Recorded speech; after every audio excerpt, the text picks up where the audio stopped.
Proudly sponsored by the Lodge Tavern, your adult contemporary alternative leisure center, Belaqua, Take Me Along, Greenfield Scientific Herbal Clinic, God is a Healer, Greenfield, your last stop. Aha, I Nakado Ghana Limited. Your workers were just up hospital. You my idea is as a way to money. Yes, I see dying. Yes, also yes surveying. Nature is as a soon crater. Yes, also the infidel high. We are survey all around. Now, baby, the age you mau bar, you bring you be a mouth. There was a sea of me up, baby. You will be what danger. You will be out to group. You will be what you do, you will be what akuti. Opesoni Nakado Ghana Kasa. Frey wa umain so 0536 943494. Ya mwakwa baba Nakado Ghana Limited.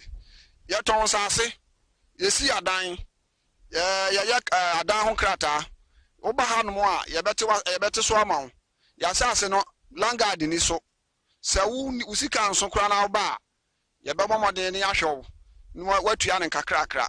Se mpo wo ya bodwa adwuma. So utopia water we de yo ni oye bia no behwe ne ate so ama wo wo se ukura usika nso sika boten so ba nso ebehwe na ya hwe ne aye ho adwuma ma ya sase no langard ni so aha no ntokwa ya ne asase ne sa eni hanom na se ye mo asase ne nso a ye behwe ho ahu se ubenya wo krata a wo de ba dache obibi ni abetumi aye ho adwuma Medin the big mama my doctor asase me purpose na me sakai asase so da form e wo Nakado company asase ne fofofo so woni wusika so pa ye ma obi na watwa kakra enti papa na me sakai ti obi amra o magine die obi amra o magine die obi amra o magine die Nakado company.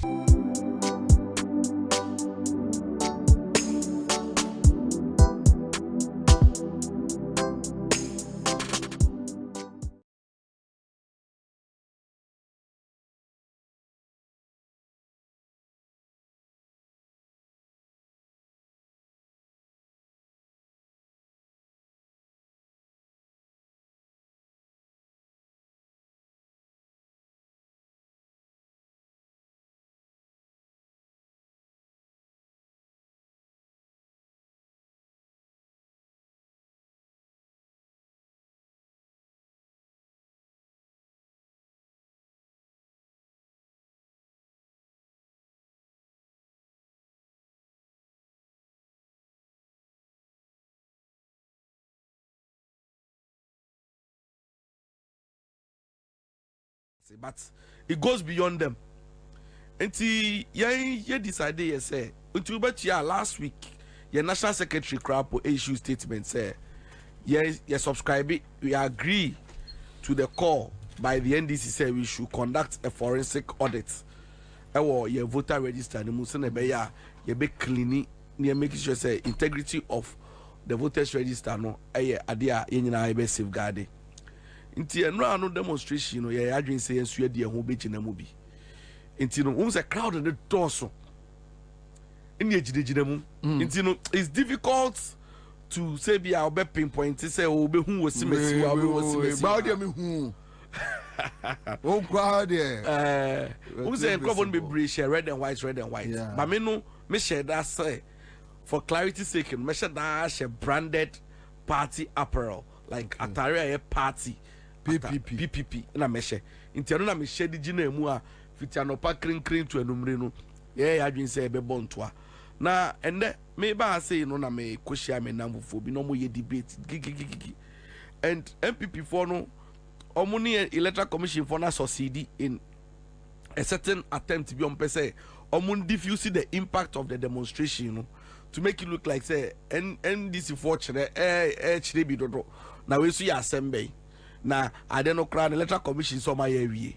no kra woni say on say electoral commission game na obo no so wanye smart obedwin say obi na etete no but no kra ni say omu na ahye omu trimu pos on betete Ghana for omu no ma ya omadwin say omu be sai ni amanya obi na etete omu de di kan NPP for na omu so omu NDC for ɛna conduct ɔmo ankasa ɔmo audit ɛna ɔmo ahun sɛ no transfers bi akɔ so ɛma data no ɛhyɛki kakra nti no yɛ question electoral commission sɛ no they don't trust adwuma na ɔmo ayɛ no unim sɛ baabi anka electoral commission bɛka sɛ ɔngye ntom but ɔmo de evidence small evidence no de kyerɛ electoral commission no electoral commission na admit sampa there were flaws any anomalies ɔmo ankasa kwa no ɔmo admit sɛ aba register ni mu nti no ɔmo bɛdi ho dwuma na ɔmo say sesi ame no ka sɛ electoral commission sɛ ɔmo di ho dwuma awie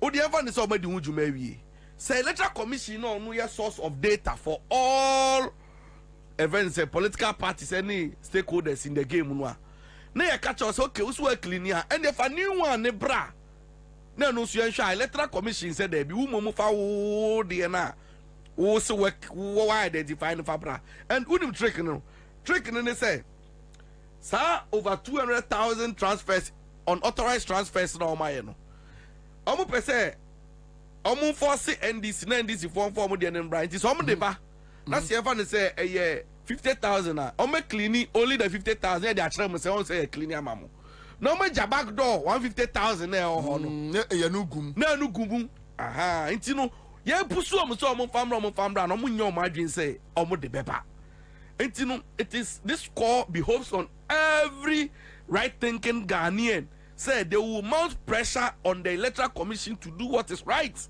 because na she way ayeko no enya de ayede ba be didi agro be ka say vote we de ye ignore tie omo shada a transfer nin kakra nti no say kakra no ma fa kakra nti usha police station omo imagine say see enye more than 750 every police station obehwa no 750 no normal pad ne kakra with 30 normal pad baby kakra with 50 it we and say oh ahane de brosu 30 pe ahane brosu 50 when is better no kan nyina na wo amalgamate the various numbers are omode ahyehyehye mu wo miambia na you get to know say na mana kosoro na se beso na mano so all of these schemes no ade a ohun say electoral commission ye tiendro demonstration ni de ye ginemu ba ye impo no ye sanso another press conference as a political party ye beye about this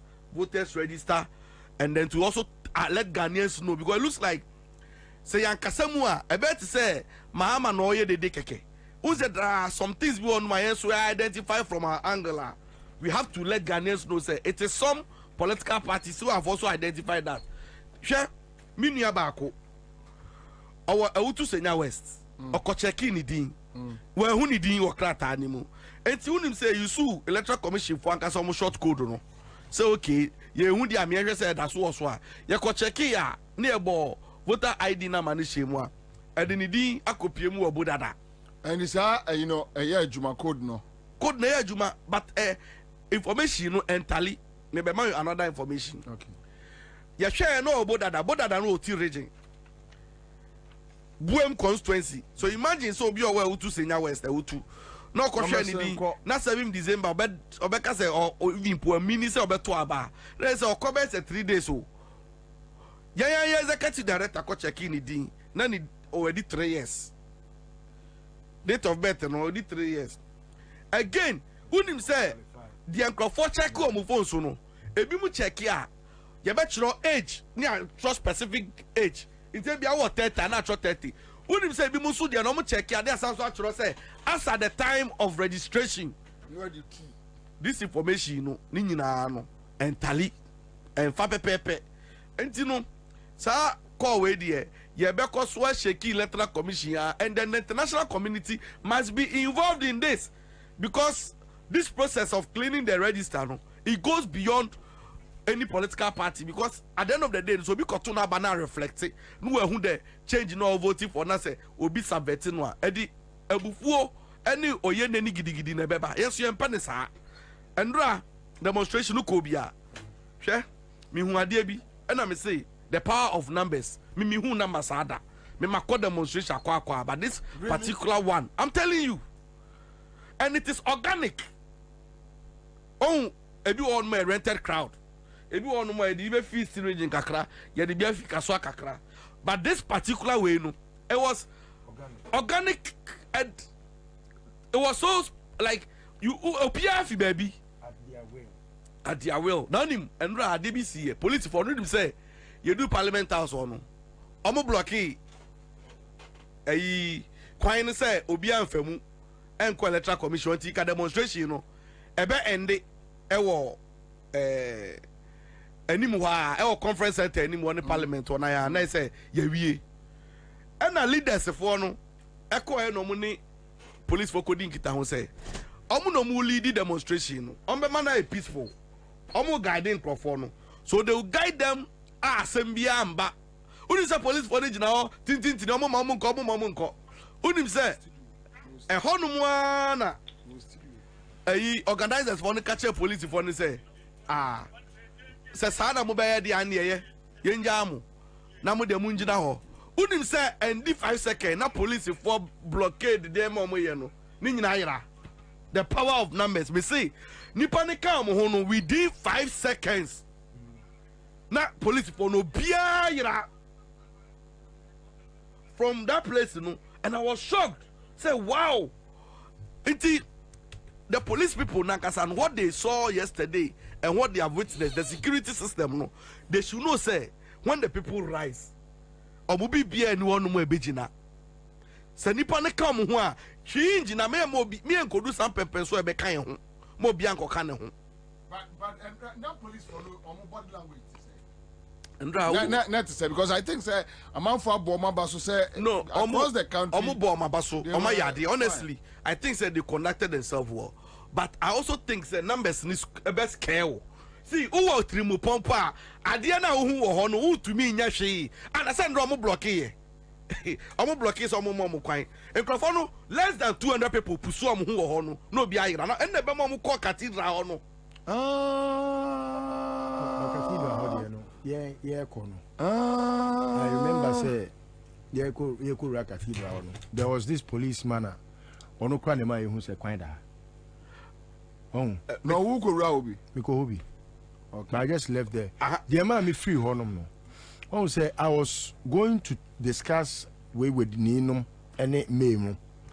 Ewo baby ano makogina baby physicians and surgeons auditorium side on and me who say police ni bia ogina amoka so or they tear gas on say the shit etubi mu into the shame no and na yeso so ye koboa ye ho because un say so the tear gas minim how they call it so be o the be un say it say o the tuabo be se tuo mu so the be shame crampa ni kwan say o the be gina public now where would the two not public is would the shame nice so it got the people agitated.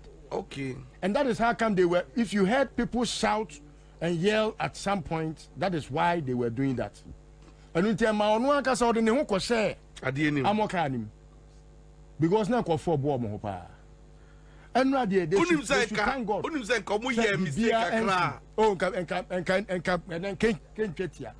Because people were prepared.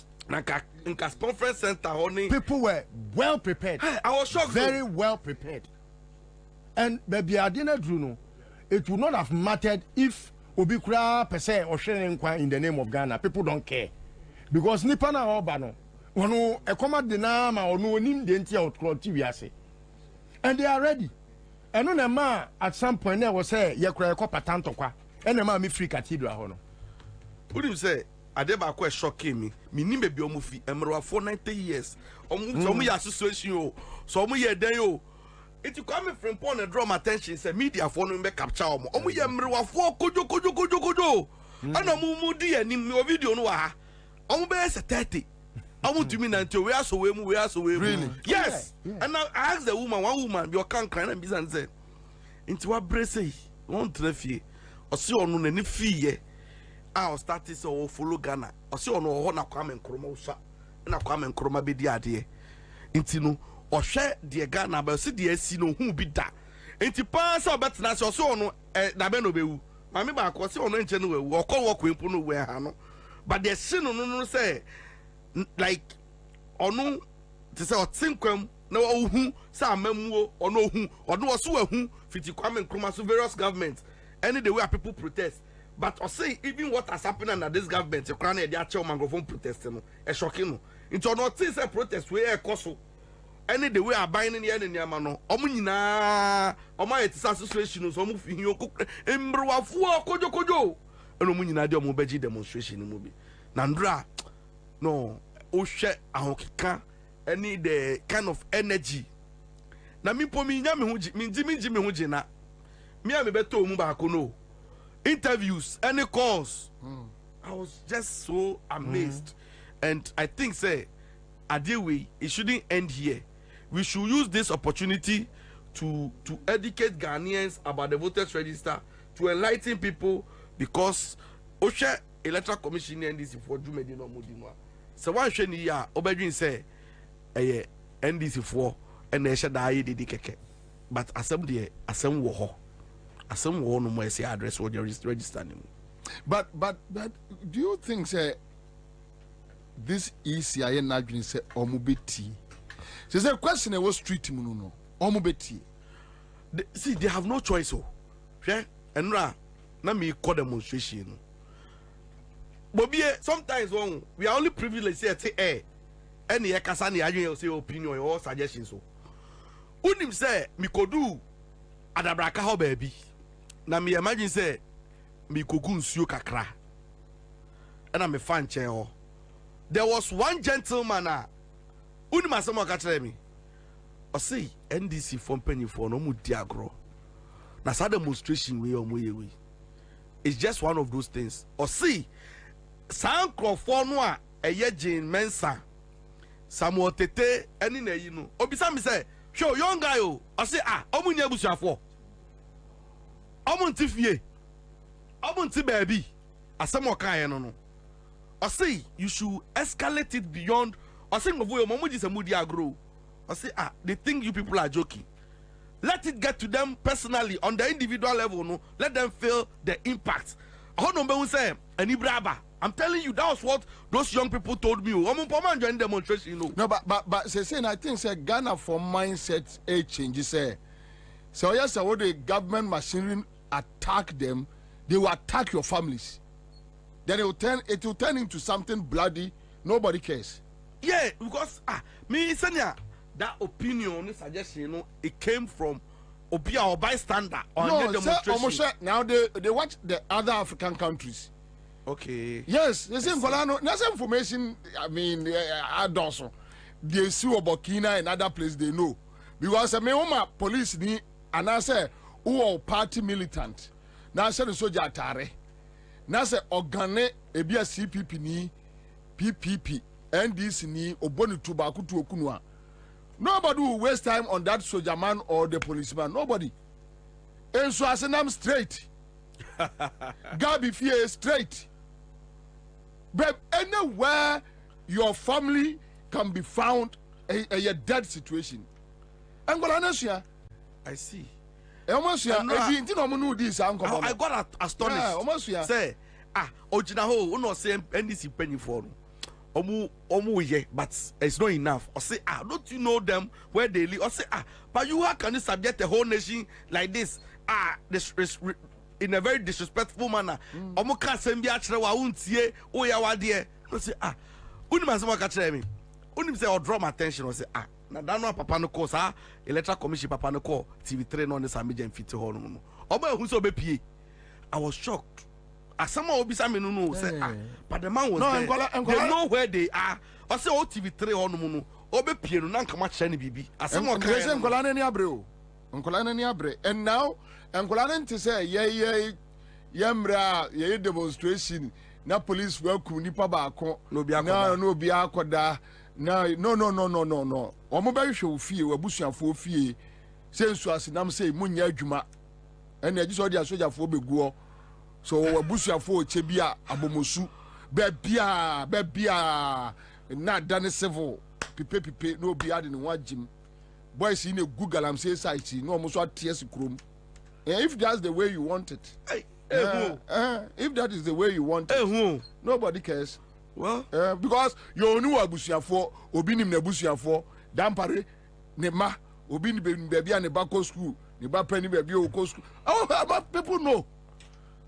What you say upon pepra or abusia oni nipa na nam krofo nim no onim na abusuafo. So this time around nobody will waste his time that soldier ni bia kum bia protester baako na afi na obi waste time na ye betoto aboabo aban building mu aban building obi antu buo mu obi any time amafo to kenofurata fie wo yani sakre asia ni fie enie gabi office nie asase radio ni siwo no ba ku sikuma se ahodwo run about okọ kepkusa ba ko ewo ho nti bi won se amafo asase na identification koso aha enti ene de me enkola na ni abre. Oh, serious. Just that we hope that we won't get there. We won't get there. Prof, mami 101 we here 101. Anytime, I'm available anytime. Pacho. Anytime. Me producer nyehu adwuma mama. But Prof mami Musa asem. Mami Musa asem quick one. Mami Musa asem quick one. Mami Musa asem quick one. Your friend say mo make a man for say Prophet Najegezi how becha but the nyadi amema na ko me busa answer question way because me ready Prophet Amwakwata. And Prophet Amwakwata say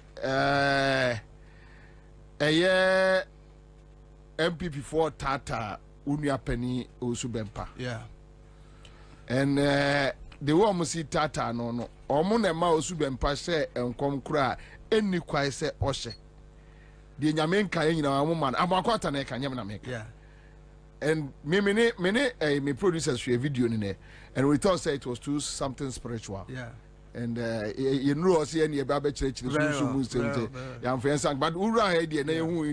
then I decided to ask you whether what was that video. Pacho, again, good afternoon to OBOTO and a good afternoon to you and OBBR. Me hear video near me hear, but if on the merits of what you are saying, because now be on air, it's supposed to be true. So far Makwata it's unfortunate. So Obekasa. Really, I think we have the video, right? We have the video. Okay, so let me just take some few minutes. Let me play back the video. All right. So where the many of us say you are Baba. Let me voice it and be free. Give me 1 minute. Now my person am MPP for warning. I want to warn them. MPP for more. Chama, I want to warn you people. Also, the Bama to my son. The man is a prophet. No matter what. No matter what. When you put the answer that to charge 2016. And my mama, red carpet. Adam. The Debian person would not. And then the Debian person would be paying 50 for Adam. 2021 or Tijinai. The Nipa. But yes, yes, I am Bobie. You Yamaka Chila Bimerek, say Papana was funny. They know, or you're different. No matter my grandpa is a prophet. Into every respect. No family. Now, Oma, Masada, a creative because now, radio. So, Edina, Omuyan, I am one. I know, sir. Belmiantisa, or Belmia, Echo Nason. You make a reconciliation. I'm on San Ponco Yadia, and yet. A dear Hanwan, Abraham. I'm a prophet. The dear Yamadan. Then transform fan you be. This man has fought. Endlessly. 2016 now different to him to Ghana. This man stood up. The Yamaka up in park. Him say Obekania and Yamen come said there is unfortunate because I also believe so or in Comseni. Until a fellow Comseni must not say so. So can we then project no, even if they are can a true crown and that he must say MPP for no pushes off also and Pamo can or share common Yamen can say on say. And I say in commission Joel chapter 2:28 Bible say nyame ho ba wo so a ehyew ema wo ka enti yen compare say MPP ni epushie but it's very clear say MPP for no say umbe lusu now it's very clear say December 7th, Ghana for Betuama, John Mahama. They are doing everything. The video be sending me wound to me with radio and TV. They were attacking Sofo Usubempa. You see, Dana normal really? Oh, of course, they were attacking massively. Dana almost Sanchez Sofo Usubempa. Western case, they say, Ombelusu and Omelusu. Into Sofo. Akwata no ka mintie ne here intimate speak to but so can sadia is unfortunate say MPP for the pushes of Usubempa mo share and come se bi because maybe this is of Usubempa or a D4 yeah so mama mbusa question way so Usubempa ka say in 2016 yeah so ka say John Mahama Ansah wo moja yeah do you believe it? No, I don't believe it. I don't believe it. So why are you defending him? No, what I'm not defending him, but to the substance of say, so for Mwakwata say, MPP for a pushy, so for Usubempa or Senkom. Whichever way, he said certain things that even you, very man also, of God, you don't believe. Very also. So let's take out the issue about MPP ne pushing. Yeah. But he said certain things per Mwakwata that. Well, you see, say we say obisha come home. We ya the nyamia some we measure with the word of God. Yes. Yes. I believe say so for Washenko over the years. Say so we president ex-president no Nensa Moja and all that. No, yeah. I think say it's now one-on-one. I think say be obeka one or two things. Say it's unfortunate coming here and there. So Oseda.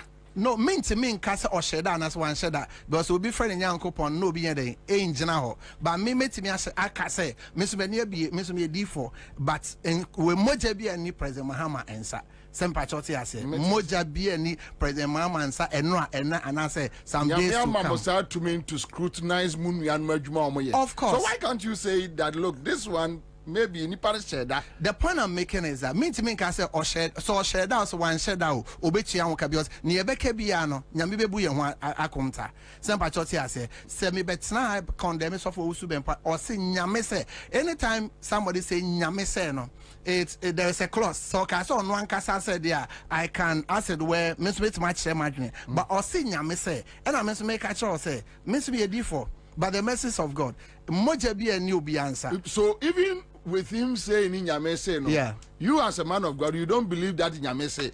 No, what I'm saying is grant a cross in Nyame with Genesis chapter 4, Genesis chapter 3, Genesis chapter 5. Cain Nensaba Mojan erade the channel. So we are not at the second phase, we are still at the first phase. Very do you believe it? Oh, to say no, I don't believe that. I personally so don't. Which means he lied? No, I will not say he lied or say Timmy, maybe a D4 and I'm a software or say Nyame say.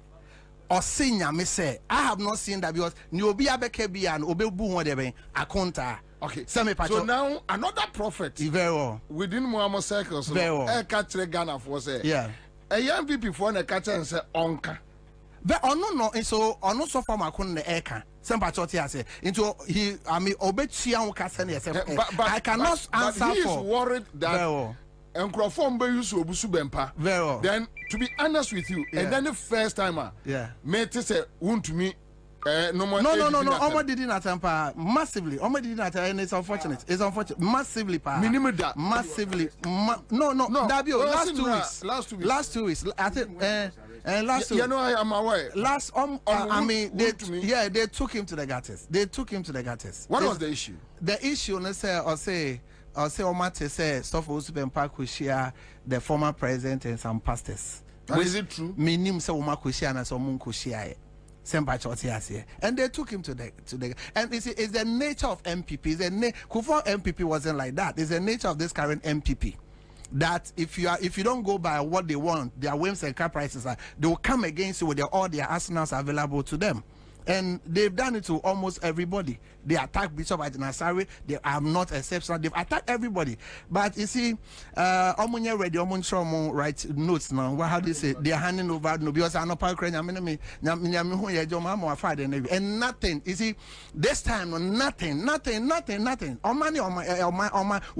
Lord told me, he said that I will not give the nation to Ishmael whilst Isaac is there. Omani or Ghana in Yankopondia. Anyway, D4 man, we are watchers leaders in the nation. I know they will come after me like the last 4 years they came after me, but we are speaking the mind of God. Some of my brother prophets, the Asantiness in them is not allowing them to speak the mind of God. Meaning what? You see, some of them, there is so much of the MPP-ness in them that it restricts them. Say about me and the Bewin, what is it? Apart from say Reverend Kwesi Boateng Beka say when who say about me, who say Odiphobia Beka say bim. There is so much of tribalism in them. There's so much of Asantiness in them, the MPP-ness in them. Okay, so with Kwesi Boateng, Yamina Akasacha and say tribalism na Akasacha. Obi me the say Bobie niya ye kebiano. You damn it. You bet you into me so because nyame say I leave it to the person because obi friend nyankopon no nimon but me de nyankopon akatre me and now in painful a different painful or man bebre afrem omo frame bebre efreme it's a prophet catch on Crawford catch a NDC phone catch almost say away the election at the omodia near isi baby this election NDC for there. Prof, minimum say what time sir, but I want to find time. No, don't worry. I'm available any day, anytime. Any day, anytime. And I will encourage say a boy, your D for home by say a boy, Ghanaians don't know how to protect their heroes. Ghanaian people that have achieved Ghana man, especially this MPP for almost say Obia. And I encourage per video, maybe you'll be sorry say so for also be empowered and son. Into Michian baby Obia and yeah, I'm telling you, I'm almost some ways that we can, but that's a great man of God. And so for also be empowered 2016 and come to me by power. Even the last election, there's a lot that went on. I'll move from area still. Into Pacho Minjan and contemporary Pemo. Prof can say and rock crowd who be. No, I'm mature. I saw a very big man of God. A very big man of God, well-established prophet of God, coming to me say, Prophet, John Muhammad a winning election, and then minyani wa meveshimo, and I mature, See, this election is a done deal for the NDC, but I always saw all that they should not be complicit. Prof, answer another call. Let me ask you this very critical question. Yeah, it may sound so disrespectful. Yeah, but forgive me. Feel free. Don't you think you prophesy based on the trend where the wind is blowing? No. You just sleep and you wake up and you start telling. You read newspapers. You check the dynamics. No. That order me be how 1-on-1 be a phone lines now. I'll prophesy. I'm relatively a young man. Yeah. I'm a blessed young man. Yeah. What will let me say? Push this agenda. I'm the first man of God to say nyame se mfa we Kwame Dramanimbra. I'm the first man of God. I'm the first man of God. I know. And I've gone through a lot. My family have gone through. I've lost almost everything. So there is nowhere in the world that if I want to go, I will not go with ease.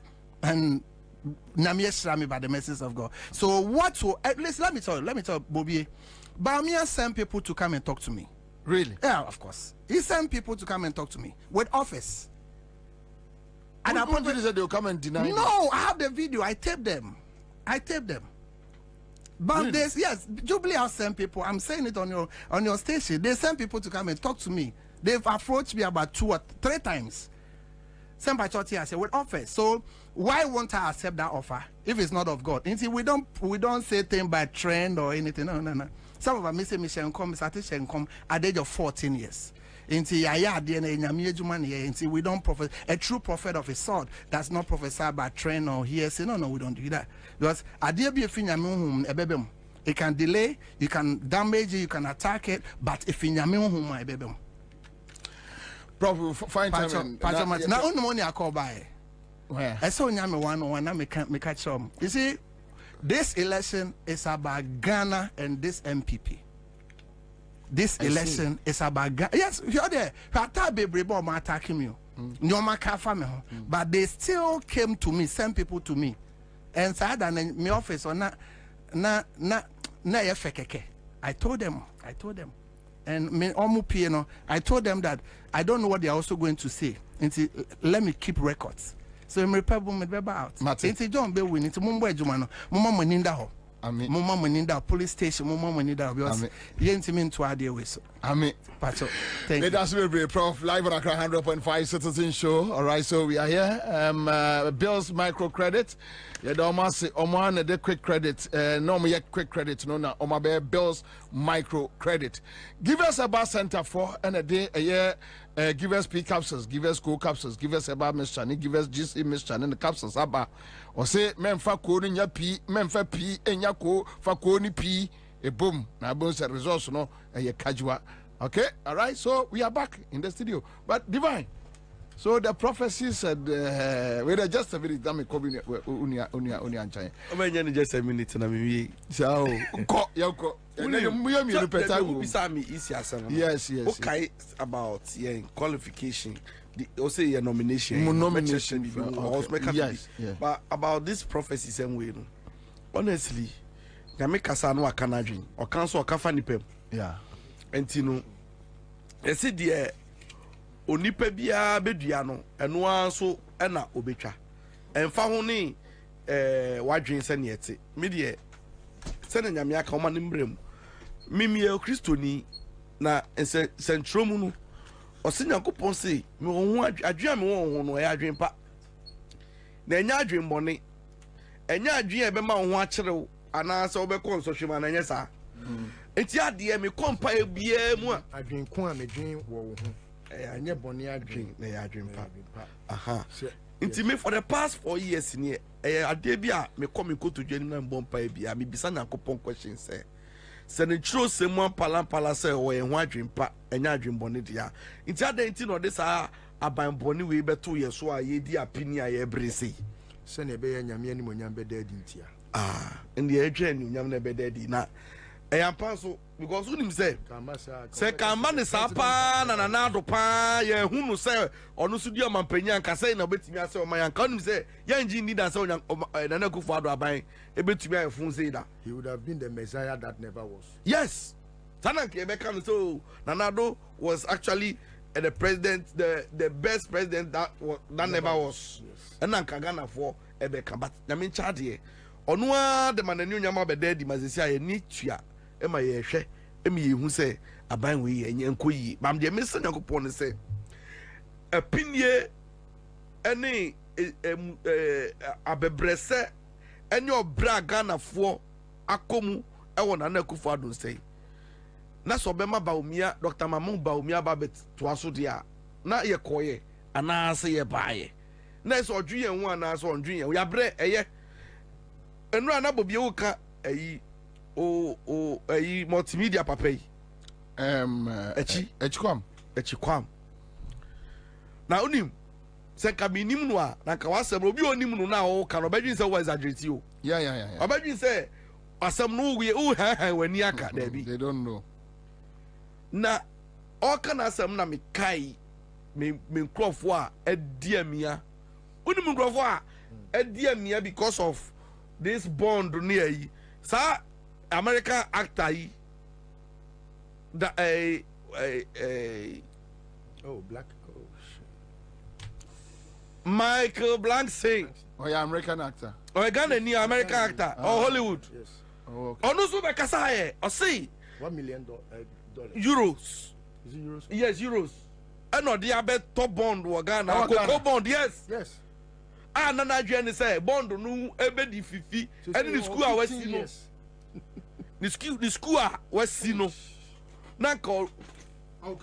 nanka odi emubi asheda e di ahwe school no e di aboa mabunu ni youth of this country okoya yes just the next 15 years Ansah no mra na di hu nkomo nisi canal aka and no say Ghana is a shit country what a shit Akwana jalai.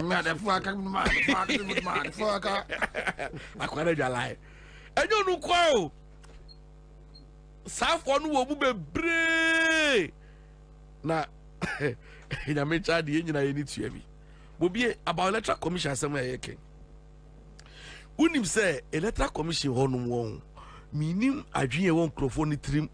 Mi hu say like I to say adwen boni o seden yo. Bobie last week ena electoral commission essay or J presidential nomination forms no na Friday we twam na last day so obi abe file na obe kaya citizen dazi ebe tra ka cho say omo ho no mo na electoral commission efre all the various political parties say emergency meeting bi aba na obi ambe state eda oba be filing the presidential lay you know ma hunda obi abeba all the political parties chose when yen PP before you choose Friday which was the last day say be file 13th unim say ye kodu honum na min charge ye your copies of images of visitors logbook na da hono ye kodu honum ye signing in me do honum me signing in 320 Bobie ye kodu honum no na other presidential candidates more than 8 and about mo so mo ba be file sada no and obia so ubetumi di nipa 8 and na ewrem unim se edu honum ye okiu mu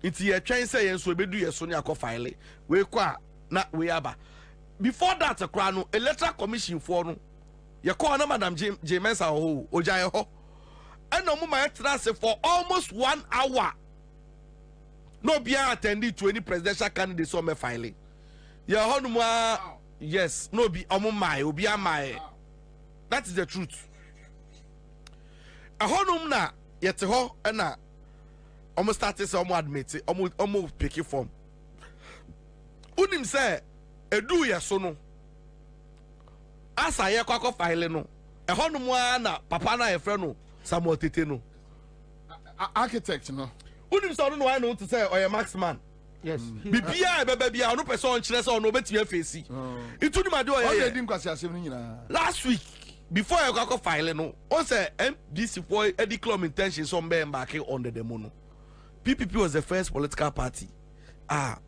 omo say omo support it for the forensic audit no on joy it's your honey nya call be say mo be file me yahwe oh really yes it's ya kono ni ya let it ya saka form no ya no frenching because ya pese better as money bia wa chiri unim se ewura mu Amotete first comment or hono mu or see let the media capture let it be on record say they entered the room at 5:54 5:24 it's on a certain grounds so no dada or see ma ewura mu 5:24 enti form na mo dey ba no by 5 o'clock no dey ya age form say wi enti no mo 5:30 ni dey gidi obeji but ono dey afia so mo kodwe hu say on be accept form no na say omo accept form no imagine ho ana yen lawyer no executive director na kajon said no on to be in kasa anchire because yamba ahanum 5:34 5:24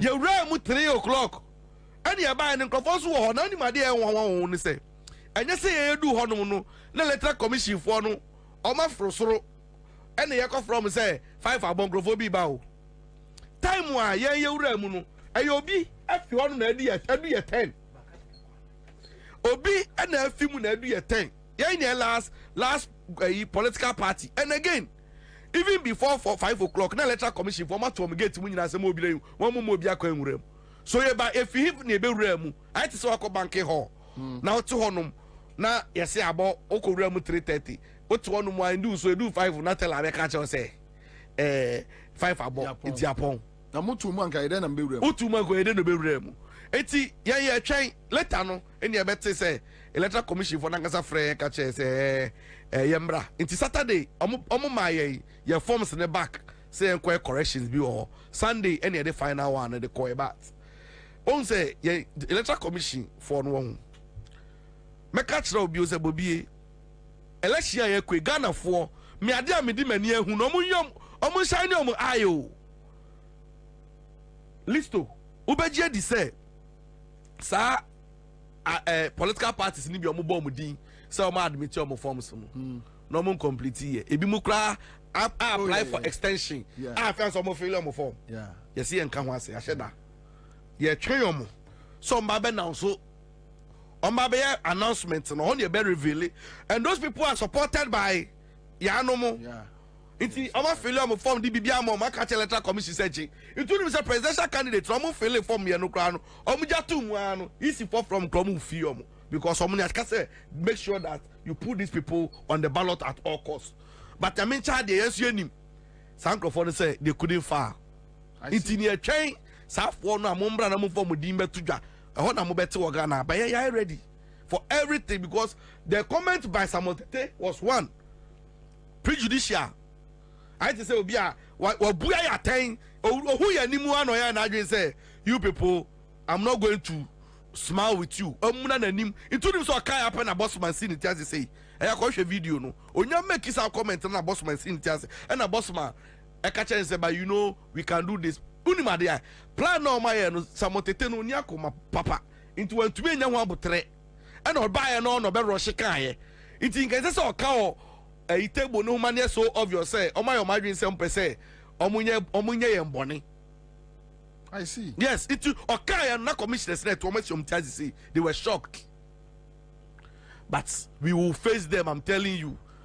Same way. Say yeah try announcement no. Bobie o de obeti yenka. Say election way. Ube hu yen ba eni mo ballot to at of course. I'll come back to you live at Accra 100.5 Citizen Show. Mohammed Mesbahudin says, Bobie, I like the way you moderate the show. All right, God bless you back, Mohammed. Samia Koi says, Uncle Bobie, mark my words. Baumia will be throwing in the towel. By the time the results start trickling in, JDM will win massively. Oyema can say, Abayam Fun say. Abayam Fun and about me any abresano. Nana, so EC matters arising, last minute interventions. Ya titifu we so ya the role you went to collaborate to insult them that if they want to vote for NDC they can vote for them. Now quite want to be for quite entertaining. Then 3 months time no one for roller any grader some de ba Abraham heavy kwai. You insulted the Kunfi people that Oma vote 20 year ni pentina won for development ma ho. Then you tell these people may they roll an Abraham. You went to me pay to insult them. Someone to Abama, then you are telling these people, say, my bro, then Kennedy Japan went to Kentampo to insult them. Yamao, immigration or a director, Mwenianso, into a Astrotef, no me, Ghana Gas, me a board chairman. Mema, Sikano Mdebano, Memo Monfama. So then, after there, all of a sudden, last minute say yes, say Omonam say Omo be major before Sika Ediga. Anyway, with the election issues, EC matters, Yamo Janko. Oh, Karama, I mean, far Konya we so na men chetie for na me mo abaso ne adwumaso awe na men chia divine. Me pacho one guy be Mohammed Mesbahudin or say divine Opowasempa and he will find time and come here to look for you. Kachen se so medana se penase. Amen. Pacho yanko. Para elections and matters arising. Karana, what do you expect them to do? They are also moyeno. Because a quite be also no omo person omo win election. And omo who say a quite be also no ombe lusu. Enti adwen boni abe create and I all try to make sure say any more be ya ebe entice Ghanaians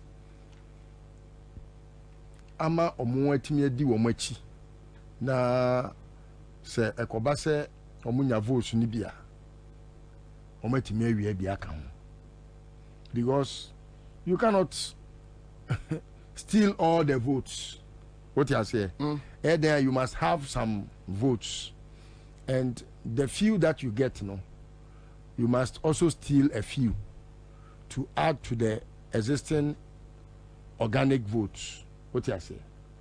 And their decision, that is how everyone who is very desperate will do.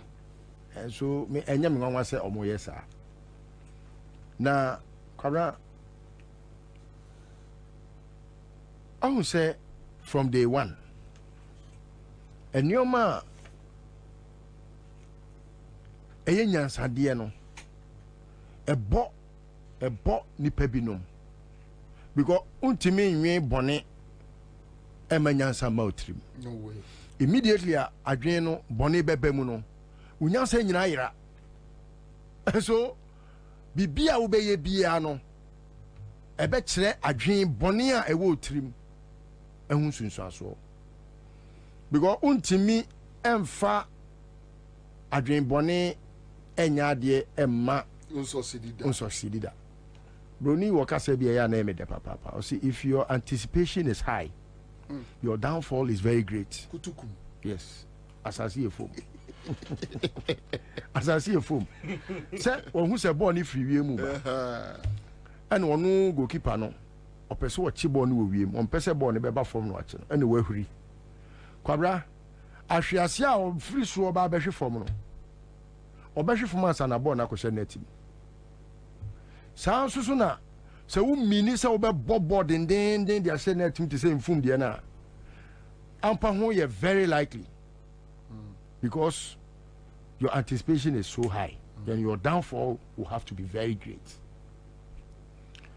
Kora ebiasida and because nagana for omunhu that qualities na ebetimi free nipa bi te se obi a wo prema mpani ano abada entino ema ye campo no people didn't believe say it is possible say sade ani betimi ayeden aba wo masitinem kwara ye tie ba bi na covid bai enu kwa na ekufado na akofa covid na ba on the bai onwa na covid na ekufado de bai no it was obvious say they had just done that to make money and milk the country.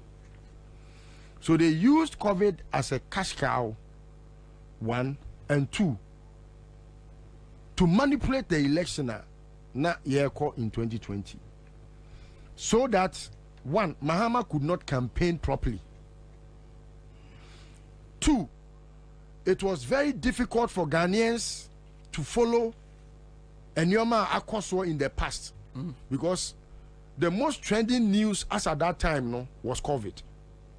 And so it was obvious say I was a Ghana for nyina e follow Enyoma ebetimi ama sabi COVID no antibia COVID corona no mudi gina so and making sure say security ebe reram baby a e voter regional omudi betimi aye bone kwabra COVID inti omugina so cheche sika Emma omo pieces any constituency executives sika na abeda futuo mu no kwabra it was in excess of 33 billion Ghana cedis ewi asie no auditor general's report beto abontin ma Ghana fo nyina hu said they are not able to account for about 22 billion of the amount.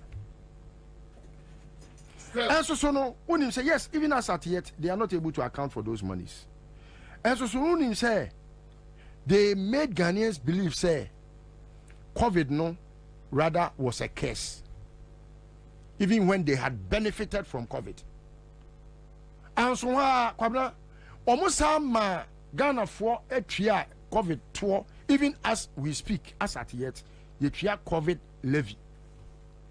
Yare about COVID inti omo ka che Ghana for say mo enyiram kane akrampo a mo use no ye de ama mo ye de ayem famekwa free obi anfa enyiram kane free ye sa di nsuo nso so ayeden apeo so ema kojo shell de num nyina ko dware nsuo e wo pipe no free okay where's kojo shell de akwa na ni tikakra ka ti se bemu no okobusa question ya na nyansa nim ya I don't know him. Yeah, it's good that you don't know him.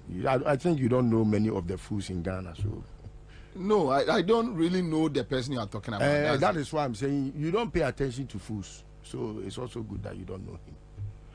Enunti Sabriano na eyadia omude dada Ghana for. Na Kwabena adie we me predict no. I think about some 6 or 7 months ago. Because there is someone that works with Bawumia, even as at yet, I can call him and know where they are. They gave me the intel, say, Gentia no moto to petrol buomu, ama petrol buo sro at that time. Na, afe obia entimin to petrol no. Na, eyadia omo ye, na omo di ekushin, anase omo di accrue some money bia, omo di begu futuum. Na ye kotoa ba about 2 months to election no. Na omo tete petrol so. No maka say say petrol bo ba from. Eno no na ada Ghana for say bi omo dwen say ya adwene te say Bawumia. Ye de amia. Na ya adwene ntime enwen. Enti ehu say say dollar no say ebeye dollar ye second part on way. Eno the best amount to election no. Dollar na omo wi egu omo pass. Omo di begum. Omo be jam kakra. Because ombe hu say dollar na eba from ebeka say say Bawumia ebeba no nto hu say nioma ebo kofom. And in fact plan omo ye no they had done that at the time Bawumia nye flag bearer. And Bawumia be flag bearer no omo ye say kombe execute no kakra. But Kwabena hu say dollar na akoshen kofo bi pass no. It's not easy for them to bring the dollar to town. Yes. And ebio BDCs ni OMCs ni bebre yomo adia enti no ye wade bia omo de frap fuel okọ Ghana gas adia ama aboa papono ma ye yie pa. I know persons that deal in those things adia ne friend no adi we kra do baby anam refuel adia ye de sanitizer no Electoral. No, enya ethanol. Yeah, don't you for alcoholic. Yes, ethanol ya alcohol. I know so ya alcohol. I know you need some of the menthol anyway. Your friend Bibi, I'll remember the name. And no Kwabena say bi omo ko bu bia fuel tanker mienu egu tank farm bi mu ahon. Na omo akobu eno be se nwotwe afra. Enti ebe te se wato petrol. Petrol na wato no. Na ho den ente se original petrol ebi a wakoto. Because sa condescent. No, that's not what I know. It's something I remember. I remember. I think someone also texted to you. One more mutie and be bringing. And no more the fuel. Nafta. We didn't know. Nafta. Omo the fuel. Kwabena nkofo bebrebe ka see workshop no yes ade no. Na a whole syndicate. And yes adwuma no. Na syndicate no Kwabena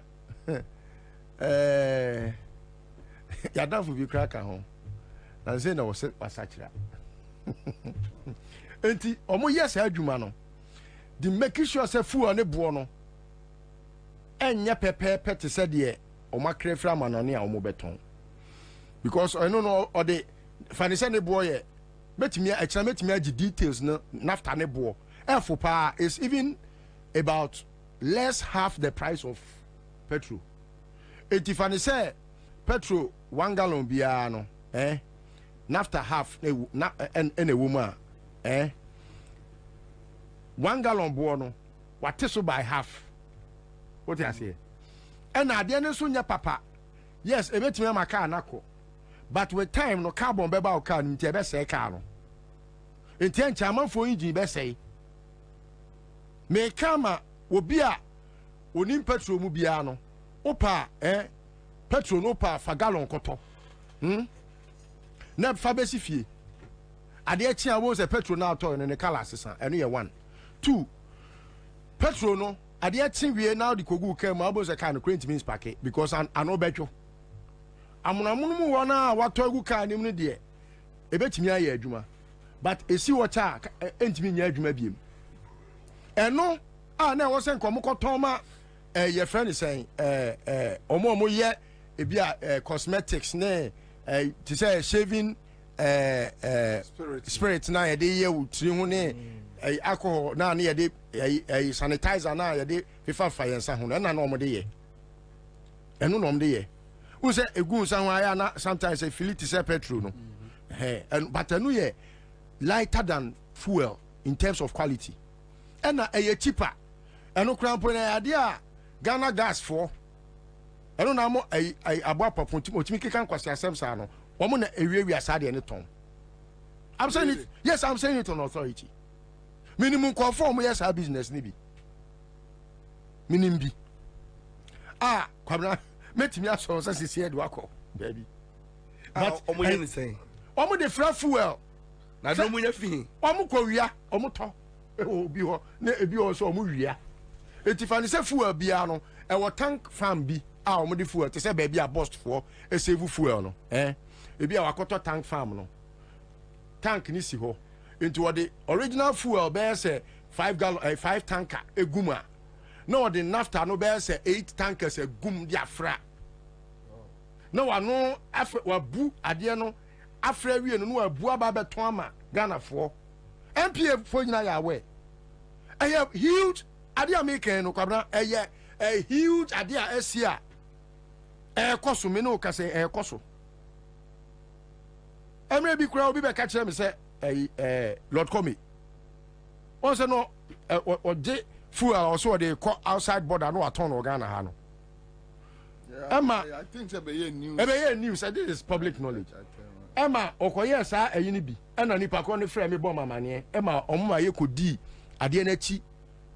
Say ye dey call filling station bi mu. Kwabra, these are things that I have documented. But you must say adan and then na opese uma fuel bo ekofom Ghana fu ni nyansa o ye ni nyansa pi na edi ba omi ayemfa ndi president edi ba omi ano because obi a wotimi ma ne ho kwan e ma ye ne te say zombie to the point say ene oh sasamye uku story na trendy with Asamweja no. About sika na konta akogye a ode koma Asamweja na ankwankudru no. All that story. $5 million. Samia uku akonta. Samia so omokof omene Asamweja no. Ekosin san krata. Samia uku akonta. Ni yiri nua na so ono ni nua ba. Ono ni nua ba kunu. That's what I have been told. Oh, okay. I don't know Ninu Abano, but that is what I have been told. And so I stand to be corrected if it's the other way around. Say or no Ninu.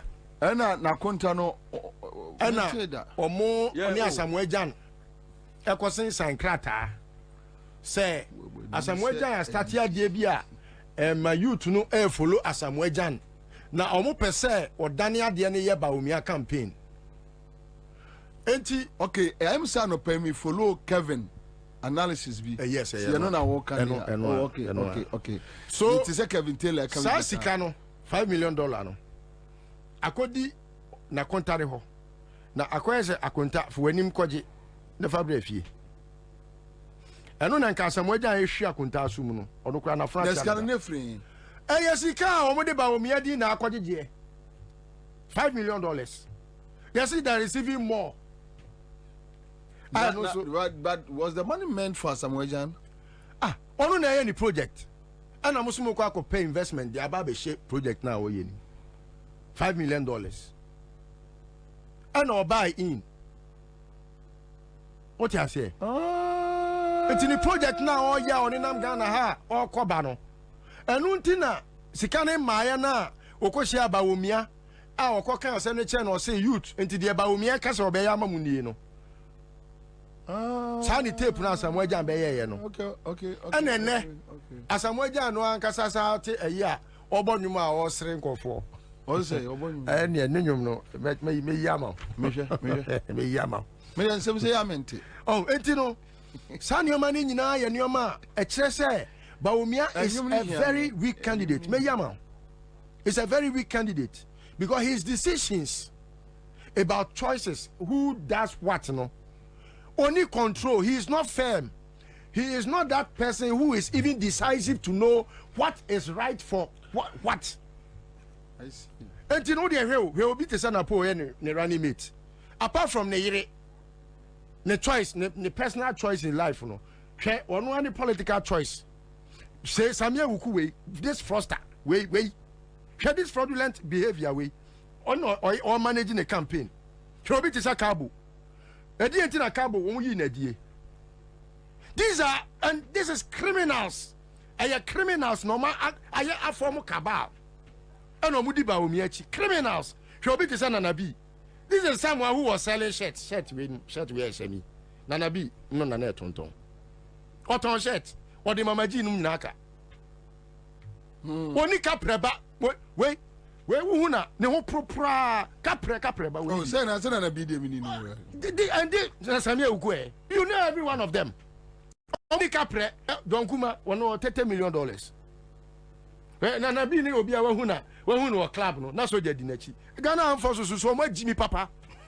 Put me detail soja ni so ni na bi kwasi apani we achi no onko club.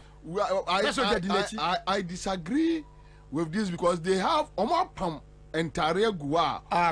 Boys don't do that. It's me say soja tare se see na soja for hunya. Dey nom de be me. But the one wo koto no soja ni be hu no. Soja ni be hu no. Adentina me call report to. Adem agimi. Me omuni ani. No, they take this soja me come soja for ate. There be men can say na munyimi ya hold on. Enya de that is not an issue. It's not an issue. Enya meba. Kwabena democracy ni ewo. Meba. It's an issue. Meba. Enya de wo can say wo koba maniere na ye asem. They say sometimes because 2020 I was with Colonel Bevolati. Omo pam entire de senkrofo. Just obi a wonti kroma wonim. Meba, let me finish. Right?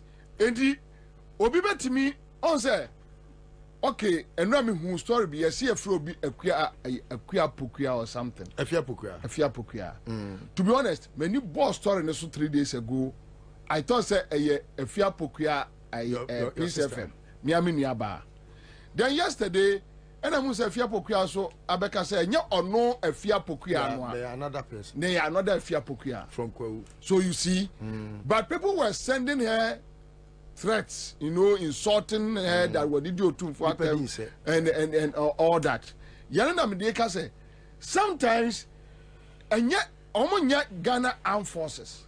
You know one aspect. The issue so busa say na omu hu I'll go with you. It is if you ask that legitimate. It is on the basis of that. And I'm busa question I know Emma who said they have become a very useless organization. Okay. Omuka tell you say and conform ko bo tuo Techima no. Na nya soldier for. Till that police. Papa. A soldier for were with police no yes sir. In the video they were soldiers. Yeah. Till that when police and a soldier no yes sir. It is obi di wudi nam edi bone. Now we institution ubu they said the name soldier for since time immemorial na tare cross wa kwabena soldier tare ya dia say we fie gate no crampo keke and I say me enka say all soldier cry fie ni keke and no enough grounds to make sure say you don't play any buffoonery na yetimi ma soldier ko DJ me say ti ko fufu now we are useless we are very useless institution. So the near or typical DJ man said to go fufu. Maybe a comedy. A comedy. Why am I comedy? And you know, sir, yet now, mamu, none your my way, coso. Now who's a criminals? I take his center stage. Eddie, candidate, BH. You have to be alarmed as a citizen. Pious Kushia, Okwia, Okwia. And I'm from North Kwasi. Why? Oh, no pious.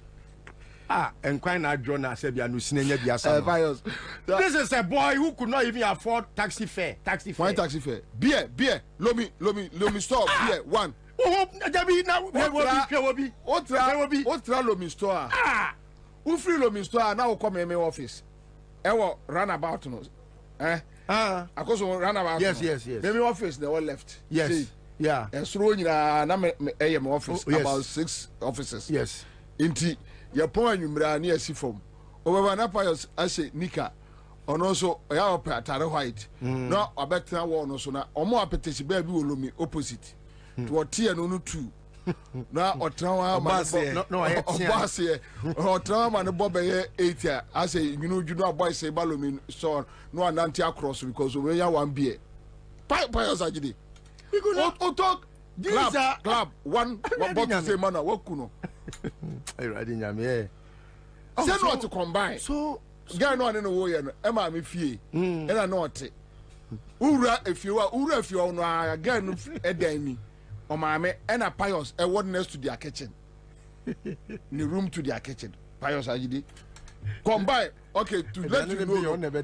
combine obi oni makoso obi combine pa omo event center bi I said I know event center bi omo ti sa old bungalows no mu bi onu o maame no ne yire no ga no ne no we no e maame efie no ufiriwa na wo event center ho to omo ye aye kura opia omu hu se pious oji bi eni bi o yeah they no job to me but it's a million no ti so if you look at all these people who today because of Ekufuado's thievery and corruption and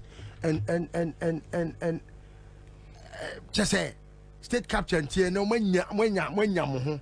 mwanya sika na just say ukoshia okwewia na wo okwewia wo mo branch e okwewia no a brand mojani titini moja make sure say onya kronfo won fan ko phone call Australia onya bookman onya connection man onya kronfo dabi na so mo kwewia okay no kwewia am na anko no asimi nko kwewia sika emfa nkoto ka tibi na form no problem onya and he has dignity, he has respect ono fo bu kwewia che pious kronfo we no, but Pius is one of the people the whole Ghana can so be jail. Oh yes, he will go to, and it's a must.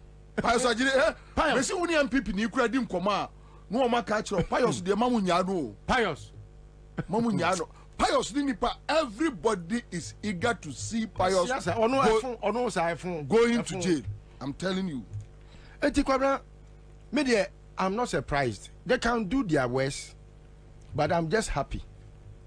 Say no, nipa board dumping no has sent a signal, and the signal has been so clear, so much so that, and then no, a certain level of and agitations be. But even before Nra, I know say Kwabena Japan ne Baumianam, a campaign. And I think was it last week or so. It is Omiki some utterances be on a platform that I don't want to dignify it with any mention. Now okay, na party for more loyalty. You see, we are Ghanaian. The country one kasa wo person now. Sabi you tie me a who say wo wasetena mu nie no they can't dream wo any wo man kane ansa na obedwen if you are sorry a wo kwa na wo party a wo dom a wadwen ho never choose anything either religion tribe political affiliation any association beyond your country. The understanding na Kwabena Japan no mo wo a omo didi ba omi achi no eye omo personal interest nti Kwabena Japan dia odi ba omi achi ni nyina ye because of ono dia obenya se ba omi in an unlikely event ebe ye mampani a de ono Kwabena Japan obenya dia cha nanum in the first instance okoye campaign ma Ekufuado even after they had unlawfully sacked him as a general secretary, he contributed to their campaign because his aim was my nasa omoba omumami baby enkoye adwuma Even when he was denied that and was lured by Akufo-Addo in his second attempt to come and campaign for him, they told him they were going to make him a chief of staff.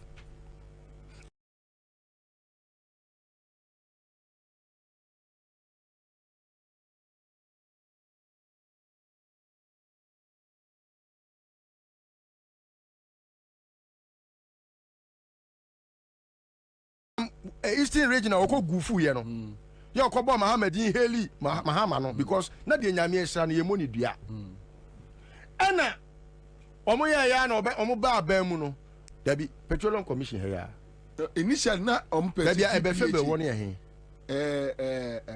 MPA no MPA ye Mustafa Hamid initial no na no mko ye necho no Mayenka na nipa nkai ya almost say asante kwa na nkai ono so nkai se mabia so nkai ene ye nkwa ne nkai na dachi bi ushia baba wada na se Mustafa yakoda Ibrahim Azewai nyamishira no your friend said don't come to ko GPHA initial no see chief of staff and Amfa and see GPH say he's an engineer yes and later them say nka omo de no call one be febe wono eh hon e come de ko no honya GMP say Ghana.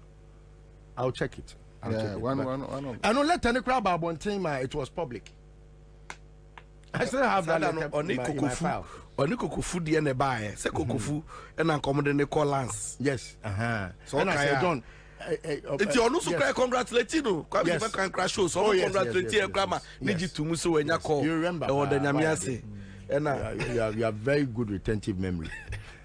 And that was the time I said John no man is here there be no man is adana na jonoana enti pascal enti eye ono ne selfish interest inti and na onu di ba omi achi because this is somebody omu twa ntroto ne so. It was true Kwabena Japan never was in bed with the NDC. It was true. Ne kan na accident na what they call primary school we na Petroleum Commission. Yes.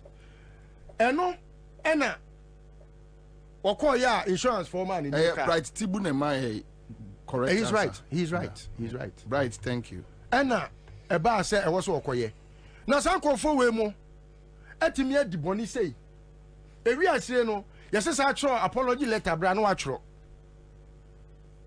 e say wafu no enti waton wani monyam ani wo pani na sorry no me na me o ga se list o me sa obi a me call to fools sa me mani monyam na obi di mani matwitwi fom na Akufo-Addo we krampo se bi wo so ye nipa a otimi di o manim Akufo-Addo we na wo betra studio kan asema ni Ghana fronti a una okacha ya say obi a wasa economy ontimi ni yanim na wo wie ya wasa akwata free wontasuo Kwabena Japan na me hu na no hwe mmobo ebi ni kene monyam for pa o hwe de waye ebi ni kene wani monyam kene Japan che Japan e din no mo ya se din no Kwabena Japan kene de Japan Japan din no me so me ofa Japan onyimi sa sabi o ene de manu apa oluwa ban ene se so me Kwabena nya nipa o se mama tiane da o ene mo me ya sa ma me wi omienu Kwabena ye omo fa nche no Kwabena nya nipa o se me mama no tiane da because the respect I have for Kwabena Japan anyhow Kwabena Japan gu ni hu ani mu ase no me fare ma no me ne no ahun ka me na ma ka me see me trust forever because he has confirmed say ene ma no mo de to ne so na yampa unim say that is what he has done. He has just confirmed to the public say a trona gabi nom etikire to wo so no eyampa we are not be John catch him say selflessness. You are very selfish. Kwabena, I'm telling you, this is your younger brother Electoral. I am telling Kwabena Japan say you are very selfish or look for one selfish interest. You don't think about this country. You look for a word loyalty. How loyal have you been to this country? That is what we call patriotism. What is patriotic about a new patriotic party? Then you go and tell people, say, they should be patriotic and loyal to a group of people that have denigrated and destroyed their lives. Look at him. Me who come Japan, me ferry kramano. Dia ubedienti, unia ni wo ema shame. you don't fear shame. The obedient. You go about try to make people look as if say the omunim nyansa nti omo kotwa bama bawumia de wudi na ti na ye friend bawumia no ne so fa so ma Ghana man ene de. This is someone who took dollar from 4 cities and ono ni nua Kwabena Japan ni nua Kenya Japan and e be analysis ma ye hu say dwadi for ma cramponim economists e chen bawumia and na de mu be di enti mafu enti mu di bawumia ti say nyan me mo adwene nya adwuma Ghana for come de mu ni me say te say man ka so mo ye nwan. Okay. To say in nine. This is a bit to say what I said. Let's just almost nine, but omo aye to say in nine. Because I mean, this is someone Kwabena. I mean, you know Kwabena Japan, of course. With that impeccable integrity, you just go just because of food, because of the obedience, because of your baba or your position, because of also your promise to say chief of staff. Now the baomiachi. You went and sat on that platform for how long? I didn't say now to be far about me. I don't say no, you know. And I never catch a man for some loyal to their party. What is loyalty when I come dinner? What is loyalty when they know, sir? And net dollar, I saying. Yeah, the only one thing. It was only one thing that the Kufado used to campaign for Baumia to become his running mate. Economy, just one economy. You have failed woefully, abysmally. And then today you Kwabena upon that when you wanted to become a flag bearer, denigrated that image and made the people of this country believe, say, you will need to be more integrity, even if they are in the party, and you're Omutimika, and I would dear tre. Yeah, and I Samia Ukunomaya boy. Samia Ukuwe, it's the obedient what opening. I'm a Samia Uku. I mean, how can a human being behave like this? All right, so that's it live in Accra 1.5 Citizen Show. Anchor Enterprise Connect Cosmetics. Omode ye Connect deodorant and aba. Osinyati motromo ya no ajibi. Greenfield Scientific Herbal Clinic. Omne de Bright Soldier capsules and a Bright Garlic Plus capsules. Omode aba.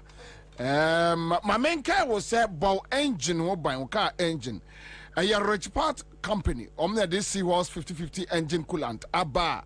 Yenona Ghana trotro droba fota si droba fo nyina agiatum Lodge Tavern ya yenko be pono so ni yenko didi kakra yenye ni kakra Friday na omo bo live band kakra ubesho no memenda kwasi ada Sunday special omutuo kakra Tuesday kakra na edidem make our man for mo use Go TV 21st, 22nd of this month. Utia o 85 Ghana cedis ona okro edemma moyon obehwe premiership ni bia afiria mo ani age ye wiase yeso obru nua no unu say last week na me bompa yes Man City be lose say na Liverpool lose me hu so wo so ye Smart View Eye Care yango so ye ni yade na afi de ense ni yade Niensiese yeni womo ewo eye Gimpa eye Main Street Benab filling station was no Westland ubehu from 020 306 3514 Royal Chapter Property Group Limited and Sase Papa Efie but nanka minia divine nanka 1 minute who can be 1 minute because we have just 1 minute 30 seconds can it tell cry unim say asama listo akan and wrong med respecter na me woma Kwabena Japan won. I'm surprised. Unim say time wa afoko ehun sembaye I was one person na I fought for them say the Kufuadu Kokosu ne Kabano they didn't treat him so well and especially when there was no evidence of misconduct and bibia and you know one time when me true me chairman no time we declare time when encounter with the media or declare intention to contest as a flag bearer of the MPP no the speech on my no him say up till today a speech last time na Bernard Avle almost celebrating that speech in the say a speech be a chile obia or door of mine And then when he spoke in a speech, you know, the man here outstanding, profound, how he was describing Bawumia, how he described his stewardship, how he described the way Omo mismanaging Ghana, and the fact that we needed to rescue this country. Yes. Then all of a sudden, what are you telling me? They are shaming crown to say, or no, so you stage you bought up. Can you imagine?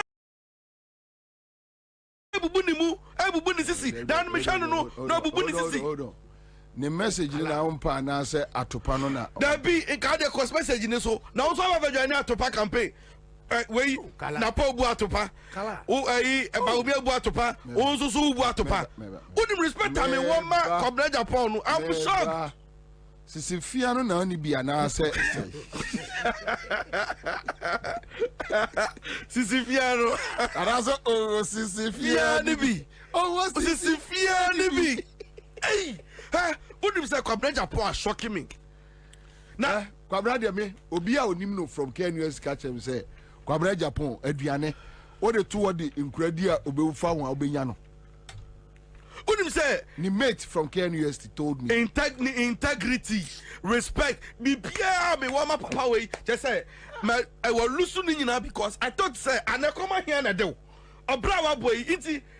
Ya krampo ya tedi ya mukra so mu den kra ya kra ye sheki na wo bra abo we nyina ma wontumi sha ho so kakra na unim odiba umiachi obaji mike na otimu say you can clearly tell from his demeanor and his expression facial look and say the man doesn't believe in anything and how he describes even Dr. Mahmoud Bawumia sika kakra nti was sound position na Michel status ende Canada Japan what was you're describing? Yes. The party foot soldiers, yes. And even Bawumia, how the government has treated them, and then the kind of bad governance, the misgovernance. If you saw on this Cabrel, on Messasu this Cabrel, on my mom watch the movie and Maba. Now, what best and what Jimmy? Now, Canada Japan, and that would I know what they are drinking, but 2 or 3 say, Unimska when you Unimska Bawumia and coordinate. So everything about them is money. Yes. Everything is money. They don't care about Ghanaians. And everything about this company is money. Live on Accra 100.5 Citizen Show. Thank you. Yes, that's it. Father Abraham is here with us. And you bedim komo about hunemu eni sunsumu asem enne. Father Abraham Helps and Spiritual Center. Hospital, sorry, and come out here, see a dimpacho, Monfa, Fidian to the Sumami. Na Obiano, Father Abraham. Revival Cassia so basso, and Father Abraham, Esa Yade. And Yamanua, ya car, one here in Nipa, un Jinni, and so a sea. Oh, you may no be as a Sanshebre. If you know be as a Sanshebre. Miss Wood to me, who be for no, I don't know. Would you call fear or how dear man near that bay free was so? Father Aquaba, I could so. Yeah, Pacho, Mina Aquaba. Yeah, Father, acquired that from you. Now, Father Pacho, Samna Noir. Would you grant, I guess, come for me. Matthew be the best model. Father, what to make Father, I did with you at Matepa, Pacho, Kajaguma. Yo, Yachia, a tearfunia, na minute Dr. Sylvia na ewo aha. Yakasa free Father Abraham Heber and Spiritual Hospital, and Moti Yanka and Enyumri.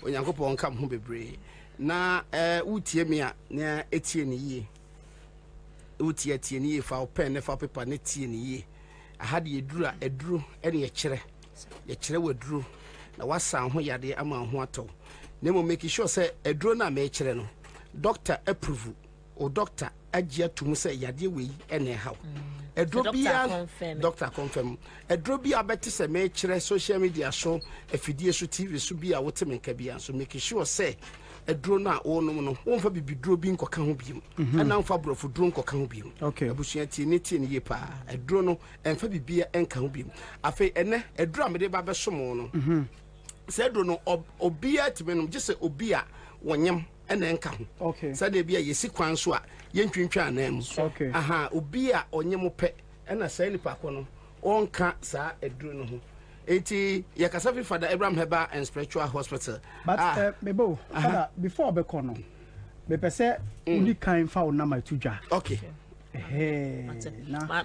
ma me fa numbers into jana Father enka jangu say no kan Father Abraham Herbal and Spiritual Center my 40 breakers say Father Abraham Professor Dr. Father Abraham ne tenenka okay the numbers out for the bus here hono 0244 37 16 95 0244 37 16 95 and answer 0559 sure 11 sure 41 22 0559 11 41 22 a hospital okay for ebanu say apomudin kwan so ananse so mo na ohia so a oba so ye dodom mo enti Father beto so yo mechia adofo etinia na eba se ebibiduro pa de onyankopɔn adom ye na da meka se ebibiduro no ene na akwati se ebuo bi ene life bobi enim anka untimi fa abrofo duro entoto bibiduro manye ye because bibiduro de enye obi na kire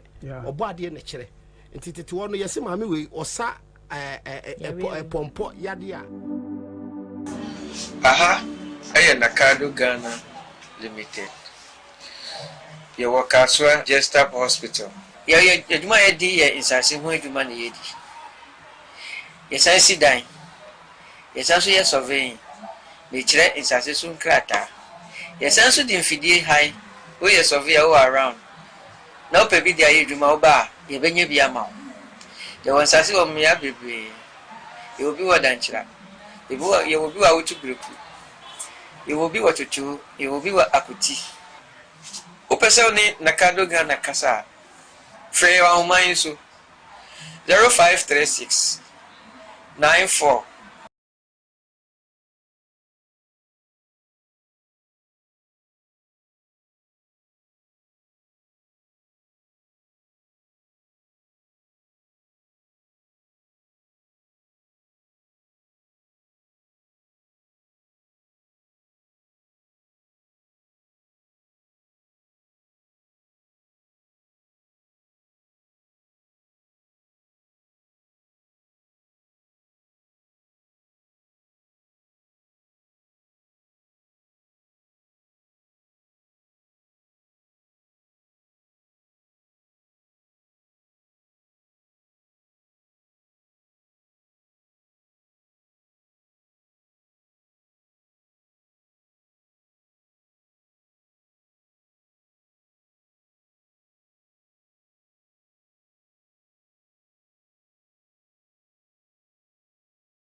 Aha, I Nakado Ghana Limited. Your workers were just up hospital. Yeah, you might be in Sassim, you money. Yes, I see dying. Yes, also yes, surveying. Nature in Sassim Crata. Yes, also the infidel high. We are survey all around. Now, baby, the age you mau bar, you bring you be a mount. There was Sassim of me, baby. You will be what dancer. You will be out to break. You will be what you chew, you will be what akuti. Upesoni Nakado Ghana Kasa. Frey wa umayisu 0536 943494. Ya mwakwa baba Nakado Ghana Limited. Ya ton sase. Yesi adan. Ya adan ho krata. Oba ha no a ye bete so ama wo. Ya sase no langard ni so. Se wo usika nso kra na oba. Ye be momoden ni ahwew. No watua ne kakrakra. Se mpo wo ya bodwa adwuma. So uton pure water wo ye de yo ni o ye bia no behwe ne ate so ama wo wo se ukura usika nso sika boten so ba nso behwe na ya hwe ne aye ho adwuma ma ya sase no langard ni so aha no ntokwa ya ne asase ne sa eni hanom na se ye mo asase ne nso a ye behwe ho ahu se ubenya wo krata a wo de be dache obibi ni abetumi aye ho adwuma Medin the big mama. My daughter Ansah. Me purpose na me saka yi. Asase so da form e wo Nakado company. Asase ne fofofo. So woni wusika so pa ye ma obi. Na wo twa kakra. Enti papa na me saka yi. Ti obi amra. O ma gine die. Obi amra. O ma gine die. Obi amra. O ma gine die. Nakado company.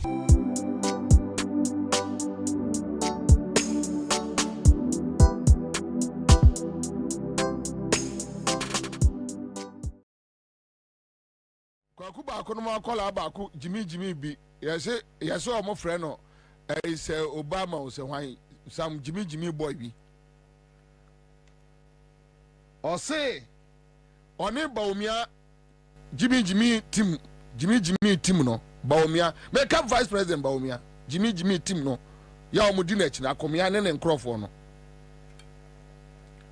almost say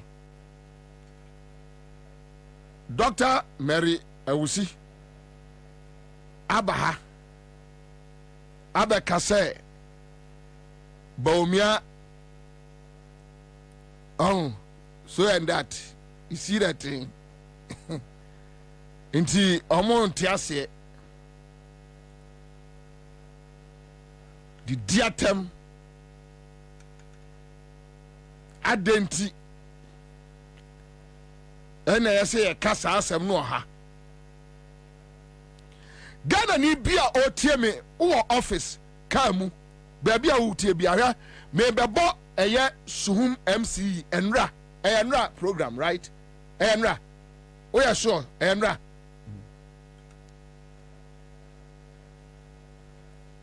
muntie asemu a sa MC no aye Dr. Mary Awusi de Mary Awusi nyo obi antua ne ka wo me taxpayer me taxes eya John Mohammed tua bi ena ye di fidi saa oba no oyo oba timi nka no hwe oyo oba timi nka no hwe so ni me society no said ye sitie when it comes to yemma enti menka hwe na me pese obi atie keke asemu a sa MC no na uboni din ni bibia what they say Margaret mimi hu ni da me pa cho bo se what trotrom na your Facebook or dey bie mo obi ntie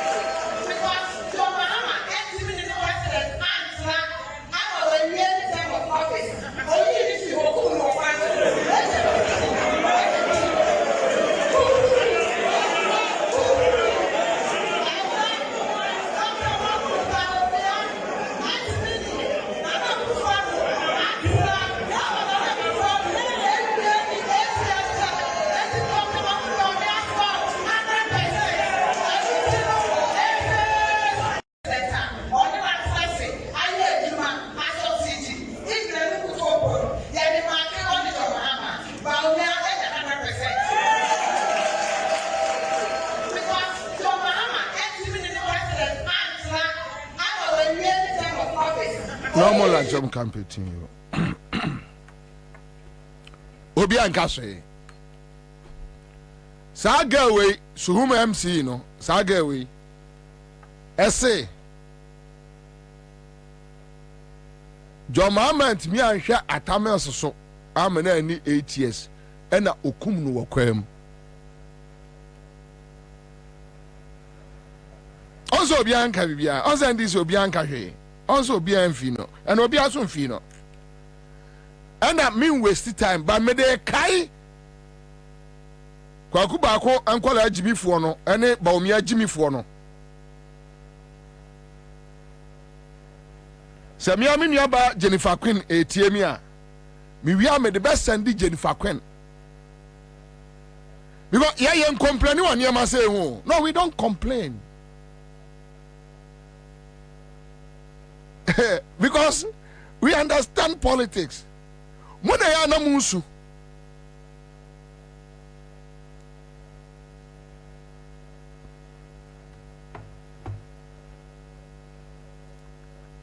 The other side, they say, Unim say, Ayana Akufado, and then Crawford complaining to be say, Obi ADD on what temne a yomoya. Ayana almost mwakura min hubi we are say. Because they only start things that they can't finish. And say no more pro. O de jang no momo emfa enyew. But who wouldn't quite say wo de ye or no. Yeah. Wait there no dabe enra. Napo there no enra. Napo okay, don't mind. It's just the content. Here Napo te parliament catch obi say wo bodam. Kwame, you know, parliamentary ethics. But say, you know, almost from complaining, say, Obi did you a matter now, and yet radio ethics. Yes, sir. You see, he who calls for equity must come with clean hands. Napa buawi, Napo abuase, catch Obi say, wabadam. Our parliament, our floor. Then you have this stupid girl, Oslo Usu, the certain times I know. Not what in chain. I also catch any person what about them. The video captured it. Our parliament. They think they can do anything, even at the parliament. And in town, you don't have same right on the street. You more monsha, no man can say Bobie a dintro. You more monsha, Eugene.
Uni won kwai.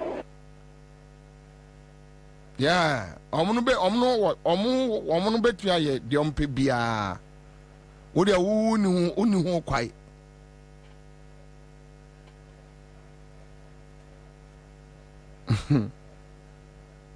Let me leave it and move on.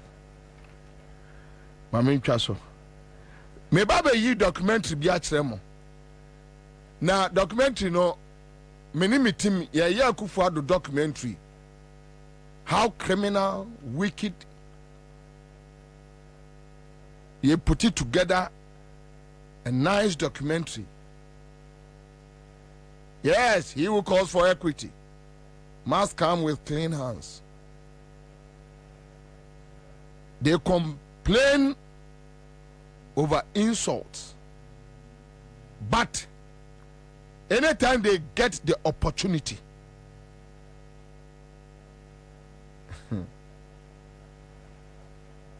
yeah, omunya opportunity no. Kwame, just imagine say NDC launch campaign. Now NDC say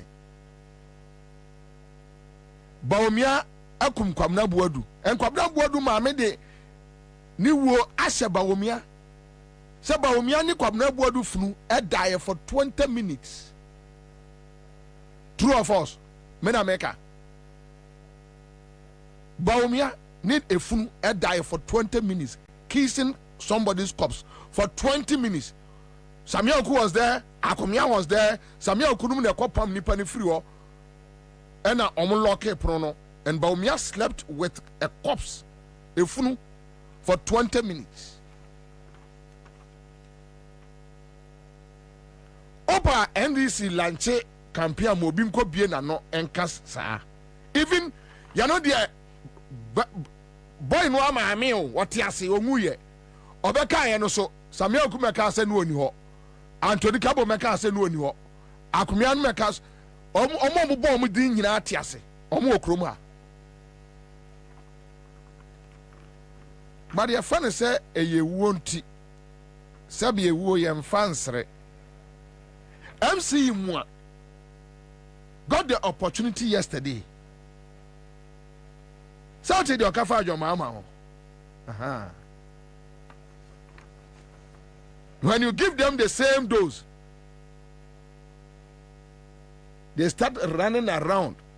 Omo kofre Christian Council concert for no. Omo kofre Peace Council greedy thieves no.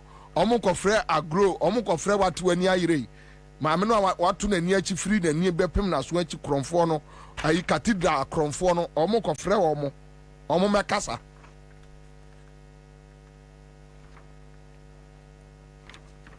Meso de opa ma NDC ya obi repeat de Kwabena buadu ma me kafa Baumia ho obeti de bekoso.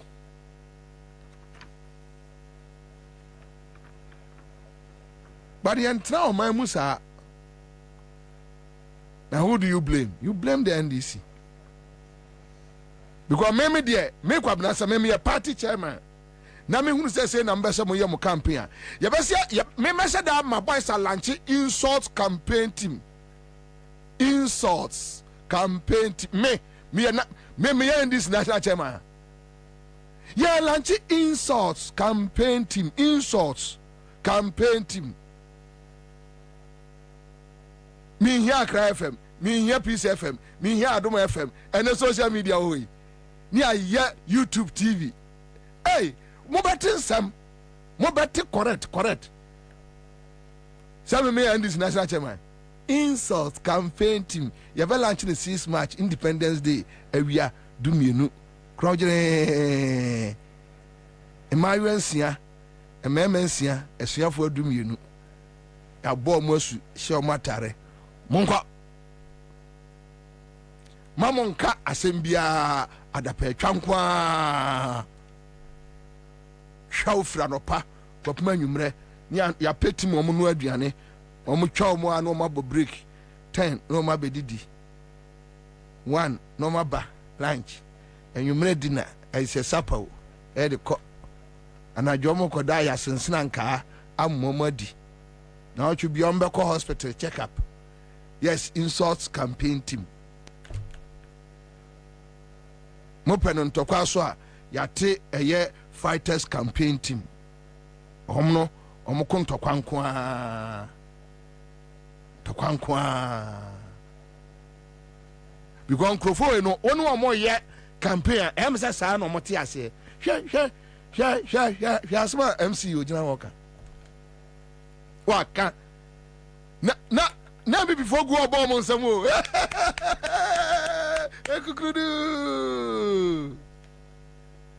ekukurudu wɔka one say pɛ ɛkyerɛ wɔ mo Captain Smart didi atam ɛna Bobie didi atam ɛna wɔn didi atam ɛkyɛ didi atam ɛna ɔman mu ayɛ ti deɛ adade didi atam nko a as wɔn agyimia sɛ ɔhun kasa MPP ni aboa ɔmo nte ase o asoma ɔkada sɛ onim sɛ wɔdidi obi atam deɛ ɔno ka no deɛ ɔno ɔni conscience na ɛho ni ma wu or they don't have conscience sɛ ade a meyɛ no sɛ me didi obi atam onim.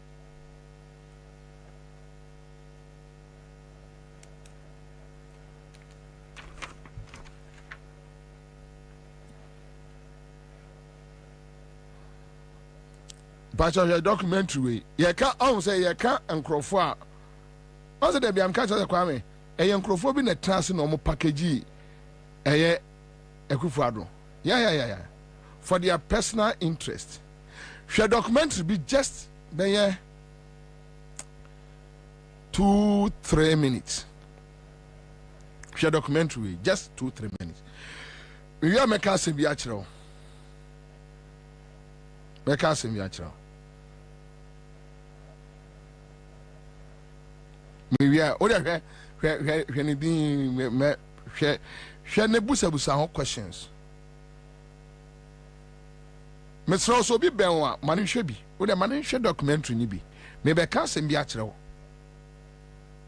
Ubo se be si de da bia ya ametra aka no so. Amo say no, Bobie 98 he had contested me for the candidacy of the party to be for the 2000 election. Of course, I won, but our party is democratic, and we operated under constitutions of contests. So when we won, and knowing the background from which he was coming, I thought he would fit the role of the Attorney Generalship, and I didn't have any qualms at all inviting him to come and serve as Attorney General. I thought Attorney General was more his line, but it was as Foreign Minister, I think, that he really blossomed. Many people think that the trial of Charles Taylor in The Hague, important though it is in being able to insulate the process in Liberia, would perhaps been better staged on the continent itself.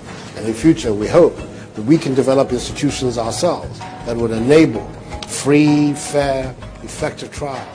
Foreign Minister, I traveled the length and breadth of much of the world with him.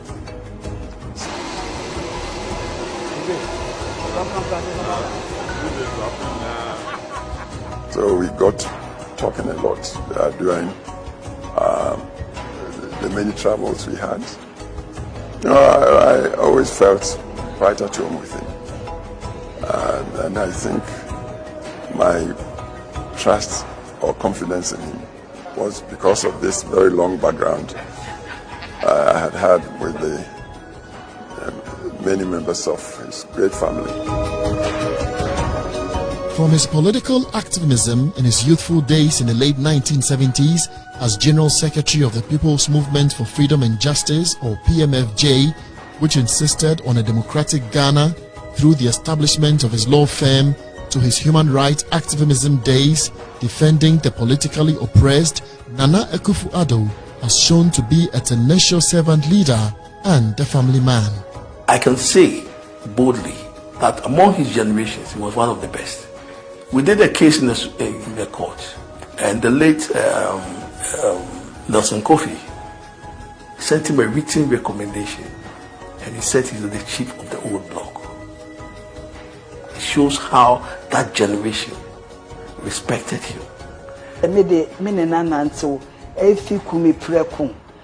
First Radio I, now on no lawyer to Radio I yi Ushakutin di womu da wakochi Radio I mena mi ko ni fi ko friend na one friend na obepupu ni tida. He actually got cases from the legal aid office for lawyers to do, and he did a lot of free cases for people who walk into his office and he thought that he had a good case. You call a lawyer in the office and assign you to know it. So that's one strength of him. But his tenacity will even become more profound in the Fourth Republic. Most of the people on this march, 90% of them don't have jobs. As far as we're concerned, that's the issue. Jobs and bread for the people of Ghana. And we think it is time that the government began to fashion policies that address the needs of the people of this country. And that's what we want to do. And we're doing so by a very successful, peaceful demonstration that shows the best of the Ghanaian character. That's why we're here today. Against many odds and amidst intimidation and opposition. That I need. Ansah, we into another package. Me catch Ghana for say, a young crofobia no moon say, some criminals, thieves. No more answer ye galamse who interviews. They are criminals. To galamse, more chamfine, more bank accounts. And I jomu to galamse, and opano ye interview. So, please, let's find out this galamsey issue. So, what do we do to curtail this menace? Well, busani ni question. Anajo o tu galamsey ewia anopano ye interview busa say na galamsey say si aye be ne day say anti galamsey for no chire mu kwayom de befa so no afre ne nkola no chale omso mbese ntumo fanfa. Yes, that is the kind of people. On documentary no my Akufo-Addo no. Now they are watching Akufo-Addo after the presidency. Omo Babelo Jason say he is the biggest president to be Ghana in Africa da. Now sikana wa wi ano kwasi ade Elizabeth ohenenum fucking woman no omo di be sorry. Ohiman's kasima men kasa bi o. We be di ano no. Kwasi ade omo ba be di a kire ye ni. Utie ye President Akufo. What President Akufo? And the President Akufo ni Akufo-Addo suban. Hey, President Akufo ye nya atwumuni a ni having Kwabena ding. Pa. Maybe bia Akufo wo means wo bio da. Ha! What be a mama ba chi watra akonnwa so say kasafa Akufo-Addo ho no mum video. Kufo Shia kai Shia tie ensabra ne oba Akufo-Addo say Akufo ba bia wanyini du be di say hwa kwa we damage hwa boni a wodi o man we hwa boni a wodi o man Ghana hwa boni a kwa we di goni na busuanfo wodi o man te say Ghana di boni utimi se nipa di boni tie Elizabeth ohene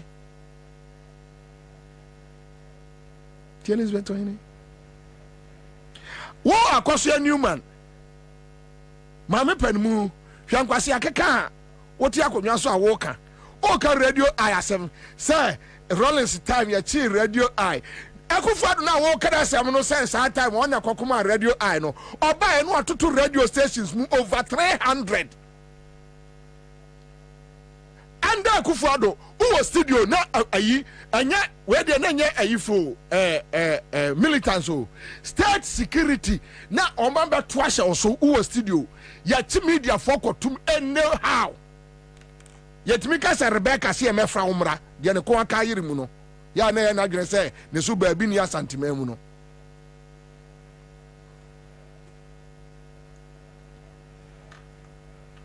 me say ye documentary bi ne be ma man for visuals amobi ahu de Akufo-Addo ye say omo shas me ka kire am say Akufo-Addo wi a de omo ben say omo ba be elogize no to wait for another generation but ye be Akufo-Addo videos ye be compiling ni nyina aguo demonstration say Akufo-Addo lead kumipraku demonstration na then government ye violent ye be kwa koyi ye friend say arise Ghana what went on our circle under Akufo-Addo leadership under Akufo-Addo this criminal This reckless man, under his leadership.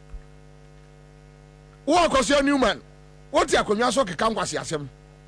Say during radio I and Busa say a day na recubro a train who free Akufo Addo nchen. Oceano ni yonkwa kokra was so didn't sabe one any.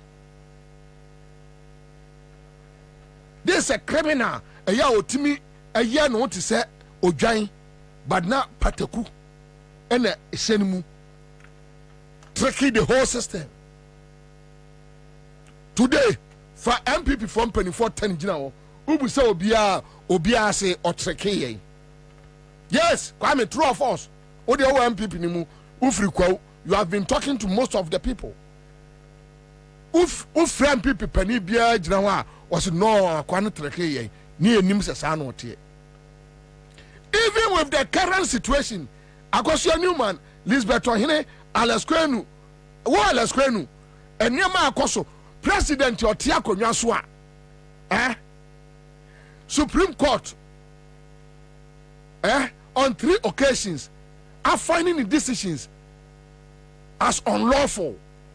President Ebisi Ghana Memuda, President Otiako Nyaswa, on 3 occasions, Supreme Court are finding the decisions as unlawful.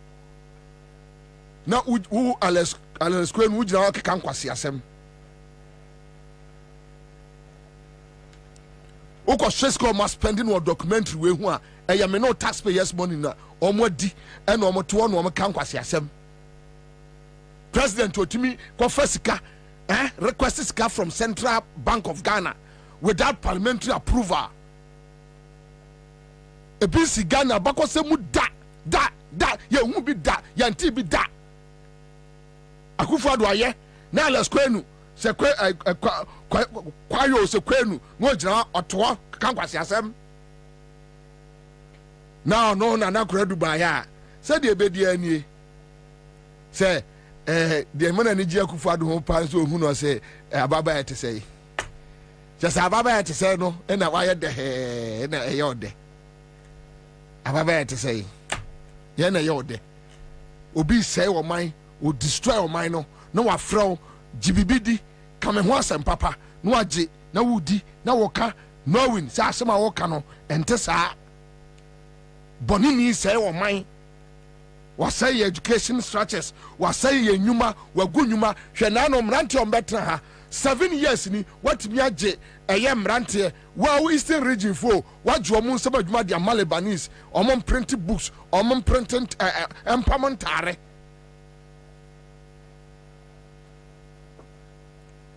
akoya adewi e dia baba beto but me ka kira man for mo be hu proper documentary on Akufo Addo ye be kire mu videos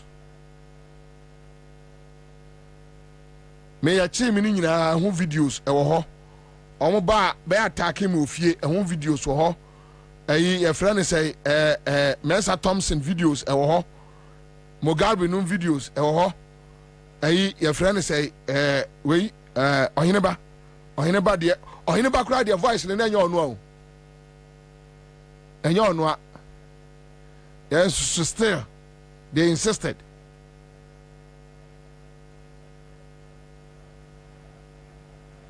obi a ono timi ka se China ni kodem na de no ajeli Ghana ni na Elizabeth hit wono kan kwase asem said that the bibi agro ni sa na mana kata mu ani na jimisem no guna na mudi che sankrofo ho esen ka military yibe no nipa bo mo masa na de besi biasi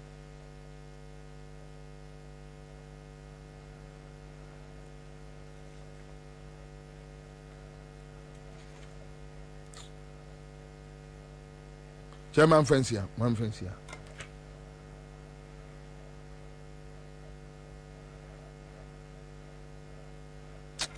Ya kan hu ni fast, mami twa so. Anu obi asende me no. Say Magdan say obi. Ono Magdan we very useless boy like this. Ono Magdan say ada radio ni akan ho asem. No watimi a convince tema police regional command.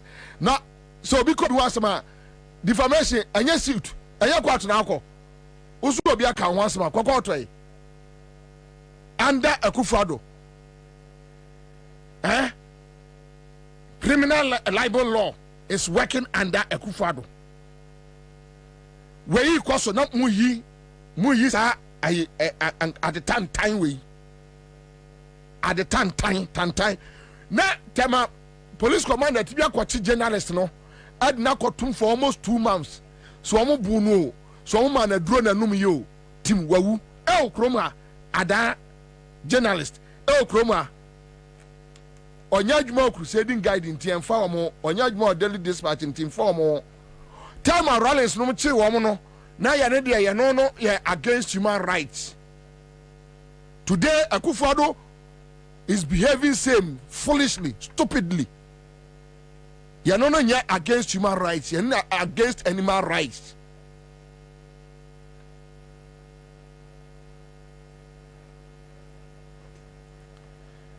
Na ndisi no ahun omo ye omo communication samre sika no omo de amam for communication mo fa bi nya document ka Akufo-Addo nkwasi ase mo compile video na bo a bossa me kwa mkopa bosia me fira me kwa kopa bosia mama nkola asha ase compile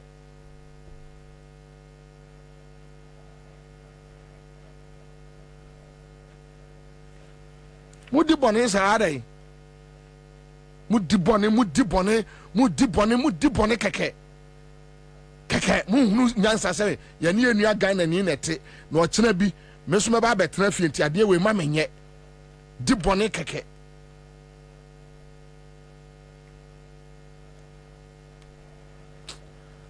zengo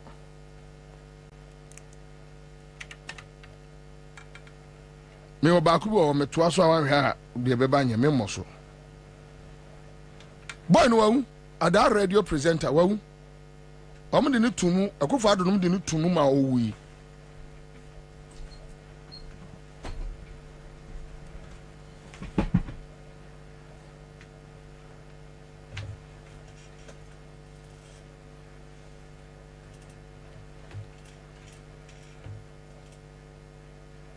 America se mu change.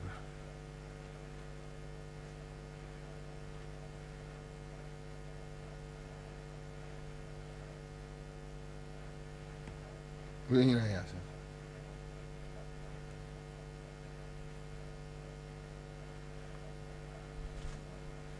Ocha holiday. Say 1,500.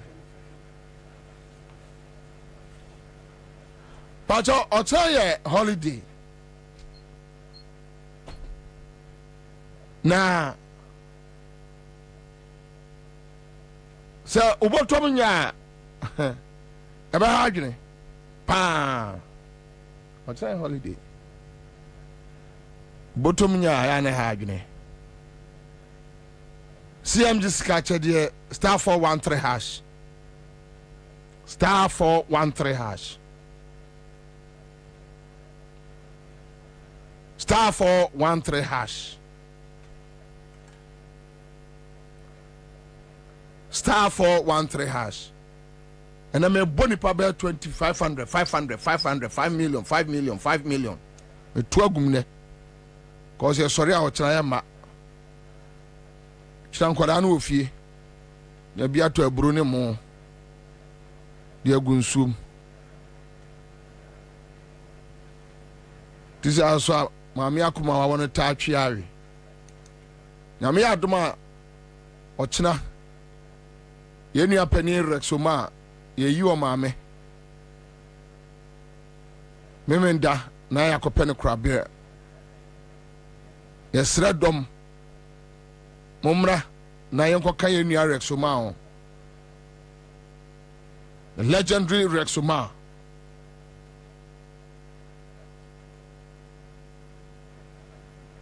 Chaze yakwaba.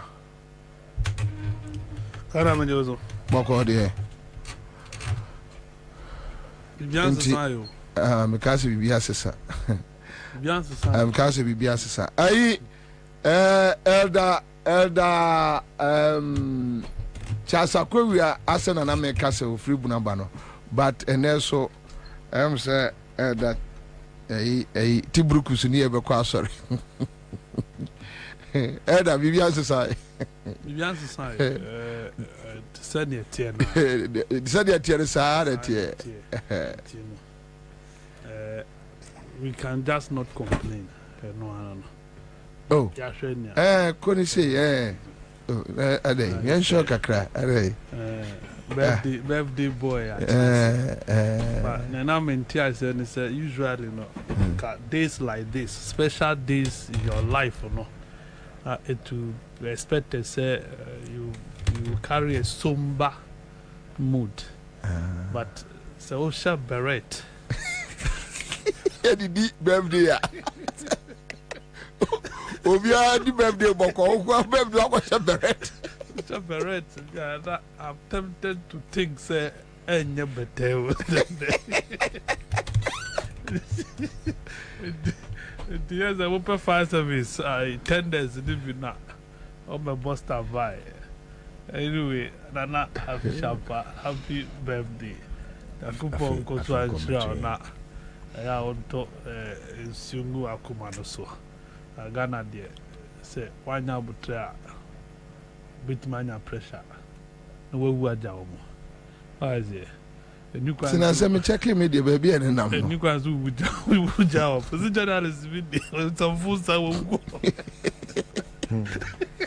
go people are ya problem ya we ya no as you what do we ya oko in see why is it you know ya na anya butra o man mu den some phone the team no but what can we do say ekufado atimi am ya documentary amane say no media freedom or no fighting media freedom you see how matise na o kasa when watching the side of the story so people also have the opportunity to present the side of their media story. Me ko bobosia pa anti say me ko ton me ka no that is it ubetimi catalog the event I see and this one ubetimi come back to the beginning of the Fourth Republic I say na yen catalog event and why not a winnie what the bonny say we are no an award but Charles when him there me say me di bonny say ya I'll just go and sit somewhere quietly. Meaning, some dibonny. But Nipana dibonny, even on any crop for Lisbeth or Hinnon, they still don't see that Nipana dibonny is too much. But that is, international cars will be on the price. So be on the price. Be on the price. And do ball Lisbeth or Hinnia. No, because it's sign or waji. Because one football is better now would die I have warfare. Oh, now you are not being fair with the facts. Anyway, I have warfare. Doctor, who media school be a near come for Makaji media, you may yes, or criminals. Yes, but criminals. And they are against some of this media freedom. You can't watch them. I say the media freedom, and quite any day. What is it? Media freedom, because it is in Article 162. The rights are guaranteed. I say the rights are guaranteed for every stories. You will not be censored or being decided what to publish and what to write. So guaranteed, but unfortunately, almost say yes, and I'll be true. Be diba. And central for now, because I see my problem has to do with journalists in this country. I said, just a say we young journalists and sana you be whom. And to know on fana samunko who quackosra there for wanimuko. No cock can in tia waba. I didn't walk so cosre. Conem fantu butum, nesankofi. Benphobia samunko. And then like more normal especially more on air for no more normal account to us somebody send you back can with your bar. Let me cry me on any be anywhere, madam. This is Uncle we are united. Say a lawyer me on any be anywhere, Medini Diagro. That is, yeah, we go away. One more creative problem on air for no. Jandam no mona mobo.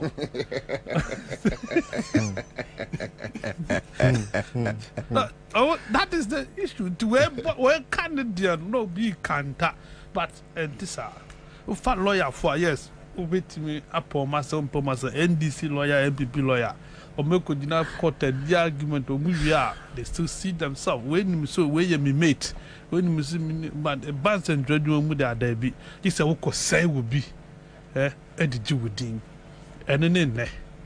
Dear now, and no be an answer by account. No, what? And then no be an idea by account. Oh dear, by a Becania, yeah. Let me tell you, Munte 3. The campaign to arrest Munte 3 has everything. Joy. Led by Isankuma. Munte 3 by no must share campaign as a or Muko car say, or they say BBC and that, and a damn for say, or be warren or no, a rape or no. It was joy. Interpretation of Moody truth because I'm going to get 2 boys. And don't want to get to language. And I'm going to Chief Justice. And never ask him. They know Mugabe Mubekoro. Yeah, you never caught her. People knew that they were going to go in. Yes, about that, it's about Robin Musa. Yes, that's it. I didn't know. I do tell us. And the commander, Sanet, say, as a trouble who Ansah. Said they will stand for this occupation, professional. Now, at least, on my card cry to some extent, Bebois. Me, my cassette until say, Yamma radio go to 4 coin. No more accord presidential press call. Same people in a tape, a bam. Herald, Bekobi. Any other ones, Bekobi. Now, who could be? Oh, say maybe I mean soon. With the Muslim, I cry for Mamo access, no more could be under MPP, not under NDC, or my FM access. I could Jubilee House, I could cover stories. At Tamil's time, press freedom. At Tamil's time, press freedom. At Tamil's time, because you cannot talk about press freedom. Where the at Tamil's time, not delegate, not delegate cover stories from presidency. Fine. At Tamil's even meet the press, not delegate.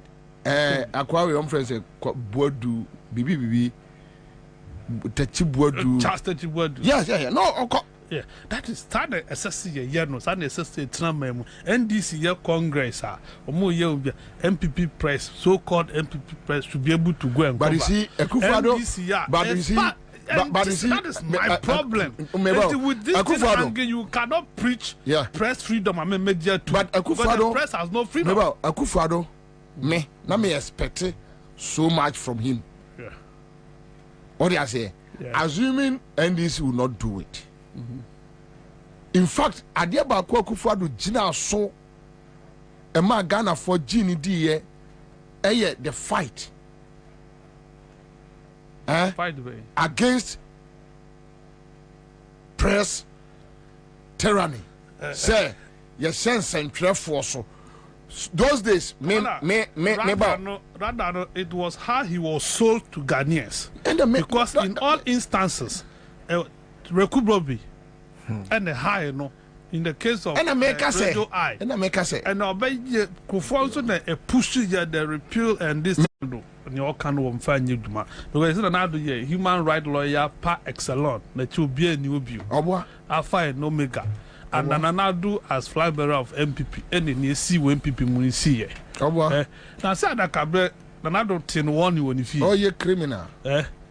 Because of now it has happened, continues to happen till the internet, the media and the market packaging. Yes, I do. Anyway. Succeed marketing, packaging. And one was Ghana packaging. Fridge, you know. Send a package. Yo. Fridge is a lawyer. Happy birthday to me. Happy birthday to me. Happy birthday. Happy birthday. Happy birthday to me. How old are you now?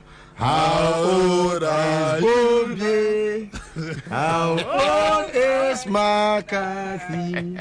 How old is Honto? May God bless me now. God has blessed me always.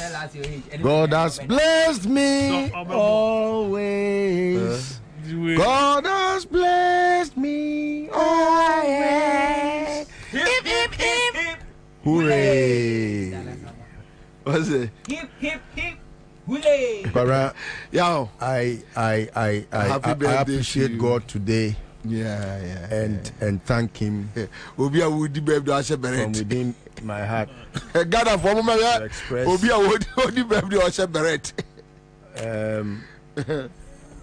words cannot express how much thankful I am to God, especially in this very turbulent times.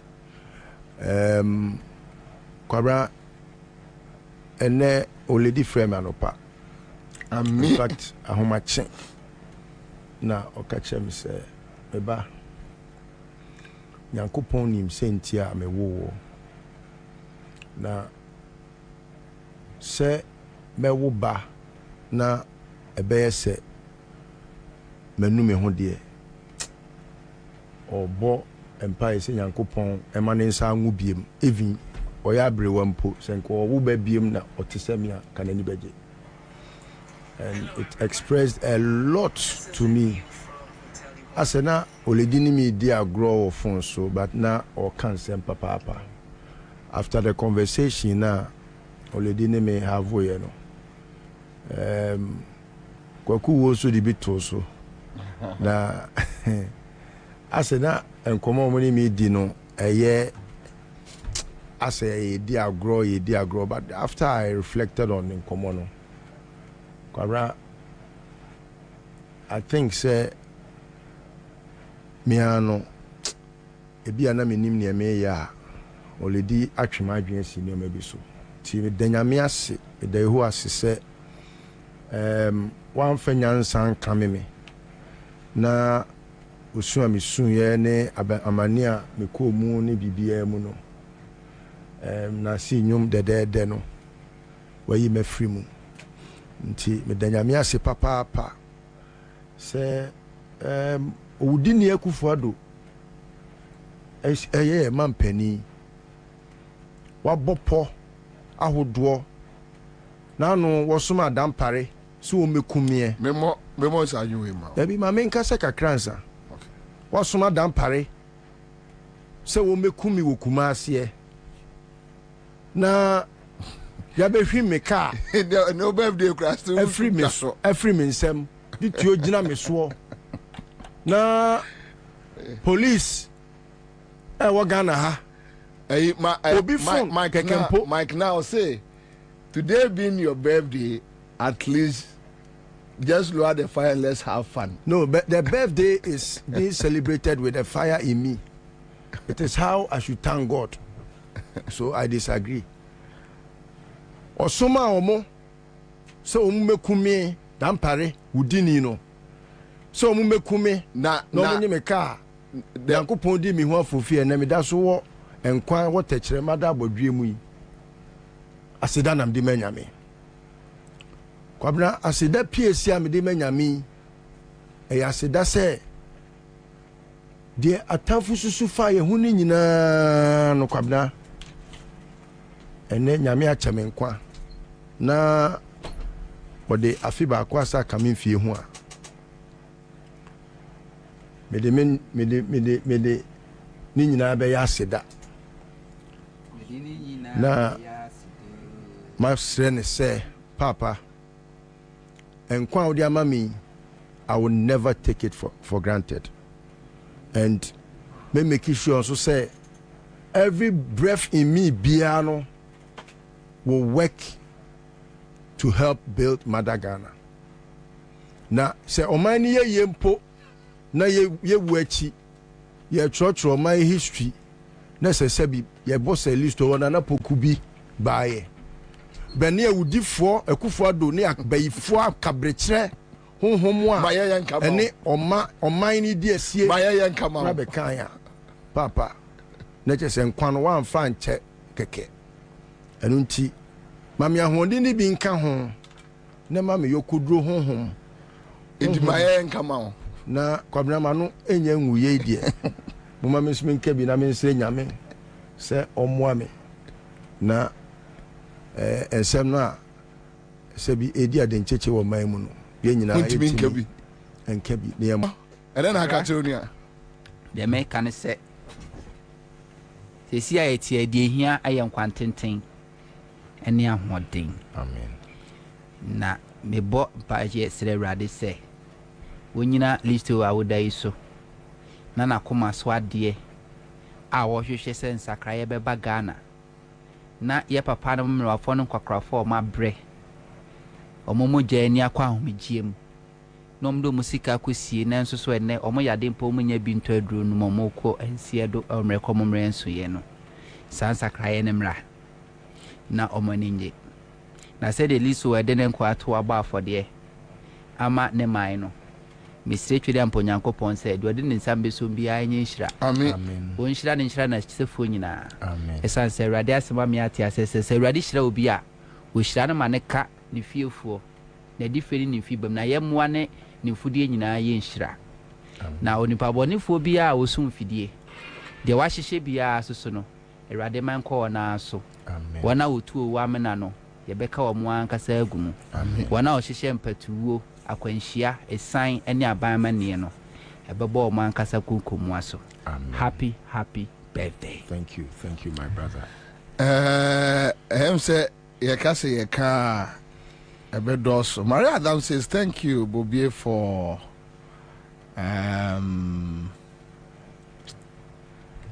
playing this wonderful song to our brother Electoral. Okay, so Ahmed Rasta Soma, happy birthday. Bill Smith says, as today marks your birthday, may the good Lord bless you and keep you under his wing. Thank you. So we have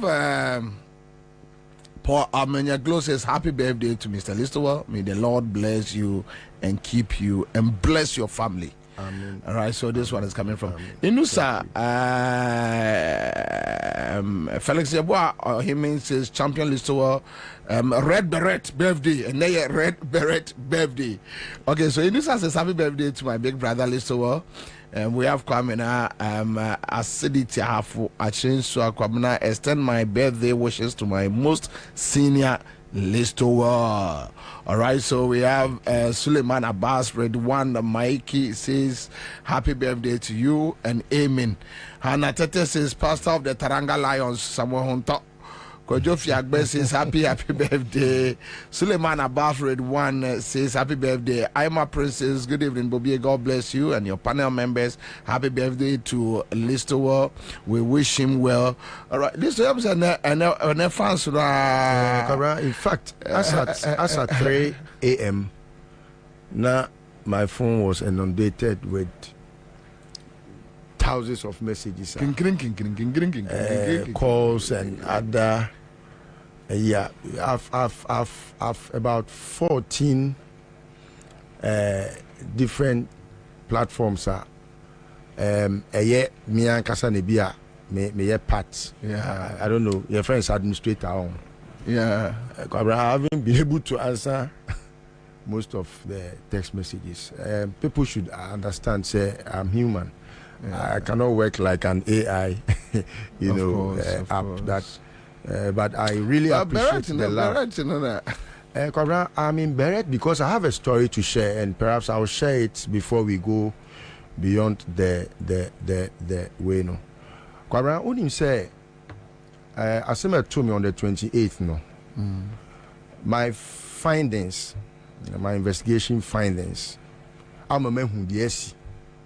That is why I'm very much at peace with myself. I know the perpetrators. I know the criminals. I know those who were coming to kill me. I know those who have snatched my car. I know from within me. And that gives me much joy. Say, obi fawa di anas obi ye oboni na unhu nipa kra. Unam kra na utibwe bwafo. And all the confirmations and the understanding of what really happened, Kwabena, what happened? Oh, but we can't use it to. No, I won't. No, just the time. Because of the time. It is just to give a brighter, understanding to what is hidden. Kwabena, obi ntimi wia wo car, enfa wo phone, enso phone na eye low battery, enko charging for 6 days. So charge it. Enso endum phone after 6 days. Enso phone for 4 days. Only pakoya am robber da. That party is to blame. And I say it with all the authority in me. If he likes to challenge it, we should go to court or anywhere. He, as the IGP, he must shout all that effort to take that car and snatch that car and take my phone to look into who caused me and what happens to me. Maybe because of the position in Tiana. Beyond the position. So go and report him. I won't report him. Then you have any case. You don't have any case. I am not a prosecutor. I can't prosecute crime. No, hold on. If those that prosecute crime are even my adversaries. If your adversary is the prosecutor, then you don't call that young court. No, I don't bet me in court. I cannot prosecute crime. No citizen of Ghana can prosecute crime, except you have the powers to do so. No, but when you know that somebody has wronged you, you report. I don't have to report the person that has wronged me to himself. Can he be a judge in his own court? Then what? So I will wait. Time has been my mightiest judge, and you know it. And let's wait. Let's move on. That is why I am happy from within me. The beret is signifying that, look, I will revolutionize my spirit to take up the mantle, and it is unto every Ghanaian to speak, because where ebi ana ayeme enye hunto may feel say enye onwa sabre no I be hunto no I may also be compelled. But if you have a system that is able to create armed robbery, able to create criminals, able to create things that will come at human life, that system can never suffice under a democracy. And that is why I'm in Beret. Okay. And I'll be in Beret till we find democracy. Till 7 December. Reborn in Ghana. 7 December. Yes, 7 December. That's all. Yes. With some finesse, not these kinds of arbitrariness. The constitution that we always talk about, that has given a president these extensive powers to appoint and to give no explanation for why he appoints and therefore why he fires. So if we as a people we are not very satisfied with the way these powers are exercised, then this whole movement to reform the constitution for me becomes very, very pertinent. Because without reforming the constitution and trimming the excessive powers of a president to appoint and disappoint and move people around and all, if these things are done in the larger interest of the country, there's no problem with that. But this is a situation where I think a lot of people are questioning the rationale or the motive for making these important appointments and changes a few months to the end of the tenure of the president.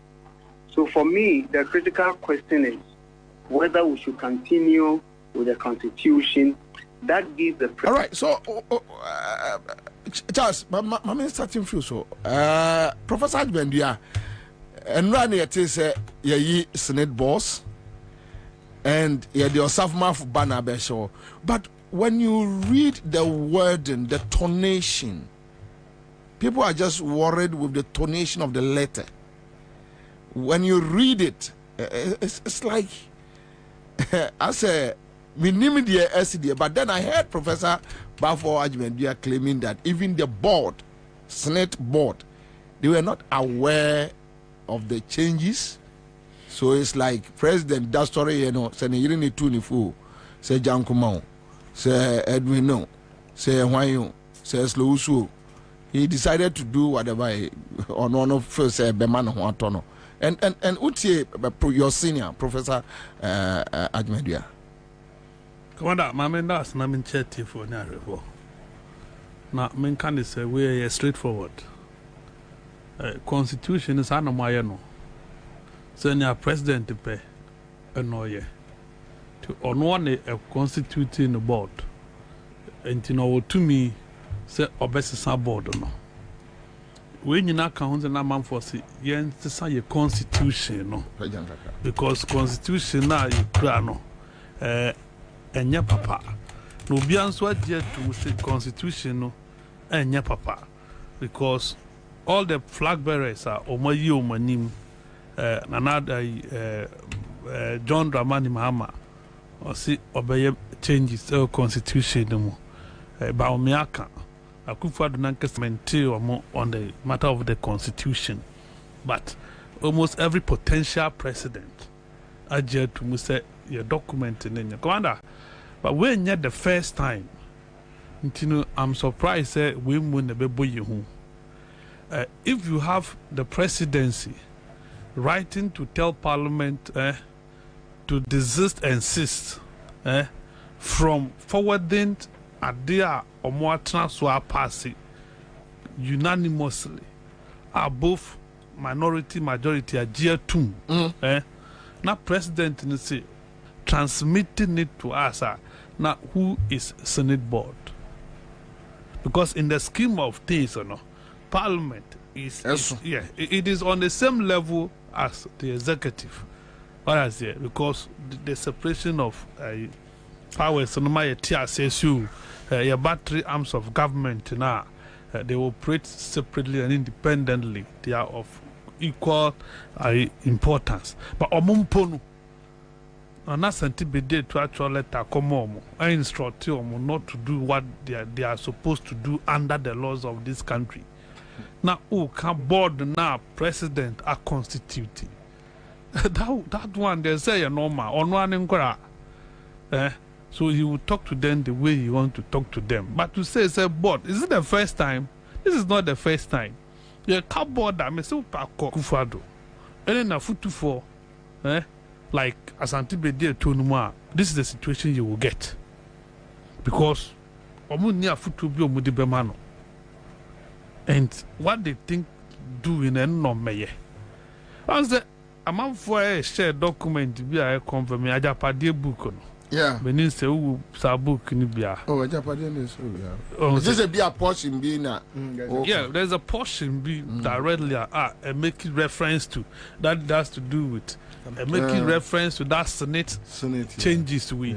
But surprisingly, that brand we you didn't call Senate one. Na hono mayema. It was at the time I papa beka che Ghana for say public sector no ayema. Intino omumfo bia adwuma bi.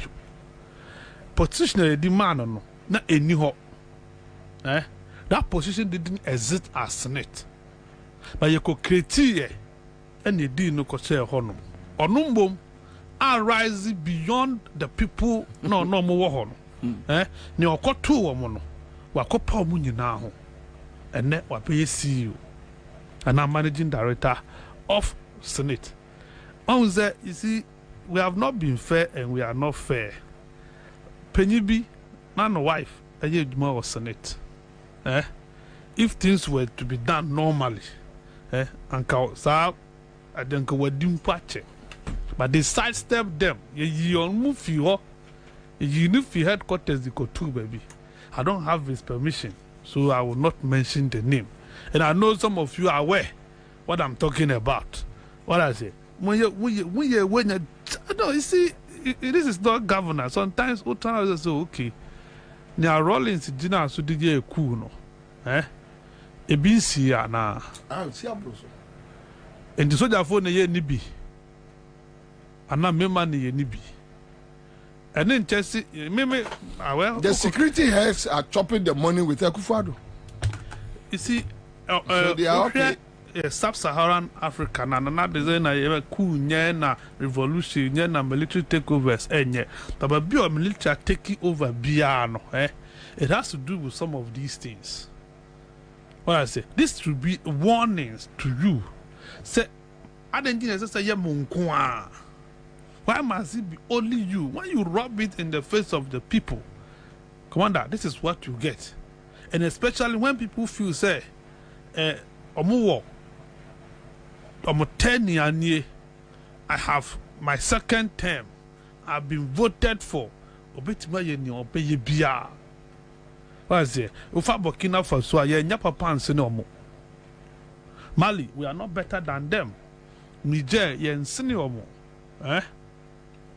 I Africans but bia sa ye ntie wanse let's change it let's do it right ni bia nya papa but omo tsa ye no let's check Africans today they are all thinking like human beings Obia said reset. Everybody is thinking right. Go to I Burkina Faso. Tuare Okramu. Everybody is thinking. Mali. You see, when Omeye say now Obia forget ECOWAS. Say ECOWAS are quite who useless group of old men. Omun to omu yankunfu. In sense, someone in a Koswa rather than ECOWAS speaking, no Makoman too.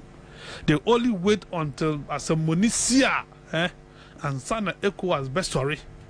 Abasu, oh, we anquay, we anchay, and intino, we will not. No, you don't do that. And then in Koya, you must begin to talk, you must caution. Sadia Wuye, there are dangers, implications, and yet stop it. ECOWAS, oh. ECOWAS won't do. I see these have become puppet of the US and UK for Yempenifui. He has become a puppet of the US. And you know, or ye be to please them. Senate a good Senate. And your man Senate here, you know, no with me be. I want to mean it. But then, or suffer for buy, and I would not question for what?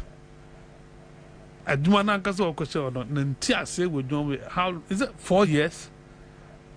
4 years or so. So 5 years or so. No, could do no. So Obiatina 20 years. Obiatina. He's been there for 7 years or so. Yeah. Okay. We say 7 years. Yes. Yeah. Okay. 7 years. But somebody has been there more than 20 years. Yes. What I say, and it doesn't mean that you're qualified than them. No, he's not the most qualified. He's not. Not at all. He's not the most qualified. Why would it be Osafomafo's son? Why Yamana ye why Yamana ye time? Do you get it? It is becoming apparent, it is nauseating. No, these things are very irritating. I say, but then maybe I'll be prince at the tier. So therefore your makeup.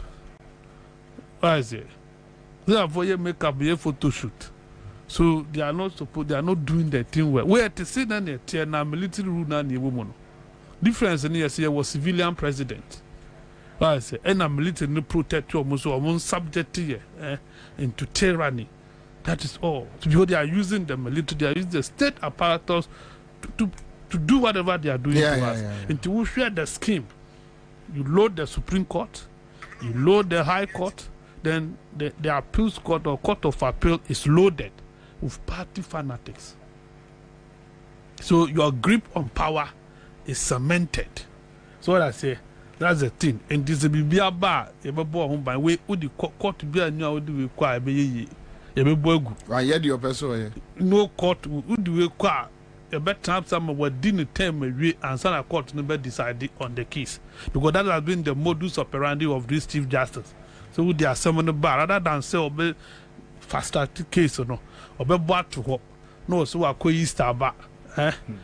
The first time a Chief Justice the case we are offer press conference. Now Obe Chechemu the entire master rule. Can you imagine?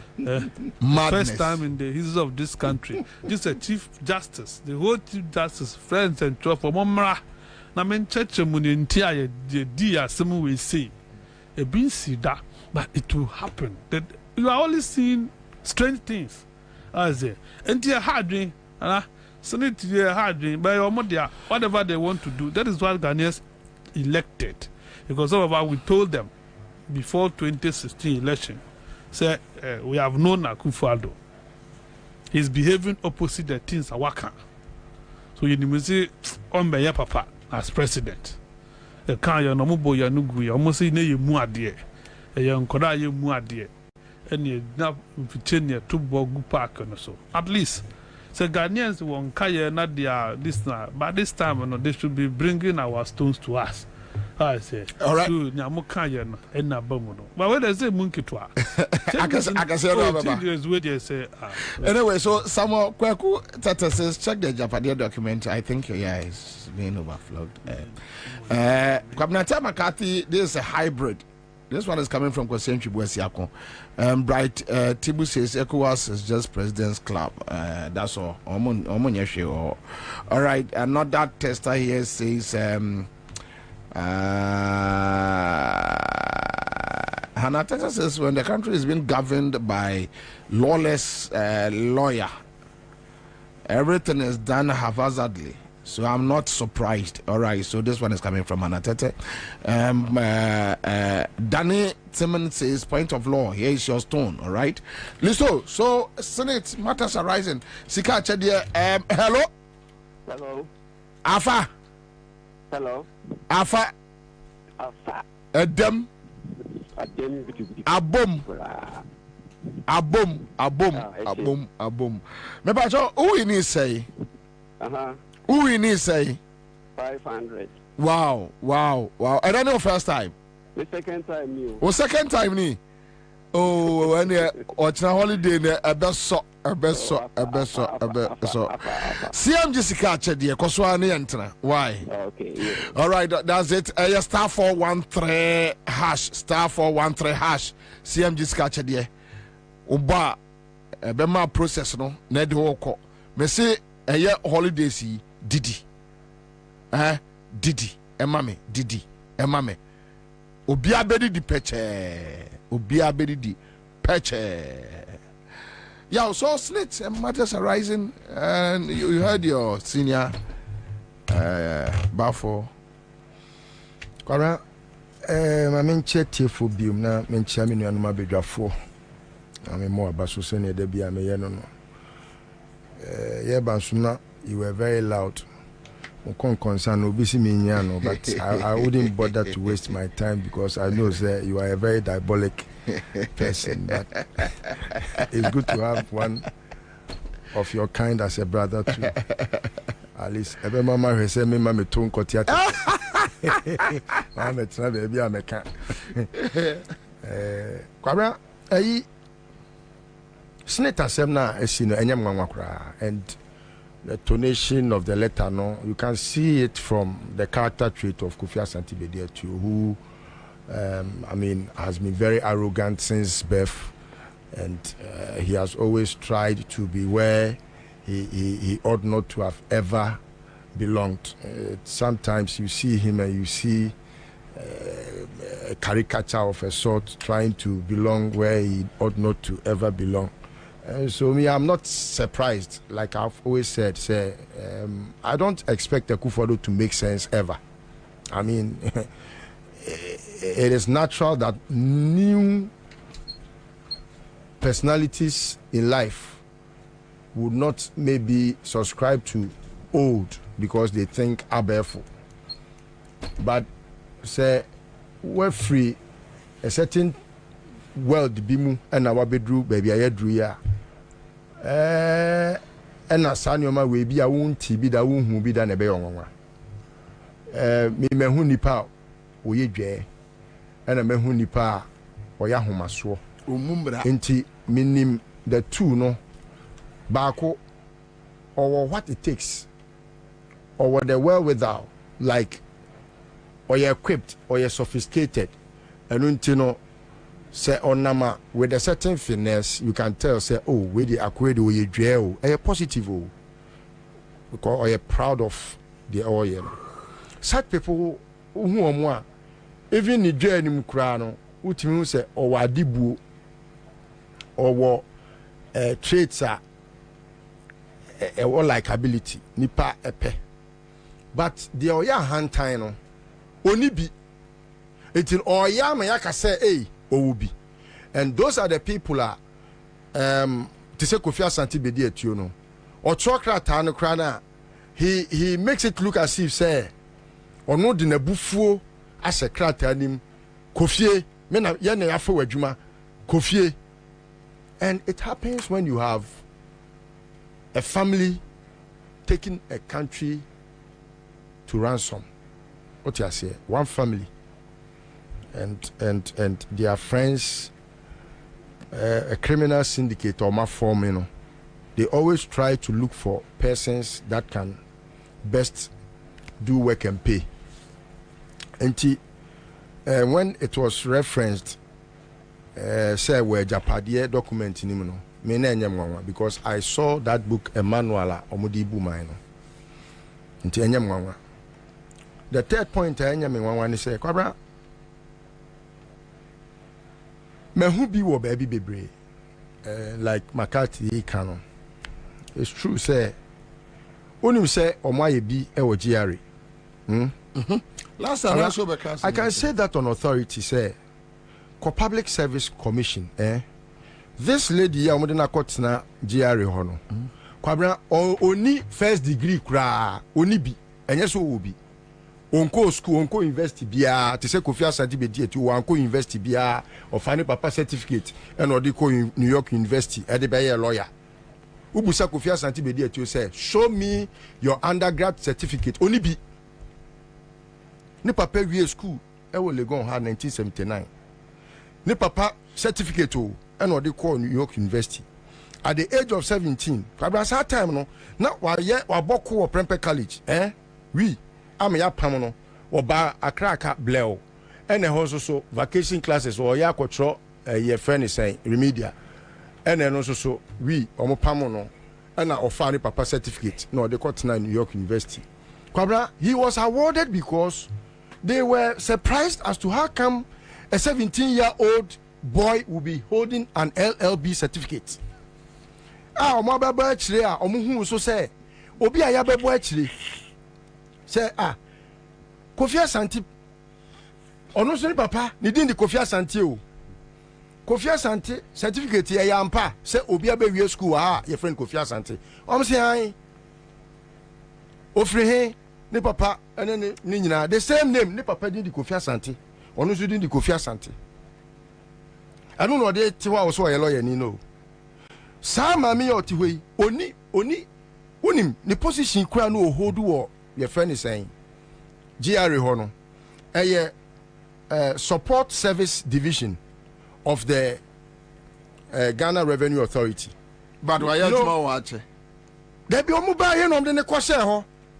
Onya adwuma GRA da. Wonya adwuma me say unim kwabna apart from ono no there is another guy bia omode na kwa sese omode na ko easy ono so omode ne ba as a consultant ewo SEPS omode ne ko as a consultant no within a twinkle of an eye no omo esesa akwa na ye fe no ya kwache no sa akwa no ya kwache sese ya kwache ababe assistant commissioner in charge of IT.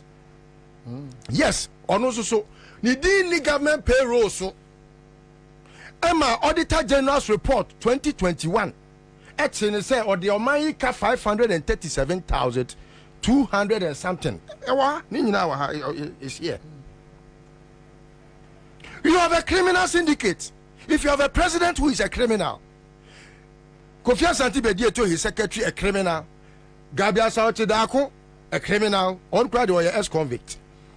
Your friend is saying, Osafo Mafu, a criminal, who teaches how to sell books that are not for sale, who will sell fertilizer that are not for sale, who will make that syndicator, will no assessor judge for most criminals. And you make our package the court with criminals. And they are from the syndicate just to rip the country Ghana off. That is all that they are about. They have not made these changes for any reason but to come and steal. Akakakra ho snit ho no. Unim say snit. Ya ketuan ketenketia ye di ko snit ho no. Eno no mo pesika na wia. Snit were properties. Ba bebre ba o mo afei. Kwabra. Oh, at least they should just forgive us. Akufo papa ko no we sika bebrebe o ko anybody di ma o wie sa ton japade nyina die. We sika so ni di. Wo cocaine sika so ni di da. We wie bebre wo cocaine a ko do banti mesika se na mfama no. Aso ne da. Wo cocaine wo man thousands se here wa kwa about sika na sa. sika so ne di sika bebrebe a wa wi ano wo na be so Akufo do sika ne so no wonim ni konya agbo enti also support enti those who know me know I'm never nti champagne na esi nanim na ani obobro boy na ntie no ko fori na ntie na no na mo wo wen sa be sa enti Kwabena snitch crowd here omo di acheyen omo di ama to football omo di ama to football because e ho crowd here nipa na omo de ne ko ho no ebia na o qualify but GRO or minor revenue collection agency, the authority that takes revenue, yet the obia unqualified aquacotina honum or honum as a support system, no acting no because Kwabena Public Service Commission. One more intimi kura mano your friend is saying recommendation letter. Emma edru baby na they were compelled say I was so much say GRA say omo pro before from la na omo envert no na omo intimi try to qualify that person to go and take that responsibility. Eti media enya me nwanwa kura but Kwabena eyanko to sre and I was saying, you have a studio, honey, kasa. Or a crabina compo. Say, ye casano. Na yan chre was here the first war and the behind. Mimi dear, I believe, say, this can never happen under John Mahama. So, it got to a point, yet me appointee will be okay, or could you tell time no? Your friend could get qualified to be a minister, a deputy minister. Na or information, maybe one emails. Yeah. And of information core education. Kwabena, you how ni patron omano isi omoso. Omo mako suku omo certificate no. Way oba way oni certificate. Oko school monikers o. Ukrom school monikers. Oba way. Oh, any certificate. Me say on call university da. Public Service Commission, omo busa ne say school be na akoye obo school bi din. School omo koye ni din.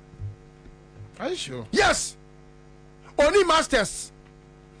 Sa portfolio no service support service no. The least you can have AOBA or what 10 years experience in accounting. Only be so obia nepo kunye me person manim gu ase because se manim gu ase amen kasa already should be Akufo do anya holiday on me prove to the world say or certificate oba no ye frɛ no Julie Esiam, Miss Julie Esiam uni nipa kra busuani o keno for ya tanua eyere no ni nua keno for ata ne yere no ni nua no me na betra.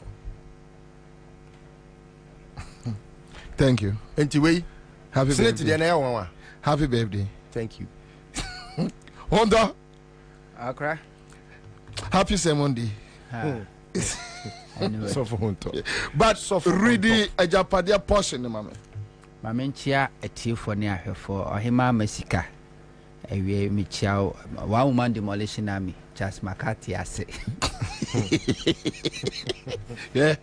Chance to make a just war, bro. We are say or buy. And I beat you. Me say, it's a plane ticket. Yes, it was a charcoal. And you'll be free America. Every chance Makati won't cry. Hey, if you are told that. Bo, you can't watch on so back. A bit here, pa. Chaze, what to Onia? Bam, right. Coco. Hey, or come here, Muamu. Could you me? Hey, Chaze, America, Virginia. Hey! That's how a virgin. Babrunia didn't brand. But you have a mama castle. Yeah, Patu.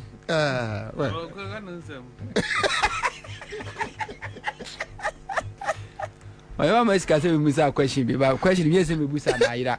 Okay. Until we are me kwakọ hwe na me the amount. Okay. Nana. Wait, sorry. You want to me twa no.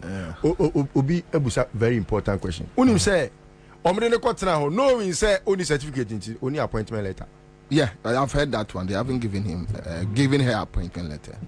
But why did you boss? Yeah. Nana there ejapade document eye trimopo Akufo Adoni na busua boye said omo pese omo ye Ghana. Ebra omo be omo mpani ni omo mamu nyina akire no. Oko kratafa de kasafa de asie ho enie. Head no say adopted children. Nana adopted children ni financial institutions no as a ownership no every Ghana ha. Or say these are the top banks in the local scene which largely foreign ownership that we will not be able to take controlling equity stake. However, we still need to wield substantial influence in their operations through leverage over key management personnel and some board members. The aim here is not necessarily direct financial contribution from these banks, but rather to assure funding for private businesses aligned with our cause. In the unlikely event our bloc is not in power, we could also count on them to make pronouncements that will influence public opinions against the ruling government. These adopted children include Absa, EcoBank, GCB, Stanbic Bank, and Zenith Bank. And Tidomo Chen say, almost a bank we see no mono. A buying shed any Ghana commercial bank in free moi. A buying shed any control room. Nem do omo person me and so omo person mo penetrate a realm. Na omunya influence ni say on person omo control. And the simple MPP a buying a year Akufo Adoni a chimfoni ni aban mo a. Ombe to me a use banks no. Ama say you are generate public opinion. It means you bet me they control the economy no. Said the beya dom hwe mbese betumi aka nti oba de ekasafa ya osafoma fo ba no ho a ho eye second paragraph no point 2 which is EcoBank or say EcoBank. We have two routes of entry into the institution. First is through SNET, which has a seat on the board of EcoBank Ghana by virtue of its shareholding. That seat is occupied by the Director General of SNET. In phase 2 of our agenda, Kofi Bosompem Osafo, who is a Deputy Director General of Senate, should be made the DG, that Director General, to give him the seat on the EcoBank Ghana board. Secondly, the wife of Ace Ankoma is the group head of commercial banking and a member of the executive management of the EcoBank group. Our intelligence is that both the role of the group CEO and the managing director of EcoBank Ghana will become vacant in the next 2 to 3 years. Nana has been advised to use all diplomatic avenues to support his Ankoma's wife to fill one of these impending vacancies. And he omode ya osafoma afobano ekwa so no Ghana Senate ewo shares ewo EcoBank. Na nipa na ono representing Ghana or influence no Director General of Senate. Ena ya osafoma afoba ena ye deputy enti nyo no so boss no no intimate na. Enti the second phase ni say ye be Director General fro na ya ma ya osafoma afoba no aba be ye Director General na ono na occupy that seat no ewo EcoBank na said ye be ya obenya influence on EcoBank. Na omatimidi agigi sika edia finance omo eye businesses are omo operate in this country. Unlikely event say omo free aban mu a na omo you see the same influence no edi aban ya beba no ani. So that is the agenda. Ena edem pepepe ajapade. Enti everything is calculated. Ya calculate and ya be do some pempenso a ya duro no. Enti so to say ya osafo ma afoba no ba EcoBank for memamudie. Said ye onyankopon ka say asase nipa da sanya mungu asase so munue o otwe ase no a matamfo no na ne ato no so obre mo ne Eco Bank me mamudue enti de wo mu eno no banana de bia amekasa abato hu nsunsanso na nsunsanso no abi ne wo me saa openi no ho na yayi na die no emfa me ho na nkame coat ena nkame shirt bisa se na mo aye anwe yemfa ye se nche eye abekronsa omunyina eye abusua omunyina eye abusua enti kwa be fa so yi na die say be the text message. One of the top staff of SNET texts me here or say the staff is happy say yi Bakono because even though we but he's better than Bakono. Okay. Yeah. Tell me family ho I say could be insure tampe insure tampe e be kronsa e hia me sa. Nemum ensunsuaso a wa bato so ampese Ghana for atiase ne say under John Dramani Mahama NDC open state institutions are na financially omoye strong ejina omo na so ewo sika fam na Senate eka ho papa. Okay ba me mbo a unse Josephina Anan Ankoma appointed as new MD for Eco Bank. Why and to ma secure omo appointed in Dabe. This is Kenya. Ate omo de ko Kenya. Kenya. Eco Bank Africa. To bitimi aba. Eco Bank Africa. And that is the second phase. And to must secure all these 2 vacancies. And take Eco Bank for you. Nana. Me. Under John Dramani Mahama, a year Senate was financially strong. Bukom Boxing Arena. I see one no. A year Senate for any CA under John Dramani Mahama. Or Monfaso Munya any B. I know me the CA. I could father by 8 years money away.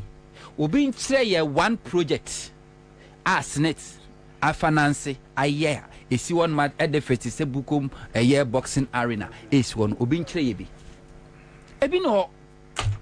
And to omo be manage ye. Te say ye de supporti abusua.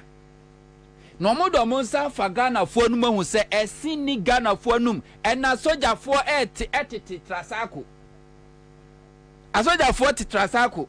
No be ati trasako no be twitwa akoyeku no ye chine akozutu no more. Oh, Yama gold bar.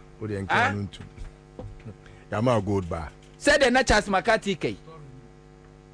Soja near or no ye makeup or chinanim. Now I cover a yana phone. Now I a TikTok video and what the ato or no bullet or the new cock bullet is all done mine. Never. And under Kufuado, a soldier for you corrupt than police. And a Kufuado, a soldier for Omoya corrupt than police. They are sharing the booty. Omon konko fight galam say. Omuko mu nyina commanders ni nyina kwaje concessions. No mutu. Omo ati o man Ghana soldier car no share eye military uniform. No mu protect galam say yes ekwaje omu sika protect omo mine anajo. Say omo timi de omo MPP for boys ni be gumu. Mo and omo pamatare shem because most of them could be tabletop. I don't know. Omudi ni regular yes. Army. Yeah. Jena upe Ghana state institutions are corruption womwa. And Tissa Rollins mo penso a soldier for no munya corrupt into mu say the politicians were perpetrating corruption or mobile cleaning system. And the military themselves they are worse than corruption. Me say omuni akufado ne che. Say no yes we ne akwadabo ekokotoba. No abobi a hye nsem. Ubobi hye nsem a de obeji bia na ni nimu bio. Wacha obi bi wache amomu nyina anya bi enti wanya baako na mimi wiedu abeka enti the military official commanders they are living luxury lives na how na beja ne luxury life wo so akwaji bullet Rollins okoye ku no na o dan he had nothing and he had nothing to lose we mu de omo was something to lose wakwaji da trasako team on pedede trip okobi galamse yetu o tubi one na mfa ne bonkonkwaji bullet mo man Ghana what is o man Ghana ono fa ba say afenyo marking ye keska was Ghana that's the situation we mu ene kone eye senate for omo financials west ye draining all the state institutions. Ye draining ye twi omo mu a wo say akwete wakwa mayanka ni akum na ntwie na yi ne wedie no enyina na ye de adua dade awom ni ahange na moja ne sone no saa na say all the Ghana state institutions saa na ye no ya hange owiem ye drop ye chese omo draining a last drop ansa no mafiri abemu na eye ADM say suya na o pare na o sheda de ko family. O se ko yibi. Eni na abre wa alaji so. Ana o se ko yibi. Alaji tanko de ni abre do so. Chiriwia na ba no. Abagi nnam. Na eye sa mane sa kenye. Se kufu adwambe ye omampani a. Ame forme aban a. Me sinka Ghana for ya appreciate John Dramani Mahama ni NDC da.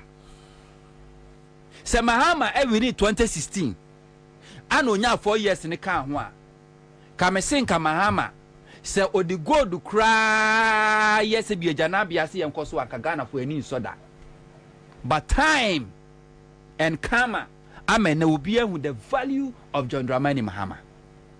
Under John Dramani Mahama,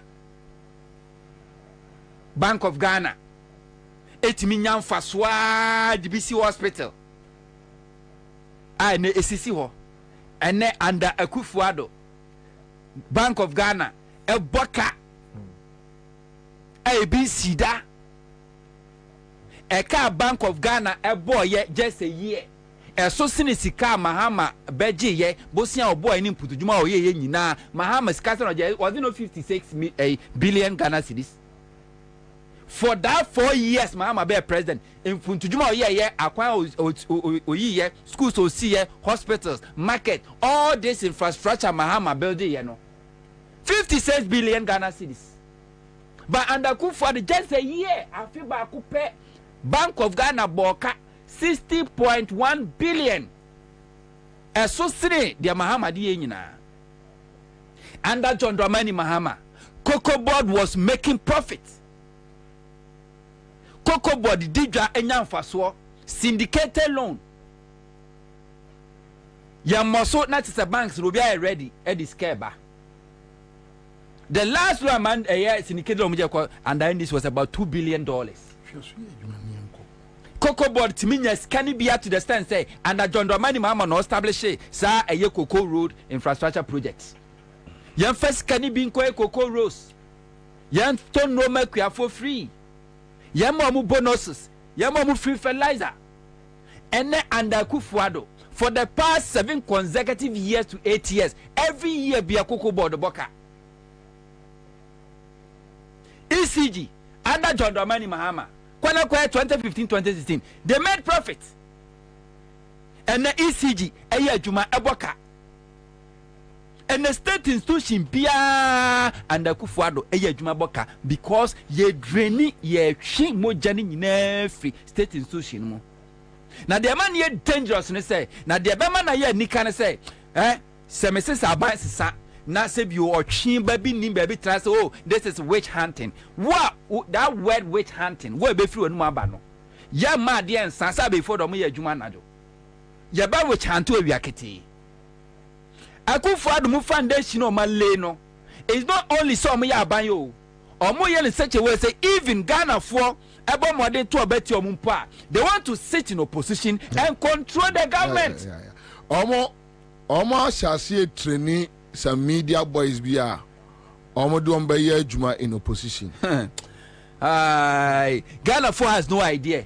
Now they say Akufo-Addo me who said now you can go brutish. They have no idea. And a part of MPP's ideology. MPP's ideology is say government has no business in doing business. Say nya ban say there's a ban be bibi adi mpuntu eye emfaso beba. So give that opportunity to private sector. Now the tax in the that's it. And whenever MPP is in power, what they do is that omo weaken state institutions. Omo making it weak. no oma establish a private one no they are competing no na oma state they na are useless as to speak and the STC is still useless because happy birthday and your birthday the mama konsuluma and no man penikufor and the good STC ya tonya tombo to not STC mahama ba revive ye no oto STC no sabre ogu STC no any who this VIP ni sa buses nyina ba ye private sector go and check all these buses are running all those companies owners no belong to MPP the MPP financiers see we king STC said the bay this private bus operators no ebenya access to the market when mahama baya was still all Baba revive STC or revive you know the cut was so deep and then STC is still struggling. STC was picking up MPP sabe taking over and the STC is as dead is as good as dead and no call STC 4 year there was cycle and no be no much a VIP for no and no more crash on mass be a VIP when you na STC for assassin ye good on your fa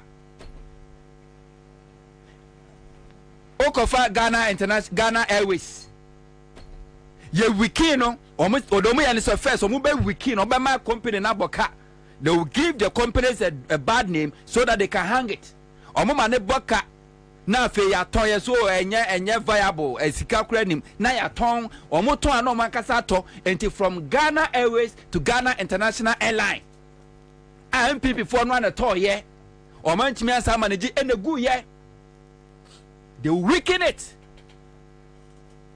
And a agenda for MPP, a blueprint at Daho, and will be our echo. And womono at any given time, MPP want to control the economy, control the government from opposition. They have succeeded in controlling the judiciary. Because judiciary, whether you like it or not, MPP will control Ghana judiciary for the next 4 decades. And in Tina Kufuada now Korea from Supreme Court to all the courts wa fili honina.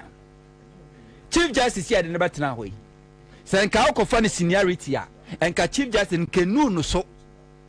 Ko me baby a but Akufuado ni MPP ageje hu say so okofa obi a ne retirement age eya ben 3 years 4 years likely event MPP belusu.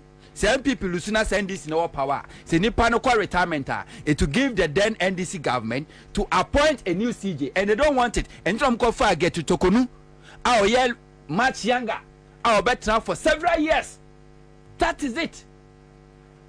And what they have done, a coup d'etat on state institutions. And Tisabaya or Beba, Nami Aduna John Domani Mahama Babaya, Aba. We are going, I was say, full force. Full force near recover everything because the damager MPP Akufuado buy ya course no akwa se watu bo etwa asuo frawo enye sada no ana se bi mpafu besi wo nemom ekire ena mpafu besi wo ye behu apotrotenten ebra nyankopo ya adom ne ato abati aban na MPP akotena opposition se NDC for ba na omoye forensic audit on the economy anhwa amesi Ghana for na kasa betiesi abonten abo MPP fo fi ache nkrofo dioma sem wo street mu a nobody will bother say enko court enko di wasem enko and I put it to you Ghana for na kasa will go to MPPs their various home drag them out and then no ugina ho na your first statement ni abo ko adu dia trou ye wi atuti afiri so. All right, Mariam Adams says I hope the next NDC government will do serious judicial overhaul in the judiciary, just like Senegal has done. And I hear says Senegal near me kosu wo gidi. CM just catch there. Choboy.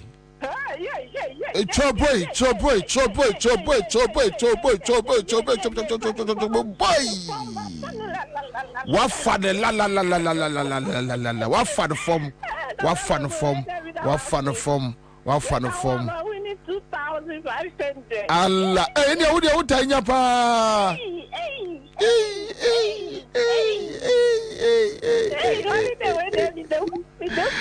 Holiday where the already the patch. Listen, I see the birthday. No, yeah, facade when I'm in fancy. Because our body aside, I send no back. Yeah, that's me brave, madam. Because I join the CMG sketch. Hey, another winner. But never you. Hello. Hello. Apai. Apai. Edda form. Boko. One is slow motion. Kwaninya. You better sorry. You better join. Sorry, Mumfadi ya betu correction. Mumfadi ya betu correction. Pacho, what do you say? Pacho 200. Pau, una chrono. We etimi kukuru gare muru. Aye. Yeah, that's me brave. Cause I join the CMG sketch there. Star 413 hash. But I'm going to in all this our discussions, then you will hear them talking about 4 years. 4 years they your mama the bad day. 8 years. Baumiado 8 years. Now 4 years, mama the bad day. But they couldn't ask her 8 years na Kufuor the day. Probably 8 years a Kufuor the day and Jomama last 4 years will give them the answer. But going forward, Kennedy Japan raising an argument about the 4 years and 8 years. And let's go and listen to Kennedy Japan on the 4 years, 8 years all argument. The things I said has come to pass. Yeah. You know. Yeah. I played back the tape yesterday and I was like, oh wow, Yes.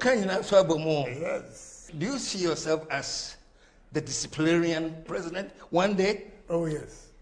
Yeah. If they give me the nod. Look, you see, my policy is my term is 4 years. And therefore, any politician who thinks of the second term will not be effective. Why? Because he wants to go a second term. He cannot crack the whip. He thinks if he's strict and disciplined, the people will not vote for him. I want only 1 term. And the 1 term, the development I'll bring in this country, Ghanaians will beg me to all the things I said has come to pass. Yeah. I played back the tape yesterday and I was like, oh wow, Yes. Do you see yourself as the disciplinarian president one day? Oh yes. Yeah. If they give me the nod. Look, you see, my policy is my term is 4 years. And therefore, any politician who thinks of the second term will not be effective. Why? Because he wants to go a second term. He cannot crack the whip. He thinks if he's strict and disciplined, the people will not vote for him. I want only 1 term. And the 1 term, the development I'll bring in this country, Ghanaians will beg me to all the things I said has come to pass. Yeah. I played back the tape yesterday and I was like, oh wow, All right, so listen, let me start with you. Canadian Japan analysis on 4 years and 8 years. All right, it's a very intelligent view. Yeah, and sometimes it me am 1 second. It me intelligent and cogent analysis because sometimes and baby I didn't know my fan and koye, but I mean it's human. Where the many dream because the constitution did not say yeah will be 8 years. And yes, I can hear after the 4 year term no yabema yakotwaba.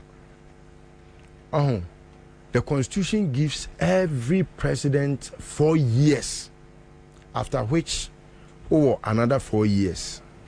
Now say we share 4 years now yedema amam penimfo na Kwabena it is said ye bema na oba kwa aware na adwene ne say aware especially a man me kwa menche etu otu banchia onua obi wo so a onim pefe se bema no ana oba no obecho wonche wo se because odwen ne ho adwen entirima ho adwen into a certain foreseeable future no ntino oye ade a ebetimi anyini kura beyond ono ne generation and eno na account as to say obi be president 1 day 2 days 3 days 4 days 4 years 8 years what have you know enya no na hu hia o de emre ketwa bi a ebedi won nsem no nipa ne nsem no ode ye no ene hia eno na enka ken cancel so a na enka ehu se ode ice na gu cake ne so.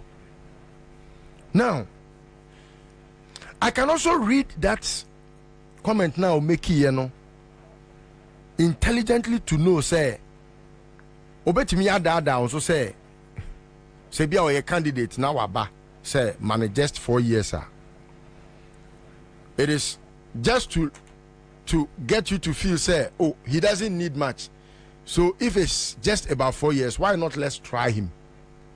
What must I say? So it is not like John Mahama asking for more. What I say? Sebaumia comes to say, oh, I just want you to, like Akufo-Addo did. Akufo-Addo used Kennedy Japan's strategy. Okay.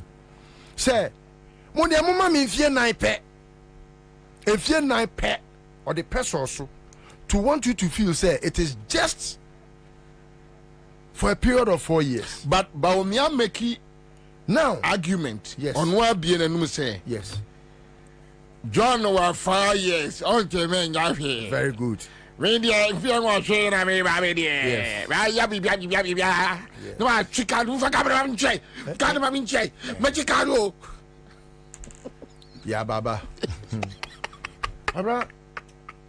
So you're able to put the two on a scale and weigh and know, say, one is very, very light. Machicano. Oh, because his understanding is say longevity no should give him the reason to be able to achieve something or attain success. What you say? Onim say otewo akonwa ne so a na ebema na timi aye bibi. On how shallow na adwen ye. John Mahama's case no peculiar. O say midin fie 9 ayade a Akufo-Addo mfie nwatwi wantimi anya me de me ye animu mpo kwota. And it is true. It is true. John Mahama mfie 9 no Akufo-Addo cannot show even in percentage terms 10% of John Mahama's achievements. Not what's happening another 4 years, crack out 12 years. Akufo-Addo 100 years. Nema John Mahama 4 years. Ontimi and John Mahama did 4 years. When I started talking about these things, people were like, I'm being exaggerative. Okay, say, me challenge the NDC say, Omonfa the 16 years under NDC no, and you ma omoaye, and putu a challenge to the MPP say, yeah, most more the way. The MPP cannot show 10% makakes here. 10% have been very magnanimous to the MPP. They cannot show 10% of achievements that NDC can boast of. Say, they cannot. 8 years under Jerry John Mills, Mahama, 8 years under Mr. Jerry John Mills, Johnny Van Satta Mills, and Jerry John Rawlings. 16 years, my boy. 8 years under Kufuor, plus 8 years under Akufo-Addo.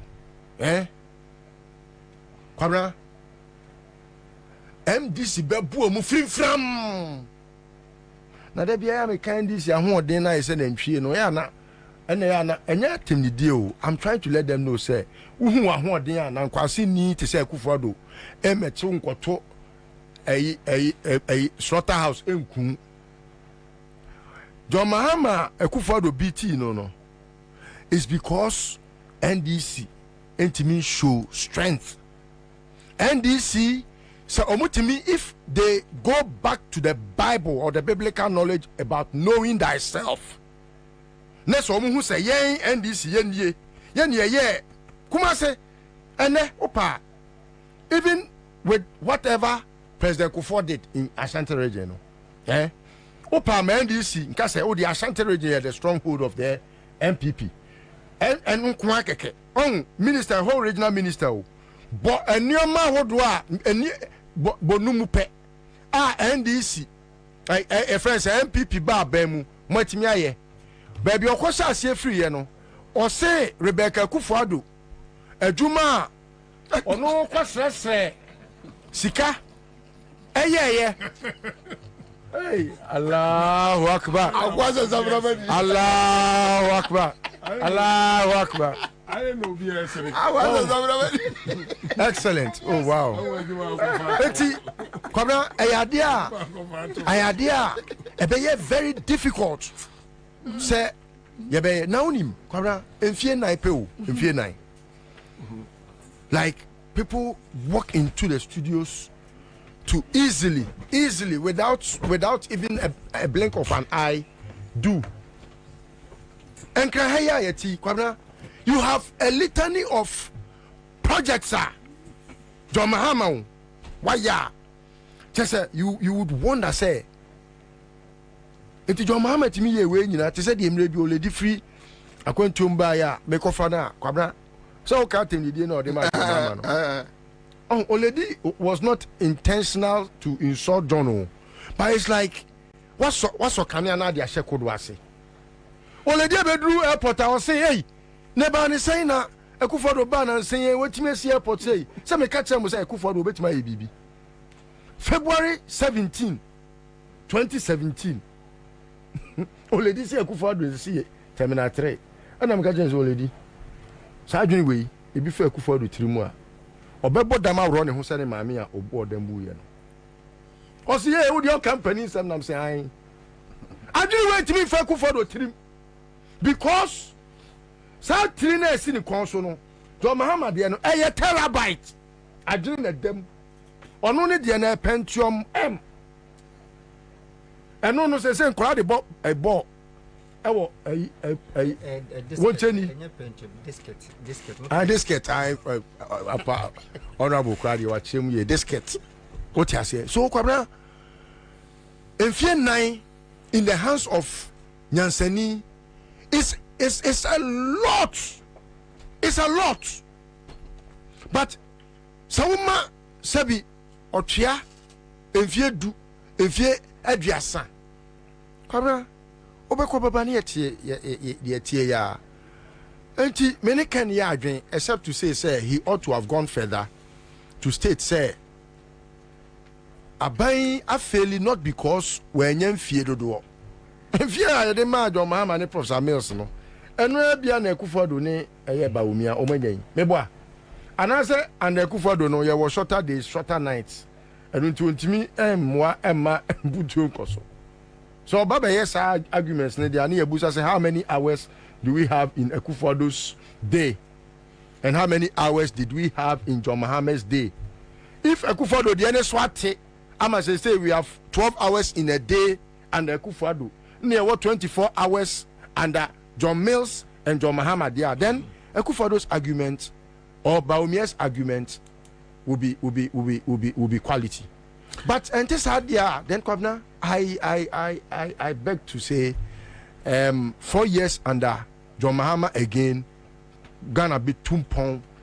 It said the other and to my kura John Mahama and it answers oba obeye den Kwabena John Mahama kura ntumago one Professor Mills and omuma ye nyinam kanea omuba na bi ni ho na yatete apansam but they gave us kente and Akufo-Addo ba say what kente we dey fedodo ama me boka me shekura ama fo busebusa msika dodo and energy nkwa keke no John Mahama mana ye kente etu di ntumagu kura John Mahama obema na ye kente ama wafira akodwa bo ase a wan hwa bebe fie no na odeka because enkola be hu se ontuma ye fenti ehye wo ho enti 4 years bia no eye nyansa de dibu man enuntina John Mahama okay say mredi. The MPP are used to saying that John Mahama ever said in fear 9 nisha. Yes, because he was looking for some more years to do some more quality things, even though he had done the best. Ekufado in 8 years, Ekufado and Baumia, they can't attain 10%. And you know, all right, is that? Thank you. So the issue of 4 years, 8 years. But someone also brought in here on Facebook. Is this guy talking about the failed, corrupt, and incompetent John Abbas Mahama, who was booted out of office by close to 1 million votes? It's just a waste of time, and Ghanaians for a time disgrace. John Mahama's incompetence is Ekufuado's competence. No. One text message, no problem.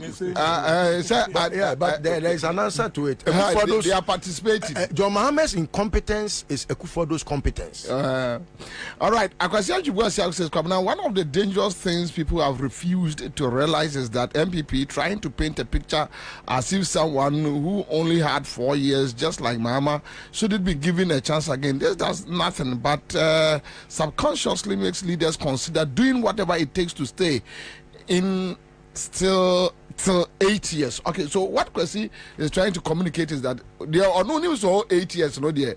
Jimmy no say bono hueni. But the news for 4 years, no.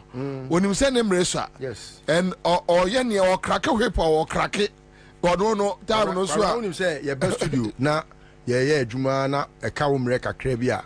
Which because a chale embrace and mummy and yeah. Because I say, Okoboko, but Ubi, anyway, so Chasakura is in Yamana Kwaba, Honorable Kion is in Yamano Swakwaba, but Charles McCarthy, and make my main coach Charles McCarthy, and I'm back here. Charles, so the 4-8 years, Kennedy Japan raising argument, Abba, raising argument, Abba, Yanko. Komara. 4 years, 1 term. Promised me a daughter, and you didn't deliver. Listo wena a distracting me tifo. Promise a few. Mumfanchem. Na ten say a legacy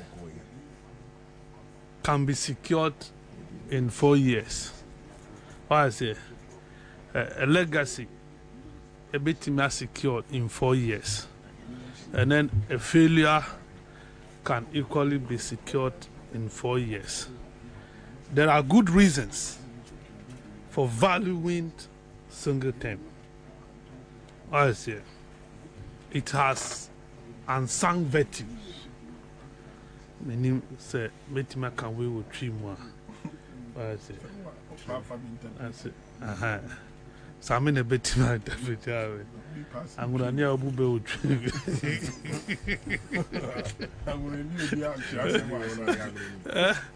I say, and you know, 4 years or no, a bit major legacy, and a bit so any legacy.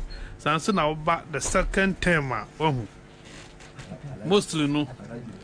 Second term acquire build up on the first term. Usually, when you second term, would you build it up on your first term? First term, but on the balance, second term and so. When a man for the money,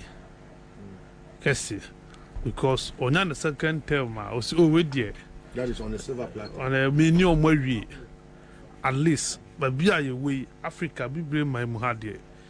Ya Jimmy Sanya, ya Jimmy no, Jimmy level no, anti impeachment to kwa yentimi nye bida. Abrofuna ye impeachment, haya ye ku. Why say? But ene yentimi nye bi. Anti president be a nya kwenya no to soja for asa because soldier phone and committee me aye cool ene omunye biu especially ye dia ye we omunye tunu kura ni ono makoto asi ntina sanity but eye nipa na dwen what I say eni e woni nipa na team and I'll bet me dia judge and so we woman 8 years a obetumi aye bibi ana ontumi nye bibi what I say Entino, yeah, share in the context. But let me put it on record. So Mama will not be the first person who will lose the election in Africa as first as a sitting president. It happened in your friend Benny in 1996. The mobility measure so grew a cedar. And on your last. And on your first person 20 years after. On your first person all back for re-election. But then, Metimaka confidently says a assessment of presidents who made Tremukwa, the Fourth Republic, and beyond. I think Mama will get a position. So, yeah, arrange your more in terms of performance just within 4 years. Yes, for the first 4 years, I'll be here, and as a 3.5 years, will be there as president. 4 years, why you be? Enti waja legacy no they say onya another 4 years obetumi edi ayebi si yenyin fi yetim say e automatic so obi abedi 8 years me I don't want to entertain sad me e ka me nko a oba 4 years na woko na nipa fufraba at least a member of some sense of urgency. Yes. Whoever is coming so ubana 4 years na yes no wa ba be 4 years this can't adina be 20 pound so me nya second term udi be den why say who plan na e na di amount 4 years and you say ubo modern a na di amount but unfortunately how you way difficult for a sitting president, government in power. First one term, obedia to me say, while lose election, and the can be also, obe fast watching chim among for Saj obeji. Say a man to a team says, say a band 8 years. What it means is that so be D4. Now one more homebody, obe fakweti can be also. And we need election. So at least per your analysis, which is now Ghanaians have opportunity in the person of John Mahama to use him as a test. Say, can somebody get 4 years and still perform? Yes, then American is our first scorecard. No, per the first 4 years now. Why? Now would it to yes, the Fourth Republic presidents or maybe be nice here. You be I think Mama would have done better than Aguvado. What is it? And some, yeah, and some others. And when I issue, I know say, Sammy will come and say, oh, me bad. Let me mention name because let me preface this for him. I know Sammy will come and do the analysis and say, Mama would have done better than Kufo. What is it? Any would have done. Mahama has done better than Kufo. And American. What is it? I have no argument. You see, so that is what in America say a 4 year can have a value, a legacy, with many legacy. And then why 4 years? And I will see my own twaso. That is the most important thing. And to my man in Toye Timusio, a bambia bar over 8 years. Now, about not the first 4 years in the Dinzuna, or see, oh, me was second term to me, just second term, but then I'll be to me. Let's look at who the empire and another Danko Kufa the first 4 years. Oh, dear, then second term, yeah, dear my look at what is happening. A bini ya oyi. A bini ya because yes, 10 years dear man or kwaku say ye po yempo, obedi ni 8 year 10 years pepe. We are yasia man as gracia can. So that these are the issues we have as a country. Ghana and your countries will be this we are a show new abusia for. No. As into 4 year 10 years they may say I want positives and it has advantages. For America, I think Trump can have 44. What I say? No, 42. Trump can have 44 presidents or my one term. According to research, Jimmy Carter did best of all of them. Do you get it? And one term. One term. Yeah. Jimmy Carter, one term. And yes, one term, but my BB. But who's here? I be before the commander, Mr. Meka. We your name poncha mean to me who difference. That is where the problem is. I say yes, sir. Only men I woke up before us, my old catch him sauce. Woka.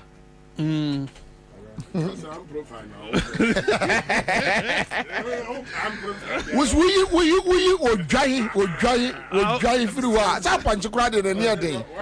That is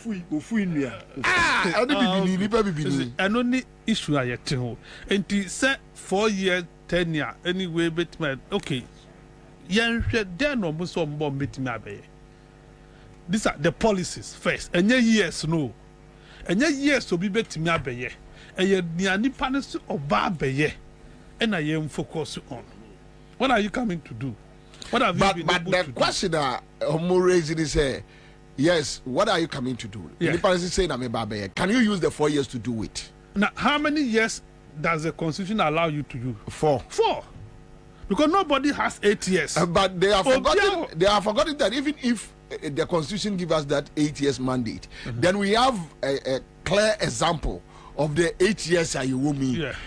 The anybody can show up and what 8 years now. Yeah, until you fact manifestos, so they audited the manifesto promises as to what you have done. Yeah, I don't have especially when, for example, you have a vice president who has been in office for 8 years, trying to compare himself to a vice president or office for only 4 years. Or no man penny who was in office for 8 years old, and he is trying to still compare.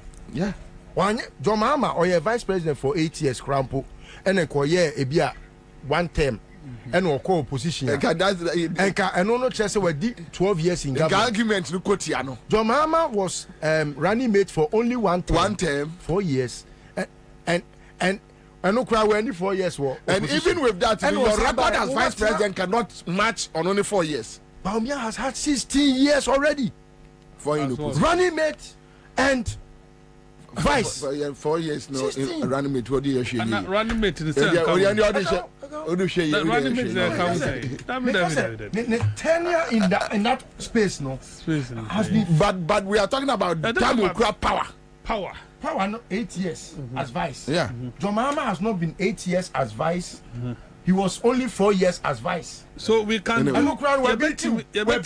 can do this again. 4 years by saying catalog the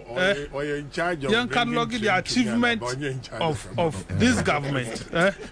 Achievement of this government sector by sector. Now would you compare Mahama as president sector by sector? Now you pass a verdict. All right. So Canada Japan, I hope so, but now Canada Japan as a 4 years mandate will be better. It's enough. Than 8. Or it's enough that if you have 4 years now, 8 years were born. And now that is the argument on the street, a conversation that is like Canada Japan has taken a swipe against the candidate Baumia. A flawed argument. Koromedo wasi. Nidi kama mi wishi minua penini. Listo nana kusipoku. Mpacho the tosu minus wa musa over de okruwane. Me bedi birthday. Sasa. Wait me abonu ya hoka faka. Me bedi birthday. Na yeso oba do take kwa na white body nsa. Na pa yeso obubu sasa there was me kodi minua birthday. Hey, obi a wo go school kada yeso ko kaso. Dabi me mama kwan. Yeah, kwasi asom. Mama kwan. Adwa timada wase. She, kwasi asom. Mama kwan me 2 weeks. Say Kwabena ni di atem. Say me see some cry here ni. Onimia we want we. Onimia enti no. Me ni ba bia ko. Me see mo so. Say be ko di birthday. You. Di now so. So abom de. Ba bom. Da bravo frefro. Adwa timada wase. Me awaye no ho ase da na e de man. Listen to Yami Mankwa. Amen. By just our dressing, no catch me and come on and shako would treason. I am one Nicola me, I say, Usuba, I say, Yapia or Sampa. Oh, yeah, you are caught to the day of birthday, how could Francis, you know our buddy, our friend Francis. Yes. Also, I wish you happy birthday. Okay. Thank you. No, see you no. Or also the Kwasafo for a girls brigade for no. Or do more bar. Or do more birthday, Nasi. And any birthday, you're quite sorry. I say, birthday. Because Baby chat you for you. Birthday, no, sorry now. Okay, thank you very much. I am Pejanda. Come around him. Catch me. 4 years. Canada, Japan, but mommy and set a record in the street say. Unbelievable in Baumiada. Mommy underlines, sir, we say. Minia Makati, come be bizarre as a mozo. Can be bizarre when you call. Then can be bizarre as him. Wash your mama so baby and say, come be bizarre. Baby say, we bizarre say, no man launch performance tracker. Evo. And I'm one young. Abysmal performance. He's not part of them. He's not part of them. He has never been part of them. Can you excuse him? But me country said me share listen to my man who listen to a man who Charles McCarthy dins or Cahono. A better no becca. Tell me. Now for more my better no more my muda as some bridge dear. Point of law on count. You know, dear, my man, no cry and found your campaign. Yashi. Yeah, dear Pepper campaign. And Yashi. What Pierre Jam? Bobie, a dear Bay, no. What name Got a crossum. Oh, there, I mean, come as him now. But I tell you, we mean a better transfer that was so as a chance knew I would pick us up. Come on, you're not someone to tell you. Oh, I can't see him. They tell because a candidate Japan on ye Baumia as a candidate, ND. Or they can't lose confidence with Muabra. Baumia supervise the economic management team. Emma Kroma Sikafo Nina Dani here for. With Kwabena debt to GDP. Ana Emudahwa. Over physical space of 44%. Had the Ghana call -4. Into Obia Kwabena or Pese. Unse Kennedy 100% right, but when it comes to Niema be a toda away. But I say all the more won't check it the career of the message. And I say you can't say the messenger no. But uche message na eda hono say asemo a kan ubetimi dia bibia ye mfanto ho ana. Kwabena unim. The entire 4 years here enough. So be the prove ne ho say. Ono obetimi a perform or ontimi perform no. Eye John Dramani Mahama track record ni ebetimi dia measurement el Ghana. It's a fact, Kwabena. It's the best of standards. Number one, well, prove actually Ghana for the year 2016 say yempeni for mudia so ye discipliner. Obetimi anya zero financing from the central bank. Now so why yempuntu juma ama yetimi de ensatene so ka so uko Cape Coast so awa nkotokoraba uko Cape Coast so abehu e fence Cape Coast Stadium. 4 years. Kwabena 7 years after your mama exit you know unim say enkrofo we anum dwa about sports in general and infrastructure no unim say ka fa twere krata bre Ghana say Ghana team a obo confederation cup ye pe park back Kwabena Bobie Ansah ye pe one football pitch e won nanado aban mu ye nya football pitch na ebe siuti enti ya mayen time bi say ya install niema bi Kumasi Sports Stadium for the first time in the history of this country Kwabena Yabekwa Kobo Confederation Cup semi-finals ewa Amononi Cote d'Ivoire. Can you imagine? But ye nyankrofo qualifiers cry a Kobana Bontin. Ye nyankrofo mo ebe kroma no mbekiresa aban we abomodin. Kwabena John Mahama, I can close my eyes. Unsa media me bunu de Greater Accra for Monka Maritime Hospital ya masemwa. In terms of achievement, Kwabena inflation na ejina saying by the time I all call 4 years no. In terms of your foreign reserves, Kwabena na ejina saying price stabilization. Kwabena obetimi a rely wo market no so say I demo keketwa na 80 pesos a. Kwabena betimi ejina wa abosome 9 enum ensia. Etino budget kura na 6 months obetimi a plane na John Mama a sure say baby a major money or the 4 years and a years anema no. Kwabena me bono tio me bono region. John Mama by the time and the 4 years no Kwabena all exit no. In terms of infrastructure or health, Kwabena Sunyani Teaching Hospital nano minua bawo sampa omu chieftaincy no emye de ne koto unim say teaching hospital no me koto surgical breed ene de an operation 120 cedi surgical breed bono kwakwaji manu ni ba omi teaching hospital na de plaque ecoboy Rollins regional hospital nanimu a omo bia no so my Sunyani Teaching Hospital no John Mama install modern ultrasound machine was our hospital ma Kwabena ene eno na ehwe bono man John Mama left us Hanabisu Krom Health Polyclinic Stephen Tim debia me kan me boni din obedi bo chairman kene Japan accuse ni se nkranfo asase na no otwitwa Kwabena Hospital 17 ko wamfie wo dise capital a wo dem wo Doma East John Mama ne see hospital no ma bono 17 MPP national chairman ni Krom oba e wontimi emfa one bungalow currency was a doctors in them. In terms of health, 84 years feasible. Kwabena uko baby to send grand quanta John Mama in terms of health. We see polyclinic na niami answer 17 Krom the anonym or my change deny and are converted into this hospital without adding a bungalow. Nti say na John Mama adia kro no standard no ohunu say polyclinic no MPP abai ohunu say we ohunu din to FET a district offense hospital. John Mama see another polyclinic in terms of health edema boma baby a free your friend is saying Baumia special assistant your own friends a Dr. Kidion Boako or no abobo scan no to sanitation minister Amia Saya Pamono by John Mama see be 15 polyclinic e boma de maomo.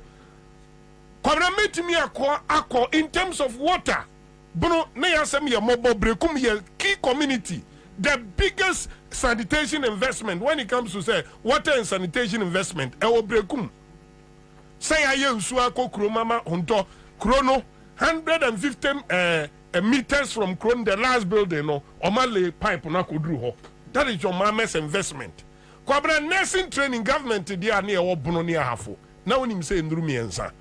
By the time my John Mama ebe free so no Kwabena 9 Mrs. say 1 2 3 4 5 6 9 no so no eto da na MPP fo aka kire wo say kire yen social intervention amaye mobile mu freeze employment no ma bisa say sampa nursing training Kwabena ayankokọ na kire ade ho meboa ba omi ankogina platforms na no say NDC nkire ade ba ko a waye ede aboa nipa sitrem enti sampa nursing training college na enkokọ na esu ade ho but obi be argue say niema ni bi o wa if Tamils time so it's not the 4 years niema na me keka ma restrict me ho me bo ma mo abro nye Krom polyclinic o Tamils me specific me ka John Mahama o oba me ata obie proma Tamils dia otikura bebom ene ebono no uyembe hyew niema omoye o me ka John Mahama time of office New Longro Senior High School from scratch now where you quiet and no quiet headmaster Bangaro,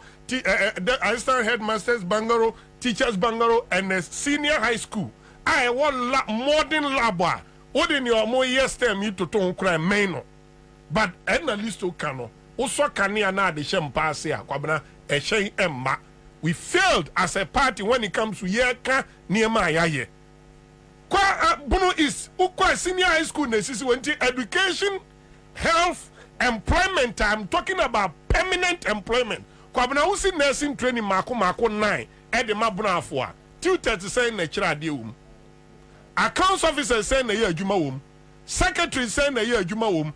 And even cleaners, drivers say na ye adwuma wum. Na waba even educational setup no. We nyina ye adwuma ye sia nipa nya permanent job retired and exit na nipa foforo ayɛ den aba enye napco I be your bukata at the end of the day no me a jawa kotu agu. This is your mama who can your mama Kwabena infrastructure or we a commission here. So the manpower a year juma womb any effect in your family. You don't need 8 years to you don't need to prove yourself. You don't need 8 years to prove don't need. And it's a bad economy nominee at the Adenocra dia Kwabena na bobo. Now waja baya wadi 4 years. When you are 4 years under mama and Osha se implemente sika enkoto heritage fund sika enkoto stabilization account sika enkoto infrastructure fund within 4 years sika enkoto sinking fund sika enkoda Exim Bank of Ghana Kwabena ukeka sika no bomu ya $1.45 billion enye cedis election year jo mama to nanum eto ni prema ya bra wodi wanfa prema ya mbam o Jessica no ho say for Ghana continuous developing tino may ndi sika basabasa Kwabena aba we bedru 6 years no on fa $1 into account so be nsia ya mabobo so yimu nso petrol ni yetu a no for yata direct all the revenue akogu central bank no spending and too bad can say 4 years more than enough mama can't take a crème through but your constituency within 4 years what can you do? Not you, but I'm talking about giving you and John Mama the 4 years because the argument now candidate Japan and say Onono believes say 4 years is better than giving somebody 8 years. And I know about me ask council on the obedi 8 years, John Mama be 4 years, won't be your well, Musana was saying, I'm a boss 8 years in the end. But Canada, a bit crazy a year it should be on the street. Aha, I Nakado Ghana Limited. Your workers were just up hospital. Yeah, you might be in Sassim, you money. Yes, I see dying. Yes, also yes, surveying. The chair in Sassim Crata. Yes, also the infidel high. We are survey all around. Now, baby, they are you, Mauba, you be a mount. There was a of me, baby. You will be what danger. You will be out to group. You will be what you do, you will be what akuti. Upesoni Nakado Ghana Casa. Freya Omainsu 0536 943494. Yamakwa Baba Nakado Ghana Limited. Yaton Sase.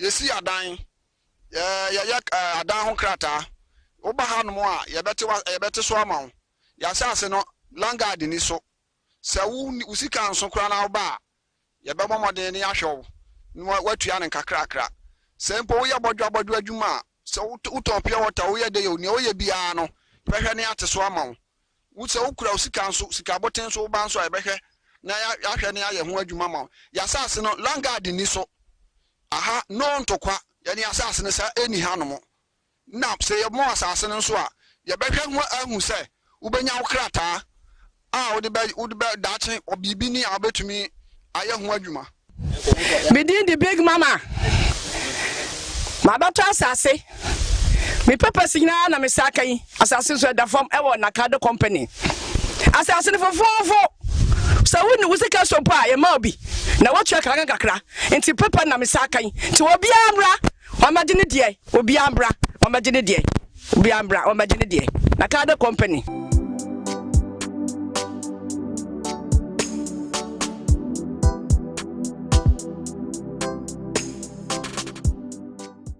that or no credit you believe say 4 years no obi so be ya adwuma 4 years obetwa ya adwuma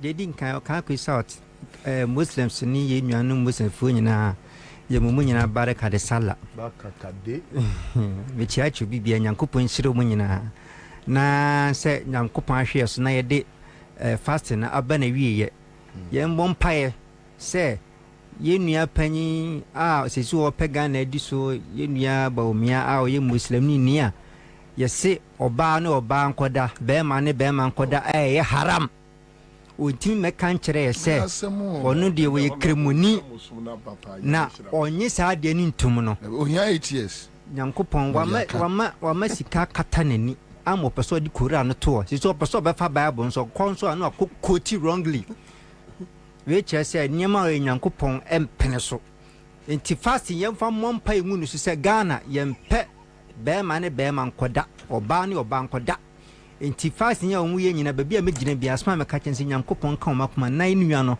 kribosum na dwen free so no na dwen mre fie menua honorable Mpacho Allahu Akbar Tabil Allahu Akbar Kampese mini list odi kan kwa jije nkonya wa asori na ho Dabi na de tosu ni Zakaria menua list wa so me manitiri nkwa ene na woda Nyankopon hyira nyansa ne bibi odi adom no list Alex eso I wish you happy birthday ni adwuma pa wo ye magana ma nyina wo ma no krede di Nyankopon onhyira menua Bobie so bi ka se ya papa Mahama ewo 4 years wontimi ma ehwe na say nipa onim de oka na no kampo am say constitution e di buo man wadidi constitution atem wasan so a mo hihye mra nya wasan didi o matem adai o mo hihye mra o munim say 4 years obi ntimi nya hwe no me say 4 years good question eje 4 years ene de ma me so ka kwesat men ka se me pay so mo me 4 years pe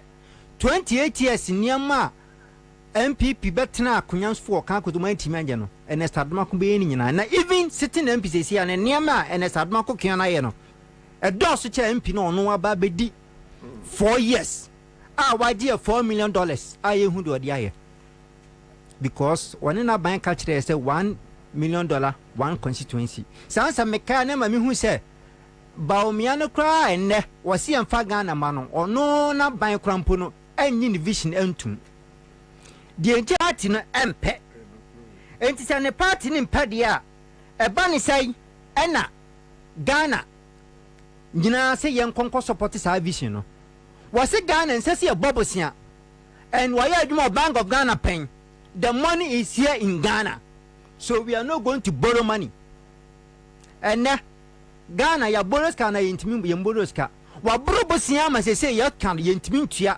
ama ankronkro sikomri akwakoto bank ma plan on my life se okwa ahumije manu naja wodi beto ni BP nro wodi beto diabetes nro abawo ya san for se sika na di na friend haircut mo bre ama Bank of Ghana so ya adwuma ho onim se sika ho no no na kan yo wa ya adwuma ho da no onim se ya papa John Mahama His Excellency ayo bi pente so no wa ni sika na no ogina so nti o ka sa asem no and the Bank of Ghana wa onya adwuma bi anse wa boka 60.something billion Ghana cedis. Enti dia papa ba me eka no ya gini dia enyeye Ghana no ya de hye ne nsanso a enyeye wo san be ka kire ese oba be si 416 seater toilet e wa agbobuloshi fuei mi busamo 32 32 yes eti but say you know the say udidi Ansah no ana udidi ya wonni wia unjari ujari wia and now ujari a wonni ha toilet no ba kokrampo no ontimi nsiye enti ono no onye obi a ya gini di krampa eyeye ane mo ka kire ye papa His Excellency John Dramani say na ban e friends and family and hwan ba ana ye de na kwakoya senate boss media matete amanfo keka say papa na yi na firi ho no na on support the idea senyima bi wo ha ye senate de on batonton no on pene so that's all on pene so was support me dia say ayi sa hotel you cry is it La Palm Beach Hotel they wanted to sell it they even plan to sell it and the man is against it and it is on pene de anya masa pa ba bitina sana idea commissioner no so kan be ba me kan say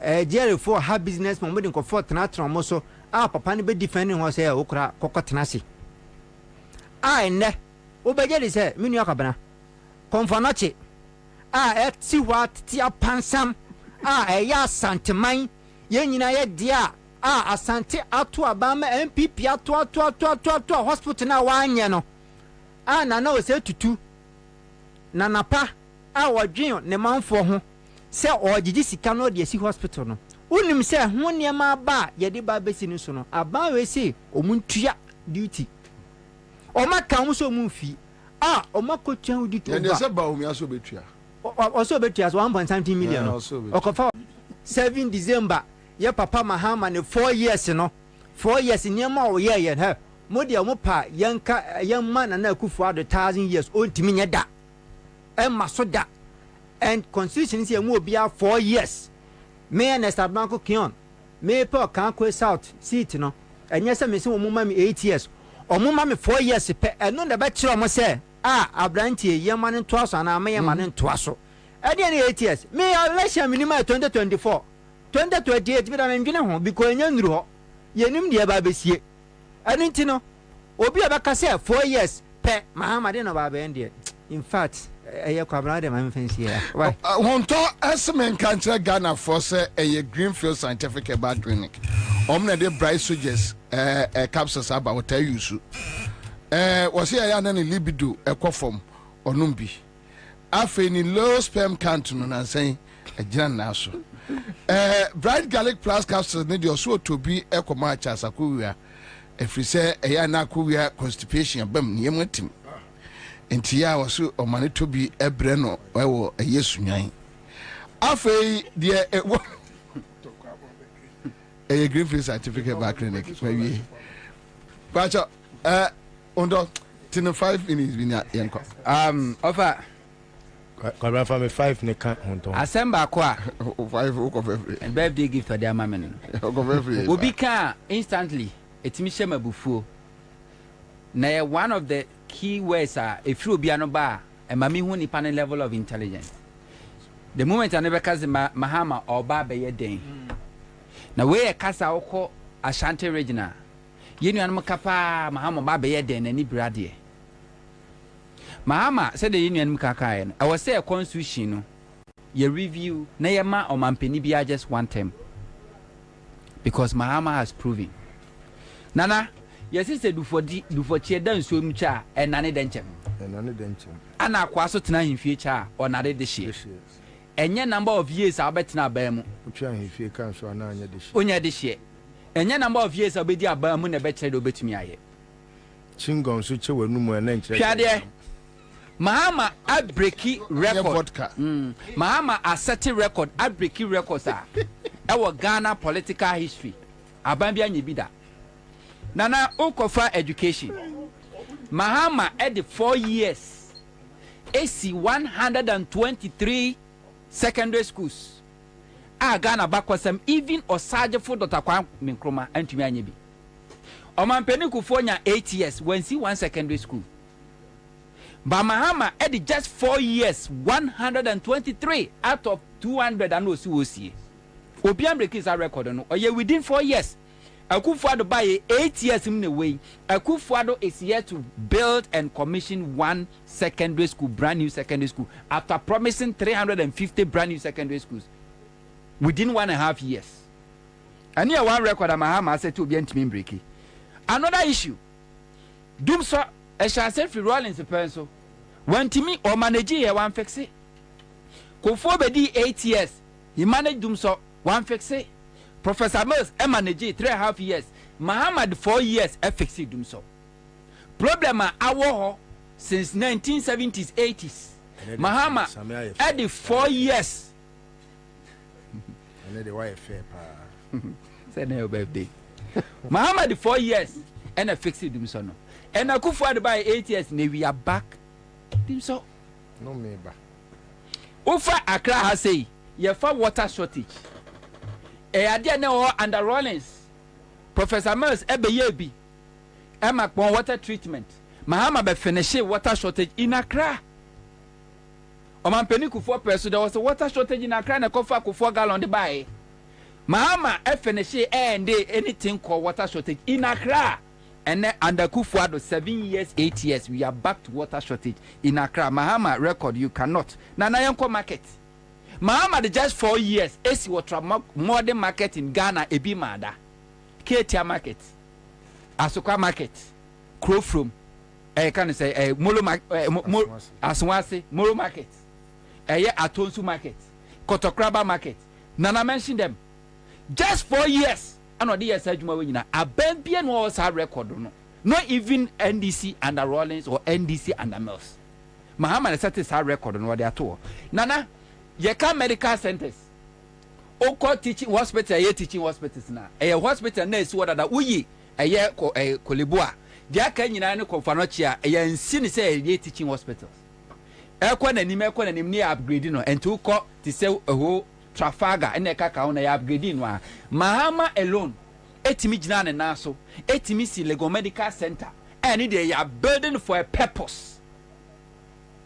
Mahama alone gina ne naso just 4 years oba Accra High would have mean Kada regions Accra High Oko Dodowa Hospital this is hospital Oko Rage what the just 4 years in the year Kwashanti region is there MPP by Omampeni Kufo by 8 years 1 regional hospital 1 CB 1 district hospital 1 CB Akufuado about 7 years 8 years Akufuado is here to build 1 district hospital not to talk about regional hospital not to talk about teaching hospital not to talk about medical center and you don't need 8 years to make a change or to make a difference what they are not doing China over airport aviation over Kotoka a military base over Takoradi na military base over a Ashanti region military base Mahama at the 4 years see a whole brand new airport at home Mahama the just 4 years see a whole biggest terminal in West Africa we are seeing terminal 3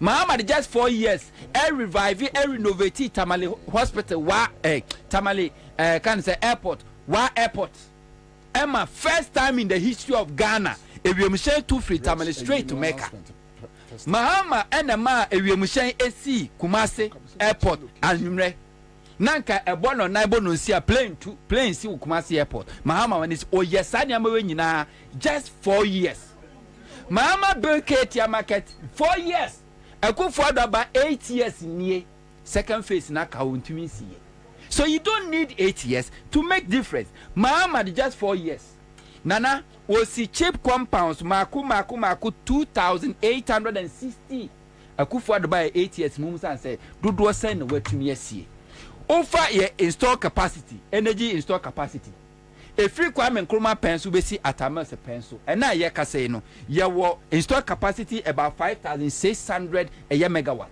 Mahama alone Mahama nkwa in 4 years Mahama a day a year 3,665 megawatts to the national grid. And now you don't need 4 years to make difference. And you almost say Mahama Oba no Ababa Yeden. Oba no Abachem said the Sibu mine. Sanya Mama Kanyinano Nana take Omampeniku for 8 years. Add Akufuado 8 years to wait. Nature say if Ometimiam make any difference as far as this a year infrastructure development and the managing economy is concerned. So you don't need 8 years, you just need 4 years. I just need 1 minute to do this. Do it for me. All right, so top choco was me can say a top choco chocolate spread. Yeah, the fabrudum na atum na enkodano aka no mwedi. Na wase wode fam na hasa na wode wose no ketrema bomwa ya na ede papa na wode fam anya na wode fam anya na be fam ko national theater na enra onu we Kwame we ka cheme ne va say on say combine mu be fine pa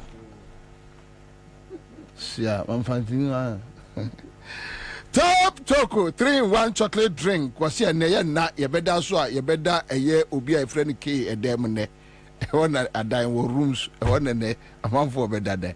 Top choco muntiti bi.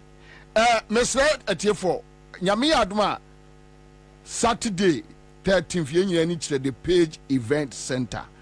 E wo Kaneshi Malam Road no so anapa no nwotwe. E ho ne yekoja ye nua Penny Rex Oma Omame ko yewufusom ni apene krabia kama reception no to aso elrexuma efie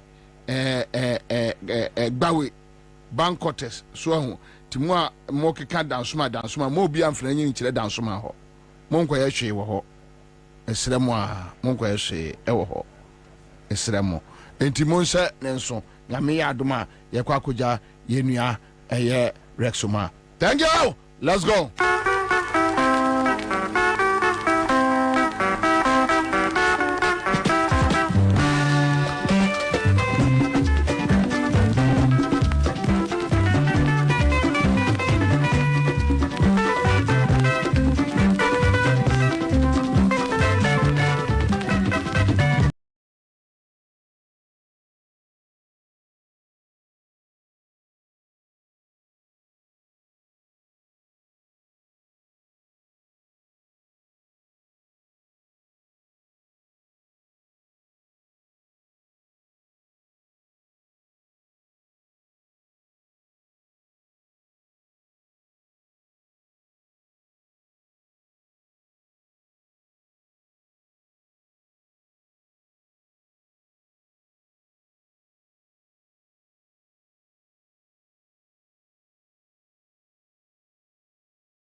Aha, I am Nakado Ghana Limited.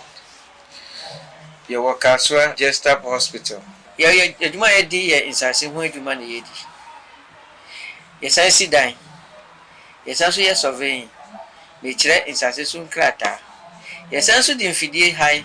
Oh, yes, survey all around. Now, baby, the age you bar, you been you be a mount. There was Sassi of me, baby. You will be what danger. You will be out to group. You will be what you do, you will be what akuti. Opesoni Nakado Ghana Kasa. Frey wa mind so 0536 943494. Ya mwakwa baba Nakado Ghana Limited. Ya ton sase. Yesi adan. Ya adan ho krata. Oba ha no a ye bete so ama. Ya sase no langard ni so. Se wu usika nso kra na oba. Ye be momoden ni ahwew. Watu ya ne kakrakra. Se mpo wo ye bodwa adwuma. Se uton pia water wo ye de yo ne wo ye bia no. Behwe ne ate so ama wo. Wo se ukura usika nso sika boten so ba nso ebehwe na ya hwe ne aye ho adwuma ma. Ya sase no langard ni so. Aha no ntokwa ya ne asase ne sa eni hanom. Na se ye mo asase no so a ye behwe ho ahu se ubenya ukrata wode be dache obibi ni abetumi aye ho adwuma Within the big mama. My daughter Ansah.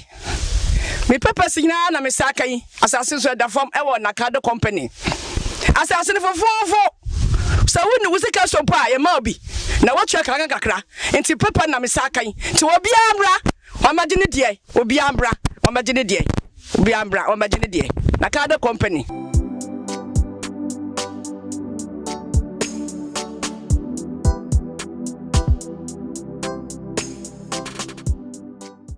Enunti yesre obetime do ho ahyemu bi baby wiase boboko no onipa live on one source of income etimi ede ahokyere ba pa de oye bia no invest e wakwan bi so ede ka ho a ebetimi aboa ama ahokyere no etimi abra sekakra enunti eye a won so bra na besuasua bi kai se date no eye Saturday 13th April ena jumedi bekoso e wo National Theatre of Ghana enunti eyabra na besuasua bi styling gel so yebekire ne ye ewase setting lotion yebekire se de ye no ewo dwumedie ase afei kwane efa so ye fish adwene tilapia eno so uhia space kase bia na wahyase enunti yebekire fish farming ewo program yi ase kwane efa so ye snails enwa eno so uhia space bia asa baby kakra na wona wa feature ho obetimi start snail farming ameno so at the income kakra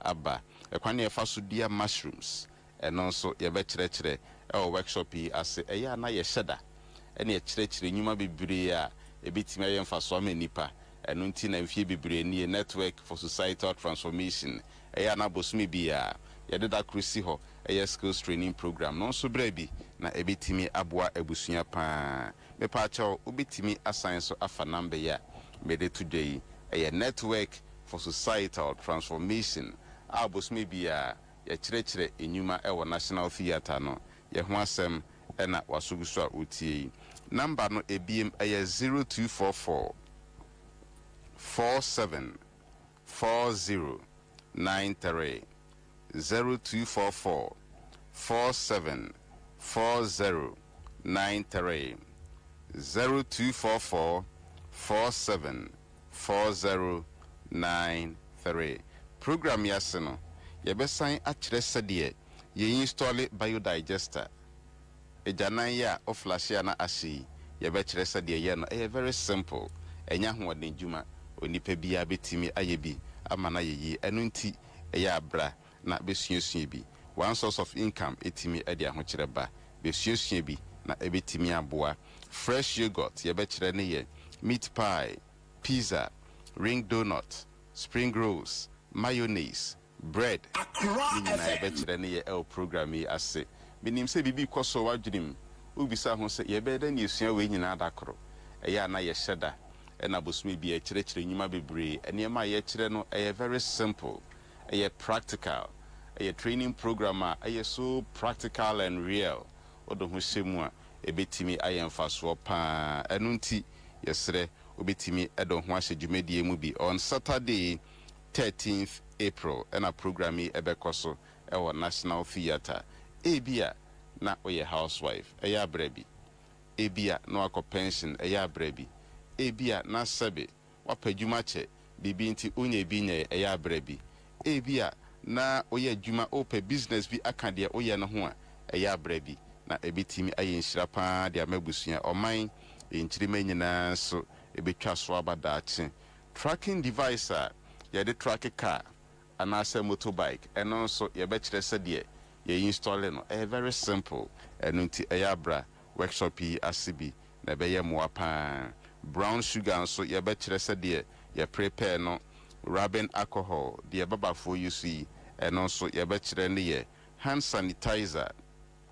cereal mix Bribiti se Cerelac and also yebekire se de ye no pineapple drink, millet drink, communion wine, afi soya kebab and also yebekire se de ye no sa niemi nyina ye niemi nipe hia enu ntine ya na ye sheda ekire enyuma bibria ebetimi ayemfa so ama enipa no tie and dye, fertilizer, weedicide, emulsion paint, painter yɛde painti dan ho ya ɛno nso yɛbɛkyerɛ sɛdeɛ yɛ no ɛwɔ workshop kɛsi ya se on Saturday 13th April ɛwɔ National Theatre. Detol nso yɛbɛkyerɛ na deɛ twatoɔ koraa ɛyɛ stain remover weinom ɛna Awurade adom a on Saturday 13th April yɛkyerɛkyerɛ ne yɛ ɛwɔ National Theatre. Yɛsrɛ ɛyɛ afa ho hyɛ mu bi na betimi ayɛ mmoa paa eviem ɛyɛ network for societal transformation ayɛ twanity a fra yɛ nest adabia mote yɛ ho asɛm no yɛ ho asɛm a na ɔsuguso a wotie yɛ program a ɛwɔ yɛ nim a yɛ bɔ ho dawuro no date no ɛyɛ Saturday 13th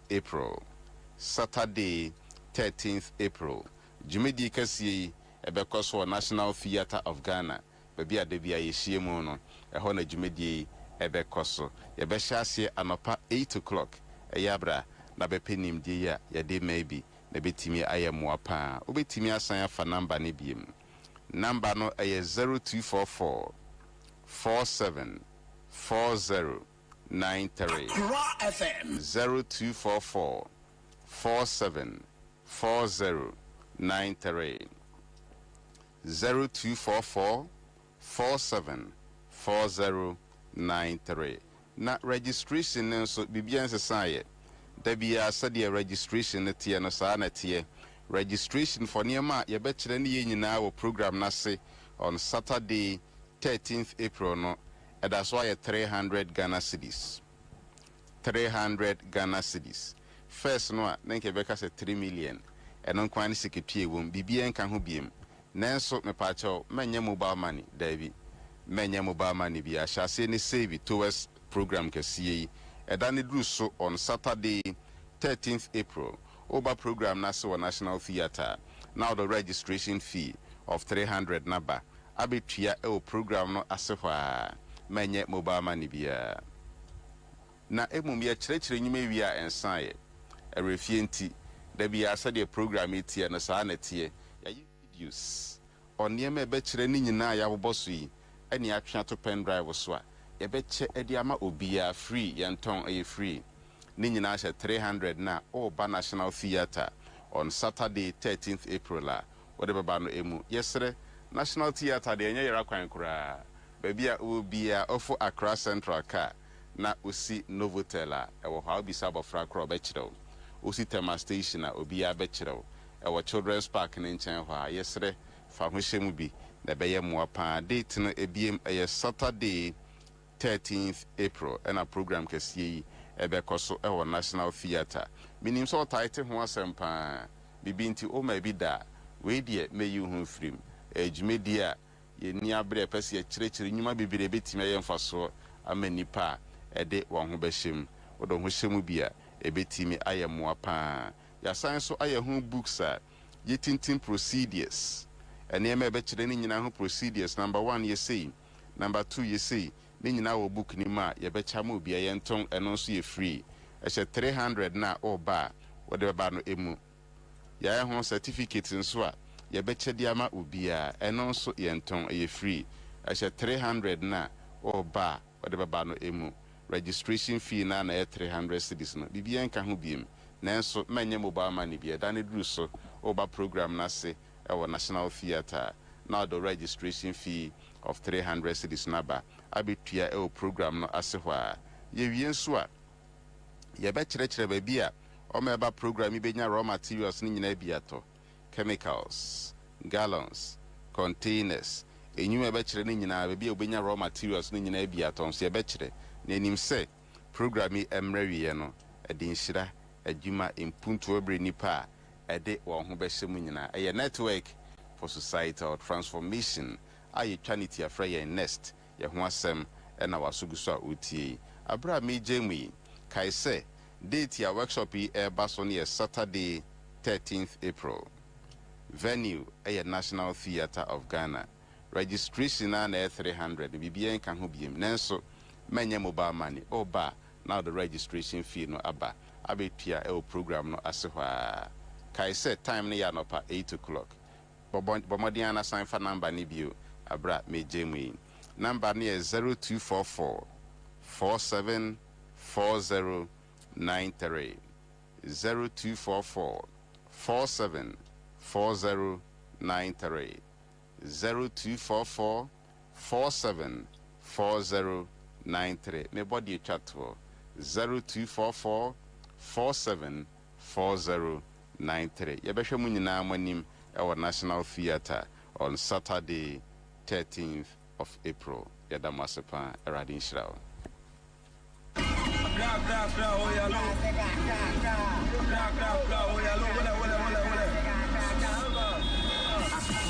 FM 100.5.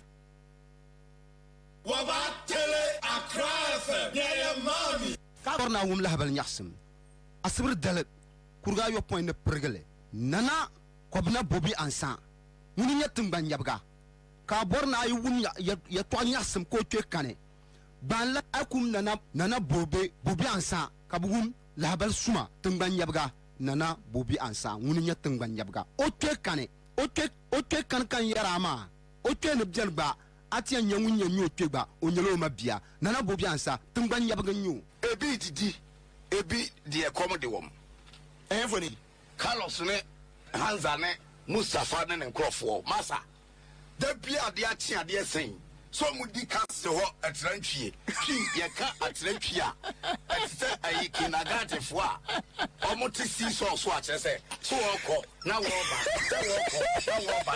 kanse ho de omote ho aye okusie a wayi chino no wa mabe aborna wum lahabal nyasum asibir dalat kurga yo point ne pergele nana Kwabena Bobie Ansah muni nyatum ban yabga ka borna ay wum ya to nyasum ko kane ban la akum nana Bobie Ansah ka bugum lahabal suma tumban yabga nana Bobie Ansah muni nyatum ban yabga o kane kan yarama o ne bjelba atia nyanwu nyanyu twegba onyelo mabia nana Bobie Ansah tumban yabga nyu ebi didi ebi de komode wom enfoni Carlos ne Ansah ne Mustafa ne nkrofo masa da bia de atia de sen so mudi kanse ho atrantwie ki ye ka atrantwie a etse ayi kinagate fo a omote si so a chese so oko na wo ba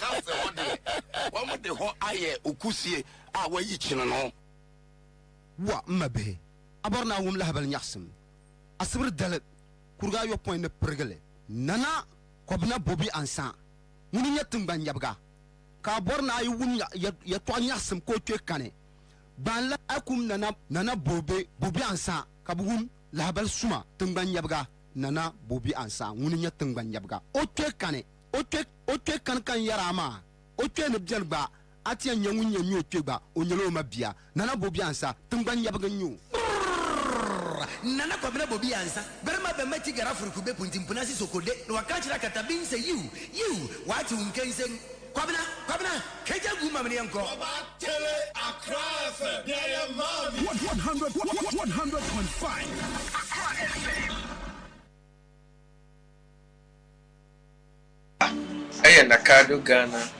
Limited. Your Kaswa Jestap Hospital. Yajuma edi ye insasi ho adwuma na yedi. Yesansi dan. Yesanso ye surveying. Me kire insasi so nkrata.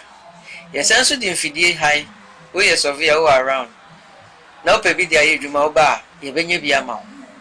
Ye wansasi wo me ya bebre. Ye obi wadanchira. Ye obi wa wutu breku. Ye obi wa tutu, ye obi wa akuti. Opese oni Nakado Ghana kasa.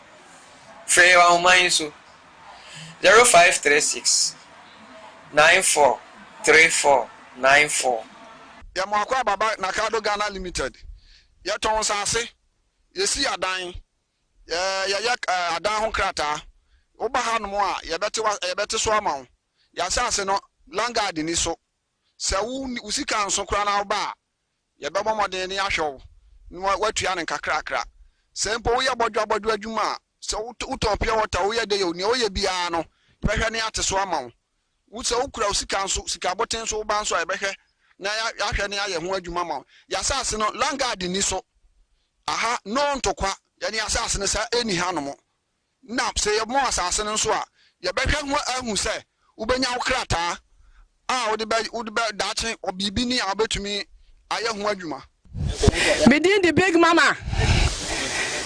My daughter Ansah. Me purpose na me sakai. Assassin so da form e na card company. Assassin for 4. So when we say cash up e ma obi. Na what check kan kakra. Enti paper na me sakai. Ti obi ambra. O ma gine die. Obi ambra. O ma gine die. Obi ambra. O ma gine die. Na card company.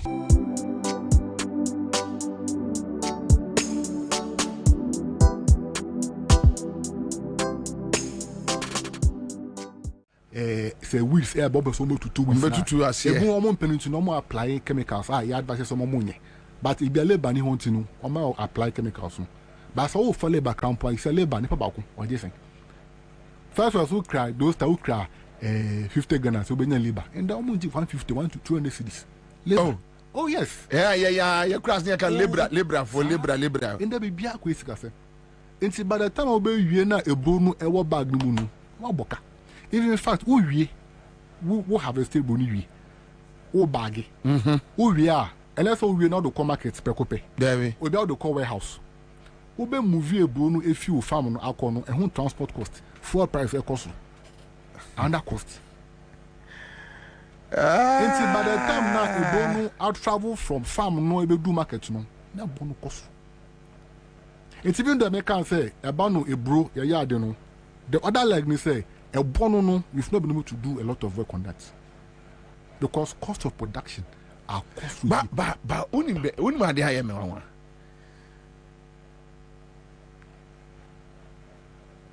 I buying eba, I buying co. They pretend doing something to support farmers. Minim the previous. A government is saying not to spite them. Yeah. I'm not saying now I buy no fertilizer no or fat a boni bi. Now farmers so suffer boni bi. Oh, until after the time now Joe Mufi so no. Now I think say I buy no fat a boni be 30%. I see. And now farmers no offer 60%. Na na do ba so no. Omo the program be buy. Omo friend no plant of food and jobs. Now first year of that program no. Omo ye ni say. Instead of that percentage now, farmers for do no. Or me chemu mienu. Now just say I buy no ebefa half of the cost. Now farmers also offer half of the cost. 50-50. Okay. And to be very honest with you, around 2017 no, Emma fertilizer ebo ebafum. Emma farmers no do now umutumi ekonya toy. But along the line no, every year biano na subsidy components na buying them farmers no, omo teteso. In the first year no. Only 50%. The following year, no, only 75%. There's a farmer no able to 75%. A farmer 25%. The following year, no, now Asati. Until after 2021, no, now buying year just about 50% pay. What pushy bed and not the call now Equafo. Now the amboy around that time they say around 2020, COVID didn't who be dimu, Russia UK didn't be dimu. Fertilizer production no eco foam exactly ebi mo so no omo protect omo your friend food nationalism na just omo protect aduane ana akade efie mo ko other countries so mo release fertilizer no into my fertilizer no e be short in supply into bono e shoot up astronomically in case it be over 200% e bono cost ye pa into at that time no na we expecting say na ka PFG no ebe question farmers no but unfortunately to me I say juma no to the point say there were even times now fertilizer na PFG no en cover no ne bono kra e wo fom e send the PFG ne cover how enti oho and no how and no but you are a researcher no so no at least yes and mutimi di motri wura to know exactly ye komu na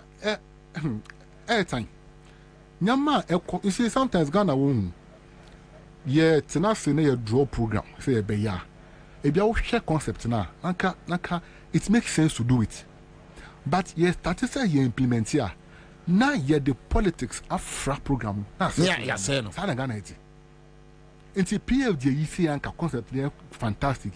Na ke tumi kone sa na ke be boy. Madam see.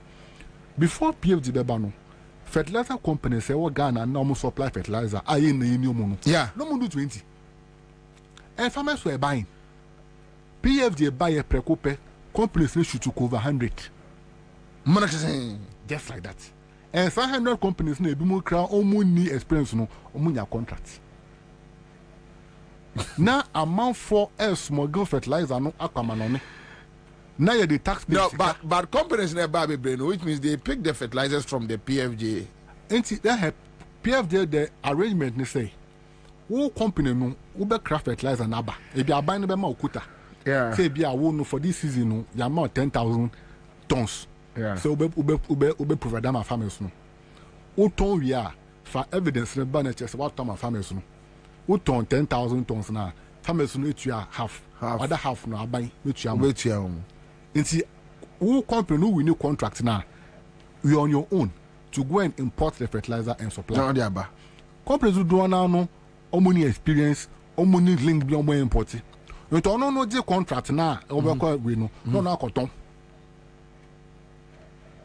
I'm a companies now omo system no mudada. And before I never connect kind of price no, you shoot no because no contract no cannot. Or the be a so. Obi so or the contract now also what? No the invoice abra buying say me supply farmers 5,000. You to me your data just was about 5,000. And so no now I'm buying this kind of man. And that's what's happening. So which means so when your party bar wouldn't mean grass system. You don't count research. It was pervasive across almost all the districts. Yeah, research be 2020, 2021. It was pervasive almost all the districts. And to the extent say, on say normally no say farmers no almost fertilizer na e some register. So maybe mobet me put it together over the period as I and course and how much a free a buy or my name yam for so be. Oh yeah, what my fast I win. Yeah, yes, I will not present him my buy. Yeah, present him. In fact, it's now before I'm the PFJ 2.0 ni buy no. Na ye kase. Na ka PFJ 1 no, ye audit. Na create to me your forensic. Omunya forensic audit. Omunya. Ayi your friend say branch up on take you over you know. I go to afia there no. Omunya forensic. So my yes. La result in banner. La. Inti a can we na wo huni na no. Omunya. And now we are starting another process all over again. Ti ya di ba ku na wi. Emu ani nko. Now even the one of the saddest parts how many say we share even PFG bakuna ye na. Yeah. Just last year I said na Nikki. Omo compare company bi say omo take data of farmers na ebe benefit from a year PFG no. Company starts of Northern Ghana. Omo the data from farmers from Northern, Northeast, Upper West, Upper East, Savannah. The plan is say this year no do descend to the middle belt, not southern belt. No, data no over 2 million farmers.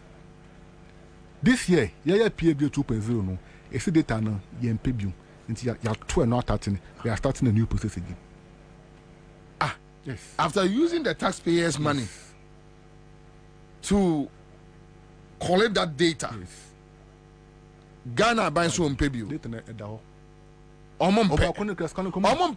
The content no mun need near na say what? No, tell me, I'm interested.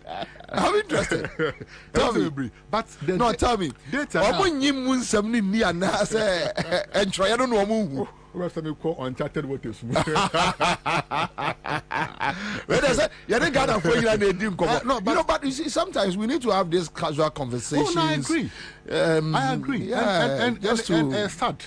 Being Crawford. Start say. Or mine no like. Blah blah blah blah. Oh, blah blah blah. Yeah, that is the say. Come. About baby to say. About BT say. This one, if you read it, about BB to say value for money. We don't pay attention to it. Now,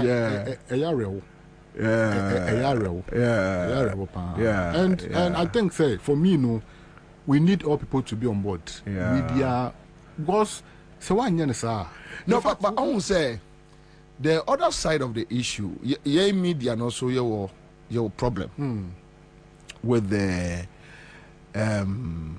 institutions to say but most so no yent me blame ebiane say me ni wudi nkoma we got to a point and you are like, no, I don't want to go here. And yes, what said out? Yeah. And yes, will be a bribe.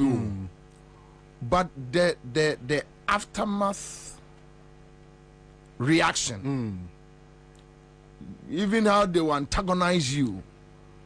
Also, no, they are famous, you know. So, and me and I make a chrono. And baby, I would see. It's answer one come once a month to me because you don't want to go into that waters. No, Miss Majai. Your power will be a cop. It's answer you will be a coffee in a bush and to yin a refi. Now, I didn't case a piano, as ya quack chassis.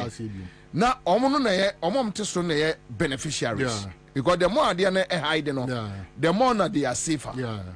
You get it. Tiana media no blame me a baby. Oh, Metiasia. Because Obu Okrano, for you to beg him, say, get me this document. On person de bemau. Na me de command na say you coach me. Oh, your society no yes radio. Me Bobie Ansah de say me abaya adwuma na me hwe na kwase say na mudia. Me ye pie ni ma gya adwuma. But don't say society no. The way we are brought up. Yeah, some work on it. Instead me person me release we. Yeah. Okay. We are now ready. Munye because it's very important. Yeah, very important. Me war challenge. And my challenge, you know, a comma both administrations. Okay. Because now we have only two alternatives. I keep on telling people that look, don't tell me you don't care about politics. Because you wake up every day and politics they control everything you do, the water you drink, the light, the food, your clothes, everything, the fuel you buy. So be interested. Come up, I may not be sitting on a Accra FM. But when you put on microphone, I want to be a partner. I want to be part. So when I hear a media practitioner say me a neutral, I feel like you are a thief. Like we are for because when and this in the end this year the Bonia Unim and this year the MPP are the Bonia Unim where are the Papa Unim where are the you don't know. You should be able to tell that this one is wrong, this one is right. I mean we should be able to decide. So my point is say Sanya ma ye bobu anu nyina no. Aduane asem de me ko ba bia I keep on talking about food. Very important. Say aduane. Very important. Many of my Musa we are standing at Kwasam. Would you say Ghana bet me a drew baby a Adriani Bay cheaper? Say a per se ye between how? A per se yeah. How? Tell me how. Let me tell you. One. On my no, I say you problems being na UFPC away sector. How do you address them? Yayana, aye. Offer your document na if your policies and your program. We have done a very comprehensive assessment of our problems. We know the solution. Yenim say ebano irrigation a major factor. Yenim so on my way no ye Ansah obo irrigation so jana me no nantesa enso num kakra. Say Ghana, are we still practicing seasonal cropping? Yes. Or most of the time because we share this government told us that what I mean you want we share your irrigable lands. Let us say in Sasia a potential say to me I hear irrigation was so on my no share potential now and no share there is so far now we have done less than 10%. Yes, and this according to Ghana Irrigation Authority for Makasomo data. Things are in Sasia your potential say to me develop a dams no. Yeah, just now, they are supporting farming. Farming, yeah, less than 10%. If you come and Kroma pencil, yeah, I will just to MSM highlight. One village, one dam. One program now, a binded by we share idea now. It makes a lot of sense. Yeah. Because we share Northern Ghana, ne area no ebusia untumi enya hwe this is started it the idea ni sran ko be mom dam nanka the whole year do be cropping no it was great but then you see one almost the contract am conform in conform experience say almost me to dams because for the contract no ono okobe bia ebi obe engage community ni say me mamu dam si won no o engage no akope on any site at all dam so ya nye ni ye dry season okowa so na asa na for each dam no you see you spending 250,000 Ghana cedis a year dam back now what's now dreams on money in year and I say yes and the basement say sad dams ne ebi wo ho ohun bi okwa won say dam no ye two efom nti ebi wo ho okwa bo say two efom like they've dug the place what you say ensuonim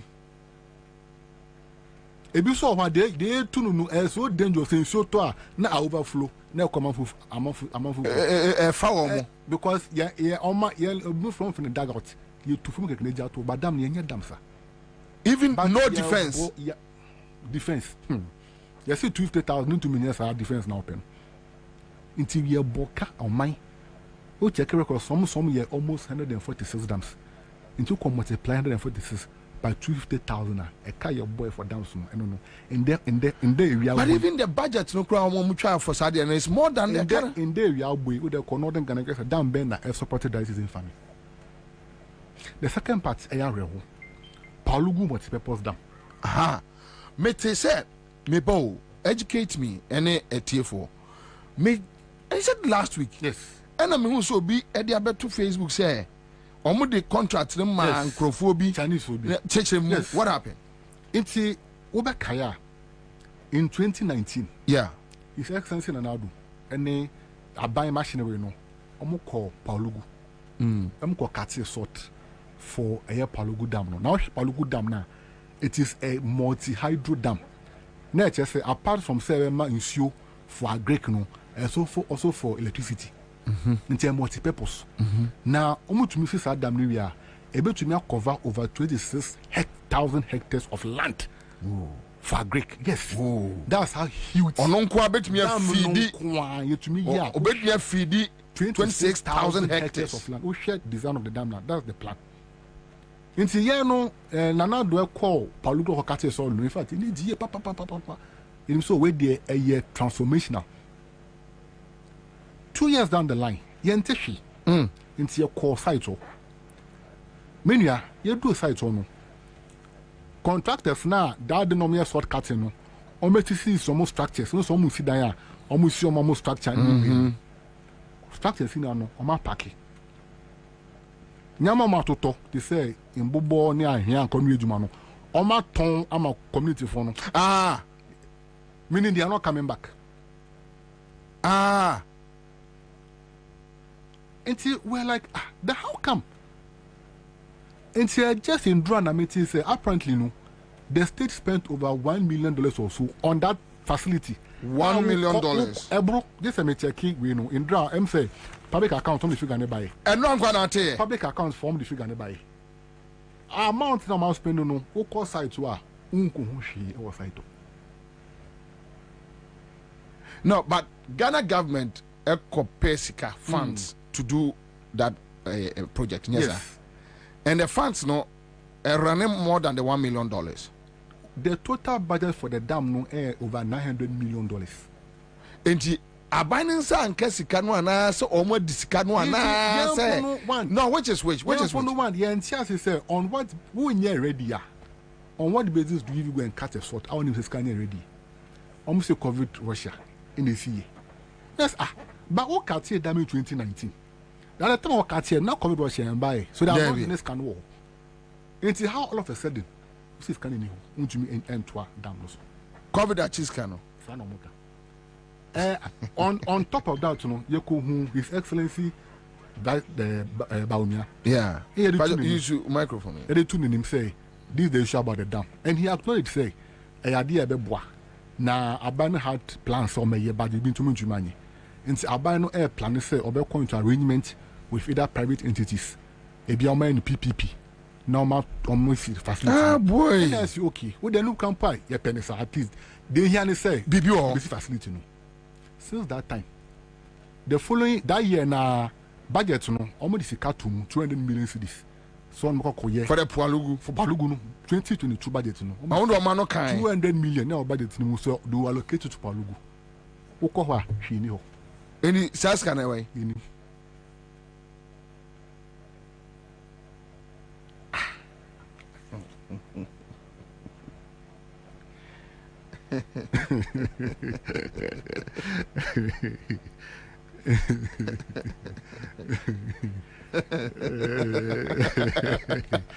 Ghana dem was free. It's America say problems so na say anymore. We know what you are supposed to do. But we are dancing around the issues. Yeah, dancing.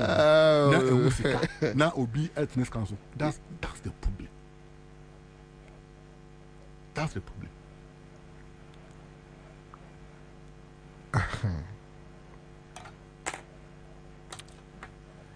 Right. When we yanka GMOs, no answer. So issues about GMOs. Yeah. Besides issue we make say one can want so much. I could tell free any ladies are there, and he signed, right? So it has come to stay. Well, we also share GMOs now. Okay, so educate me on it. We share GMOs now. Emra, and now the guide GMO processes. Okay. Now Ghana has in 2015, and now on my penny I sent to sign for the establishment of a National Biosafety Authority. Now, so authority and regulate the commercialization of GMOs on mining. So that was way back in 2015. Now, since that time, it was difficult to say GMO from on mining because now only protection be are. Say, omo ba mining no mo do seeds no eba. No omo be ton seeds no. Now we a farmer. Now we just seed maybe. Now seed now we just no. We try so we be ma wadan fubi. So no sunko dua. Emra bi ni ho a ebe protect omo. Until they were not interested in coming to Ghana, even do ya pass some ram. Until that the omo training say Ghana be pass emra ebe protect omo rights.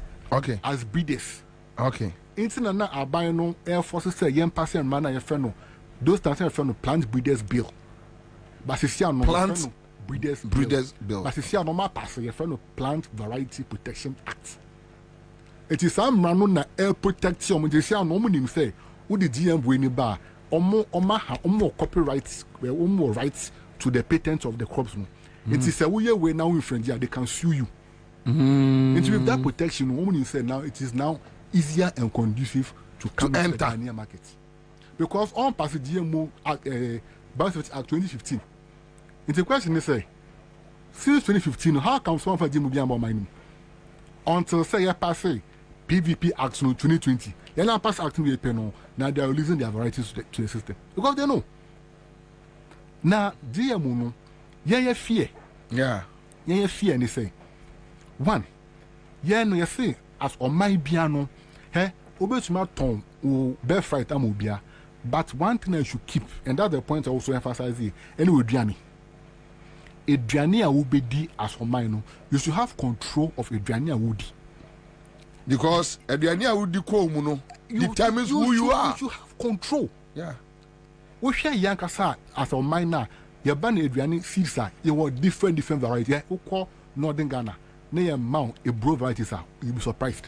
And now beans varieties, you'll be surprised. You'll be brave. A bit more hard. A resistant to a drought, a busy way short term, be a long term. You'll be bromine. Now, say, with that issue now, now you say, upon all your right to say, oh, my moon, and no, enough. Yeah. Now, GM will never solve a problem as on mine. And I see, how is that possible? What shall be to say last year?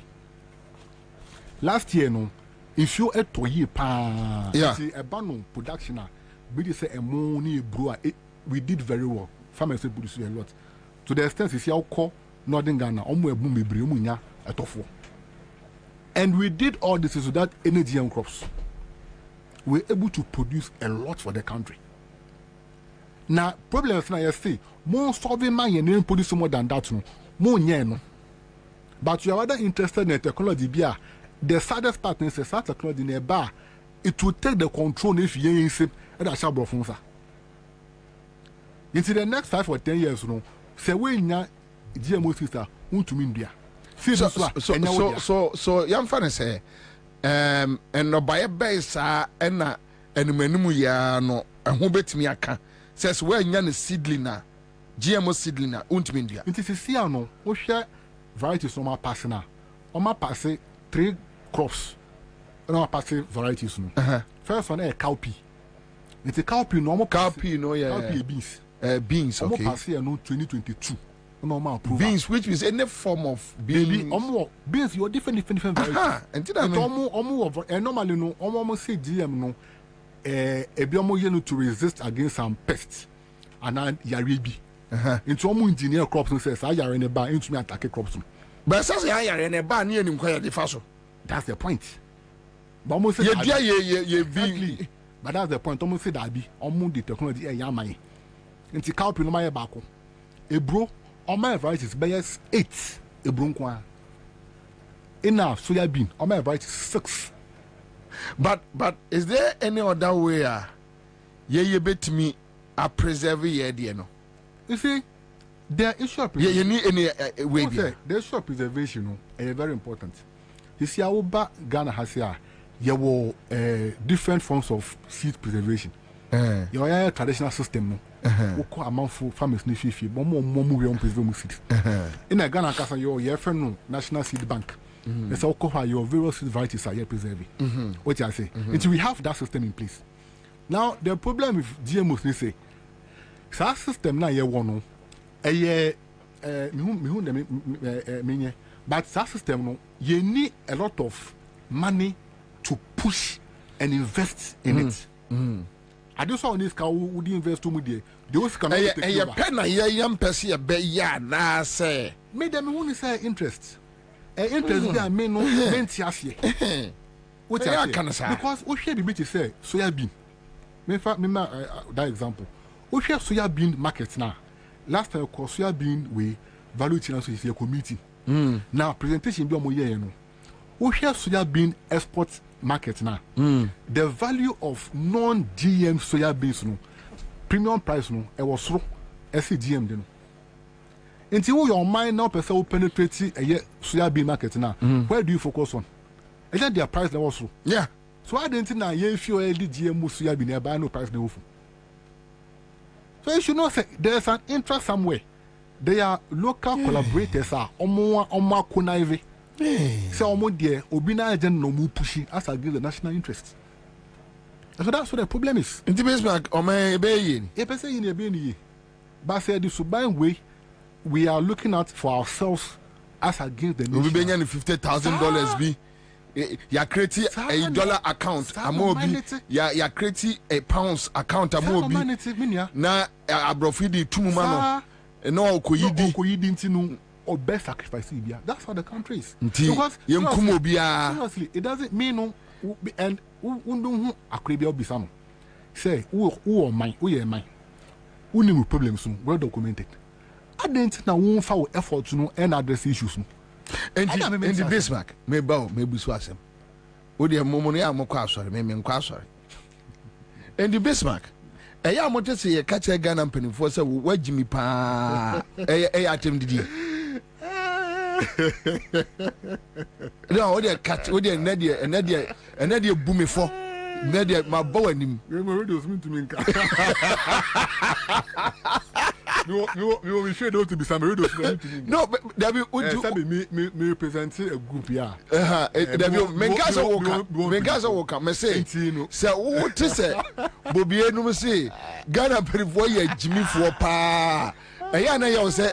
You said that you did penny at we didn't have the cast. But what cast already so in your bonnet? Oh, say incorrect.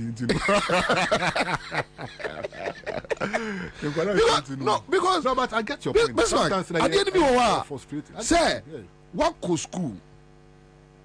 What board degree? What co school abroad? Also, o do mind to abenya a civil service adwuma oh, every right to protect or manya wo free mu any generations are ever. We say ya create account ama bosumi bia no broni bi ti ba bi chow $50,000 we the BS fie wo krom wato Land Cruiser wo de ne hiawo wonya Jimmy for bodam for na ya den wo ye nipa see ehu a na say akola hwe wanim because you see Bible no say enkola muni moja ne munani yes sir na monkwa na aware owie ye no verse 7 no eno se ejanom ene nanom mamo nhihye nkola no ahoroba na omo anyam kaseti ankasa mu agimi nekre enti se wo ye pani ne de oman hye wonsa na wo ye oman ne basabasa hye nkrofo ahoroba we should tell you that you are a very stupid man ayasemu ayasem into the no there because now we have every bia wa betimi they are protected seedlings near the but trust me sometimes na nye awa bi before adwene nya ba ko aban beba ko and this beba on beba be jimi sa the same jimi no because enya say NDC as NDC for but aban ne beba no instead so betu na ni ahwe so okay I say you be inject money Eddie Akwase to protect yen mano. That's what the interest. Obi also obi ba kwa jeneka krabi na where did he I mean that's what the interest. And me who say mu issue statements here ya na me busa me who say ntia mu nyamfa so. We be say but yeah no luckily for us no e ku of farmers. It's no sometimes no say system no person will operate here. You also find a way to resist the system. It's here no for the meantime you catch a business say once on my yes assets available no momo ento. Chairman 100% minimum beyond that no abrafo no omo two ya two no minimum omo share the next 15 years keke minimum you give up minimum would the year say where do you 65 now? No, why am I? Mamma, you know, you are right. Mamma, got to be that was no. No. You are right. Because I'm not there beyond baby. Ano, almost say, see, Ombenya a year resource. They look at us the next 30, 40 years. Okay, by this 30, 40 years, no. Now, some group we are almost no. They are out of the system. Now, no. Yeah, they are sure. No, you are very right. That's all. You are very right. I think so. Unfortunately, we can't plan. Say, oh, my baby, 8 years. Mamenya, they are a best sustaining your money for the next 40 years, 50 years. We don't have that plan. It's true. Yeah, we don't have that plan. Oh, yeah, never told Rolls Royce, cantonments in Sasi, Wajibi. You say, we see a guy watching that. Also, they don't care about what happens. I mean, and so what? You are very right. Not just in Korean Chasso. And I try to say Chasso. This Mark, thank you so much for coming. Thank you so much for having me. Right. Yes, we are available anytime. Pacho, but I'm interested in agri matters. Some more researcher, more framing or time. Me, I'm driving my car. I do much in a minimum. I once me first anti-mampon. Never pay for offense. Okay. So yeah, we acquire him. Okay. So I enjoy going to the bush. Yeah. All right, sir. Thank you so much. All right, so that's it. Live on a 100.5 Citizen Show. Become man for sir. Metro at your mama. Star 413 hash. And a bit just kakakra. Yami admire what a holiday. Uyan be big kakra. You get it? When Colano so of you, then Colana Maquai almost fear. Trouble of fear, you know, got it.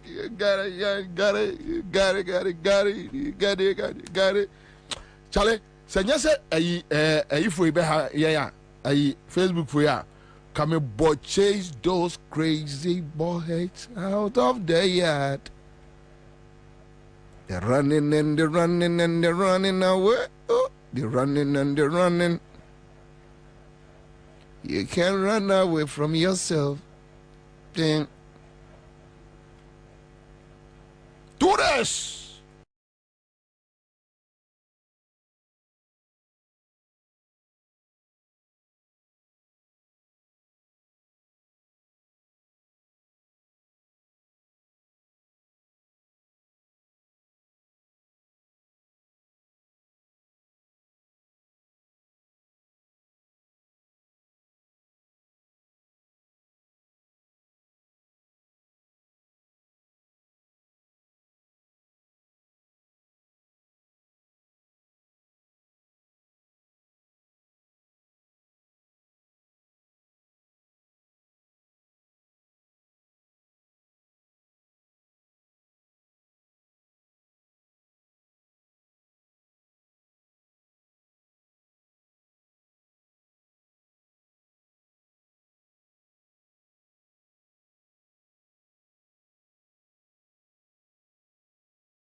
better foforo ko Edu Motors ono be yen hye ama o car foforo Edu Motors inti truck ni taxi drivers be wo kroma omo ye car owners for driver's license 2 passport pictures and 2 guarantors omo ni wachi enko Edu Motors netu 10% of car na openable why ye car owner wie niaka no obetua no small Edu Motors dia ho to aba insurance no obetua ma free na se we engine no crash say ya omo ba ko asem free to America ko ye head office e wo Kaswa Widiba Road Barrier Junction baby a wona ho a me patroji number we ne frɛ ye betche Edu Motors branch e be wo no akwaje wo car 0591 780292 Ana 0591 780727 Edu Motors, your light has car.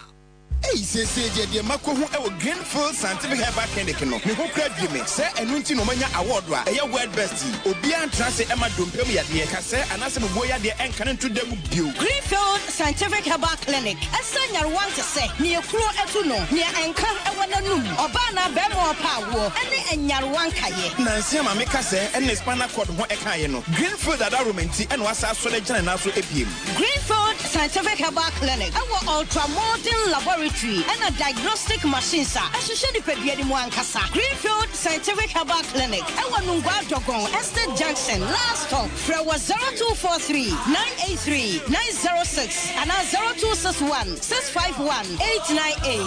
Greenfield. God is our healer. Greenfield. Your last stop. I believe. Yeah. Suzusa.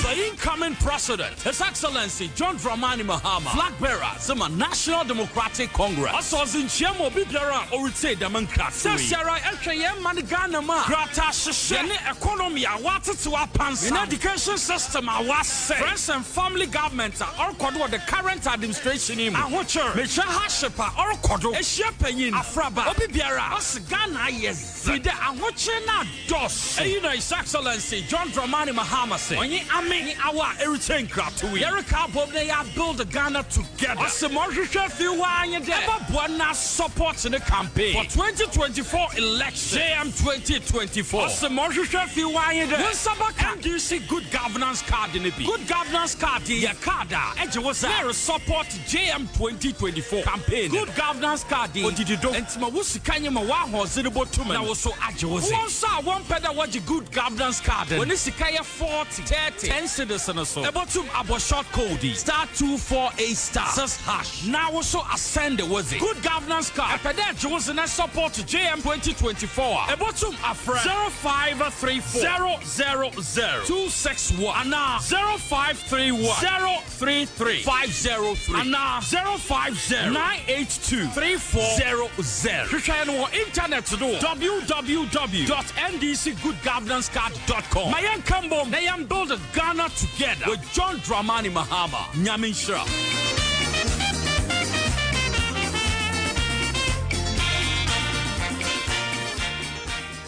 Efira, my wife knew. Menene na baba tenefia. Efia, me fira knew. O wife no ho fe pa. Me da se. Na won maduane ye de. Ne nsa no bo.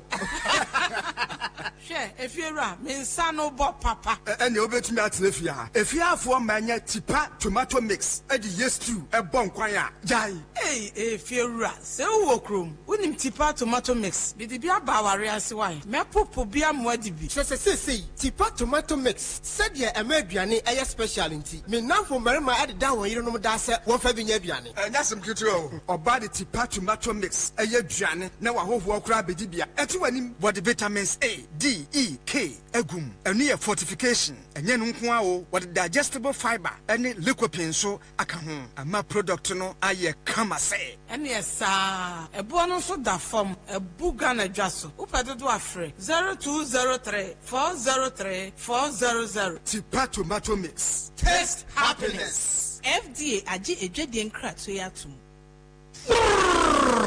Nana Kwabena Bobie Ansah. Berema be meti garafuru kube puntimpuna si sokode. No wakachira katabin say you wati unkensen. Kwabena keja guma mnienko. Wode wano fefa ya nwo. Woto ye mrade. Se ye ma utumi a omai mumba yede. ya bravo be ye fe nenu pe nya pa be ye bia ya pra wonyama ya kwa be baba wosikanso ni medi ye o okoji asichira no abra ye bonyono memu obani asi kontompo hine ye hu fitempo ya se koko wana wabeka semu ya hye wamfurumuma ti memu fo na ye bre dollar bako seed intiminto petrol bua ya den driver intiminto igedifo kwa nsoso wontiminko kakra boys be die su wontiminto. Let's do this.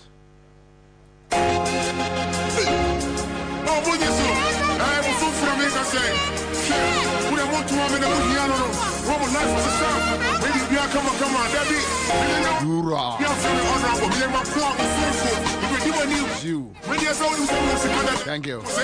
We are back. Tuesday afternoon.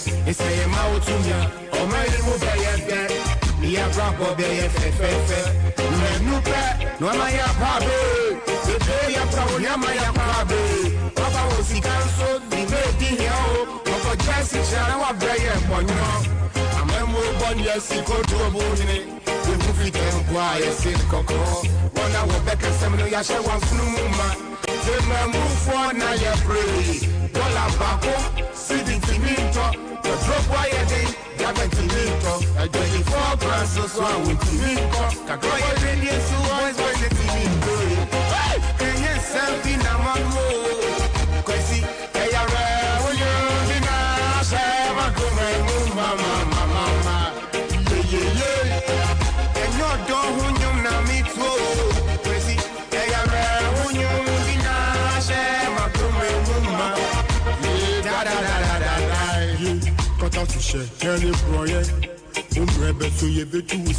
That's right.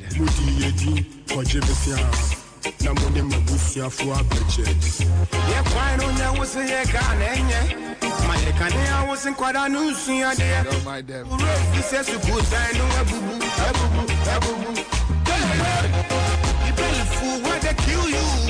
So corruption and dirty games. And more refugees no say where you from. Who you can be needing and I was you for. But since the day you can hold on. All is to pay. All is it. Don't mind them.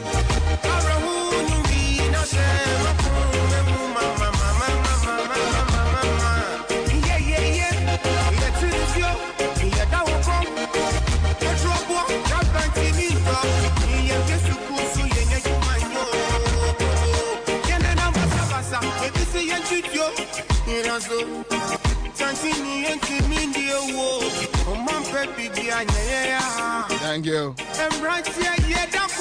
Thank you. A big thank you to slow down. Yeah, man. 5 music. Aya. Daddy, what's up? Is there another? Aya. Listening now. That's right, eh? On the beat.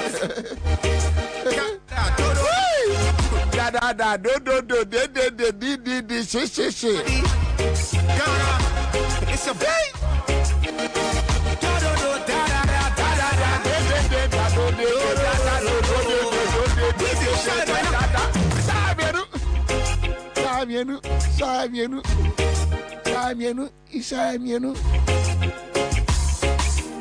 Yeah, maybe any more name come be. You see, on a more serious note, sometimes when you put on your microphone and then I make a say me producer.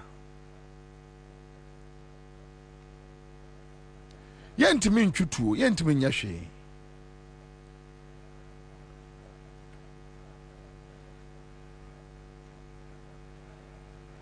Se obi busuani eba politics mu na se onim se ebusuani mu se wajimi.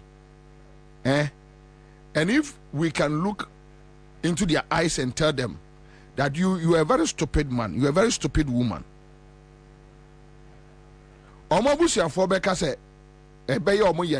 politics mu, then we save ourselves from destruction and we save the country. Because look, when we keep on having foolish people, stupid people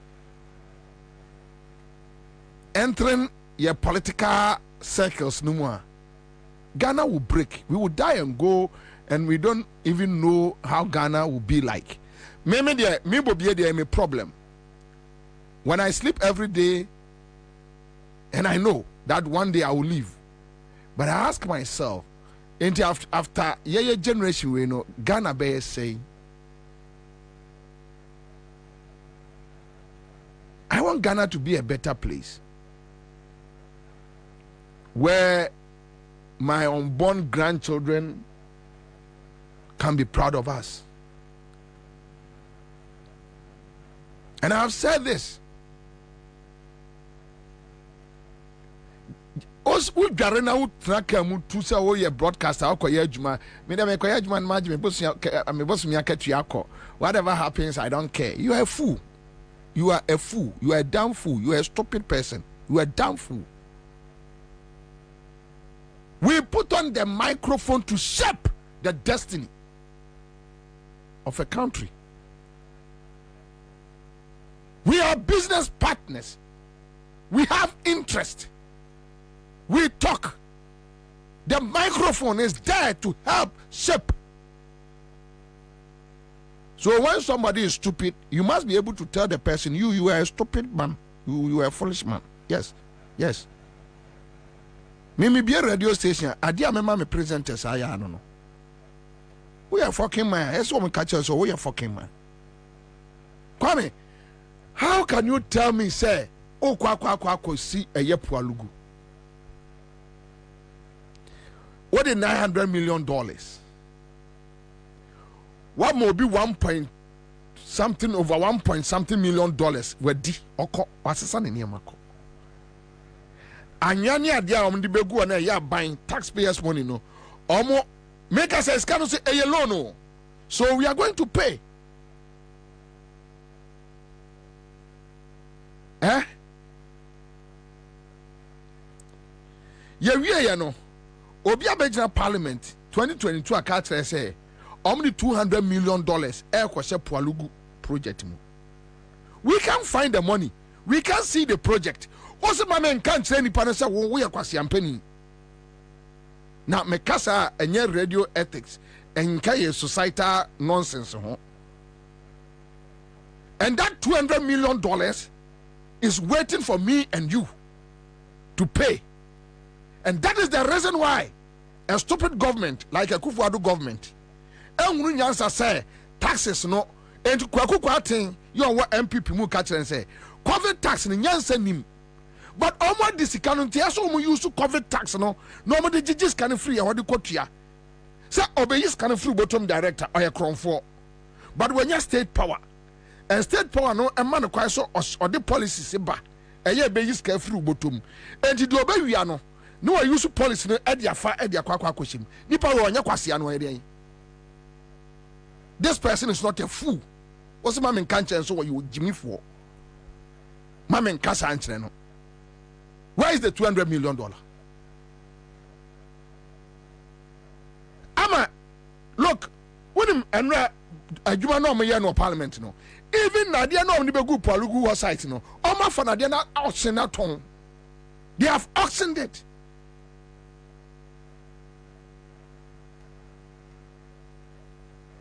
Also nipa we ma obi an kanchire no. The reason why you see Western world look, the kind of insults abeji America bonte. Oh, no do Donald Trump. The kind of insults abeji say or non ko sweating first no mu up and down. Now kwase biba. Now you just chance on the money and you chop it anyhow.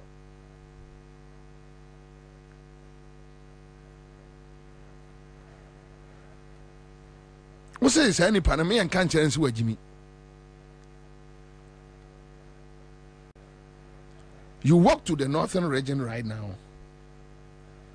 and everybody is saying it. You can't find one dam. Kwame, Opa, spend your time as production crew. Check from 2017, 18, 19, 20. Budget allocation to PFG. And that is why the peasant farmers are sitting here telling us that even with the first batch PFG, they don't want to constitute auditing, forensic auditing. How can somebody go and pull a data from somewhere, not the court district office, or say, oh, my supply a year fertilizer 50,000, 100,000 bags near you who can near their mano because your man instruction so a party ba and or ba.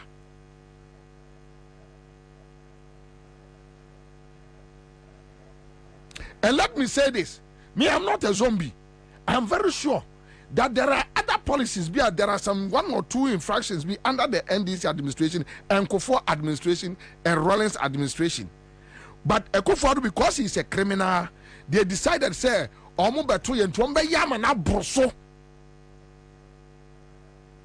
Their data, peasant farmers' data, says it happened across every district. Go and check the only amount to know to be more. Says carrying the and for us to pay a year bet to says cano MPP near Jimmy onim nyansentino oka onu etuas kana masa Akufo-Addo afaska edi bia maneba as hotel 6 million abadam say saade no wani je ho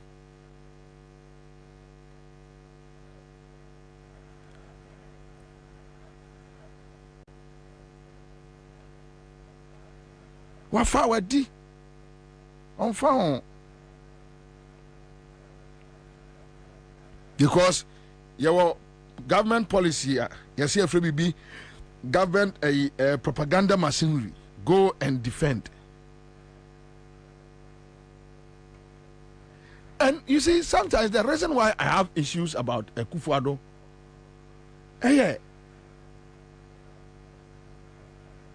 also what politics move 40 years. You should have done better than Mills Mahama. Yeah.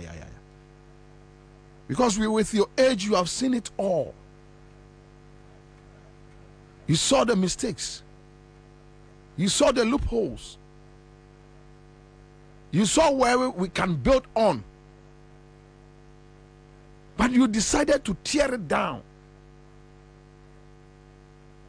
If at 2016, Ghana forced about inflation 15%.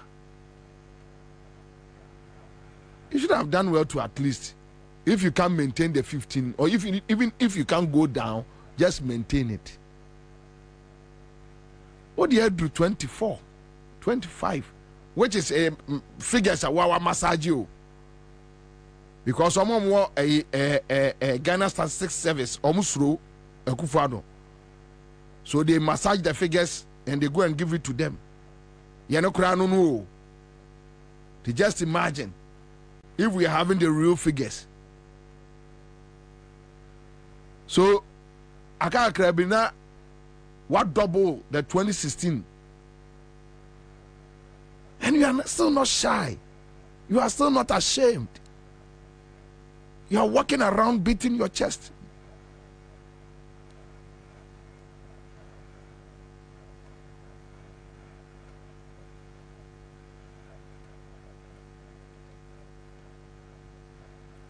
Abadam. Yeah, Kwame. Look, you see, if we are not able to look anyway. Good focus here, Urajo Mahama. Remember just 2 videos. That was yesterday. Now remember just 2 videos of what transpired. Right? What transpired. But my main case same way. Say Urajo Mahama Timia. J. But my a good governance, come and do something better. But my good governance, and my who say somebody can do it.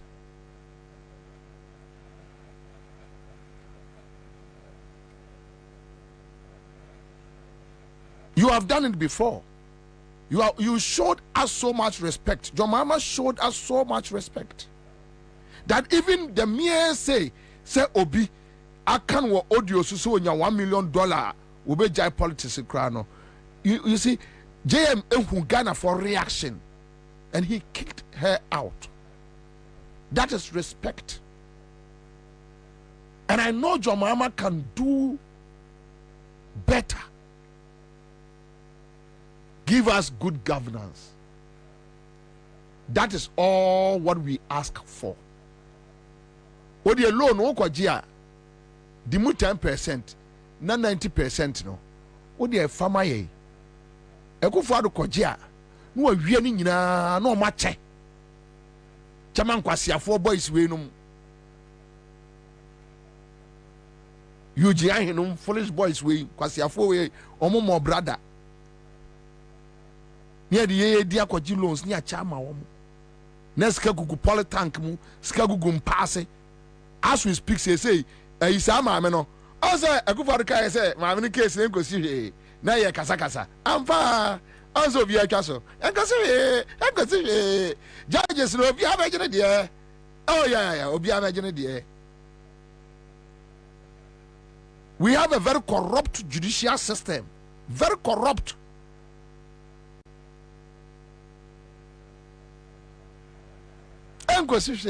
Because President Noah say or no lawyer no I predicted what will happen.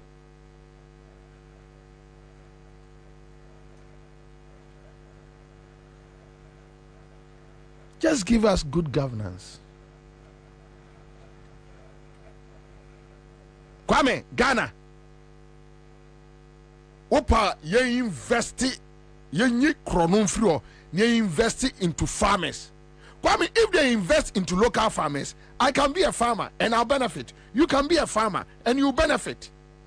So at the end of the day, and yes, and this we want to know. Bobie Ansah sorry say me ko Jubilee House. Akwa give free money a good polythene bag. That is the problem we are having.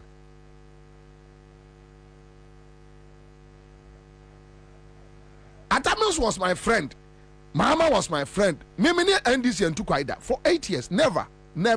I don't want to depend on state money. Never.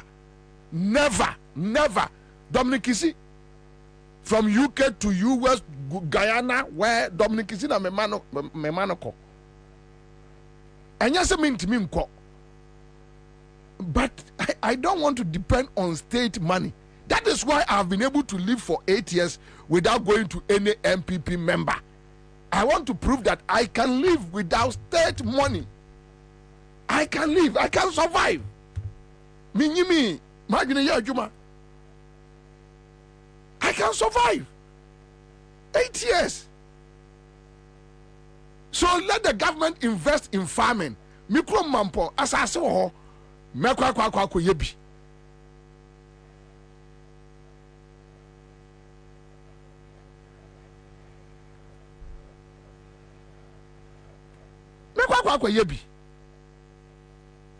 And I'll be fine.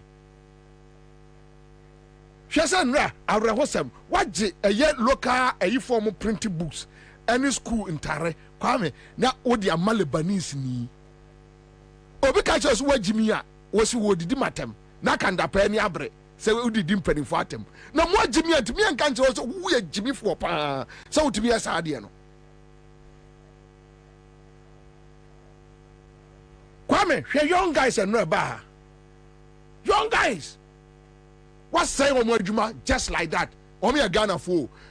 They voted for MPP. Bako Papa ye MPP DC. But me and family MPP ni ye or a Ghana ni. Why not? Last time we need to them. We copy accident so. After na menko yese nipa no ya MPP ni ana o ya NDC ni. O ya nipa o ya Ghana ni. Se metimi agene nkwa esa me fight na meje no. Waje edi amalebanese ni. Ya catch us where Jimmy na wusu. Na nkrofo agina nche complaining. Oh, why are you complaining? ade nipa na ye no enti Lebanese ni Syria ni ho nto no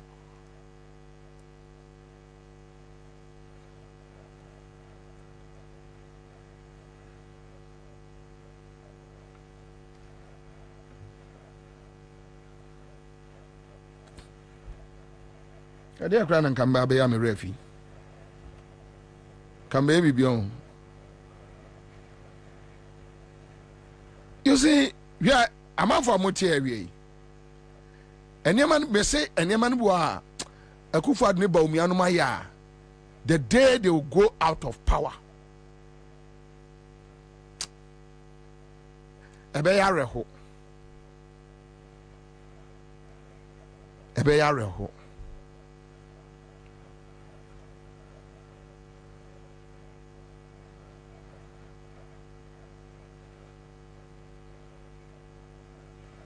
Empire and say we need reforms in our education sector.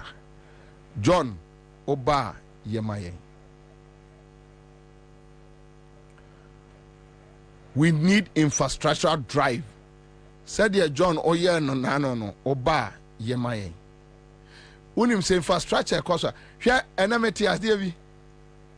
Sampai. Even as I'm fine general radio, so I think I was listening to either Joy News or City, one of. Yeah, me flippy.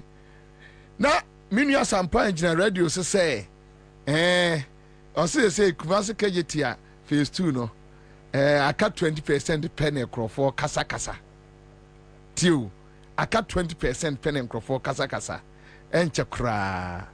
Abani Piscadi Ababe. Now, a debt restructuring, no? Debt restructuring. As if almost can't say the amendment I did debt restructuring and buy and Ababe destabilizing almost.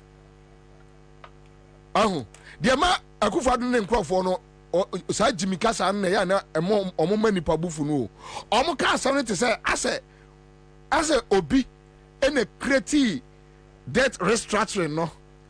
And how warm pass and can ye no come ye bibia anti kenipa krono a yes and wanyade has obi na ye who created it, who took us there, how did we get there? Then you could do a death restoration then you could do explain.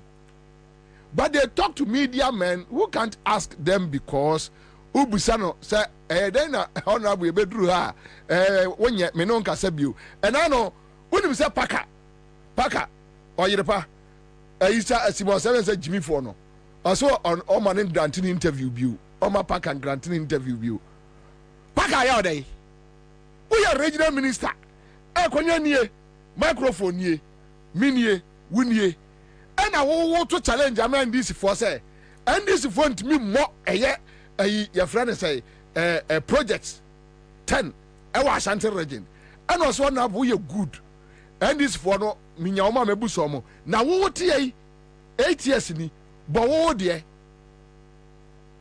won say jina so say ya na kim esi boso ka that tija o sorry free wa no wani abre abranti so wani abre paka so say paka when in your interview, you more throw on the program to be other ya or trapono or busano or trapono. Why we are regional minister? What also a commission projects? Car was my trapo. Oh, what would Jimmy know? Jimmy, if the president you, if the Kufad was to form. We are regional minister. What our commission projects a Washington region? I own what to challenge. Anna Obi Kacha say Bobo. Was what trap me? What trap was I say? Into Ubabono. Ubabono say. Ubabono say. Say Ubabono say. Pacho Boguta mame. Boguta mame na fire for naba. We are among the first group of people who came to visit you at the castle when you became the vice president. And if you remember, your own friend Ofori was there, myself were there, and we talked in details. One thing I observed from that meeting was that you take your time and listen. Your Excellency, you remember that when we were talking about how you were going to finance your Savannah project, we had said that how are you going to finance it? And then we have suggested that you have to go to the audit fund, which is being misused, and that you listen to us. You remember what you said? What say? Small home are doing any baku for trim. What you are here? So Pia, what me a casa no who say young normally are near friend ordinary traders. Now ordinary trader be two or penny abedi at that time before no catch a train ni baku for trim. Next or you're listening, President. We are among the first group of people who came to visit you at the castle when you became the vice president. And if you remember, your own friend Ofori was there, myself were there, and we talked in details. One thing I observed from that meeting was that you're listening, President. You got here on 24 hour. 24 hour. And Your Excellency, let me give you one thing about your 24-hour economy. I think we had a program at School of Mass Communication. It was live. And I've actually thank you for this. At that time, people were just opposing. I said, no. If even you say that it is already there, there's nothing wrong for us to enhance it. And there's more that we can do in the night. There's more that we can do in the night. There are so many things that are creating nuisance in the afternoon. A lot of them. That when you go to Opera Square, when you go to Kantamanto, when you go to Okanshi, in the afternoon where people are shuttling around, that's where we are offloading our goods. And so it made the place very congested and can. So, Your Excellency, let's think about the things that create nuisance in the day and put them in the night.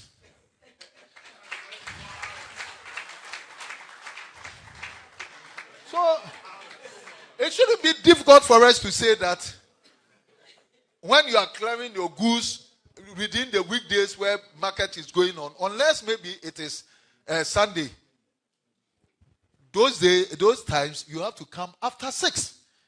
Some of these things have been there. And Your Excellency, let me give you one thing about your 24-hour economy. I think we had a program at School of Mass Communication. It was live. And I've actually thank you for this.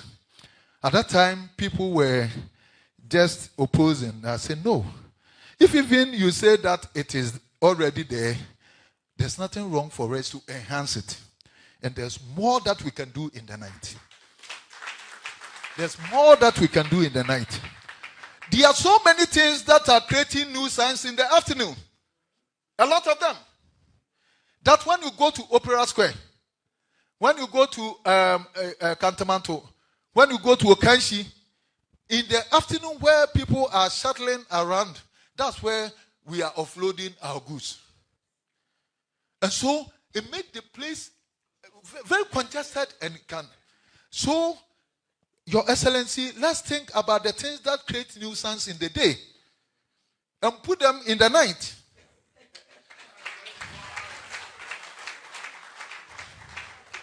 So, it shouldn't be difficult for us to say that when you are clearing your goods within the weekdays where market is going on, unless maybe it is Sunday, those times you have to come after 6. Some of these things have been there. And Your Excellency, let me give you one thing about your 24-hour economy. I think we had a program at School of Mass Communication. It was live. And actually, star 413 hash. Star 413 hash. And just 1,500. And then Cheska said, Paddy says, truly, I tell you, nobody can tell how much we miss JDM. It doesn't matter being MPP or an NDC person. We are all suffering. Patience of says, Nyansani JDM, man with integrity and humility. John Gaza says, we are enjoying the show. Thank you, Senior Man Bobie. You're welcome. Bozet Kwesi is here. And Divine and Chroma.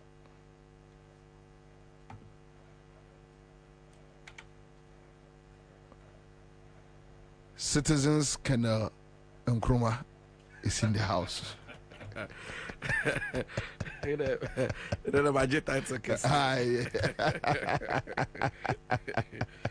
Mini akwaba. Boko de. Nyame adom bia boko. Bibia da no kwamu. You say Yankopon there, why not from there? It's your system na. O man na ya wo ya tunu. The system no so by we take care of ya BB something which is there. But unim na many peasant farmers needing come. I don't know whether you were following. And they were talking about Pualugu Dam no. Almost sani ma ko.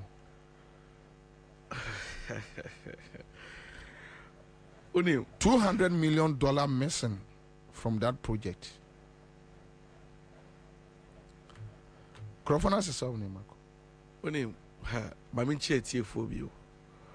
Unim say Nebia me catch say me pese and na kufa do bayi nanka me da sore one day nanka ebia me ba studio ana topic the day bia makruma ye the day so nanka ebeka say oh okay asem say na aba che say unim say me anytime me ba betena bia me start say me kasa na me lament bia no me wieo nanka for so wakasa pa ba unim say me do down makai foforo because problems no at dos is sir peasant farmers for us here okay one say would the when you share Nanaku Fado a buy a Greek sir so called 1D events a planting for food and jobs.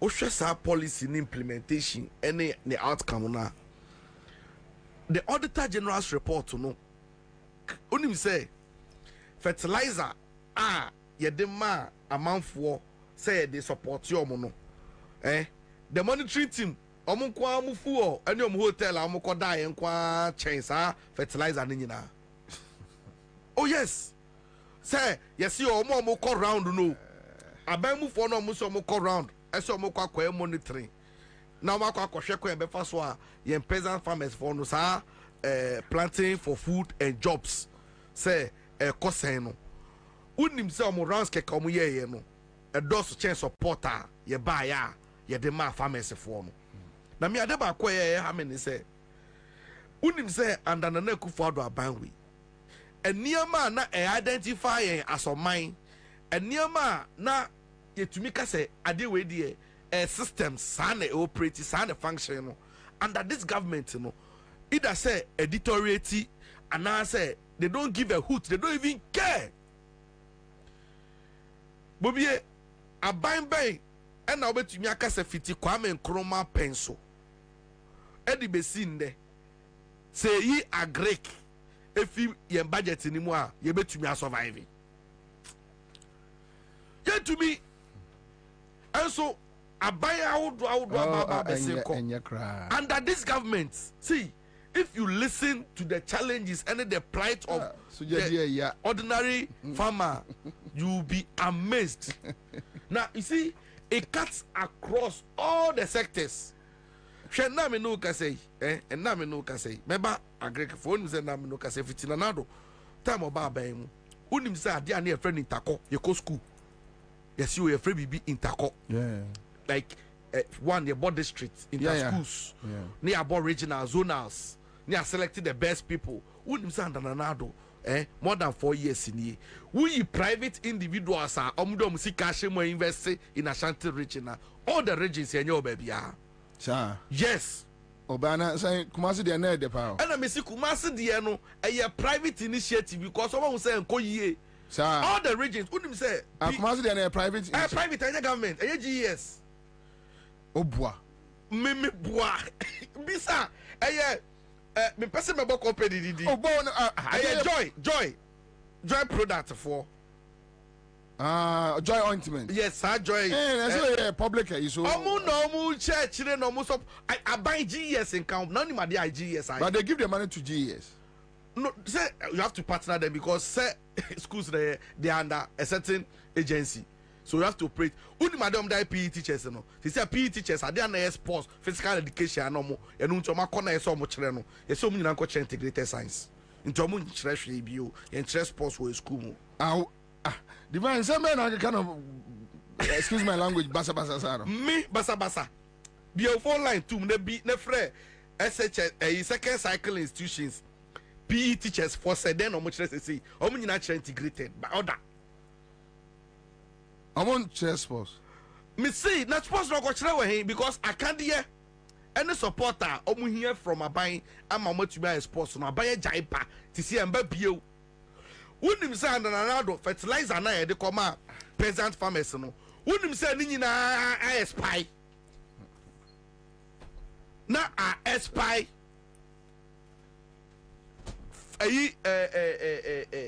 Fertilizers I see de kwa come yi. Na unim Nanado mo ekoji sikabi. Eye ho report e de come World Bank. Say oma ye training workshops e de ama farmers for across the nation. Unim say enye farmers for na beti omo to oma kwaji say sika no. Unim say omo sa so bae no workshop no oma anye na omo ji sika no. Ye ti omo to no omo ye workshop no. Unim say omo sa so charge farmers no for workshop no organize ma omo no. Tio, omuchiro proposal eko dada World Bank for say omo ye event say training workshops e dey ama farmers achiro omo ko mefa so omedua observe your friend saying climate change in the keka ho e dey this kan mo omo to bedadi no other farmers for no complain omo san so ko no omo ko training mo omo no omo san so charge omo workshop fee san omo dey teachers for laptop no before e beba no Onkoje grant see a teachers for training I workshop amom. Unim see a teacher be salary 200 cedis. Abo. Oh, they were here. So you see, under this government, you know, some of the things were no more. So better na wo kai. E be ti send your own high. Because usi enti bi da, yenti na bakosam da o. Inti amane bebreye hu. I'm telling you. And I'm a bebre say, Ubetina, ayo one say, hey, me last time na me new obi din komo. And I make catch on some of the things that happen under this government or say also having on it say on GND say a bit to me happen. Me man evidence no have do time no mo say and go for 3 months dio and go for a wiki do. Oh, scholarship secretariat asemi e beto je ya na e ka ho asemi ya. The same thing.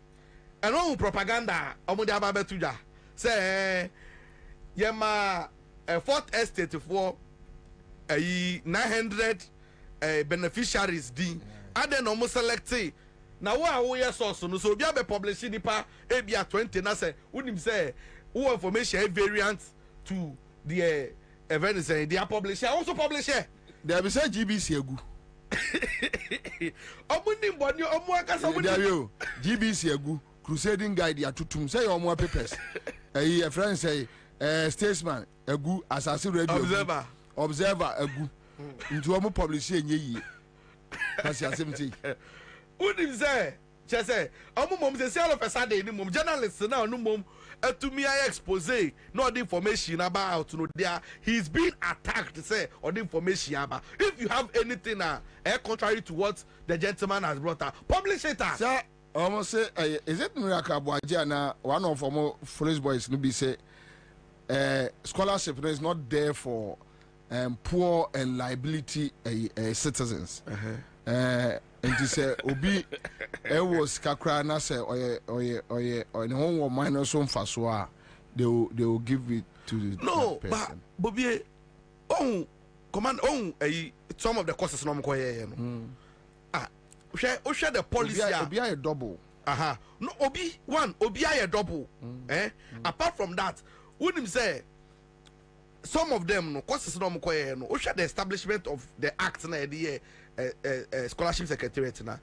You share that by say some programs be one more as a country no yen running na be a to say even say oil and gas time now you discover oil and gas in commercial quantity no now your human resource no our form.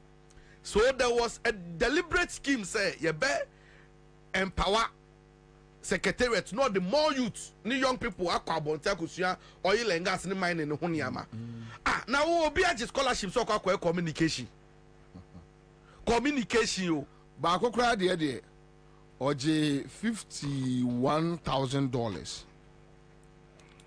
wan kwaye omusa no so nya accident na no honam ye ne ya unim say UK or the sika na akwa hwe no ho yare unim say UK executive baako ote ho no mu since 2008 on ba Ghana da unim say ono say opese onye law UK on ba Ghana da no or dual citizenship Ghana sanso kukuru Ghana yen poor taxpayers money e dey command your UK honum so on fan go school in which like member mu yes in whose interest na ye beka say ye wo sika ma na bu yasunti obi on ma Ghana on contribute to onye hwe oye party member ntina dis kanako ye ba na ye ba beka na mu kokọ apai say mu buafu. No, you see, unim say me, Bobie, me I blame some of you media guys. Unim say dear Mahama, we couldn't forgive him for now. You can't hun sama kesa no. Last time we show we ask you didn't observe. Now make kasa no. There was a texter. My share that Chinese screenshot or say some of the things kind of simple no.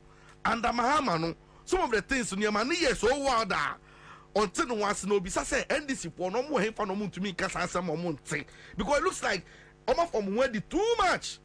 No, you see way first now me used to I was of the view that a NDC should push.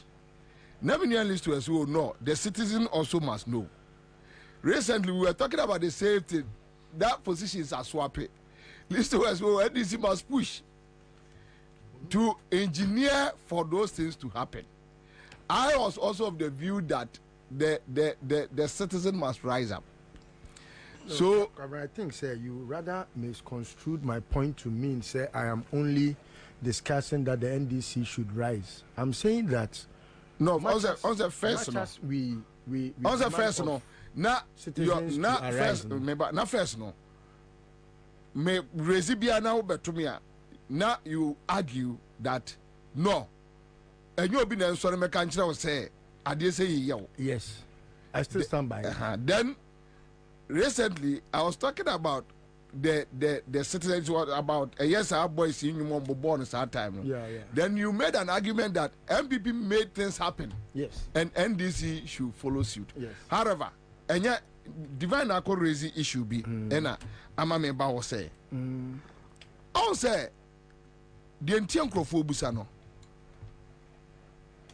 John Mahama decided that mean fa or mine sika and bribe CSOs.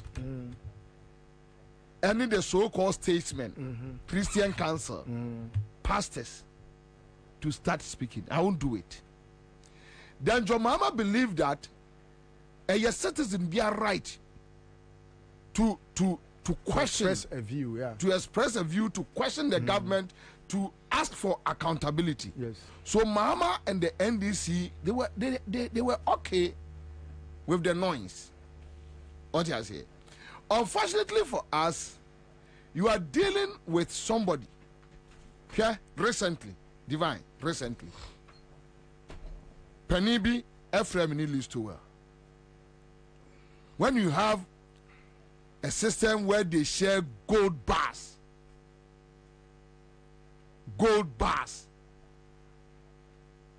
and security head for no motimin, you know, only Madi Crow. What you say in the name of we are going to meet security heads. I am for Jiwamo dear. Pastor say Jiwamo dear. And that thief, that criminal, Reverend Mate, sorry that I've added the Reverend to his name, Mate. Mate no mutombe kachire ye say, omo bae no, omo me ma omo sika no omo video omo. Ni confession a video ewa. Yeah. Me bo say when the Kufado no buy no, they gave them money and omo video omo go at them. And nipa no boni trim say me ba be di boni.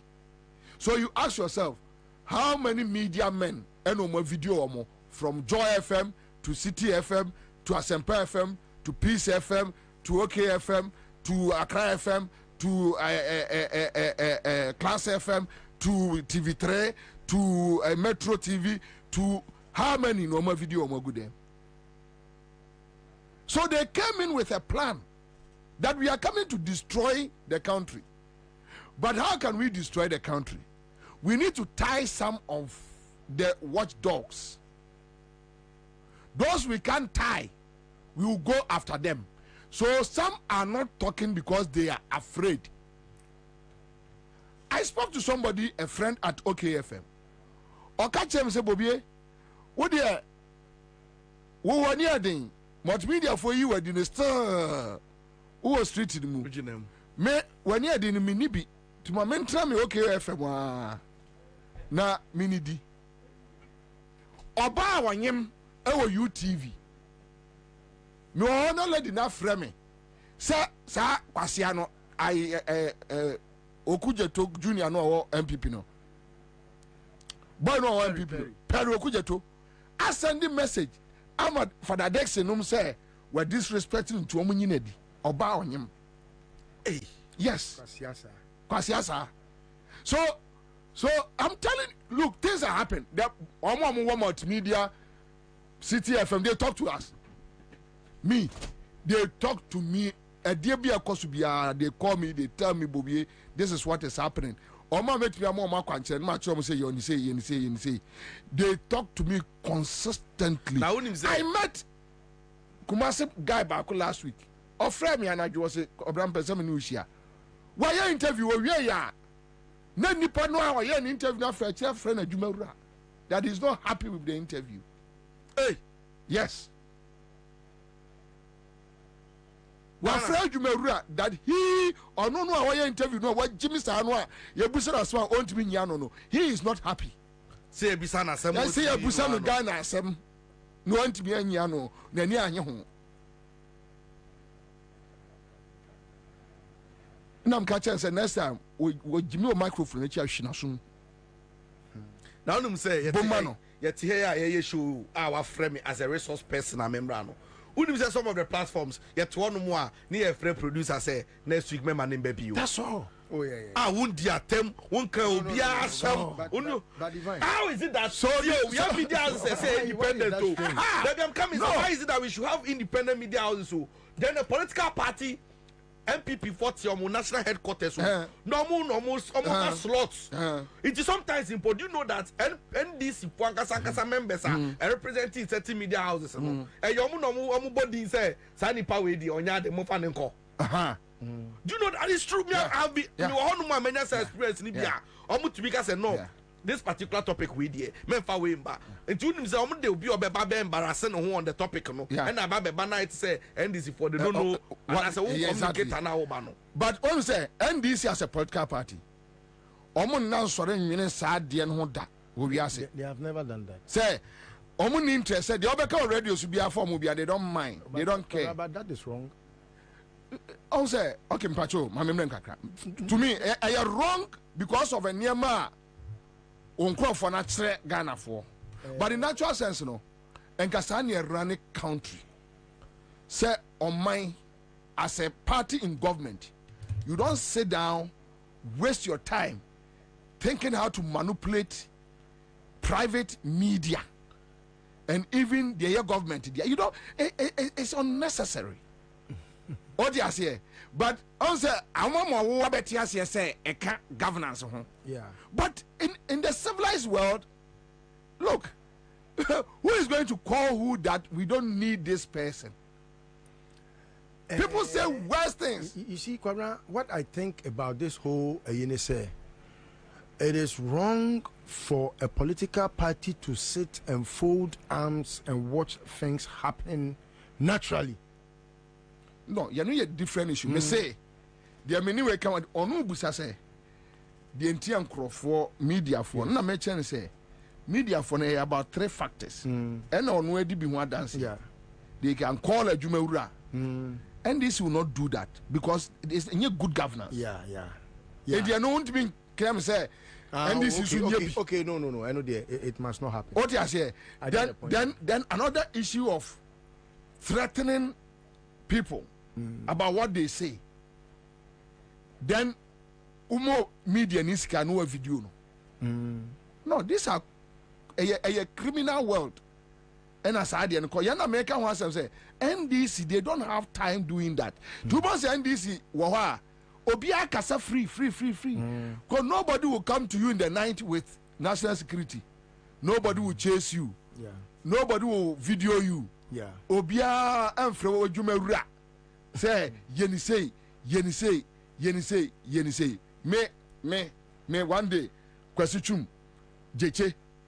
And na lady be a HR or multimedia. We had a meeting. Make us see a kwasichum and praying for. And that is why after me you know. And before friends I menko pa kwasichum wa chom yes menko se kwasichum yire pe minim ni fie menko se ne ba bia pe minim ne ba bia ni krom kwa menko bu dan mu ho menko twa anka mu kwasichum fi ko oye kwa ni microphones ne so min tu bi nkotoni endi menko pa na cha sem fa cha sai fam ya dwuma menye me pa cho menye boni so fa cha me don't go see asem asantini akwala eti sebe ma ko jida kwasi twumanim ma ka cha sem fa cha menye boni so fa cha me wajiminti na mi kro ba santi mampo jimini mfiri ho kwase ani mampo to be catch am praying say me Bobie Ansah me come papa da camera so ofin so kokote menye your baby aye. And at this point we don't have any option than to let you go home. I'm go home. Some my dad I'll go home. But anyway, Baba Joe mine asay no. Ya catch now say akwa where you bonini to money to or best or mine no. That's also on Tiasia. Over to you, Jolate. Do your worst. What can you do? I don't have it behind me. What do you fool? 8 years in me need you view. But I am okay. So the point is that other guys, they don't have that heart. They don't have that lion's heart. They can't go that far. They can't go to the last limit. Say, look, at this point, the basic. They can't. Because they want to live a high life. No, they just fridge. Or their condition. How they just fridge. But the point is, so far in this MPP, the reason why people are quiet now, the system has been bribed. This to what one will be gold bar once I'm gold bar. And gold bar check. But him say, Mikoshia MPP penny will be pa na and Amama ye alarmed. That's why I say the opposition parties, they must rise up above the normal politics now. You know. Do you know that? The Biamika say under this government say you're complaining to say Pualugu Sikaya almost 253 million yakoji ya budget for enkodu. Unim say project na buy unim say nyama kochi we say nyina no. They don't care. Or see they have put in place plans on the berreki December 7th election. And all the stakeholders, especially the media. Now mobile use no. It told him say problem be one more. Instead say mobile use 10 million that's some problem no. Mobile move 5 million the media. Exactly. That is what they are doing. Instead say like everyone say yes yo Kolebu urinal center machine break it down. ye here $400,000 akọ fix it there be no akukuru $400,000 no no dey akọ ma media 5 7 che sa asem no mama maye mboso maye kanipa ni wu enya asem. Do you know what nearly happened in the last election, Kwabena? During the last election, I had to walk out of a meeting, which meeting was by some MPP bigwigs, and they were trying to get me to get them closer to John Mahama, to decide as to how to get people to attack radio stations, because they had knowledge about plans Akufo-Addo war to use some media firms to call the election. And until say attack some media firms now so maybe the omoko John Mahama hona omo akra our boys ombe use boys to attack the media firms, because Akufo-Addo through Gabinom I use a certain way be or the media guys no be call it the election against John Mahama while winning election. I walked out because I saw a snitch among us in the meeting. Today the snitch is working with Bawumia. I was in that meeting. He knows himself. The snitch has metamorphosed from being part of us and working with Bawumia. When I questioned why Wakwako joined Bawumia camp, or say yeah serious. Na Bawumia is serious. Yes, or say Bawumia de obe boama omo dibone. Okay. Edi awini. But John Mahama, that I explained to him, said, John, mean ko kasa same way in John Mahama. Because you're too gentle to want to ever be part of any criminal. John Mahama will never do that. Or ko attacking media firm. But Kwabena, I think, say, I'm tempted to believe, say, we are fooling. There be Obi Bayama no. Hello. Hello. Hello. Aja. Aja. Hello. Afa 500 no. Hello. Hello. Otibenka. Hello. Hello. Pacha Otibenka. Yeah, Pacha Mituka. Pacha Fose. Oh, network no breaking. Oh, too bad. All right, so that's it. Anyway, we have our first winner for the CMG Scatcher there. You start for 13#. Ubet me to draw. Since you just follow processes no. Now on our corner. Mesiaba studio. All right, so yeah. Anyway. Those things no. Anyway, me no. The reason why I think say we are being foolish is because Amamu Kasei ne yeno. Dear John Oyeno is the best. But Kwabena, allow everybody to express himself. Kwabena, it is not so spiritually and biblically when you see wrongs go on and you think Yesu Christo Triabano. You know, but yeah, me Bobie there, I will never preach say Akufo-Addo use crude method. So any other government also use the same crude method. No, I don't buy into it. Before let's not jump it. Okay.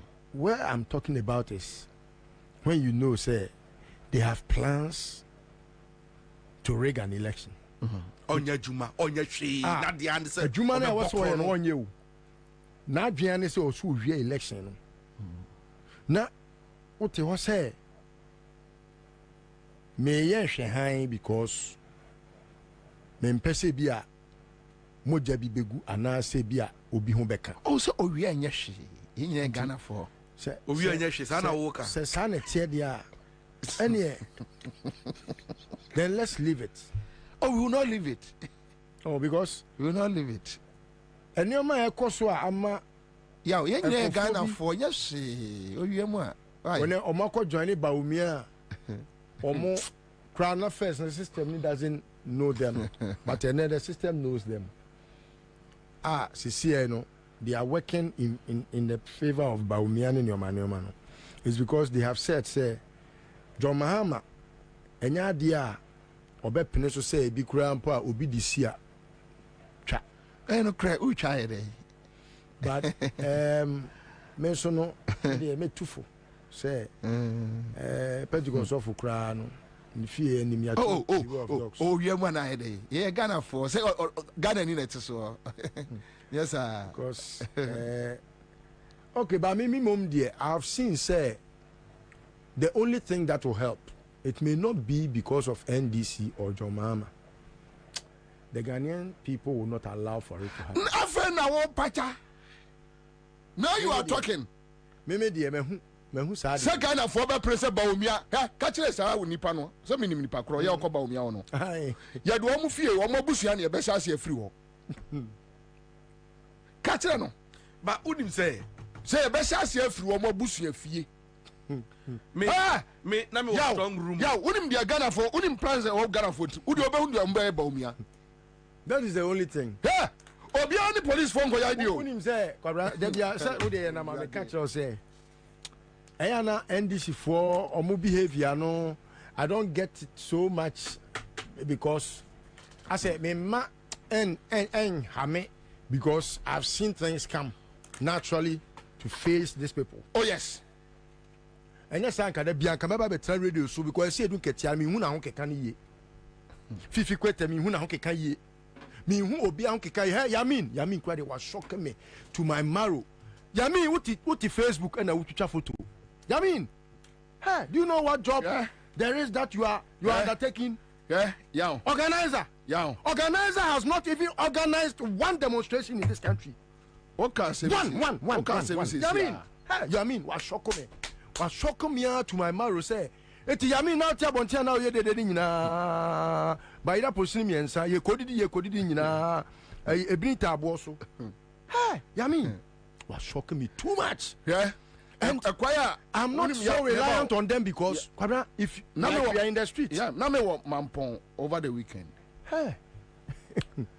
Many MPP boys be say busuan for like my cousins and Yekotra baby. And about ko catch them say well who say boys be free she be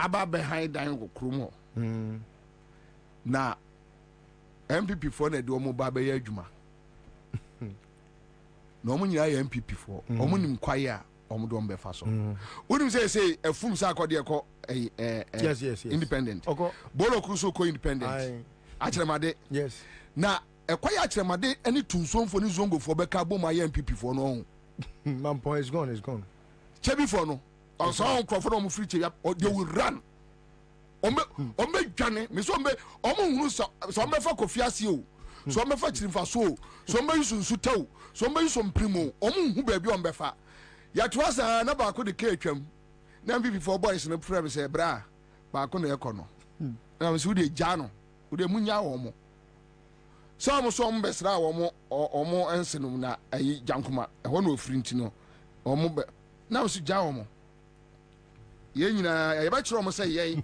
wo krom ha Ansah na omu firi chebi abetena krom ho ombe hu so unim MPP for na be so do omu so MPP for na that's the whole secret enkoma enkoso nyina MPP for no and the best sorry but you see you don't have to be casual Kemina was strong room 2020 elections and I can tell you say some of the happenings you have to be deliberate about certain things.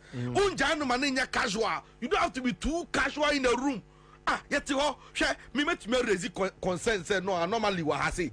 Obeshano niaba ye beto aba matchroom parties you ni akwa assemble be say 8 ni opposite nipa 2 ni ete ho no bi anka bi. Me wa no na political party be there why hyehyɛ every now and then every minute be national officer onka event saying say strong room ye submitted din ye submitting crofo nipa onka ho obu wan say we aba ni crofo room ho na ye pie ye be pie be ba na vile mudu na sesa all these things no ye planning that is my concern say won't nothing next high sir esana at the end of the day you baby you no near sanso the ensa be good but minia enka mind say Ghana should we get to that point but young policy makame policy about to do so obi ato no 1-1 we to correct no kofie we have to we are ya collecting fe ya see asumasi na awi ni o Ghana for so on to aso Ghana for so we nko we mra din obi akoni fie ye hia ya trase ya didi ya sere ya koye baabi obi nko obi fie nko sere aduane wo se no won ti ase because we want power to destroy the country. Yes. And you use every way and means. Okay. But I say, Nina emanating from the fact to say some people have some superiority complex. Be some more Ghanaians. Che bi no munti. Unim say, uno mudin komo in their mind, you know. Omumbu. I mean, like, like you know, it's that disrespect. It's that disrespect. And that thing. I before come why when you can people who say no would you me a chain takesini Davio me kwa mabona muso omo say na mo say as an man for mo to aba matani na mpacho ba omi afri robo da for ye kwabra so da dia ba yo e say there ye po ye really pusadwe na so ba we ni pusadwe ye ka memu as me to aba matani na de ekoto ye ya mo amse mu die mu krampo no mo amukra mu su kire yen de bia mu su se ni pe nka mu nimu a nka ye nimu a hwe guta sankrofo yo mo ka say ye if you know them personally you will know see MPP for champ no mo like omo say no mistake omo bomb san no de kwa bloshi na ko kantamanto na ko even say abosuo kan we talk to people now obi ko clear car part keke car part a door unim say COVID-19 levy that door no so keke na or clear no mpono more than 700 cedi meanwhile den ankasa no first no yen turn more than 1,005 so they know people are angry say nkofo we ma disappointed but you see the anger is not enough the way any American kokoso no I think say we have been too lenient with Nanado. See me, people see me and they question me, say, what's the way you one man demo you? I don't know how team you. And me myself, I blame myself, say, yeah, ya man from where did total.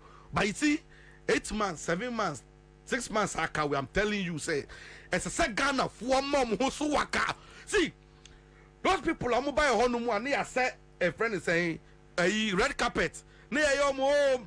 Debbie, they don't deserve red carpet. Let them have eggs in their faces. That's what they deserve. Sir, Ansah. Omuka somu be wiem because omunim say Ghana for adwina sesa.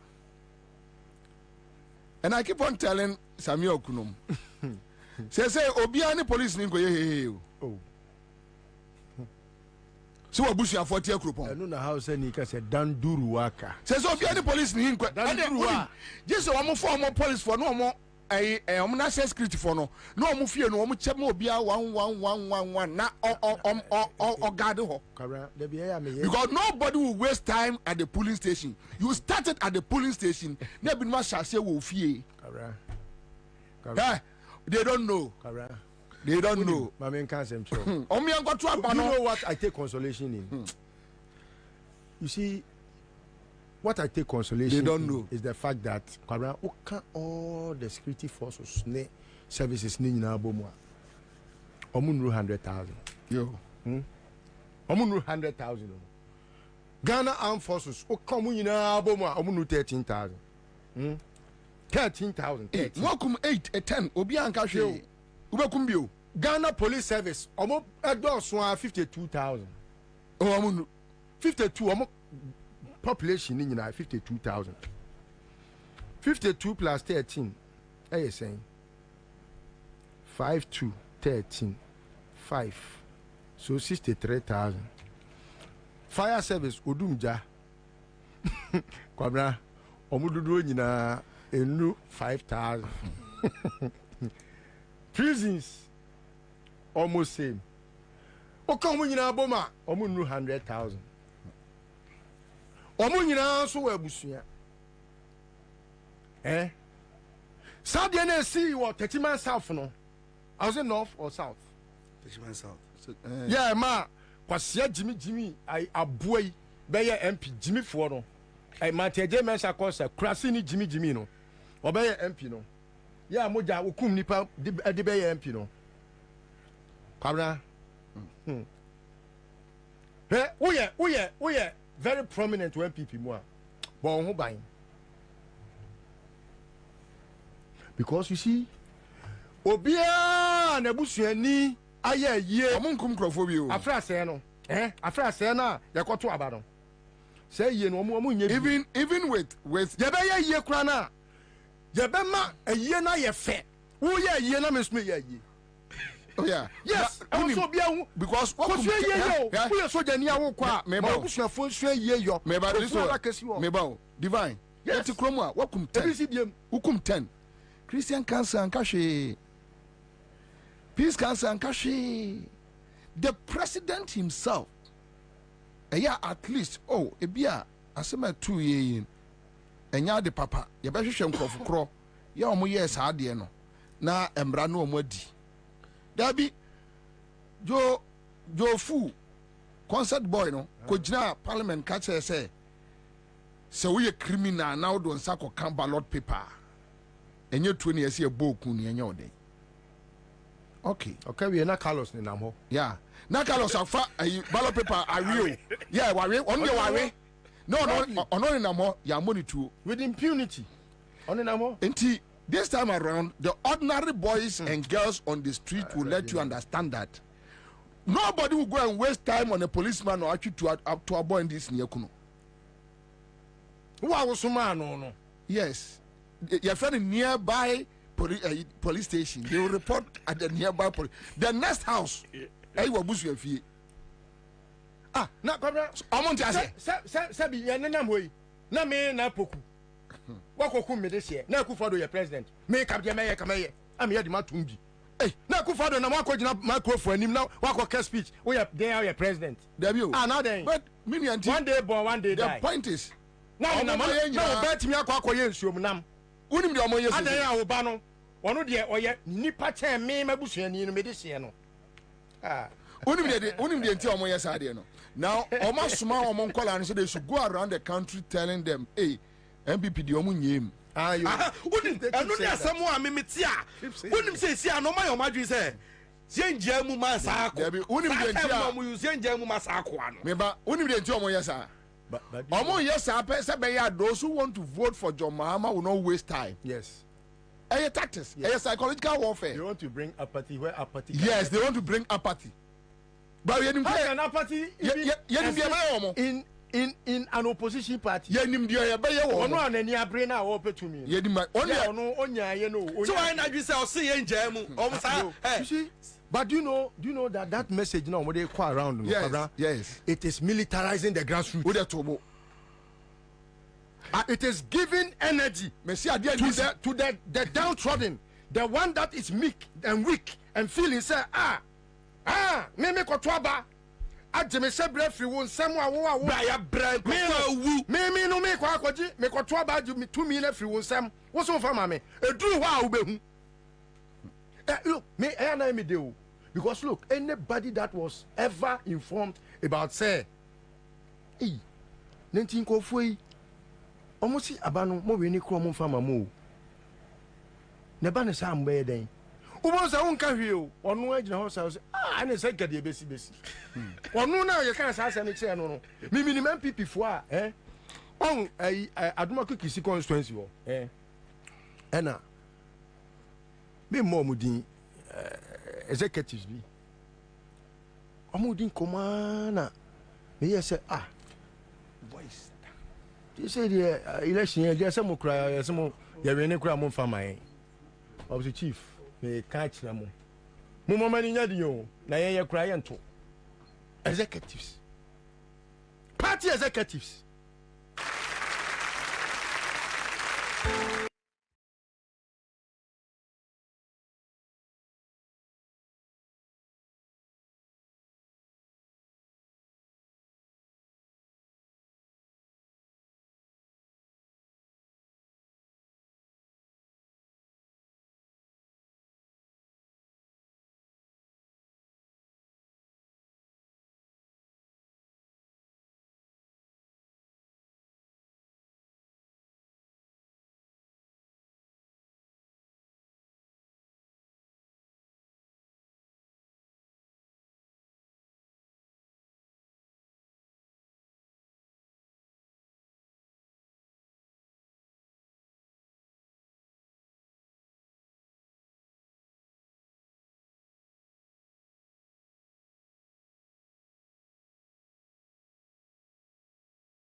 or your full analysis in tandem with Guta meeting and everything.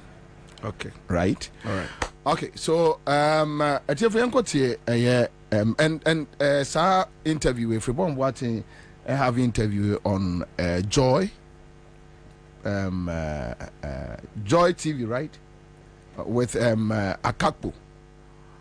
So credit no Joy TV and yeah because a national issue and it needs to be discussed, and we are just playing it back. Our office, our kemu, baby, I will be take your time and listen to Professor Frepon Boateng with Akakpo on Joy TV. Yes, we are ready. But the Cardiothoracic Center, your brainchild.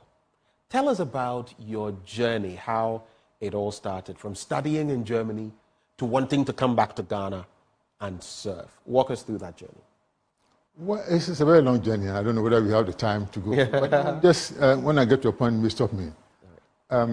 It started when I decided to do my postgraduate in Germany. And so I left Ghana in April 1978 to study the German language first for 6 months. And then I got a place to study at the Hanover Medical School.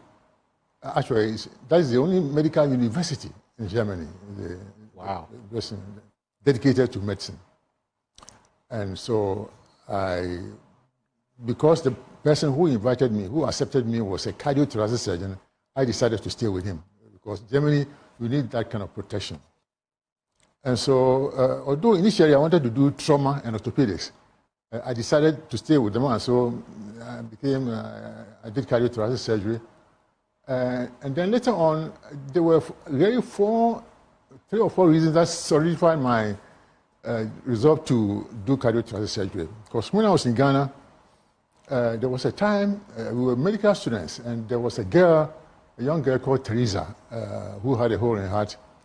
And the newspapers were soliciting for funds to send this girl abroad for surgery. But they were not successful. And unfortunately, Teresa died. It stuck with me.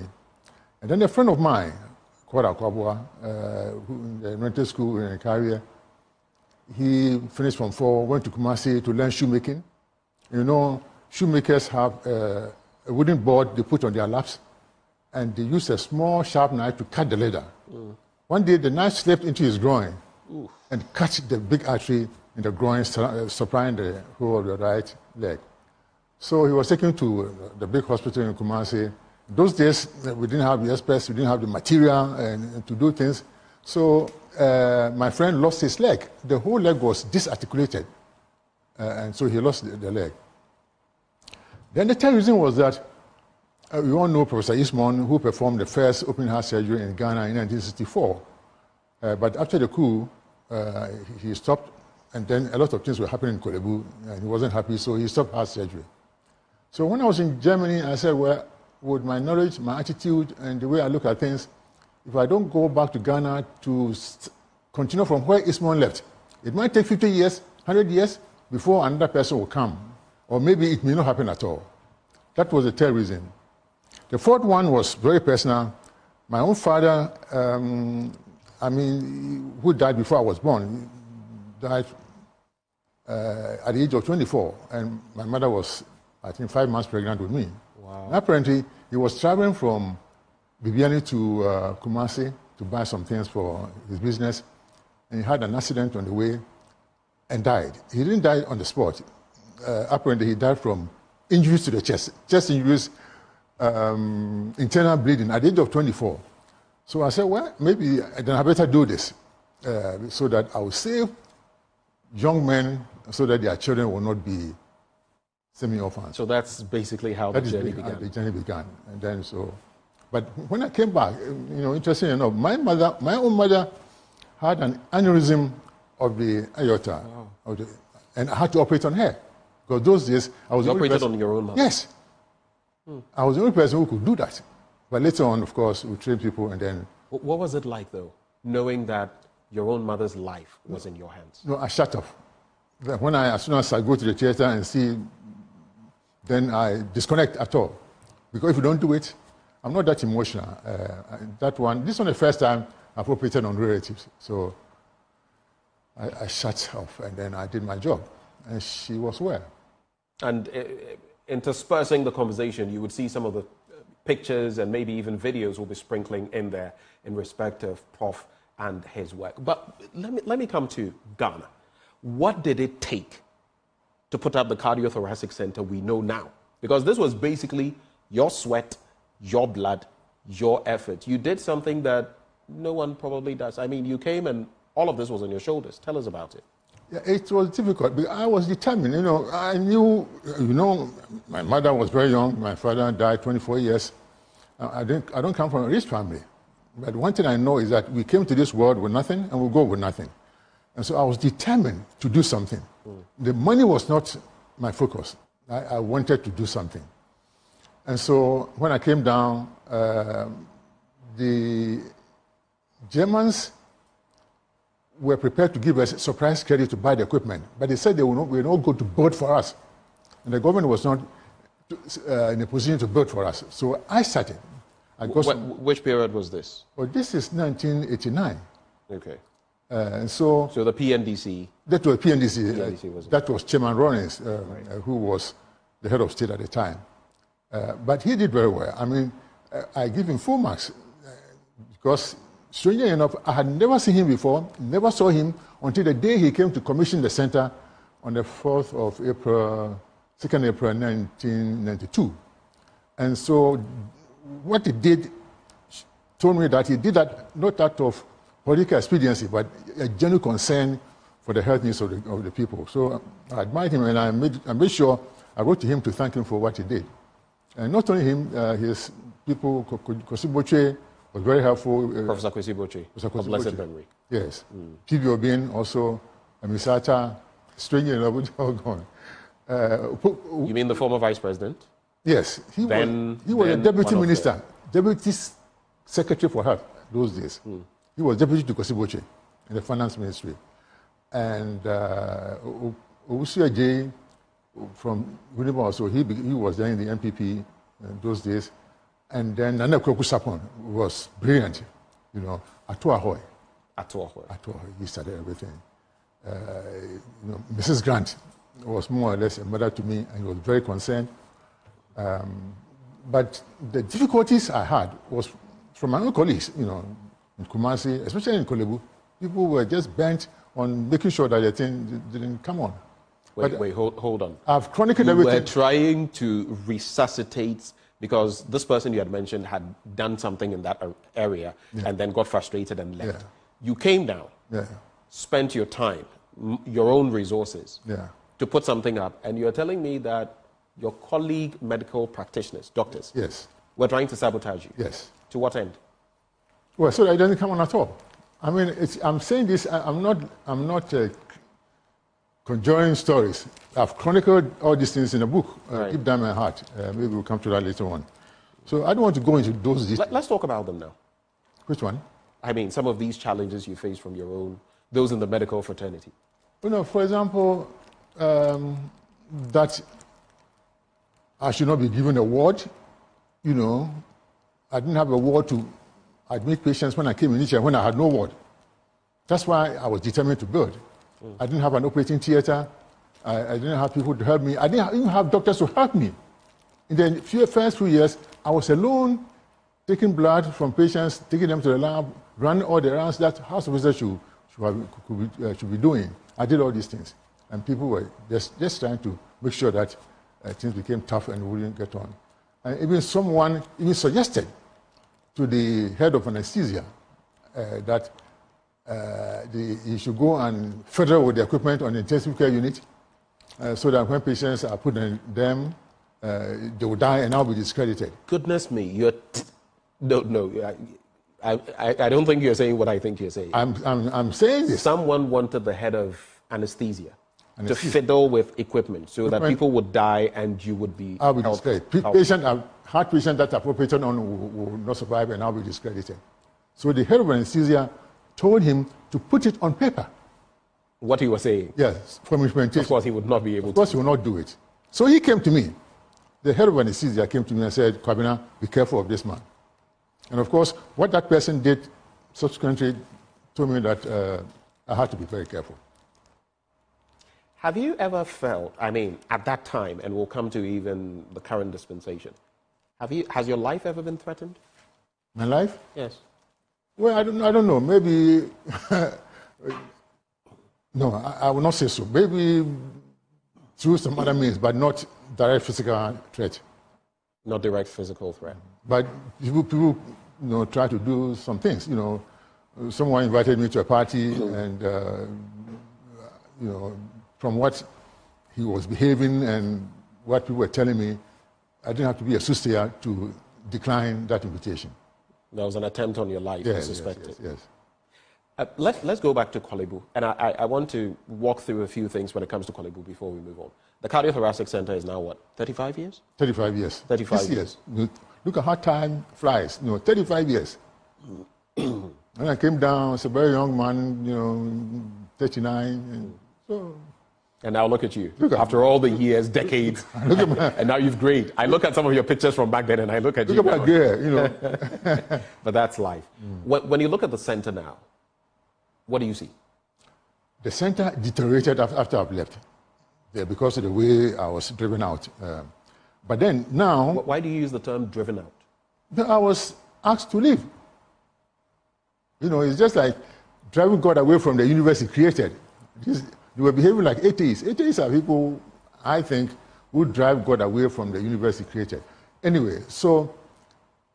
but now we have a director, in the person of Professor Mark Tete, who is trying to bridge gaps and do things, and I think he's doing very well, and he needs our support. We have to support him. Do you feel the Cardiothoracic Center could have been bigger, better offering? Because you look at Korle Bu and the role it plays in the West African sub-region, and this is not now. Even in the Gaggisberg era, it had been playing that role. Do you feel there are missed opportunities, that it could have been better than what it is now? Oh, yes. In fact, 3 years before I left, I started a program, first of all, to train people. That's the first thing. Train people. Some doctors were sent to South Africa to learn pediatric heart surgery. One was sent to India. I wanted to send one to Canada to specialize in some areas of heart surgery. And then we designed a new cardiothoracic center, a big block, and we thought we could get land in Legon, because the medical school has, I think, 400 acres of land. That was what was reserved for by Nkrumah for the medical school. You mean the University of Ghana campus? Ghana, yes, campus. Right. So I did a presentation before the Vice Chancellor with the drawings and everything, but we did not get the support. Basically, we wanted 20 acres so that we could build a new cardiothoracic center there, but it didn't work. And also, the director who took over for me was not interested in any new project and so on. And so I left, and that's what happened. But you are right.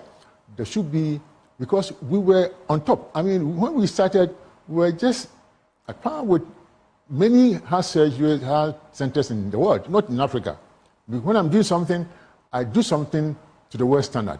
I don't like cliches like Africa, Sub-Saharan Africa, or West Africa, sub-region. No. We aim at the world standards, and that's where we are. We were. But then, now the technology is also old, using 1990 technologies in many areas. And we need training. We need to train more people, anesthetists, surgeons, nurses, technicians, in many fields in heart surgery. Heart surgery is very complex. And so, but we lag behind, and now we need to fight very hard to come up again. Speaking of heart surgery, if you go back into the centuries, at a point it was contemplated that you could operate on every other organ but the heart. It was a no-go area scientifically. Yes. And then I think sometime in the 19th century it was proven that it is indeed possible. 1896. Exactly. Actually, even before then, there was a black person, Dr. Hale Williams in the US, 4 years before the official date. He performed the first heart surgery, but he was not recognized. In the US. The typical stereotype. Yes, and then until 1896, when one German, Ludwig Rain, did the first heart surgery. That is, there was a wound on the surface of the heart and he stitched it. And that was the first open heart surgery.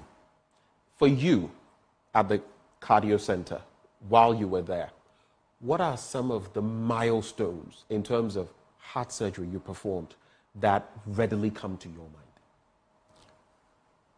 mind? The new innovations that we brought to the world, and not just surgeries, like there were many of them. But then, for example, we were the first in Ghana to safely operate on patients with sickle cell disease who needed heart surgery.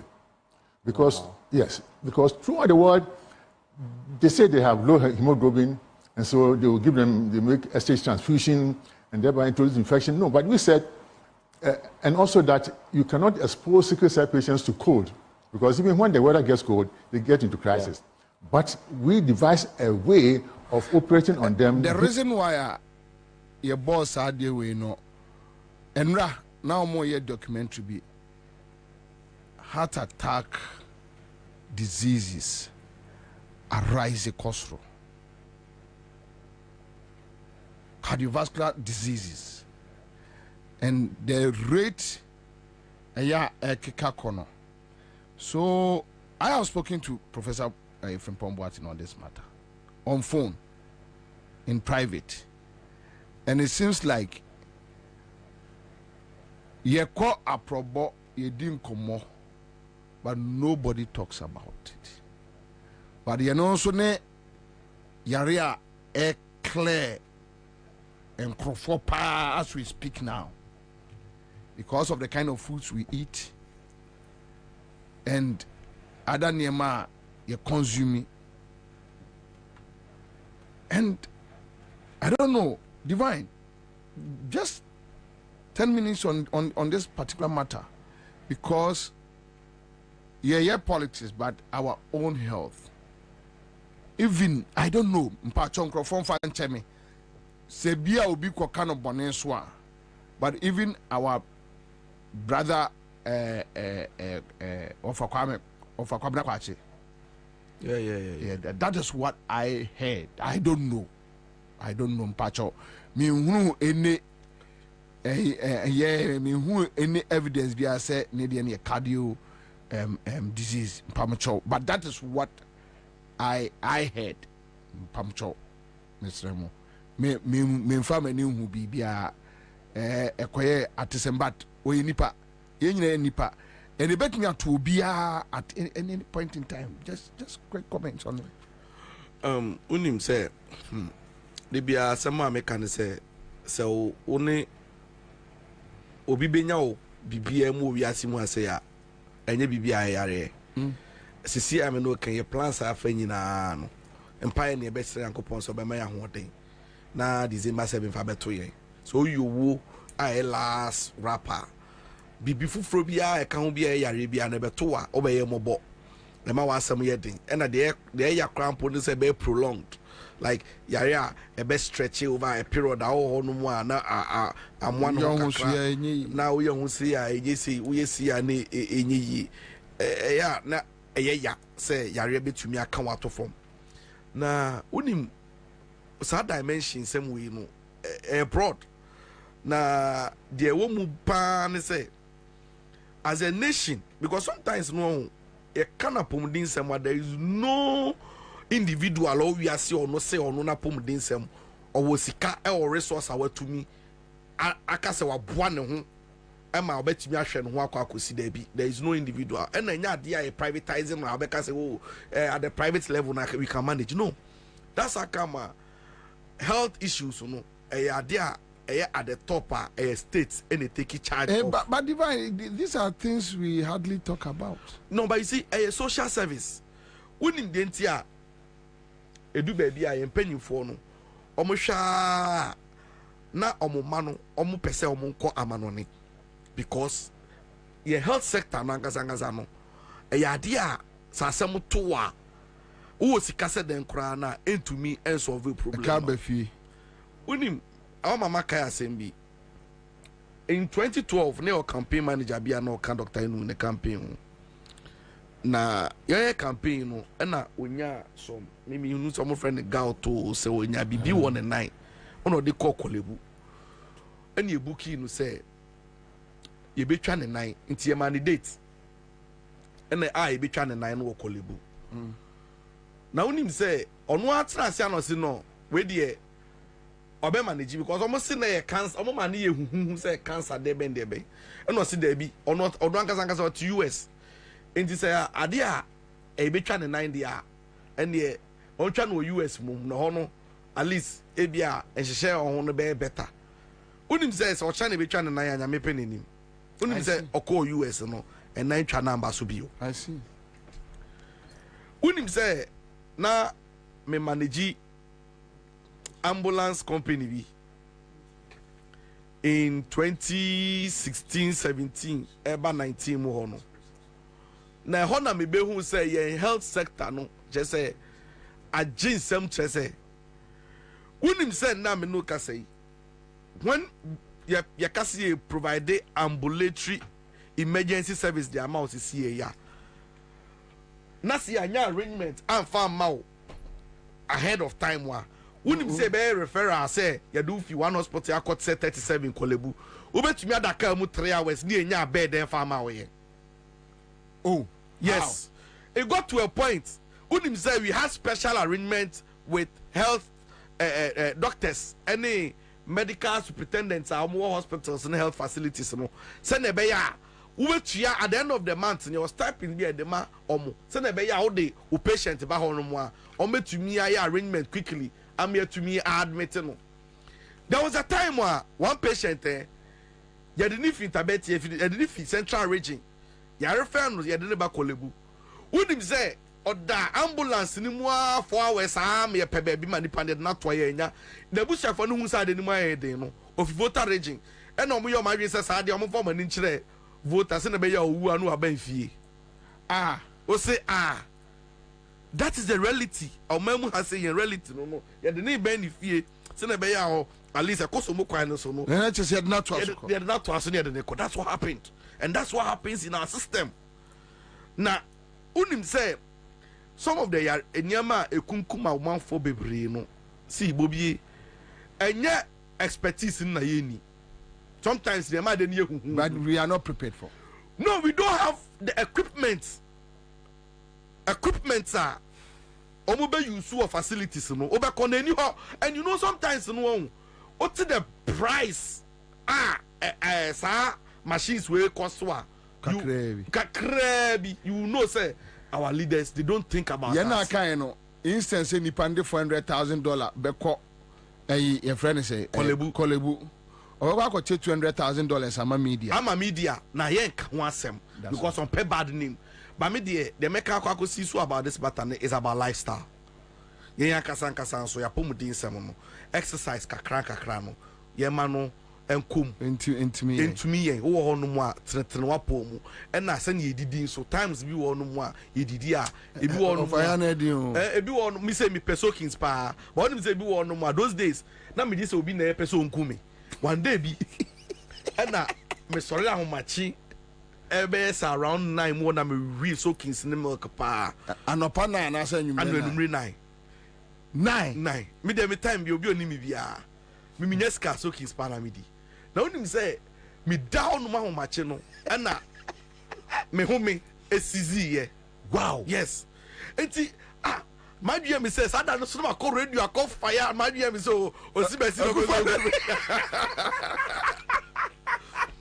na ade cheye no na me ye koda menya hard bench Jesus Christ me call hospital na check ye no na ehun say no sana unim say me lactose intolerant I didn't know okay so the milk a chair na digest inti me diwie na me koda I say na milk no san begu me trim inti me system ni gina sizi ni nyina no lifestyle na recommendation ba konso no say yenyi no ade abrofo ye ne say o birthday dan na ankasa na say o birthday na enfe ba kwa be kan ofe so no sa dan no moko full body check up say utumi check your body because ho no obehu say BMI or system no asesa ana ensesa this can go to top jare but odi enu na esi ehwe but onim say ka wam ase onim unim say ya kasa asem we cardiovascular disease ne cardiac arrest and kofonya bebre no she ni nyina nkanfo a yesi exercise obi wo gym owu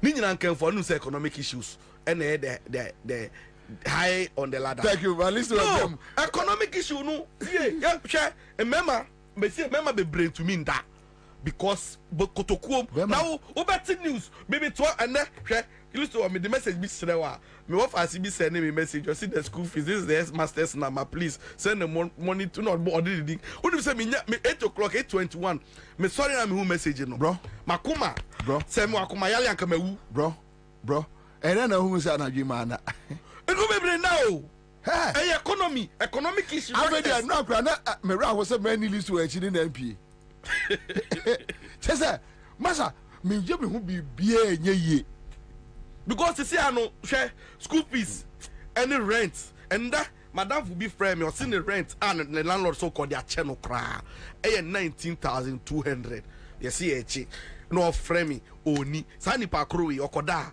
onya cardiac arrest we edrobe ne exercise be de bit economy no kum for chain sa exercise sen be pa de betumi agi obi a ni landlord akache no say ayi hwe heat na wo ankasa ya provide o na unim say minim obi a oteneka mu na jo 11 okwa ohwe no for gauge na opose no gina ho no ohun so aka no so onye dey you because of say or drive to so aka no ebeka no kwan so e no park si so to me nko e no nim say me dey bia me hu na yes me experience me to car be 2017 na me to for 72 Ghana cedis na me dey fill the whole tank unim say andananado so obi sa me say see sa car no you try say o failure ahen na be komu a me nim because the last time I me try here no me sika saye me do onum na me my instructions 900 the twem na car no still enye maye 900 cedis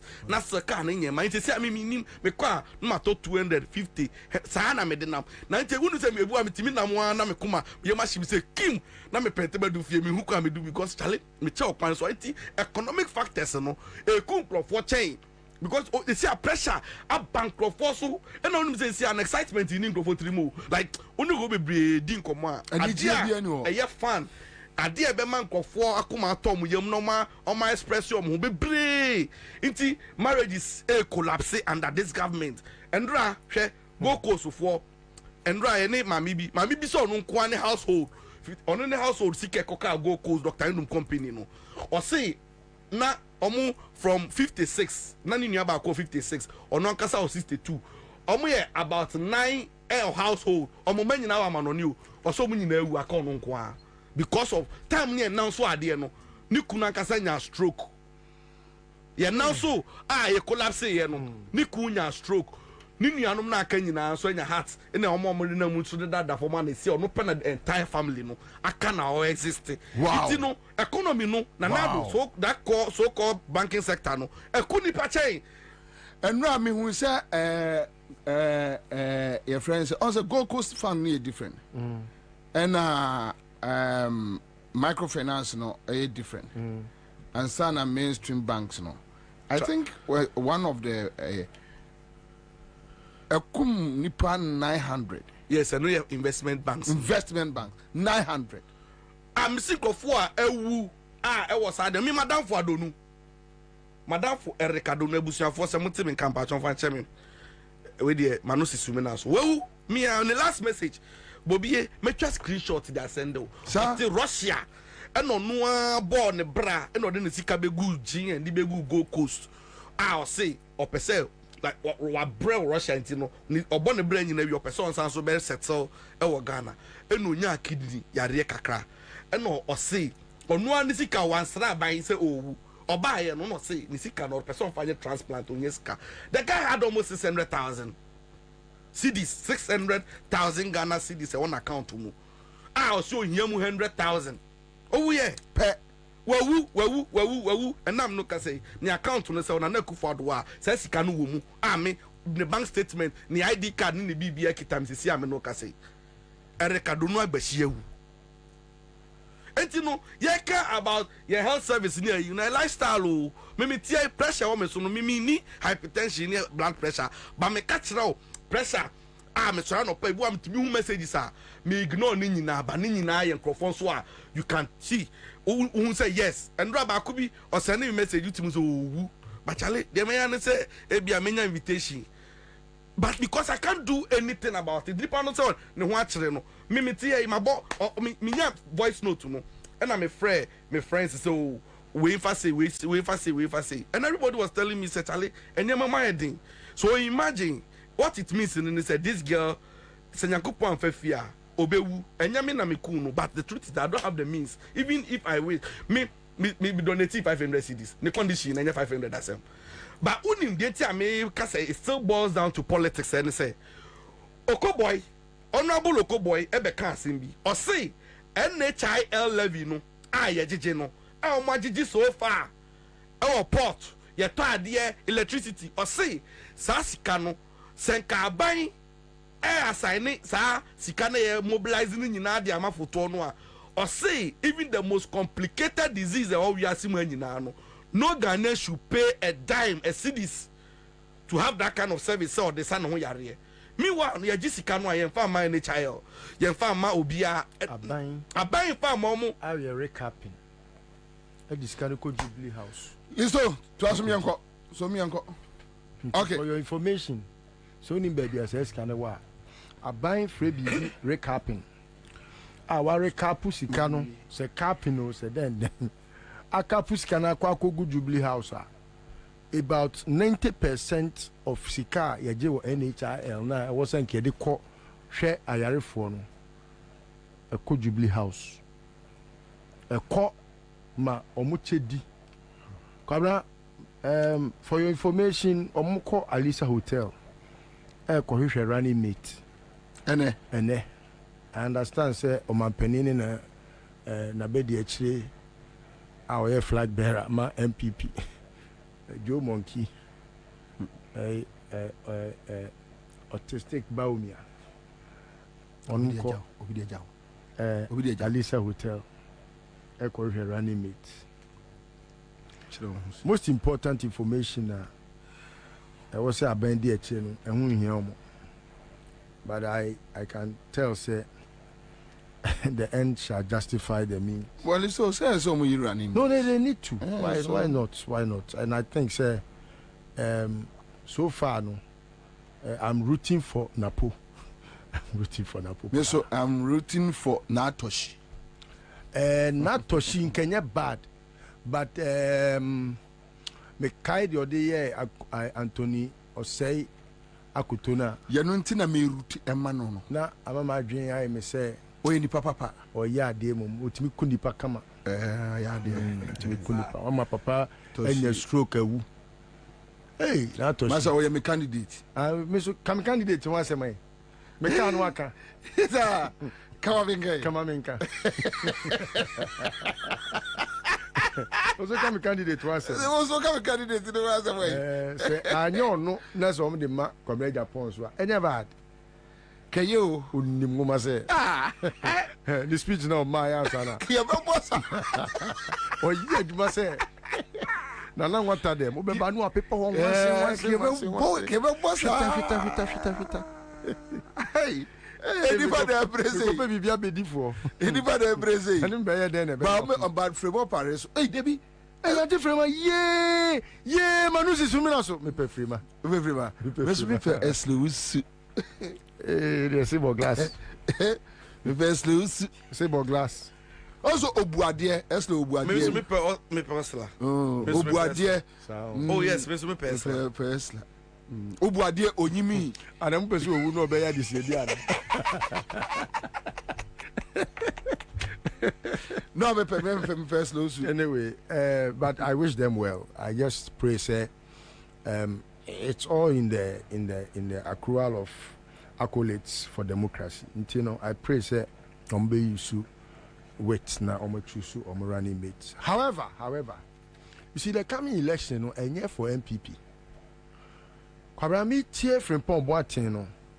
I heard messages I think say Senka or expanded the communication on Dema, and I would have seen a Nyoma ability to giving NDC some citations.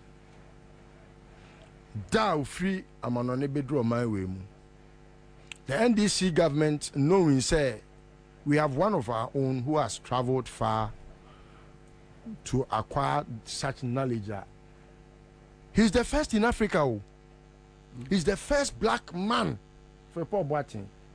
And when people discuss him, and they say Akufo don't know Gabi Kwasia Jimmy Fowe, now Omo discuss it from Paul Boateng in a certain taster.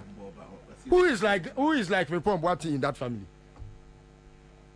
Who is like Paul Boateng in that family called what friend is saying? Ofori Penny Fee. Who is like him? They should tell me who is like Paul Boateng. Because me, I don't have his kind in my family. How I wish. Because Paul Boateng, I'm not so sure. The last time I checked, he doesn't know his mom and dad. He is that type of a person. Onim ne mame, onim ne papa. When who ne mame da, when who ne papa da. And I think so obe free me busuem. Because we when the nimna, and I need and the woman, when the woman cry, as a cry, me yaseno. Uza. And I think some media me who from Paul Boateng or busuem. But oh, Gabi no mane san kwasia for na. Chrono amo bonti, you wanted to tarnish the image that you can never build. You can even not have, or you can't even aspire. Even in centuries to come, you can't have such a character in your family. That weak family, criminally minded family, a family that cannot even rebuke its own, a family that is very denigrated to the point, say, you have to only be thieves to survive. Family that can only build a palace on taxpayers' monies. That family, useless family, that can only survive only when they steal. Family that are thieves, broad daylight, armed robbers. They were tarnishing that image. But sometimes, I feel I should tell Frimpong Boateng it serves him right. Because you see, when you bite fingers that have fed you, your end will be near.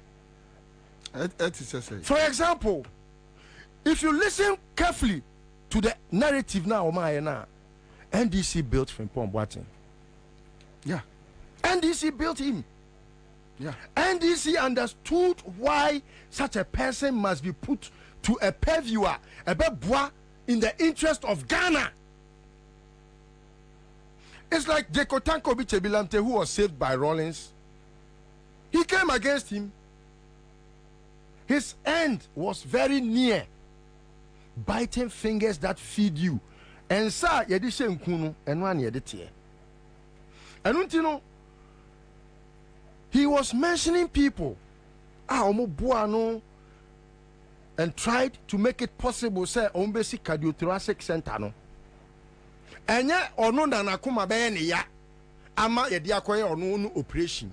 Ono yedokutani. Kwabena, what Frimpong Boateng has not done, I think, say, it will get all of us thinking about what number, and I say how many persons has the cardiothoracic center saved. If that statistics is put out, you see the importance of that thing that Rawlings built. Yes, I see. You will tell the story that number, say it has saved this number of lives. Then we are able to put that analysis together and say, but for that hospital, no, thoracic center, no, this number of persons would have died. Because apart from going to that thoracic center for a surgery, you cannot use any other means to survive. But yeah, under the Fourth Republic, and NDC are building Ghana. They have. And I want them to be able to understand, say, So who are you won't allow Obi to say Kufuor to ever be president. To come and waste our time. Building Ghana. You won't allow for this hospital. I will come once me. Until date, yenya any other. There is none. Onwa pe Frimpong Boateng I think say through his other partnership, I think they have built a private one. I don't know how, because I read about it somewhere in the dailies. Onwa pe. That is super. There is not like that. If you want to even check in Africa, I don't think we can have about 3 or 4. And it was built by Rollins. Yes. What is that Rollins Akuma any other? Did he build it for himself? They don't. What is NDC National Theatre Assembly? What is Omaka Cultural Center Assembly? Me say, many minuati hey. Abuane ntakra de mane ho ye fe o. Na ntakra boni ti se Kufuor do nom ti se ba omianom de e ti se kwatere kwa. Edom nipadom ne ma party ye fe. Ye bobo din ye bobo Frimpong Boateng num din ma MPP animonyam. Ye bobo Alantre Martinum those times na ye bobo sa din na yetimi ka se oi we no omusu bi ni wiase omusu bi ni Africa omusu bi ni honom no na ye busa ye kan ne asa de akoso NDC for no so say monso mon tell obi o te sa Frimpong Boateng ye boa na ye busa omo. But they are the reason why Frimpong Boateng could ever be part of the discourse in Ghana. NDC and unfortunately, no, the current MPP is the reason why Frimpong Boateng anyway guasi. Yes. Oh, but anyone to me guasi. They are trying. They are on anyone to me guasi. There is none like him. One kasa no crowd, eh? I'm sure say Otiwa, Utimi Buza no say anyame me no one nyame. Because I'm sure say sometimes he's surprised that he has been able to attain that pedigree. The first African, the first black man, had surgery successfully. The first. Ebini wiase. Eti we no senka ye your man ye feria de buadea e ka said we no kranka ye kan ke be ka say his honor.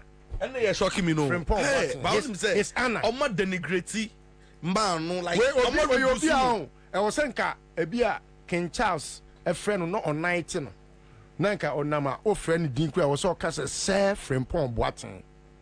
We don't have his kind in Africa. Not anywhere. Yeah, after him, no, they have also attained the skills, the knowledge, the wherewithal to be able to undertake what he does. But he is the first ever. Now, in the ages of Jacobus Capitainum, yeah, Omono, Oye Ghanaian, Oye the first scholar, no, in those times, no. Now, Edin say, you bet me crack say bibini crab bet me crab a scholar. Now, Frimpong Boateng tie na yetimi ka say your pride as Ghana for ne say ye will be a utimi has surgery. Man people ni bi nyare ne.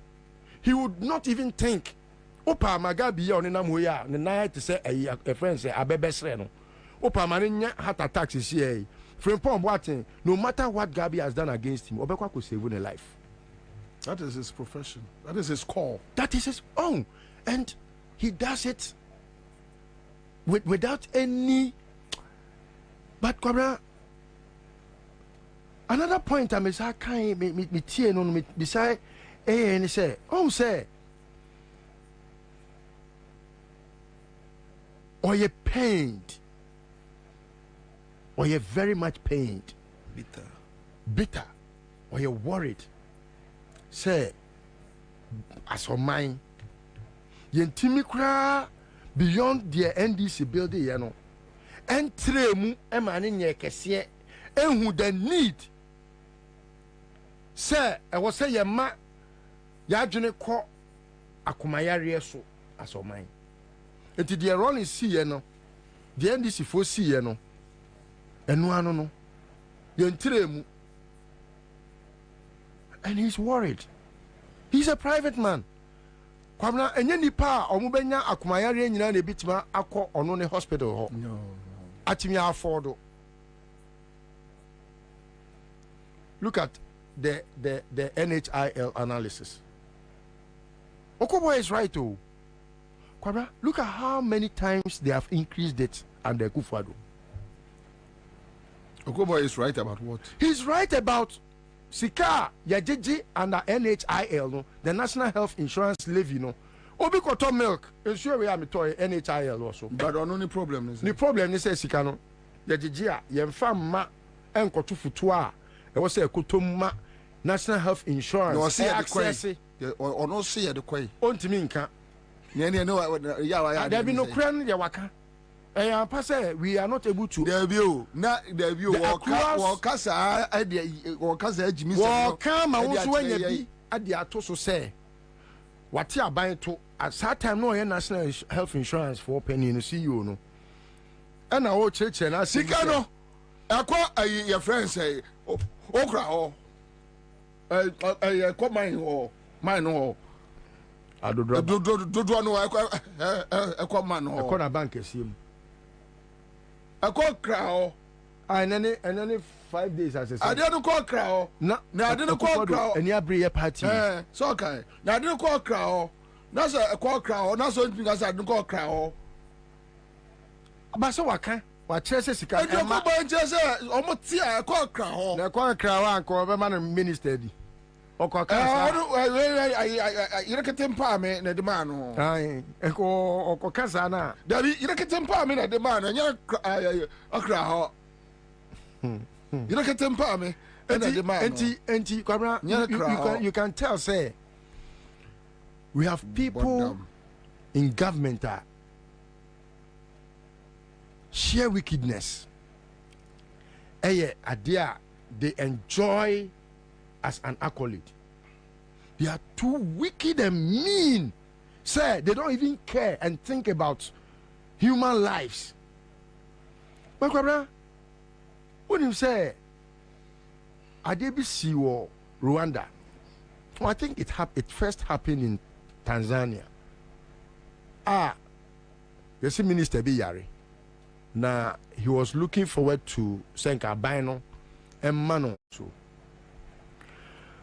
Kwabena, where governments are abba in this Fourth Republic, men can kufu anymore. Men can your friend is saying kufu hufin kufu wa yebi but wa mtimi anyekese. Ye betimi akyere NDC asupiti ahodo a omo committee oman sika ediesi. The first day I went to University of Ghana Medical Center, Kwabena na Nyankopon fa me ofa kra isie, ofa ne kra isie, ofa ne kra isie. Na me ofa ene da ho na me kohwe no. Kwabena me dru ho no na me refi se me gina Ghana. Na me refi. And when you say the second phase Sika akodi Akufo-Addo no ho a omo diska no omo anfa anye Kwabena Ridge Hospital second phase sika ba o omo diska no omo anfa anye second phase no directly opposite the Ridge Hospital no esanse krono any sika eye Akufo-Addo de eche nipa nkwanti no o si ade a o say eye multi-million-dollar Bank of Ghana headquarters. Kwabena, between baby a womo manage your money sika na asai no ebetena any baby a obi yare ede ne beko. Choose which one of them. And I will say first on the priority list. Which one of the two? And if you have a president like Akufo-Addo who will choose Bank of Ghana headquarters because a so-called girlfriend is a deputy governor or a so-called ex-girlfriend or whoever friend say LCO say wine ɛna ɛwɔ so osi dan no na wotimi ɛma no your friend saying ɔmo frɛ alimony saying kwamra alimony yɛ ka ne twi saying sɛ wagya ɔbaa na yɛsi sum no minya ɔbaa da sum no wagya ɔbaa da ɔbaa na gya wo they are fine but me deɛ minya bi da wunya bi da na wo wagya bi da minya ɔbaa da ba ɔbaa gya wo da ebia yɛkeka oh so you can tell say kwamra your priorities now it is born out of a nneɛma mmienu pɛ krono any the spirit of irresponsibility because your hospital I mean to me more krono because budget be out the hospital ni bia no parliament but semikosi Bank of Ghana headquarters are even when I don't go to parliament sikani taho menye bi awia nam diske bi atoso that's all and that's all but I'll tell Professor Frimpong Boateng say a man throw the hands up in despair or don't turn it papa Ghana fo buni papa Akufo-Addo ye mu no mfere no ye mu no mimi mu no but me hu Frimpong Boateng me koto because me hu sa nipa ni bi da wo wiase etire we esi Akufo-Addo ti so yi se nkodi ko sua Frimpong Boateng de bia adwen boni ntin ka kokora wakoma no kra ye adwuma obetwam but obi send him message about Sentuo refinery no yes omoadia and awie Temafo boys no asase e monitor omo activities serious bibi besi the kind of things we are hearing from Tema enclave no serious na obi say Tema omo tanka ni adwuma ye o Tema oil refinery omo nkwa adwuma o they don't go to work obi ankwa adwuma because they are not doing anything na Akufo-Addo why you tik kakraka A plus ena odi Akufo-Addo anim ko ye believe in Ghana concept ni obegina Kumase Asante man Ghana man was at the time ko wa be ko ye badwuma David say A plus crowd no wajai party no hello Aja hello what for the form What on the form. Pacho, send about phone so. But 500. Tell. Yeah, that's it. Mama, confirm me another winner. Greenfield Scientific Herbal Clinic. The bright soja capsules and a bright garlic plus capsules. The aba. Top choco. Top choco chocolate spread. Yeah, the Fabrudumu and a top chocolate 3-in-1 chocolate drink. Now, Omode Ayibiaba Mpajo for Gridco for in a tour. Gridco for issue statement to be. Any day.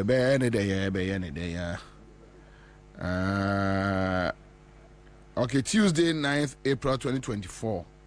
So, the Electricity Company of Ghana Limited Tema Region wishes to inform our cherished customers and the general public that the Ghana Great Company Limited Gridco has curtailed power supply to our smelter 2 bulk supply point, resulting in outages in the following areas.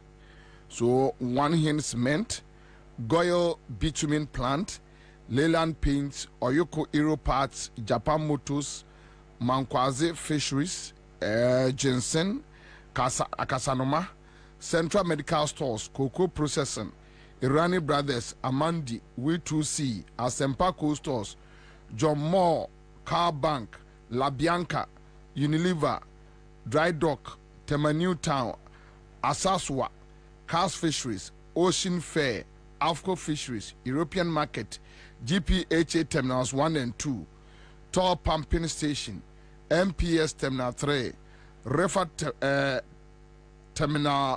Terminal, Asat Tech, Jata Cement, Dangote Cement, APM Terminals, Avnash Industries, TCT, Burkina Faso Commerce, Save Bond, Golden Jubilee Terminals, Committee 2, Cocoa Board Warehouse and its environs ɛhɔ nyinaa ɛyɛ off enwie munshanka gbewe so enso the way to am so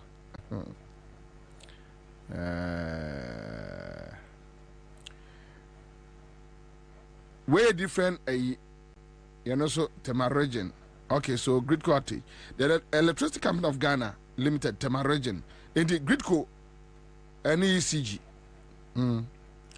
wishes to inform our cherished customers and the general public that the Ghana Grid Company Limited has curtailed power. Okay, so we have Yellow Krobo of Lower Menya, Krobo of Royal Senchi, of Atimpoku, of Adome, of Edukrom Booster Station, Suchari Township, Vorivo, of Golden Exotics, of Akole Pumping Station, of Tay Kwame, of Glamour Farms, Wildlife, PW Quarries, Eastern Quarries, Twin Quarries, Recycling, Japan, Akwamufie, Frankadua, Nudu, Enum, Boso, Dodi, Asante Krum, Kisifo, Enen Importem nyina. Oh, Iduni. I was reading. Yeah, Samo. Iduni. Party Mary Adam. In short, the whole Ghana is off. Iduni. I'm sure we are even running on a genset. So when you're there for where the message say mama me happy birthday song yi mame onim say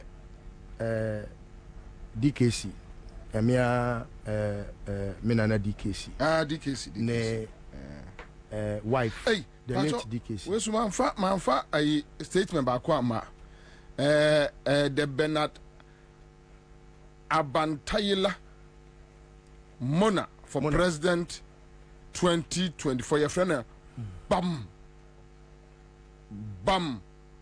for President 24. Bam, bam.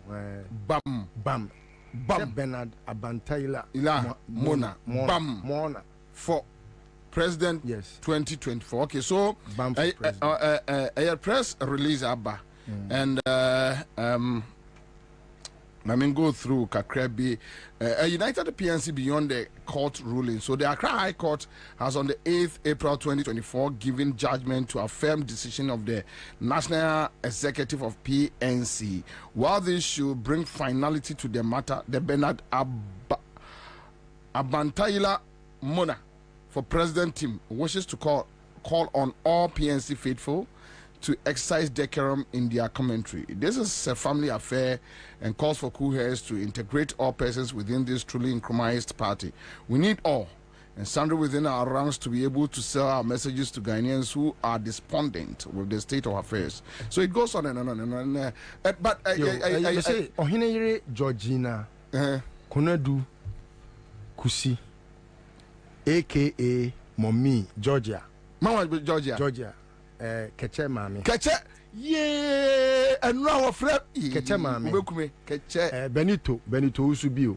Senior Benito. Mama Georgia, so Senior Benito. Unim say, okay, with the mechanic. Benito. Once Mama Georgia say, "Yeah, mami proud." And so now, is your name grow? Oh, and yeah, mommy, and then mommy 80th birthday. And I wish mommy happy 80th anniversary. Now, mommy, and a party yeah, the Ukrainian party I don't even want to know because me come mommy party and go for me who a bet is a makwe.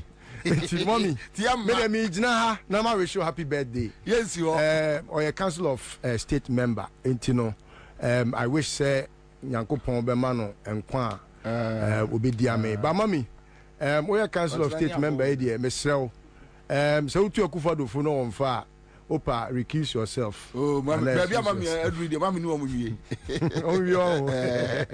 okay mami happy birthday Georgia hotel say on Georgia hotel yeah me Eugenia ne obia Keche Benito ene omo maka nyina But I like the shirt heavy. Oh, yeah, heavy. No, only say one way. That made me shisana.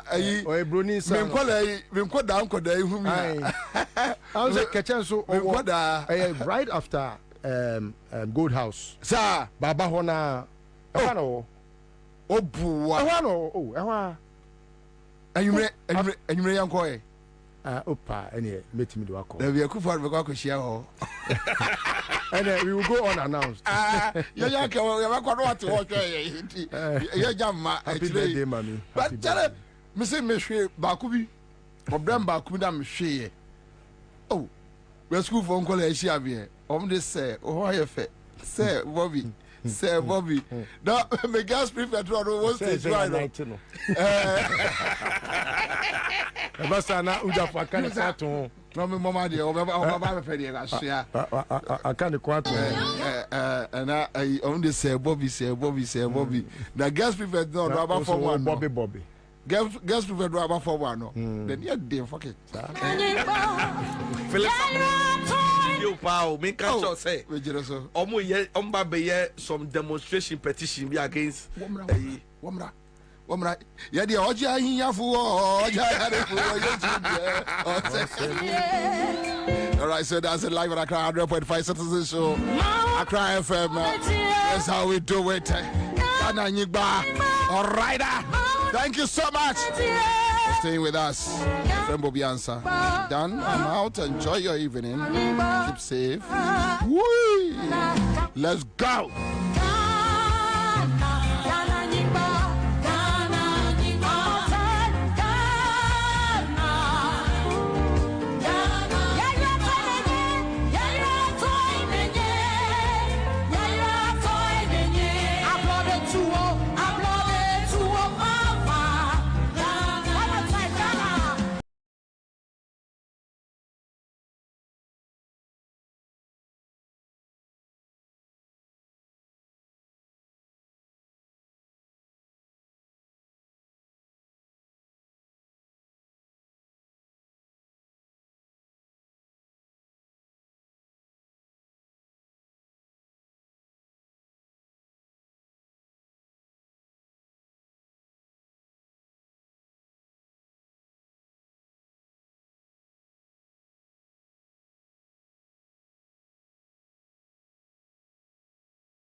the regional crime officer with his team moving from Cape Coast from Apam police station to Cape Coast headquarters as we speak now. Or inside or engaging with the crime office, for the statement to be written. Time by number Pekino. On Pekino, let's say just an hour ago. Okay, to almost the call Cape Coast. Cape Coast as we speak now, yeah. We are now more lay information about other constituencies, So are you guys just sitting there or more Cape Coast to? Currently, I'm saying we invited the lawyers. Lawyers are back. We have about 3 lawyers who are currently with him. Our many police for engaged. So we are waiting for after arbitral statement, the next action. So if he's regarded bail, fair enough. If not, then we also see what we can do afterwards. But at least some of it shall information. Other constituencies now movie cars, buses, normal heading towards Cape Coast Central Police Station. Currently, we have informed all our the leaders at the regional level and the constituency level, especially Cape Coast North, the Cape Coast South. So as I speak now, the Cape Coast South, some of the executives are here with us, and then the regional vice chairman also is here with us. Okay. We are hoping that if anything, we just make a call for reinforcement and see what will happen. Okay, so say I buy and find some bad friend by 4 now. Munya who the besia na mwashwe de mbetimi aye amana yi kama. Why? Na munya mananya kama. Why? Munya mananya fe no mo anyimuni. Why? Okay, all right. Thank you. All right. So but what is this issue about? Your friend is saying the posters atare roll at home and whatever. What is the big deal? What is the big deal?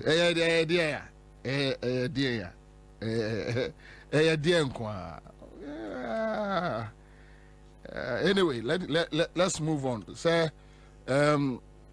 Sadia Midika Kaino, Omonye Emania Fe, Nenya Kama, a Kwabion Befaswaye, Ama, a year Ayefe, Ewo, a year Central Police Station, Omonye Man, Enya Fe, na Enya Kama.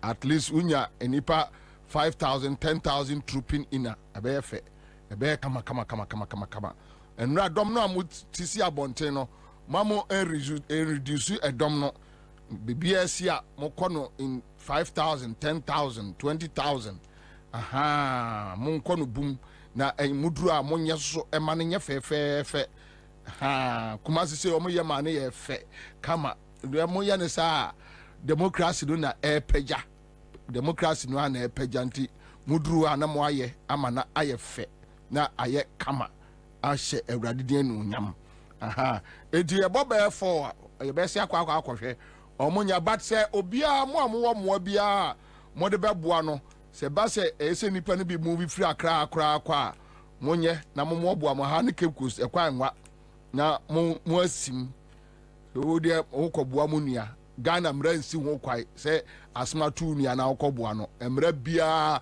enchew emra bia anya ohwe de hia ne se muduru a monyema ne nyefe na enye kama na obi ansa emra ne fie so simple.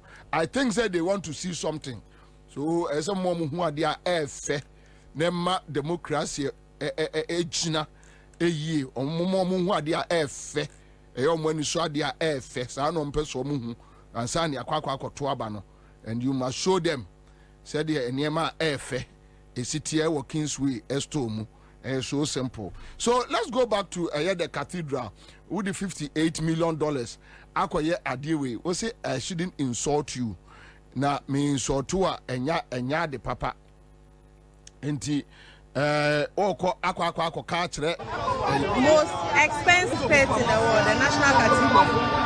And this way now Akufo Romako I hear him billions and then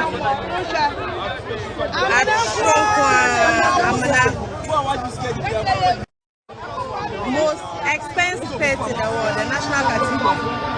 And this way now Akufo Romako I hear him billions and then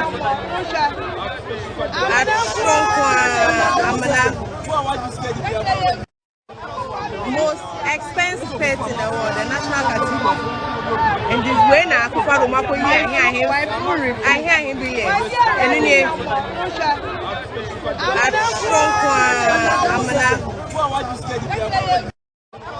most expensive pet in the world, the national category. And this way now, Akufo-Addo Mako I hear him billions. And then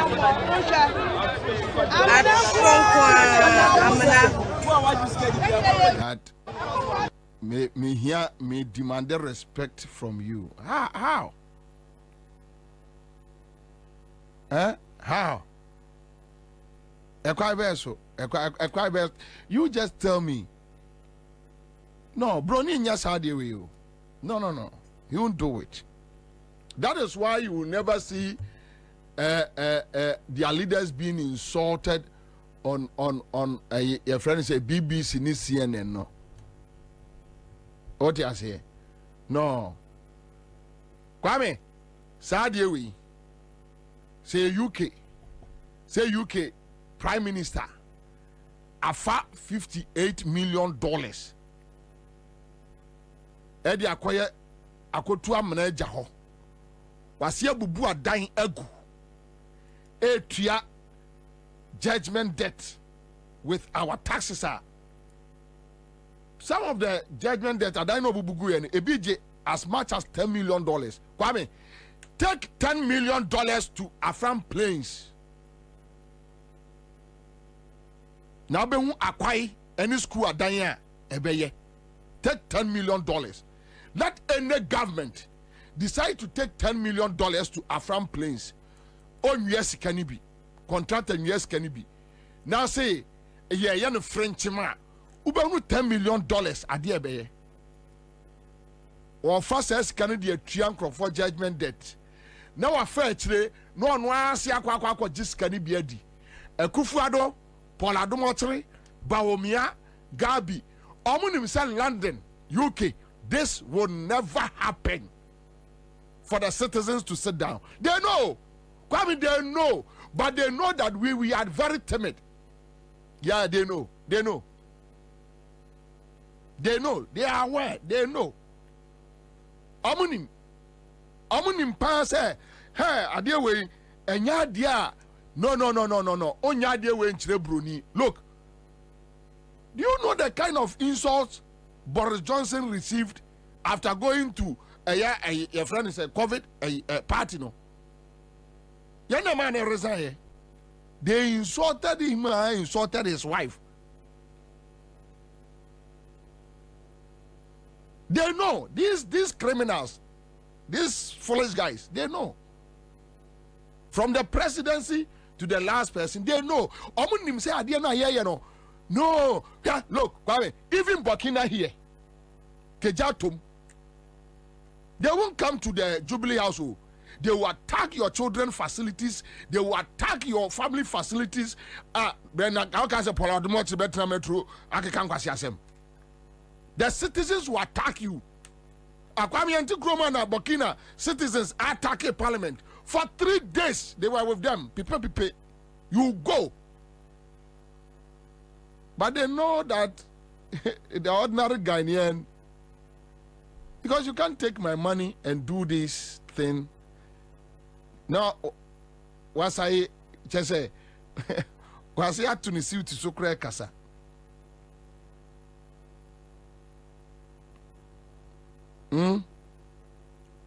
And Paul, are you not sad? Paul Adomoche, when you see this cathedral, are you not sad? Where is your conscience? I don't know the kind. Yes, what you are Santini, is it true? Paul Adomoche, yes, what you are Santini, is it true? I'm so ashamed, I'm so ashamed. You support somebody to run us down like this? Who support to be a more destroy or mind to say Ghana? How? Just because you are cool. Just because your pocket is full. Though your moral life is some way, but Judy Ansah says no UK Prime Minister will ever dare do what Akufo-Addo is doing in Ghana. Yeah. Messi Akufo-Addo so omo no try UK. They know. So obefa Kwame, obefa UK Broni sika 58 million pounds. Edi akotu amana. Eja ho akope ba bi atra. What diska no? And what to form no eja ho. Ha! Wamanu omo mabeba ofie.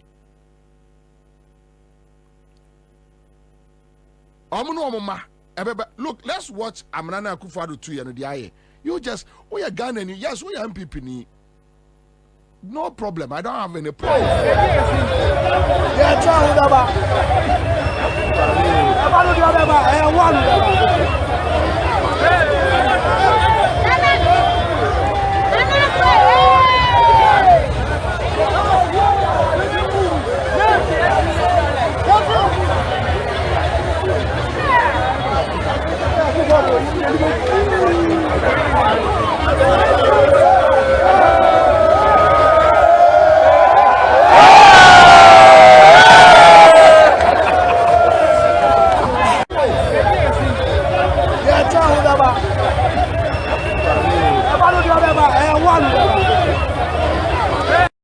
Yes.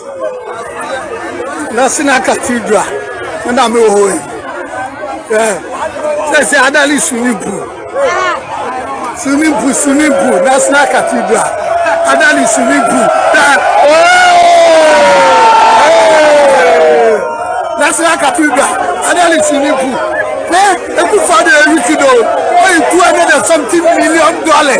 Now they can National Cathedral. Tokyo, any number of football woman. Samia Uko, Bobie National Cathedral, Sule Tema, National Cathedral, Tokyo. Charlie, Paul, are you happy with this thing? And you are crying. The small position you are going, you are crying, insulting Jomama. You go. We will prosecute you people. Paul.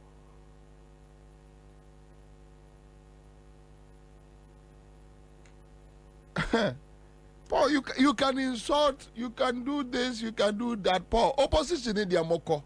You can't do anything. Paul, you guys, look, you Mumba Monko Niger, Enkofa militants, missionaries, Diandra, Monko Chad, Monko Mali. You can't do anything. Paul, that day, Ghanaians will overpower you guys. And Paul, you will run.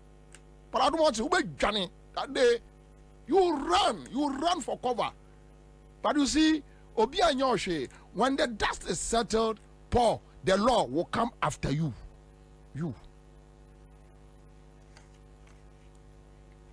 Because Charlie, you can't do this to a country like Ghana. It's not nice. And you're fair. Sikaya, this see judges ne dino. Ashiagu. Wabu boom Crawford die at your judgment date. Waboka ato fuel with a friend say bulldozers. Eddie Bua Diagu. Uye ya waboy $58 million. Wa spend ye sika ko Israel kotobo. Ebo no way. Why should you do this? Why? Then at the end of the day, even Onyamia software a board nusunan, they were forced to resign. Because it was so embarrassing, so shameful. Anyway.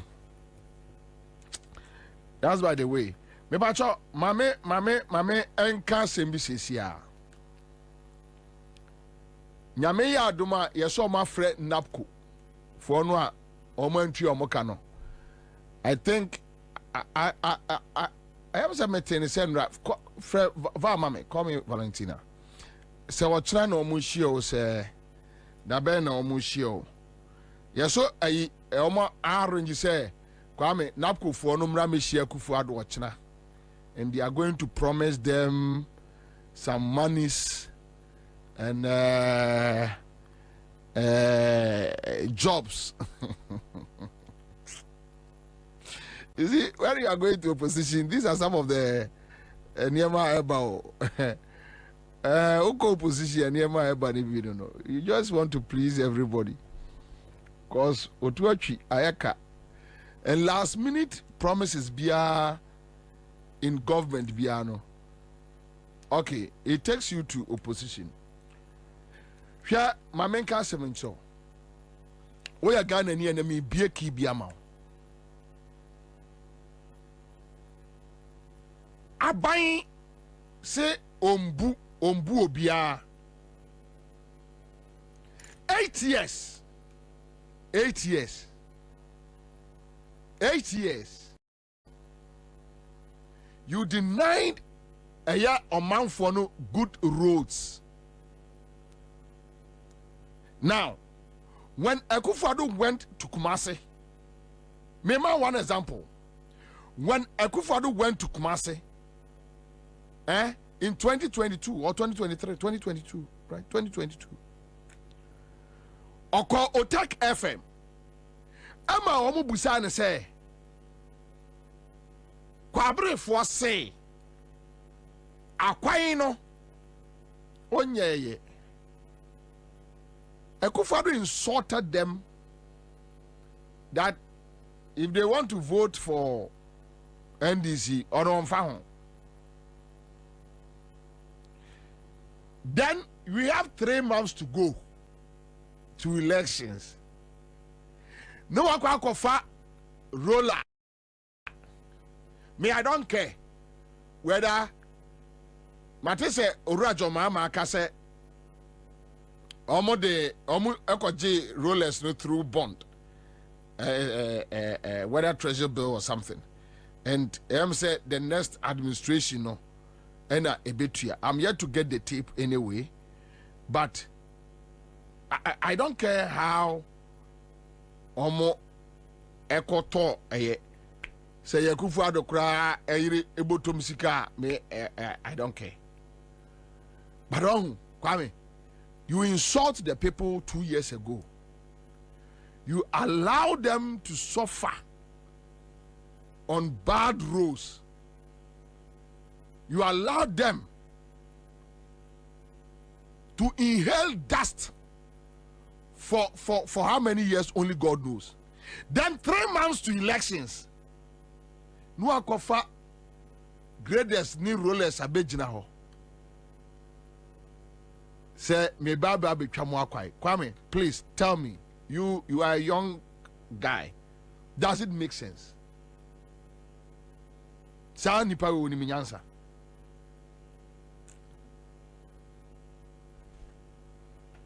Opposition no obeko yengo ti Akufo-Addo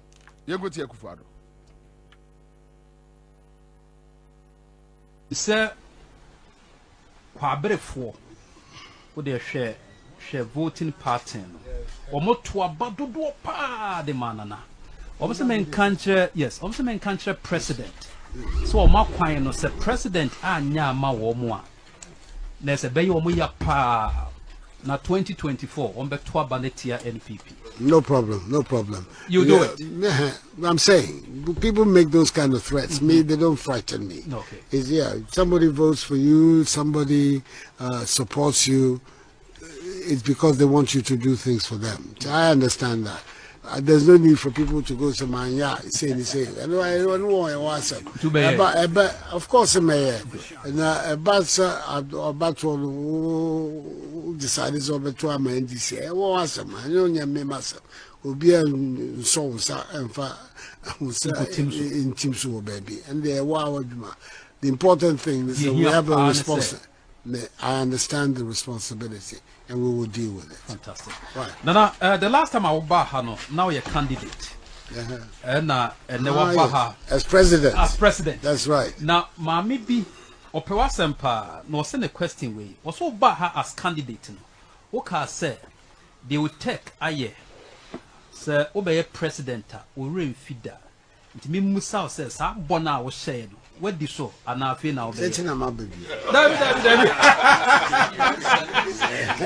Actions. No question. What you said there? David. What's it? To let you know, sir. You will feel. And you will feel. My baby. Oh, the president. This is Mr. President. This guy, upper president Edino, na onamo pacho, tio, onamo pacho. Me ko be kroma santimampoa. Me yusu your friend say Anita Hotel Johnson no so. No ma kwa kofa. Kwabre. Me mfa dwaben, me fa kwabre. Na ma tiesi asono maso na tese me ko. Ne kwa ya say or your taxpayer otua taxes. Inti as a contributor. Ana omate se waba Kumase. And they are asking you, say, Kumase no waba no. Omo pacha o. Kwabre akwai no. Sometimes, yes, when your party supporters get, angry, then you tell them, you know, no sabaga go thama, obaga go thama, and this yamin so on some found. Kwame, within 3 months, with 3 months left to elections, no one go for rollers, Eddie Ababej does Ube Chakwai, Eddie Amasa any panel. Do you think that person is so stupid like you, the president? Do you think so? That person is so stupid, so dumb, like you, the president, to vote for you again? Would you say, what do you mean, 2 years, 2022, and I hope NDC will get this tape and spread it. You don't need to struggle with them about a year drip or whatever. Don't worry your head. Because Ghanaians have been so smart. Ghana for any BSSAO. Me peso ko kan bro. Boy. Sianse mu. When am I? Ghana for any BA. Ghana for any BA. Within 3 months, now be catch them and say, me the rollers are bremo, me the graders are bremo, yemfen chamo kwai. Yay. No. They are going to punish you. Yeah? Last minute interventions, and the Bema Ghana for punish Kufuado. They will punish Baumia, they will punish the MPP. I'm telling you, the figure, it will shock people. The figure Ghanaians will give to Baumia, omuntimi nya hoden kra na oma ba be kontokwa. Say, yeah, be kontokwa ahwe, se be ye a. They won't get that strength. Omu nya sa hoden no.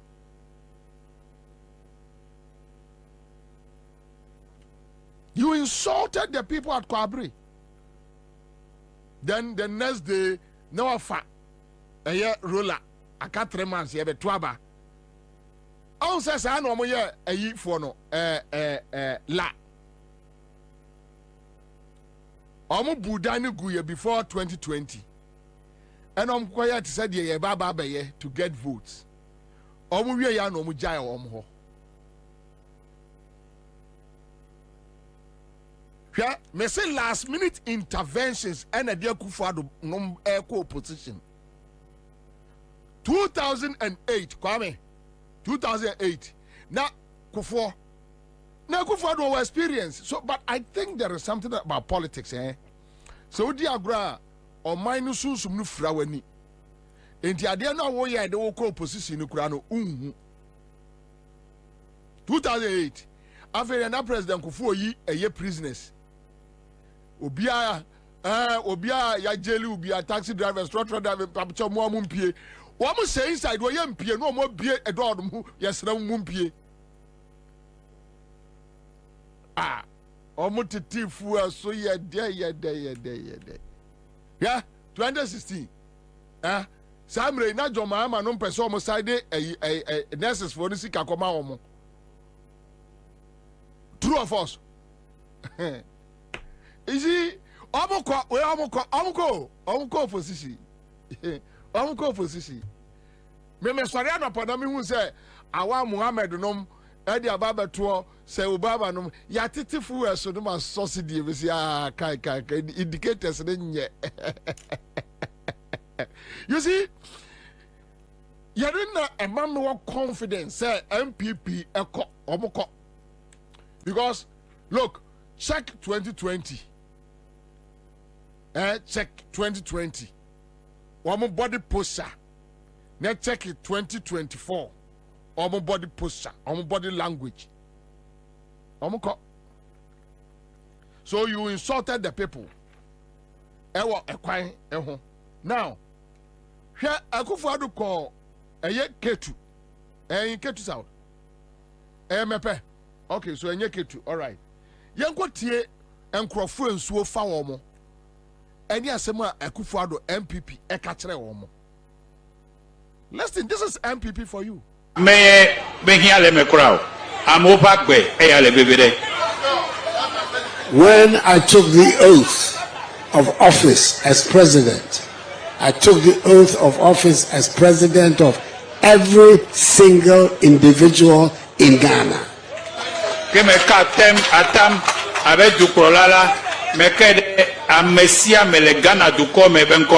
Of all peoples in Ghana, all districts. And whether they voted for me or not, once I have taken the oath, I am the president of all the people.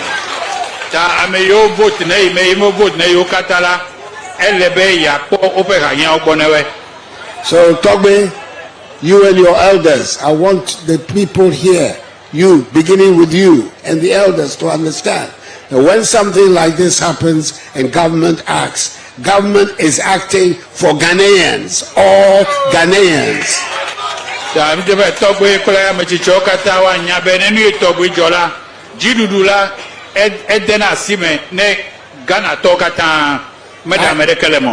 came here because Ghanaians are having difficulties and are suffering.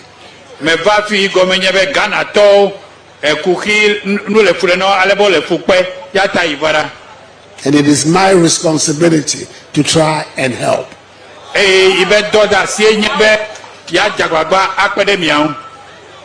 Because if it's a question of counting who votes for me and who doesn't vote for me, I shouldn't be here because you don't vote for me.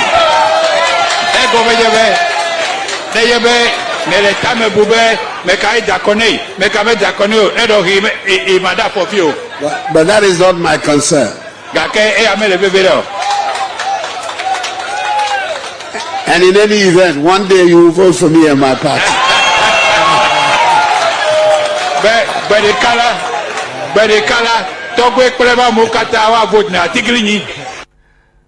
MPP, you said this to taxpayer contributors.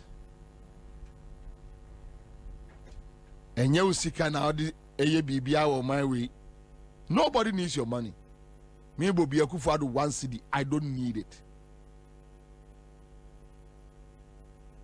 Ni one cedi, even 50 pesos, penny. Me, when I'm very clear in my mind that I don't need anything from you, it's forever and ever, and I close that chapter.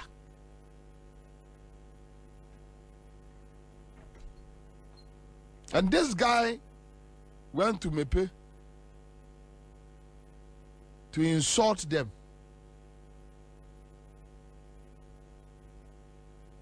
After insulting them, 3 months to elections, do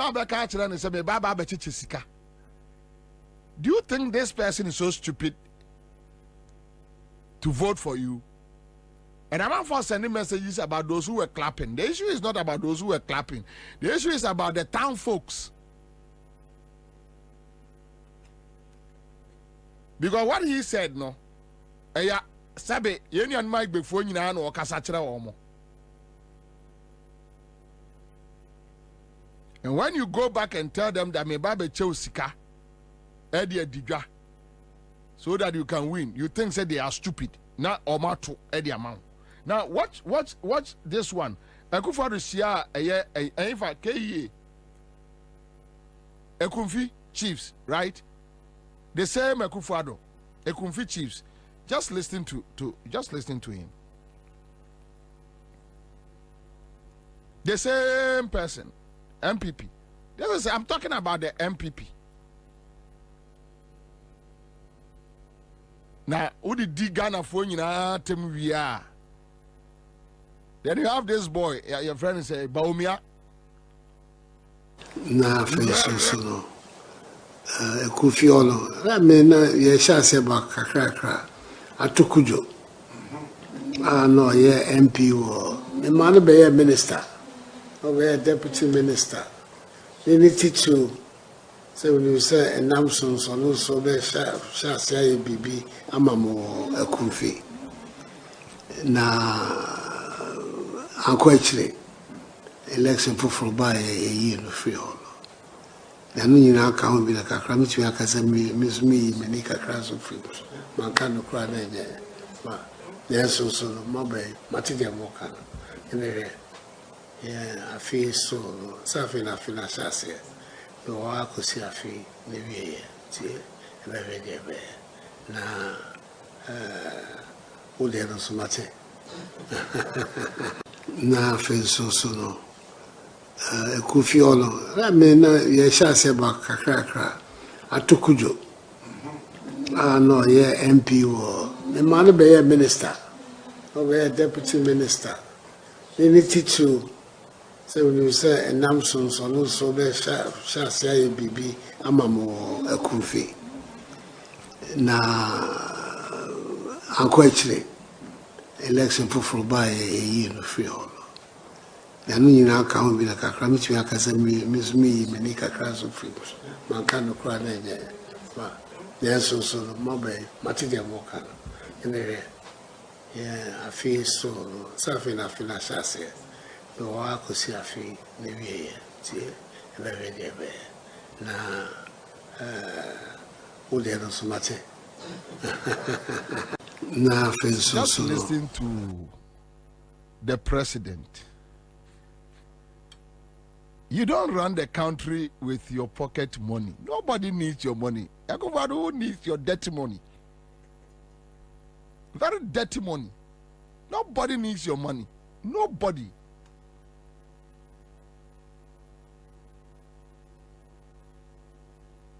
Into a young puntunuma were kumfi. Omo to abatia as a tukuju se wine. Into nebuafu. And my development or no. Or decided say we jai on ye. 3 months to election, then you take a roller to the Kumfi people, to the Fantis Central Region. Say me baba be twamo akwaenti monto ababa me. You think the Fantis are so stupid? Kwame. MPP for you say the Fantis are so stupid. Say ya to abet ya ne candidate inti e ma oyi na free ho. As if say somebody is begging him to use the pocket money. Well, Akufo-Addo hear it say, what do you have? You have nothing, absolutely nothing. And here for Gabi used to come to Asempa FM. We shall shirt color fine ne hu fine no de ba. He used to come on my show on Asempa FM. Some of us, we know you guys too well. Too well. Too well.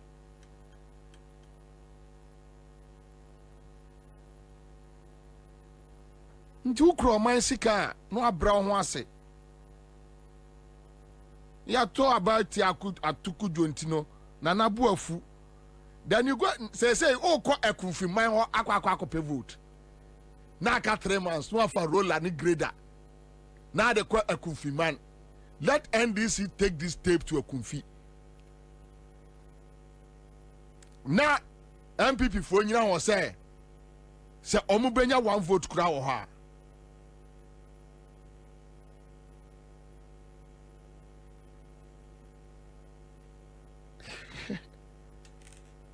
Yango take Canada Japan Kentampo. You see, that mindset.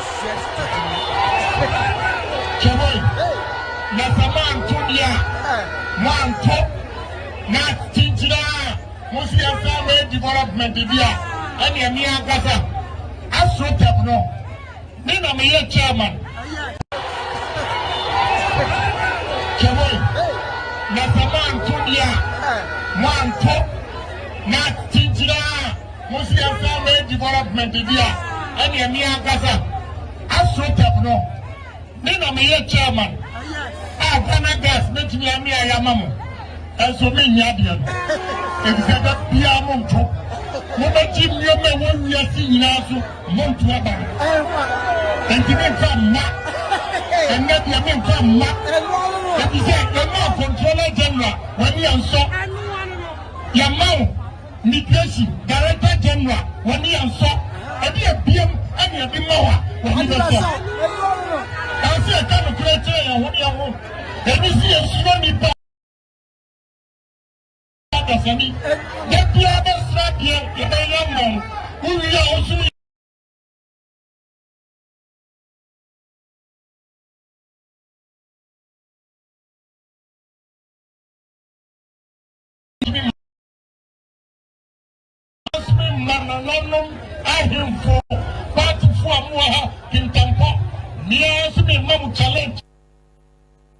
Kwame, you are the show producer. Tell me why I shouldn't describe Kennedy Japan as a foolish boy. You give me a good reason. Are you not sad? Give me a good reason why I should just sit behind this microphone and just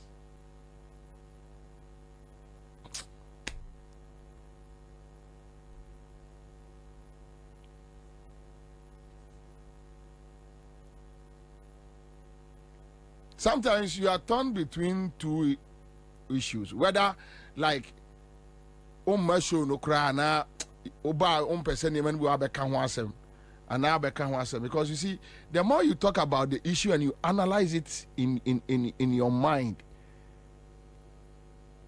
Canada Japan Jimmy way. This foolish boy Canada Japan. Look, this foolish boy. Ghana gas. Atamios AC Ghana gas. You guys were all over the place insulting him.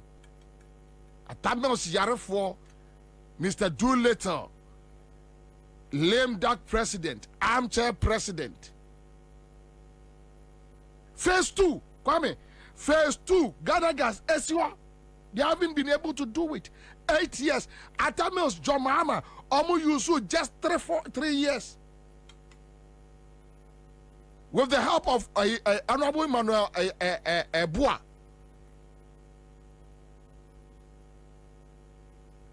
And now, when you are Baba be a board chairman,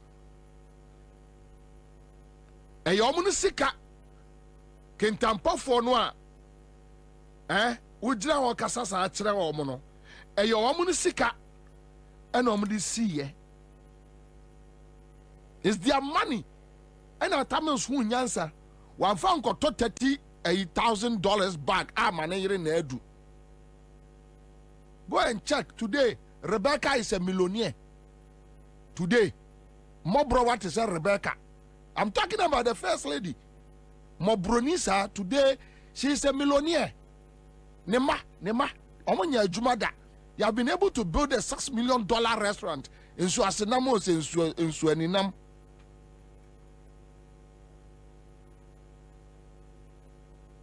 A selfless man like Atamios, very selfless. Osi dining na Osi Ghana gas na mu di dinner them. You insulted him. Eradia ye wadomo abeye board chairman. Ose oh mama omo immigration director. Na me pacho say we immigration director ewo krobi mu obi free asante mampon na yi ni say immigration director na kromo fo nyina aye na kromo development about no obi adan ya penti no akwai ni nyina aye. Look at this. The same thing na Kufuor Kwajiro Tumfu and Mukoya. Ogo say nipa MPP ni Jimia. Almost Bobie did the attempt. And yesterday, MPP Penimbi from a Kwabena, Yesrewa, I some no yana, the Wokano, no crack, but you insult us too much. And I'm saying,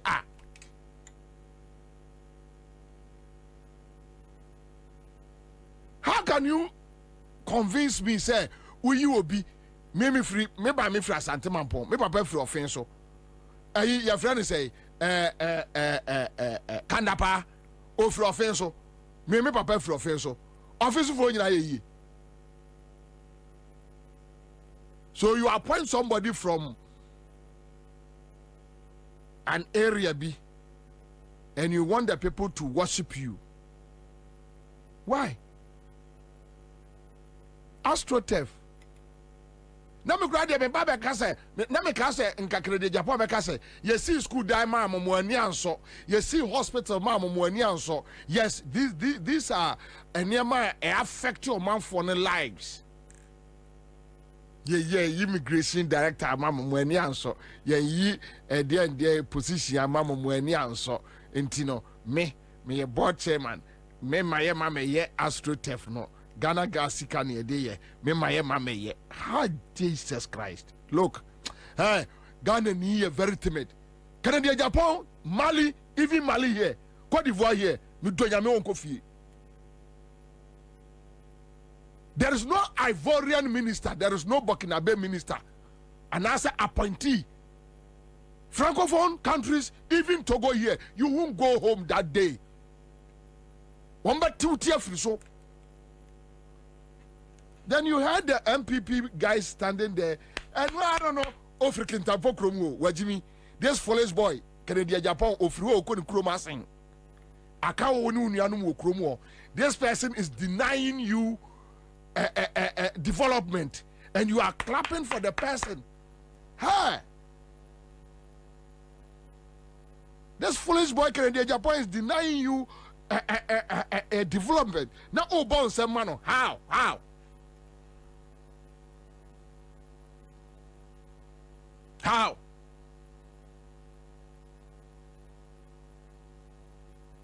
How?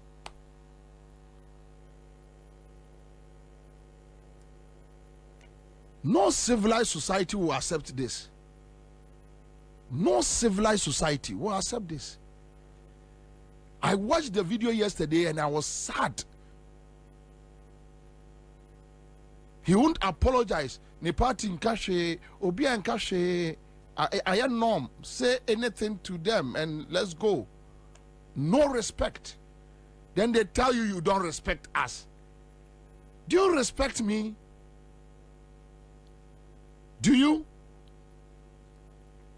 The ordinary person or taking Pono, and your Cadillac now what turn on no pay what now.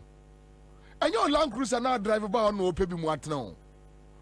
Or to attack. Tell the person what you can do for him or her. Oh, you say yes, say mamo. You say yes, say mamo. So the president will go to Mepe and insult them. They will call a Kumfi chiefs and insult them. One to Abama, it means you say mamo. You will go to Kwabre and insult them. Mobile to amend this amount to mo demands no menfahon, mo threats no menfahon.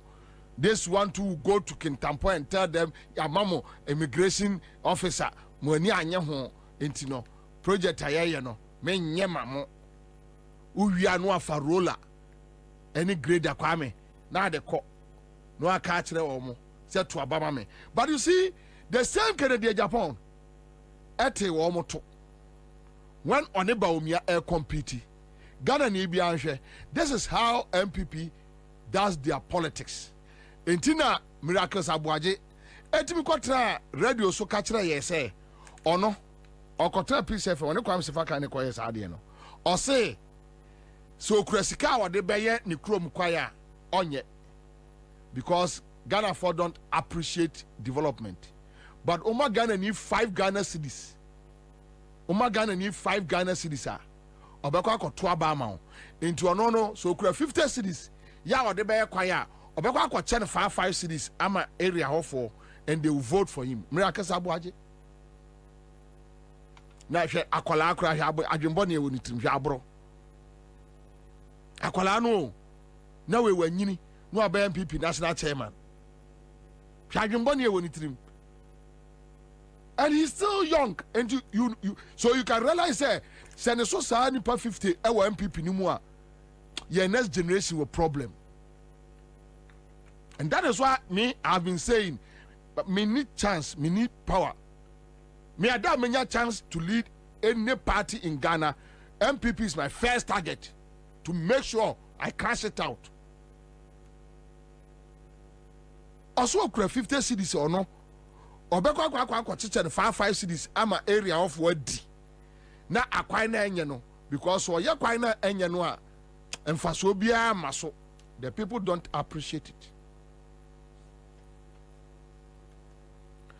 Inti yenko tie Canada Japan or they Baumia call contest. What the MP as MPP ni yam first time me show some oba peduma we nya bi wan kasa peduma we nya bi enne ye hu se hu hia ya disika brown sa kokoto aba mani pasumesi mesram what tina Ghana ha MPN as MPP ni yam first time me show some oba peduma we nya bi wan kasa peduma we nya bi enne ye hu se hu hia ya disika brown sa kokoto aba mani pasumesi mesram mo mama dwene na ho obia ho ka kira se koto mani pasumesi na disika koto no e kire se watena ne fie asudaye ahu se sabe wo de wo kire wo kom amfia nso a no wadwena da se nkuto oba ne so disika hye nsama no wadwena nane na wakoto aba ma no otuma no a etise light off aba no was so candle light in ba on pe na wadum no emfiam so mfiam watwi wo hunu biem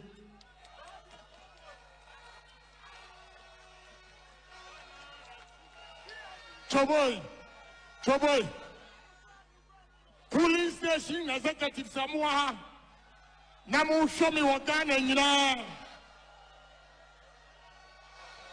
choboy yam pain phobia konjiji sika kesia atu abafun moma yenchira wo mu se Ghana ye nyina ye dia yakopon nyansa odibo nipa dasani bia no yanso ebe wo yetrim yam wo mu fasika medada yan ye wia ni akochire kom ye wie ni ma padwuma mu nya bi mesram abanu ekotu November 4th you swagging. What is it? You see the 5,000 cities, Bama. What the 5,000 cities in Mawa, November 4th, calculating. Who was 63 months? Divide 5,000 cities by 63 months. No check. Bosumi biya sika ubenya. Never compare obi oba obetimia biya juma. Amwanya katuya papa. Obabenya juma ye. Oyiribenya juma ye. Waka sansu benya juma ye amma watimi ahwa wo yire no ma maslamo asama obi antumi nka media Ghana yiye yo any party yiye yo nti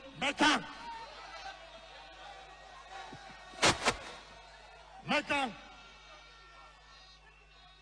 if he said oh my dasu da yese sabi police station executives they ohianti omu ndi munyansa eno nti ya kire confiance ya disika ebrew wa ba wo beto ena be kire wo se woni munyansa na se woni munyansa so se munyina amate se munyina amate Canada Japan asema ma no guso America so right now onim de omoye ya titifu so Omo OMC companies, no, they have given money to them to go and bring a finished products, no. Now, Omo turn for. It is possible. Ya titi fuel so in the 2 abani ya no ma pejako 1 liter 25 cedis. straight. That is the strategy. You're not going to Japan catch it. In this hour, Obe me pay to insult me pay people or call a Kumfi. Then they insult a Kumfi. Kwabre they insult them. Kentampo they insult them. Then all of a sudden, no say, I can't remember say Kotwaba me the roller ba je. This roller, a individual deal. Now what can an air misre? Okay, say Freddie Blay, Aqua J cars, buses, every MPP. 275, not knowing, say Obi private cars. Or really chairmanship new year, no, and a film or the Omodi cars in the Jane. Ebini rollers, no. Rollers ne graders na Omodi Abano. Obia wo temi bian kate e hase and spread it. Ya amwa ya tu abani wia e kwa omdi kotu galamse. Ya tu abani wia omdi kotu galamse. Ena kene de Japan ka kire ono. They starve you for 7 years. They make sure say a combat deal. Robert Shrow. Wajuma be gu, wajuma be say. Omunu omuma be sesika. The do about to also know a yeast can make it to be the abrel. So now they are calling NABCO. NABCO no more tea a gu no one to omokano. They are calling them. Say Omumra Meshia President or China. Na president person no mo kasa no mo hwe kwa mbefa so atu omoka na obo so eso mo pa adwuma ma mo ye mo be pa ma o maye. And you think Ghanaians are foolish? You are stupid.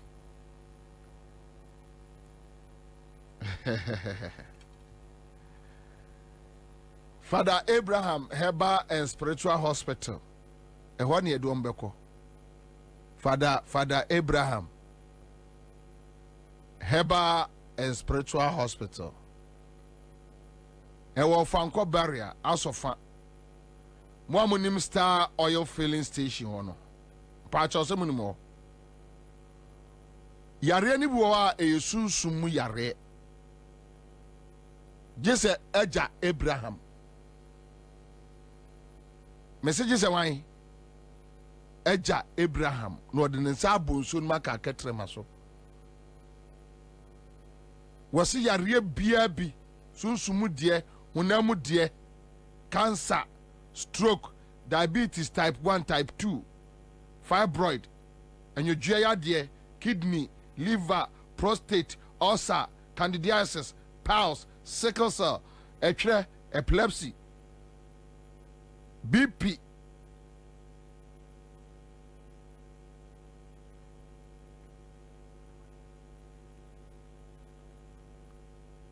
Also, we have promotion. You know, spiritual cases. Ya board ya bra. We have promotion office bra. Kwame say o perceive ewo a class media. Call Eja Abraham next week Monday ebeba Kwame wo tie say tieni.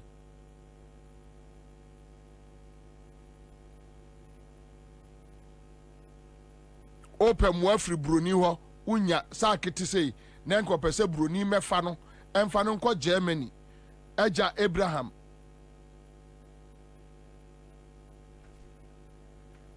Unilok utrinye wawari nye wawari asay wawari agu mampel Father Abraham.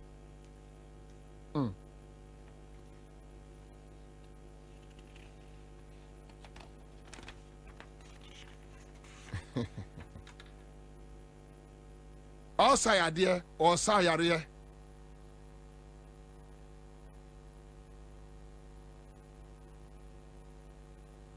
Say enutahini nubra yade sa yare pa. Ay. Father Abraham.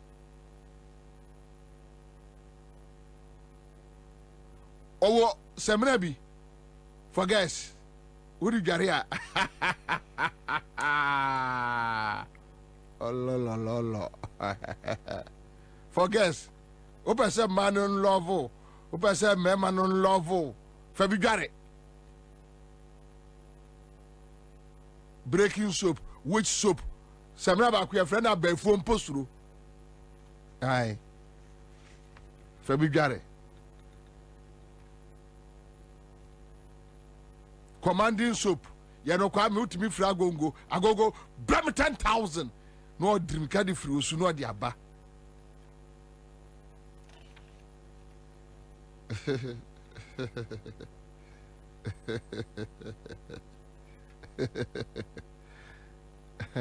kwa me powers there powers there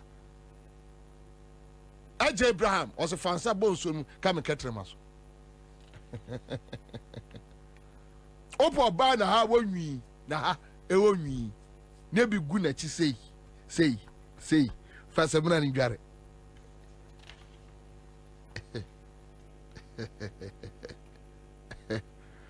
oso da ebone na nantwie ejina edwie echi na speed omo san Father Abraham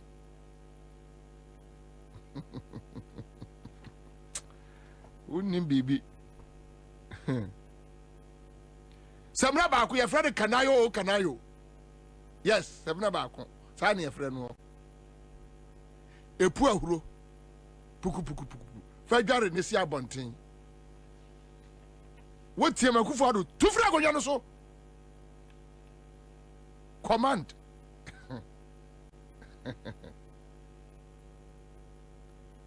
of anko bury asofa Star Oil filling station echi e ho na nsentrene eye na dwuma obey revival Aja Abraham Prophet Father Abraham Pentecostal Christ Nation Church obey 3 days revival 27th 28th 29th September mu Patience Nyako Betunyum Eriko ewo ho Reverend Mensa Bonsu ewo ho woso nyame mrenie anwumre bia no nan etamu efiada memenda ofanko beria asofa Star Oil fuel station echiri ho Father Abraham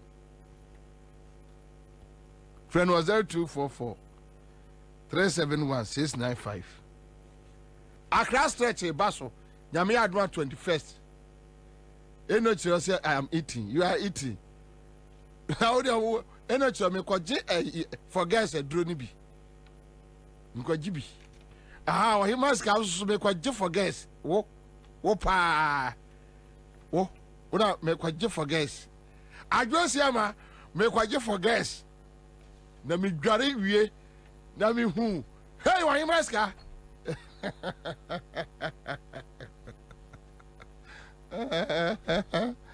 na ujira obot ehumani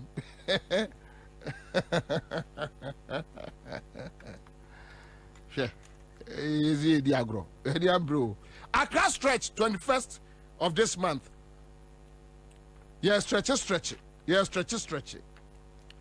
Mama minya adwuma Nana Tachi Eric APRO the coalition of NAPCO trainees. Nana Akwaba. Bobie Ansah mejo so eri. Nana boko de. Mini ya media chain e come na de NAPCO for. Nana minim sa mo de petition akọ baby. Eye de petition na church yemu. Meda seminia na mafa kwenye se echia wetiefo. Ene NAPCO for o magepena o mutie o programming. Minia obekai NAPCO dwumedi aban e de bae. Na abane ma NAPCO for 3 years. Ye adwuma 3 years. Ene kwa na emu abebrese. Emu ya wa ye ko ya Ansah 3 years na ebeso. Akatrum na strom na 3 years na baso in 2020 na bande eya adibia efe na career pathway by say obema ye adwuma dada. Nti yeto abane wie ye no ene yeti ye hubum abontin so say abanse opame ye mo yakofi. But ona no share ye mbo so say we need elections bi uma obese maintain in our corporate job environment. and you can't yam a buying sign because okay, me mama 1 year contract. So 1 year contract in the crown, a Dr. Mamudu Bawumia, and an insurance.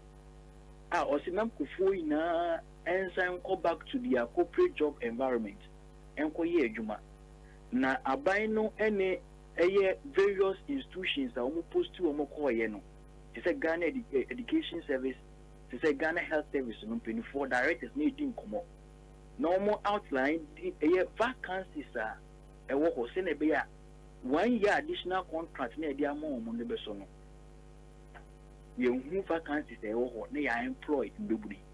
Meaning, 1 year no answer, ye a juma, a year bosom dubaku, 11 months. And I bind the crat about say, only any chakibia, yenfa ye juma and yenda yama ye juma near coffee, and pebble. Meaning, Bobie Ansah, that time they are ye a juma 11 good months. Bosom dubaku, a buy and tabacco crammy, and my bafi. That was 2021. The best year, and you're organizing your only a year number of demonstrations. Ye the petitions, and a buy no, it's your new head, a buying, that was 2021, and I can't 9 months. Meaning, 9 months in the ABC in there, a buy interest can MI. Ya exhausting all avenues. You had the letter to Ministry of Finance. You had the letter to the Office of the Vice President. Dr. Mamudu Bawumia. And na kujumedi is seen in Naiso. You had the letter to spell out the grievances. Say you can 9 months arrest me and we be by it. We sent the letter in 2022. The Office of the President, His Excellency Nana Dankwa Ekufuado. You had the letter echo. That was 2022. Meaning we be amba. They seen that we know because we be amba.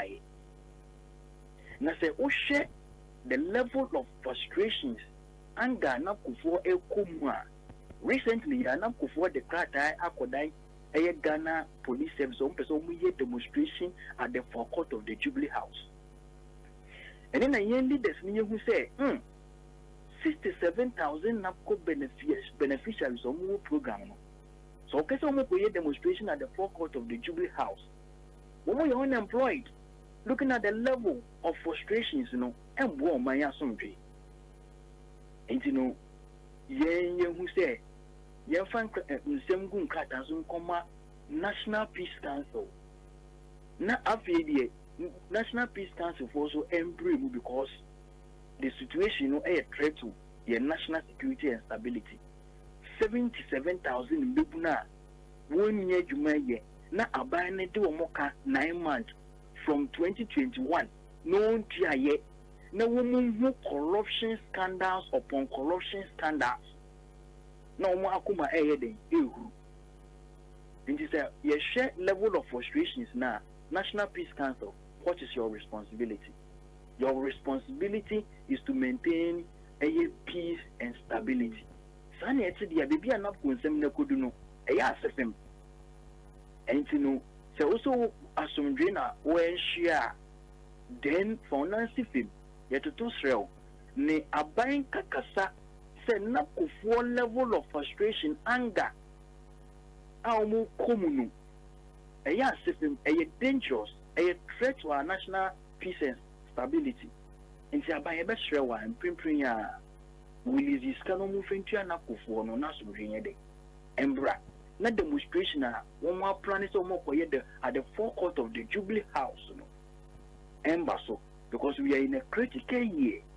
And the Nikwa say, you best so you may be able to me harming the peace that we are all enjoying. And we thought it wise.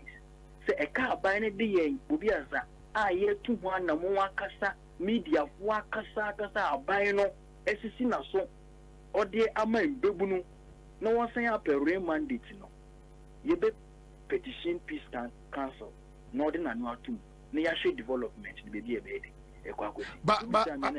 but peace council force say mo koto wo almost say what is their response? Andra Peter agbendim ne say name ne de na ne mbo ye de ne kakra one na ye de letter no share ne sa endorse letter no stamp letter no ema omo contact ye be from a ye be finding out the development of the petition and as a request nti yama ye hu 2 weeks say ye de benya abotre na ya finding out the development aba with respect to petition na ya share engagement National Peace Council no one abane be den ebeko but Matisa you say omo afrem say president pese onimuhia na omo hwe se omo be mamuska kakra na mo amohia adwuma no so omo amamu bi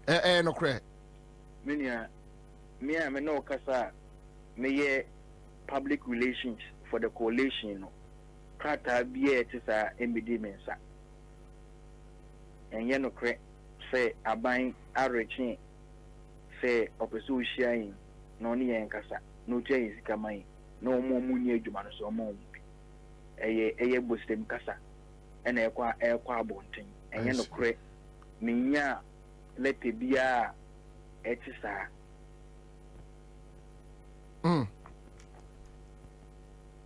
Justus can come minia Bobie Ansah I think say in bibulu ye wo your constitutional right ye bet me execute mean jindi say obi o tie bibia ebeti ase say sika no enkemi sa we have to hold the government accountable. We have to hold the vice president accountable. The giant sumu kran say vice president nya kwenye bia o se me ba mbebunu me say me ba mbebunu me mamu adwuma o mbebunu be create adwuma bebra mamu me wo board solution mamu na nakko nukra wode share wo sano kra no 9 months arrears untumi ntiae uko vote akoshe bo on the 2nd June, so only finance ministry ko collaborate. Na we turn up kuska amom. Be seen there. Yenteshi. Intimania, we are holding the government accountable.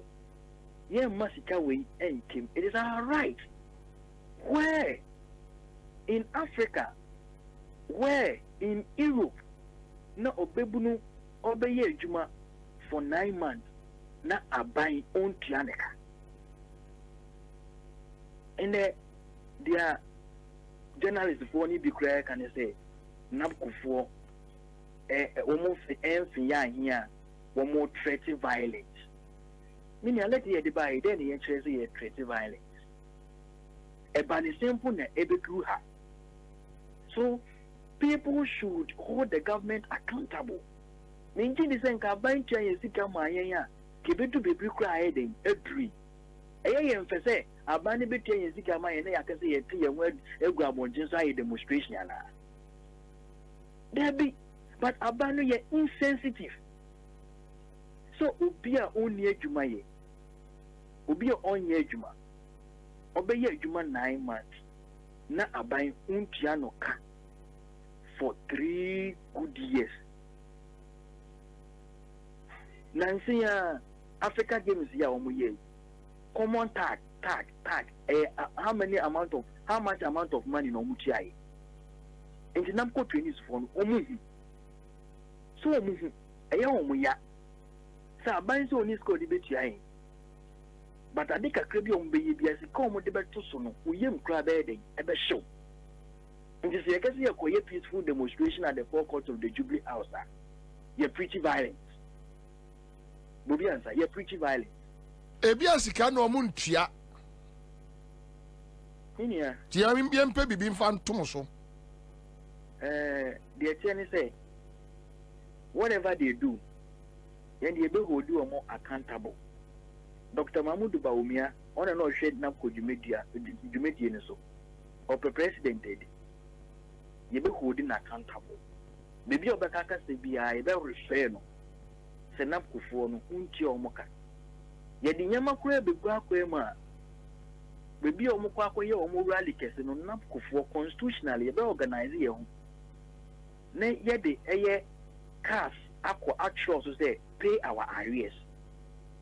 And in the here, prove to the youth say indeed oba obetunya ye bibi na dwumedi na wode show nsa no kra no wa pro watete up wa say no wantumi manage nti eba ne sen e na afidie oninam na wo hyebo ankese say oba obeyisi o bibi ya na mbebu no beye gidie wonimu a this is the best time a obema na abanye tua na kofo yesika yede amayen na say ye letter na yede akọ Ghana Police Service for a ye jepune say ye be have sa a demonstration so ye train a peace council am fan buaye bia e hye nkwan am brain na ye nya penia 67,000 we will do proper organization and picketing at the forecourt of the Jubilee House constitutionally. Now, demonstration no, moba kono nyame aduma ase November mkakrawa ho. Misha demonstration no 1 week to the general elections. Hey, the peace council. No, Bobie Ansah, we are serious. Yeah, no, but that time no na menwanwa no. Not just say ya hwe ye kura bi anka e be ka be 5 days kura mo be yo meboa. Once our constitution no and speaking against it, we have every right to do it. But omuka say omuni police say ne mo be na force meboa. Say omuka say omuni my police protection. Say bi omusi o sa ne manema na omukọ court no makọ Jean Johnson ye ma mo nye no mo de force be ye meboa. Any day Bobie Ansah brand ye di ye adwuma. The court injunction e ba ye to me say ye di ye mo de force be ye. Say money na brand nka mo de force ya na ama amanfo anya sympathy amamo na but say omo the injunction poko to see ha obi abehu abane ni guase ebe ye ni guase amo e ba ni say na bebu na omo aye adwuma mo say omo aketia for musica mo wa on fi musica omo be register omo this pressure which the constitution allowed them to do so we say me the injunction akoto so and in guase kese and ebe kwa ma aban no but the yen can say yen pese be do that level said Dr. Mamudu Paobia 8 years said the vice president 8 years mano on such record be BC yeda because the we went here a better record can see to was say one or bar bemwa one kasa what the program by ya na under the office of the president in Bebrun went to Omoka 9 months.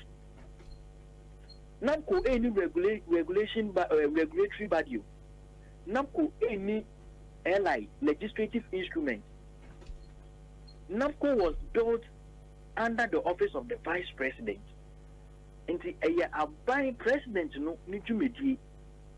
Inti beye nguase say embebuna nketengezi aye adwuma na yedi yesika abanze meduma court yedi injunction to demonstration so and it will go against them. Okay. Minia yada ase ebra ne ebedi nkomo nyame nka mo no no mo na ohia dokromo no onyim mfrim. Amen. Live at 100.5 Citizen Show. Na we ekom de no last minute we see wa ko first ka say onye no fa meto aba ene divine wa listo abeka ye ho enkomo no be hwam your friend last minute ways and means MPP say also mototo divine also mo de titifu we so anambwa omo titifu we so sabepepe ene say so mo be adwadi fuska but ye bedi nkomo because Canada Japan kai say omo part in the san omo te omo ma come do 7 years na omo abro sika last hour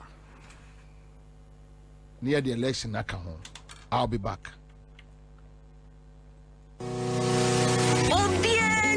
Mirika Emra bills was ye. If he say, Asumja Wunya Wayam, Bosia Bonshaya Hudie, Edu Chum, Obi Bia Woye, any to make dear Biara Woody. Bills will be Bimao. Won't hear Susu, won't hear Awa. Nanya here no national ID card. Ain't it to Mirika Frayan was 0302 200 390 and 0596 920 833. Kai say, on Mansika Krobia Batang, Bank of Ghana and Sawo Bills Microcredits Jumedimu. Bills, Bosia Bonho Adamfo. Kai say, Jumedi in Shishaka Crown. Sɛ wopɛ antiseptic papa a ebetumi abɔ wo ni ofie ho ban de a ɛneɛ Ivies and Causes antiseptic wɔ hɔ de ma wo. Gilson Manufacturing Company Limited ɛde Ivies and Causes antiseptic, Ivies detergent, Ivies bleach, Ivies stain removal ɛne nneɛma wodoro bebree abɛdwa so. Gye wo deɛ ɛnɛ na bɔ wo fie ho ban. Ivies ne Causes bɔ ho ban abere biara. Aha, I Nakado Ghana Limited. You work as well, Just Up Hospital. You do my idea in Sassi, who do money. Yes, I see dying. Yes, also yes, surveying. Nature in Sassoon Crata. Yes, also the infidel high, who yes, survey all around. Now, baby, the aid you my bar, you venue be a mount. There was Sassi on me, baby. You will be what danger. You will be out to group. You will be what you do, you will be what akuti. Upesoni Nakado Ghana Kasa. Frey wa umainsu 0536 943494. Yamakwa Baba Nakado Ghana Limited. Yaton Sase. Yesi adan. Adan ho krata. Oba ha no a yebete so ama. Yasase no langard ni so. Se wo usika nso kra na oba yebemo modern ni ahwew. No watua ne kakrakra. Se mpo wo yabodwa adwuma se utopia water wo yede yo ne wo ye bia no behwe ne ate so ama wo. Wo se ukura usika nso sika boten so ba nso ebehwe na ahwe ne aye ho adwuma ma. Yasase no langard ni so. Aha no ntokwa ye ne yasase ne sa eni hanom. Na se ye mo asase ne nso a ye behwe ho ahu se ubenya wo krata a wo de dache obibi ni abetumi aye ho adwuma. Within the big mama. My daughter asase. Me purpose na me sakai. Asase so da form e wo Nakado company. Asase for 4. So when we sika so pa e ma obi. Na wo twa kakra. Enti papa na me sakai. Ti obi ambra. O magine die. Obi ambra. O magine die. Obi ambra. O magine die. Nakado company.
Aha, Nakado Ghana Limited.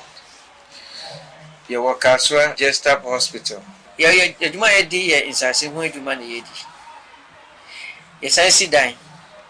Yes, also yes surveying. Nature in Sassim crater. Yes, also the infidel high. We are survey all around.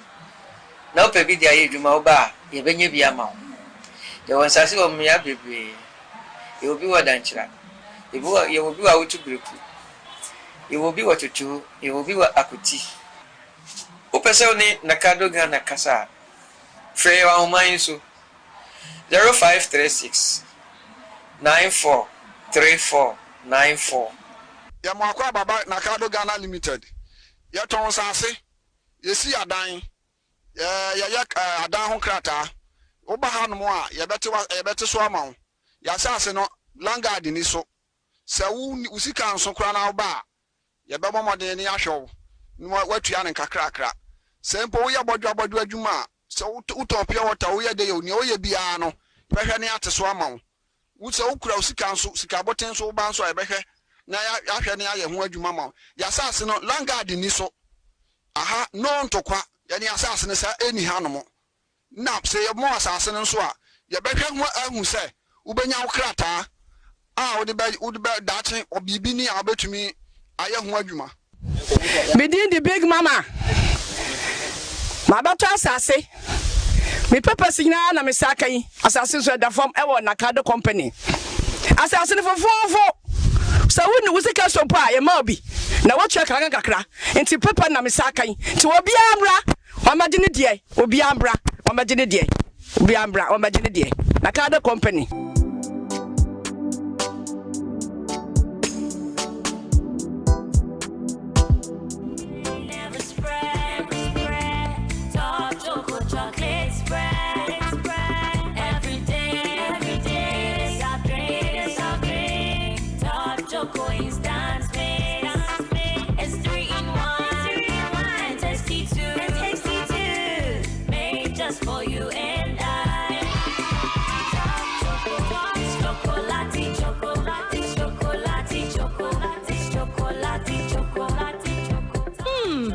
Choco chocolate spread. So when you big default bread anymore, and money you come or say, now Top Choco instant mixed chocolate drink in sway, and you 3-in-1. Edge Top Choco. It's chocolatey. Edgy. I just to say yeah.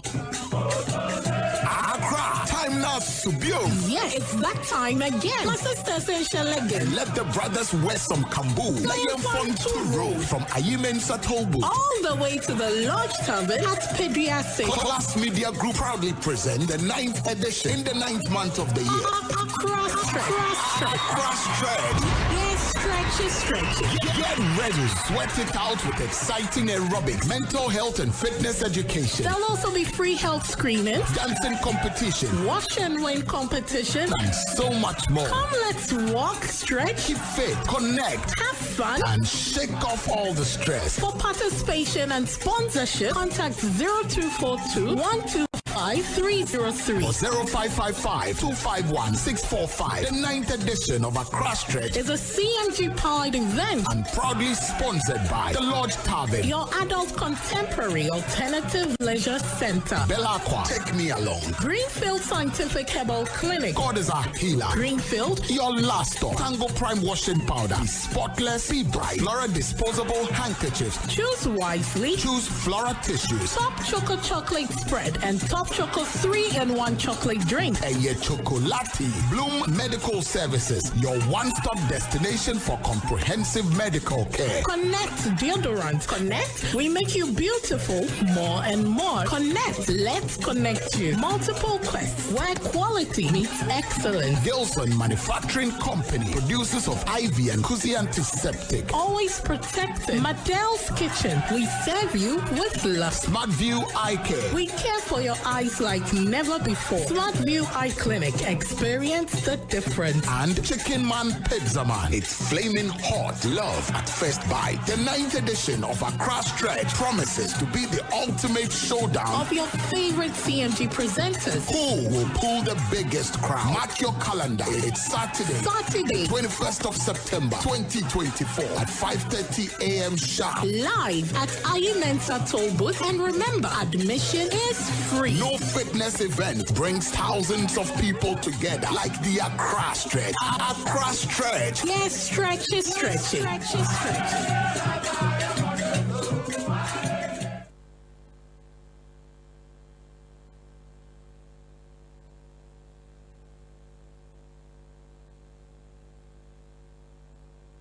100.5 Accra FM. 100.5 Accra FM.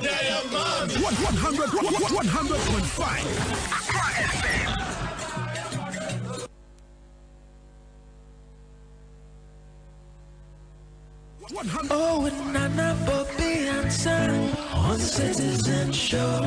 Stay with Nana, Bobie, Ansah. All the politics you can know on Accra FM 100.5. Tune to the Citizen Show. Nana, Bobie, Ansah. Yeah, yeah. 100. Oh, Nana, Bobie, Ansah on Citizen Show.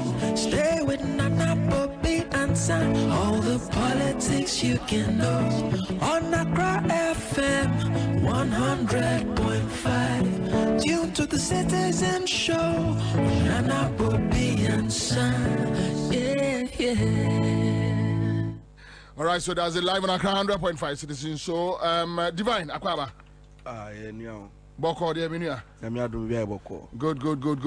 Good. So Enra Oyechra Kesie ene koso ewo Ghana abonten so. Abanfo bisa sa ade na mo participate.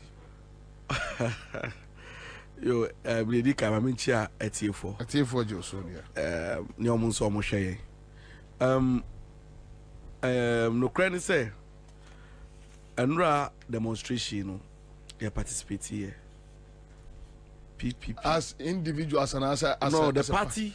Okay. So over check here Ashanti region. Ampa pick up Tundra na ne di actually. Ampa a branded PPP pick up yeah demonstration. Yeah. But almost say more flag bearer more engine filing on the filing nomination electoral commission and heavy okay.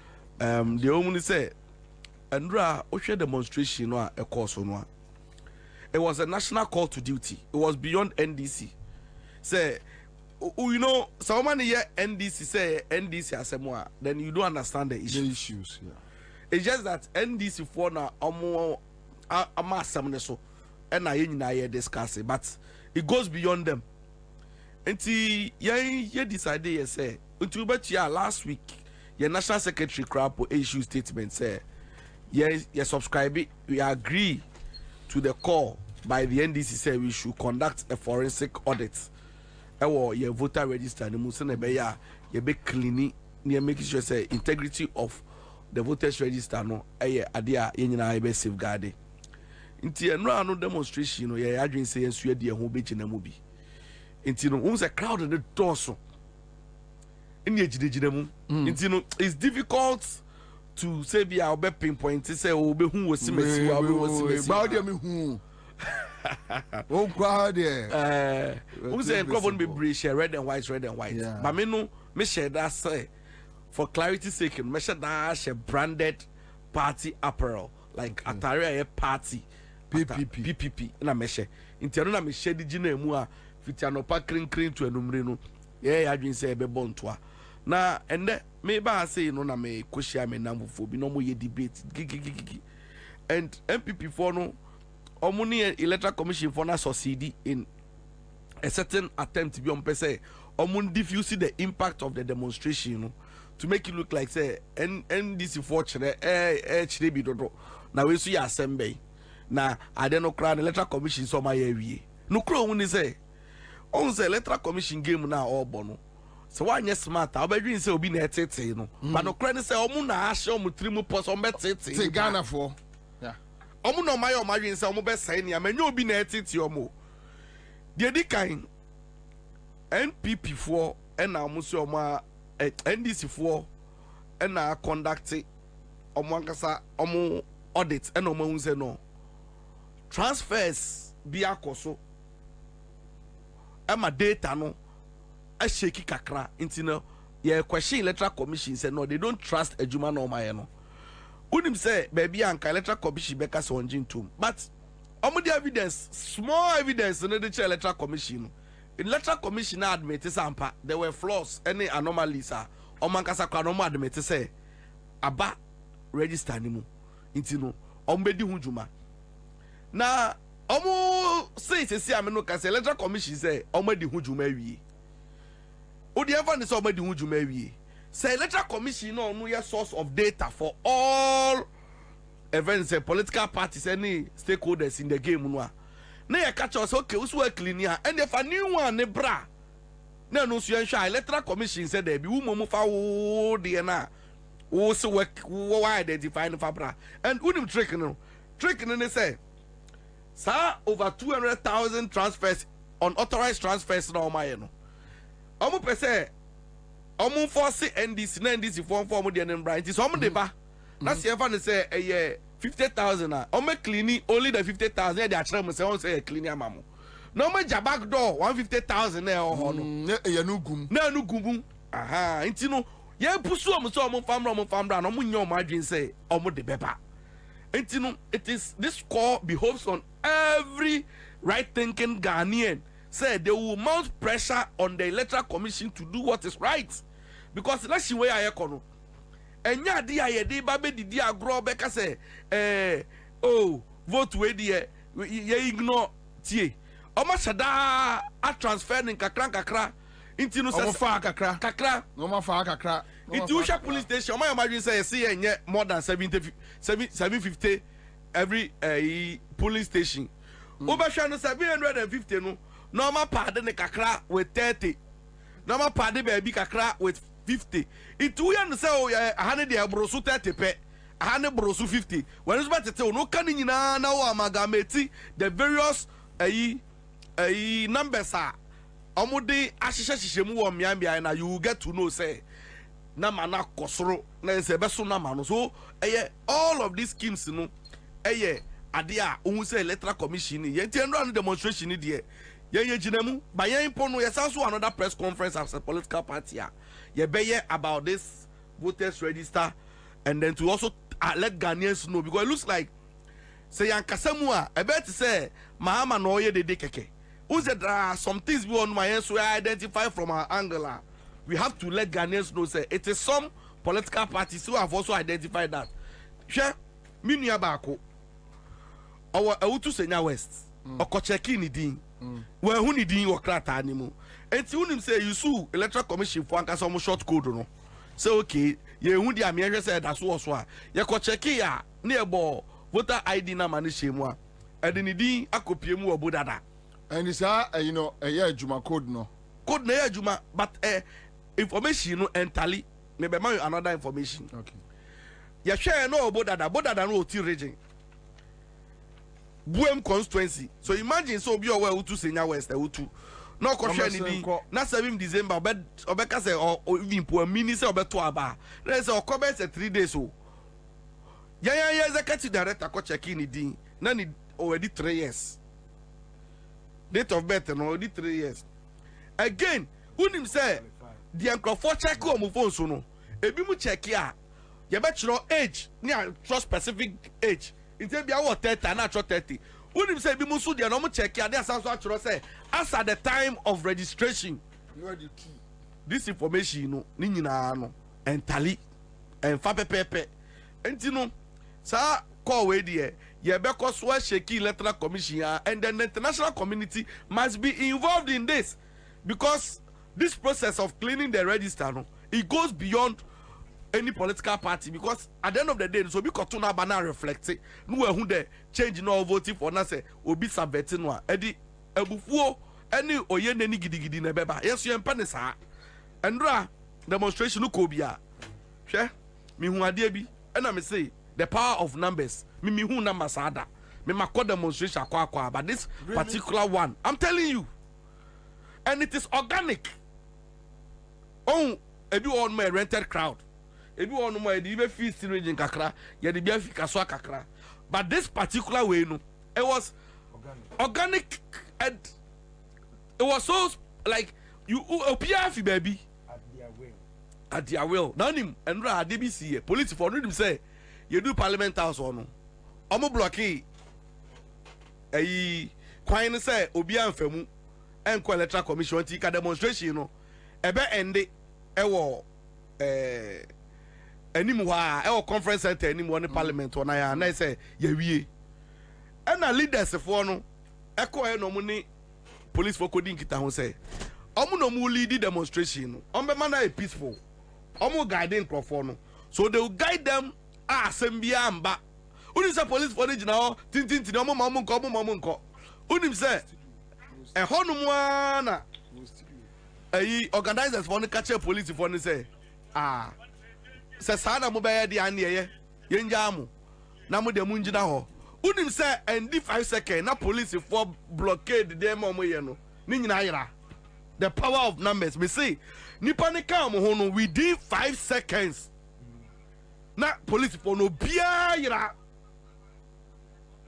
from that place no and I was shocked say wow the police people nankasa and what they saw yesterday and what they have witnessed the security system no they should know say when the people rise omubi bia ni wonu mo ebegina se nipa ne ka mo ho a twinji na me enkodu some pepper so ebe kan ho mo bia nkoka ne ho but that police follow omo body language not to say because I think say a man for Boma Basso say no across the country Boma Basso Yadi honestly I think say they conducted themselves well but I also think say numbers is best care see who will trimu pompa adia na who wo no who to me nya hwe and I send omo block here omo block so omo kwan enkrofo no less than 200 people pursue omo who wo no no bi ayira no enne be mo call cathedral no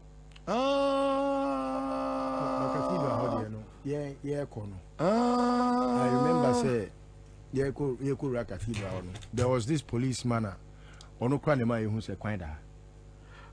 Oh. No who ko ra obi? Me ko obi. Okay. But I just left there. The man me free honom no. Oh say I was going to discuss with Ninum ene memo. Ewo baby ano makogina baby physicians and surgeons auditorium side one and me who say police ni bia ogina amoka so or they tear gas on say the shit etubi mu into the shame no and na yeso so ye koboa ye ho because un say so the tear gas me how they call it so be o the be un say it say o the tuabo be se tuo mu so the be shame crampa ni kwan say o the be gina public now where would the two not public is would the shame nice so it got the people agitated. Okay, and that is how come they were, if you heard people shout and yell at some point, that is why they were doing that. And in terms of one case or the name ko say amokanim because na ko for bo mo pa and na they should thank God unim say komo ye mistake akra oh and because people were prepared. Conference center honey. People were well prepared. I was shocked. Very well prepared. And baby I didn't know it would not have mattered if Obikura per se or sharing in the name of Ghana. People don't care. Because Nipana Obano, no a command the name or no nim the entire TV. And they are ready. And on a man at some point there was say Yakra Copa Tantokwa and a man me free cathedral. What do you say? Adeba kwa shocking me. Me nimbe bi omu fi emro for 90 years. Omu ya association o. So omu ye den o. It come from point and draw my attention say media for no be capture omu. Omu ye emro for kojo. Ana mu di anim no video no ha. Omu be say 30. Omu to me nanti we aso we mu. Really? Yes. And now I asked the woman, one woman, your can cry and business said.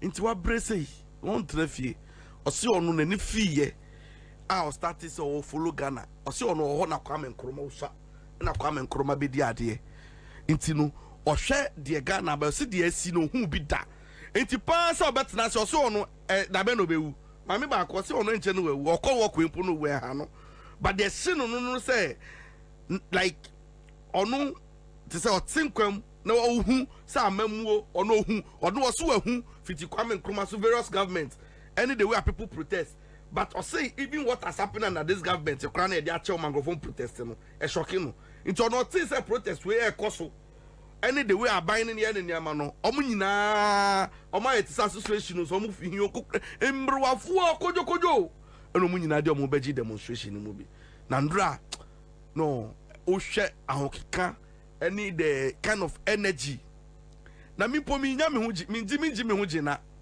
me am beto mu ba ko no interviews any calls I was just so amazed and I think say Adewe it shouldn't end here. We should use this opportunity to educate Ghanaians about the voters register, to enlighten people, because Osha Electoral Commission NDC for Jumedi no Mudinwa. So one sheni ya Obedrin say NDC for and Esha Dai de keke. But assembly wo asem wo no mo say address what you register name. But do you think say this ECI na adwin say omubeti? So say question e was street mu no omubeti. See they have no choice oh. Yeah? Enra na me call demonstration. Bobie sometimes we are only privileged say any kasa na adwin say opinion or suggestions so. Unim say me kodu adabraka ho baby. Na me imagine say me kogu nsuo kakra. And me fan chair. There was one gentleman unim asem o ka kire me. O say NDC for penny for no mu diagro. Na sa demonstration we omoye. It's just one of those things. O see san crofo no a eye Jane Mensa Samuel Tete eni na yi no. Obisa me say, "Show young guy o." O say omunya busuafo. Omunti fie. Omunti baby. Asem o kan no. I say you should escalate it beyond. I say I say they think you people are joking. Let it get to them personally on the individual level. No, let them feel the impact. I'm telling you, that was what those young people told me. I'm joining demonstration. No, but say I think say Ghana for mindset a change. Say so yes, what the government machinery attack them, they will attack your families. Then it will turn into something bloody. Nobody cares. Yeah, because me senior that opinion, suggestion, it came from Obia or bystander on the demonstration. Now they watch the other African countries. Okay. Yes, the same information. I mean, also they see Burkina and other places they know because police ni and I say who party militant. Now I say the soldier atare. Now say organe ebia CPP ni PPP NDC ni oboni tubaku tu okunwa. Nobody will waste time on that soldier man or the policeman. Nobody. And so I say I'm straight. Gabi fear straight.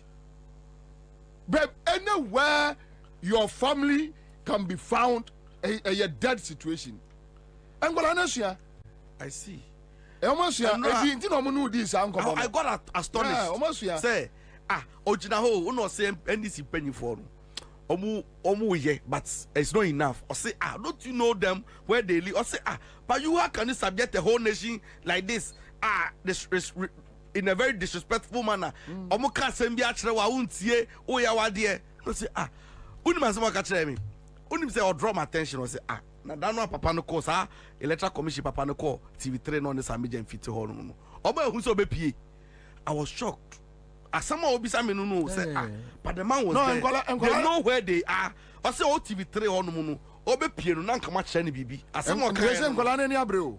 Nkola na ni abre. And now nkola na nti say yemra ye demonstration na police welcome nipa ba akọ. No bi akoda.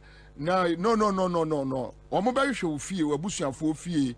Say nsu asinam say munya adwuma. and I just saw the soldier for be go. So Busia for Chebia Abomosu, Bebia, not done civil, Pipe, no be adding one gym. Boys in a Google, I'm saying, society, no almost what tears room. If that's the way you want it, if that is the way you want it, nobody cares. Well, because you know what Busia for, Obinim Nebusia for, Dampare, Nema, Obin baby and the Bako school, the Bapenny baby or school. Oh, people know.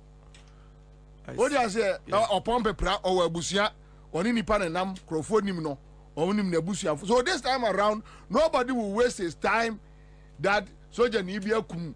Bia protester baako na afi na obi waste time na ye betoto aboabo aban building mu aban building obi antu buo mu obi ya need time amafo to kenofurata fie wo yani sakre ase ha ni fie enie gabi office nie asase radio ni siwo no baako sikuma se ahodwo run about okọ kekusa baako ewo ho nti bi won say amafo asase na identification koso aha enti ene de me enkola na ni abre serious o just that we hope that we won't get there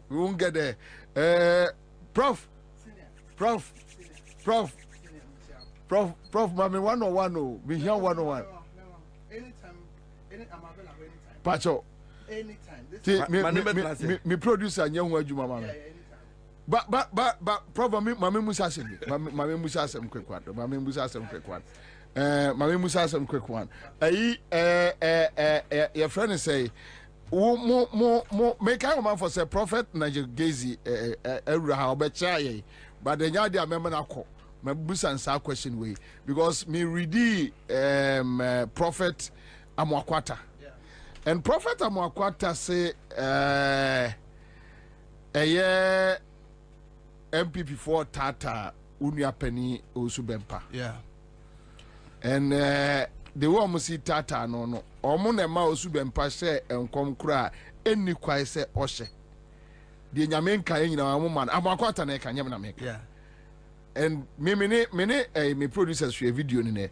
And we thought say it was too something spiritual. Yeah. And you know, see any Bible church, but then I decided to ask you whether what was that video. Pacho, again, good afternoon to OBOTO and a good afternoon to you and OBBR. May hear video near may hear, but if on the merits of what you are saying, because now be on air, it's supposed to be true. So far, Makwata it's unfortunate. So Obekasa. Really, I think we have the video, right? We have the video. Okay, so let me just take some few minutes. Let me play back the video. All right. So where the many of us say you are Baba. Let me voice it and be free. Give me 1 minute. Now my person am MPP for warning. I want to warn them. MPP for more. Chama, I want to warn you people. Also, the Bama to my Simpson. The man is a prophet. No matter what. No matter what.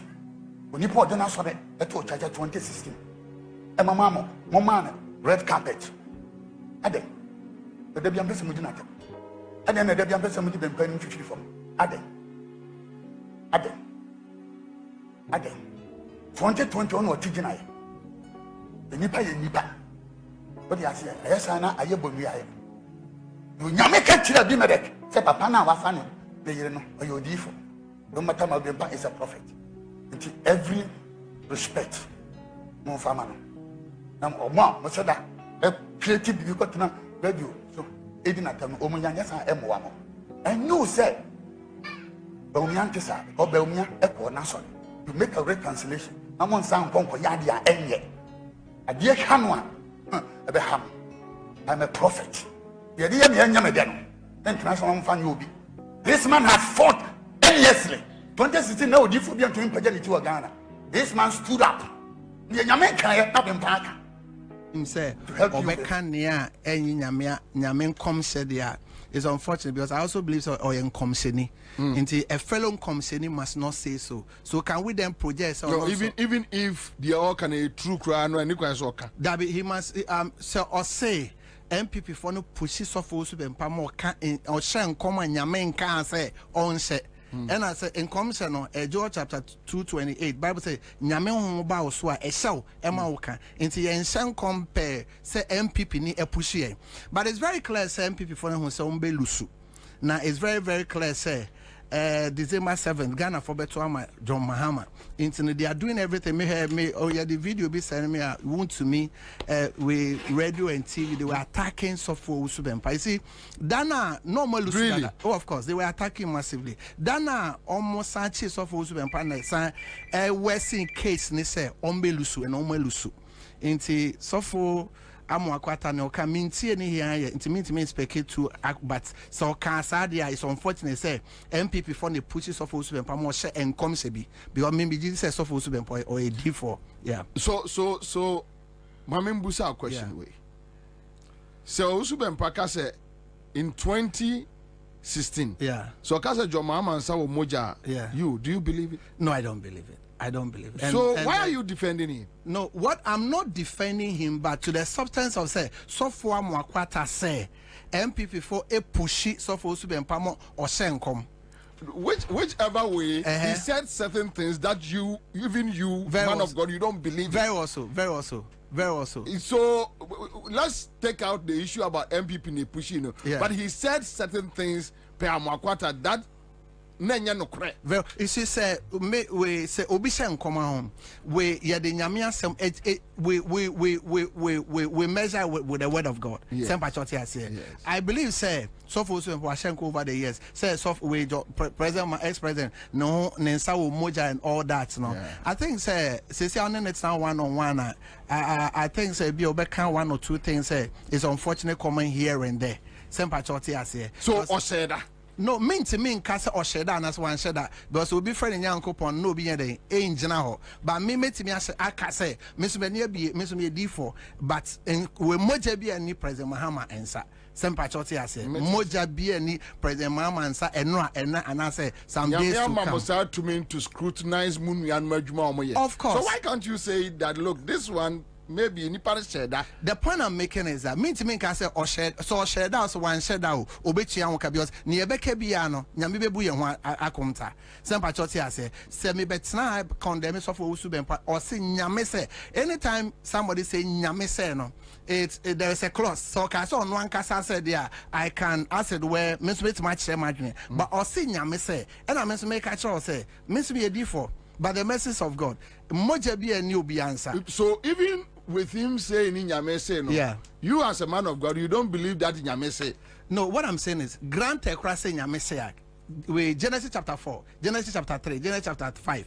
Cain Nensaba Mojan, a rather the channel. So we are not at the second phase, we are still at the first phase. Very Do you believe it? Oh, to say no, I don't believe that. I personally so don't. Which means he lied? No, I will not say he lied or say Timio, maybe a D4.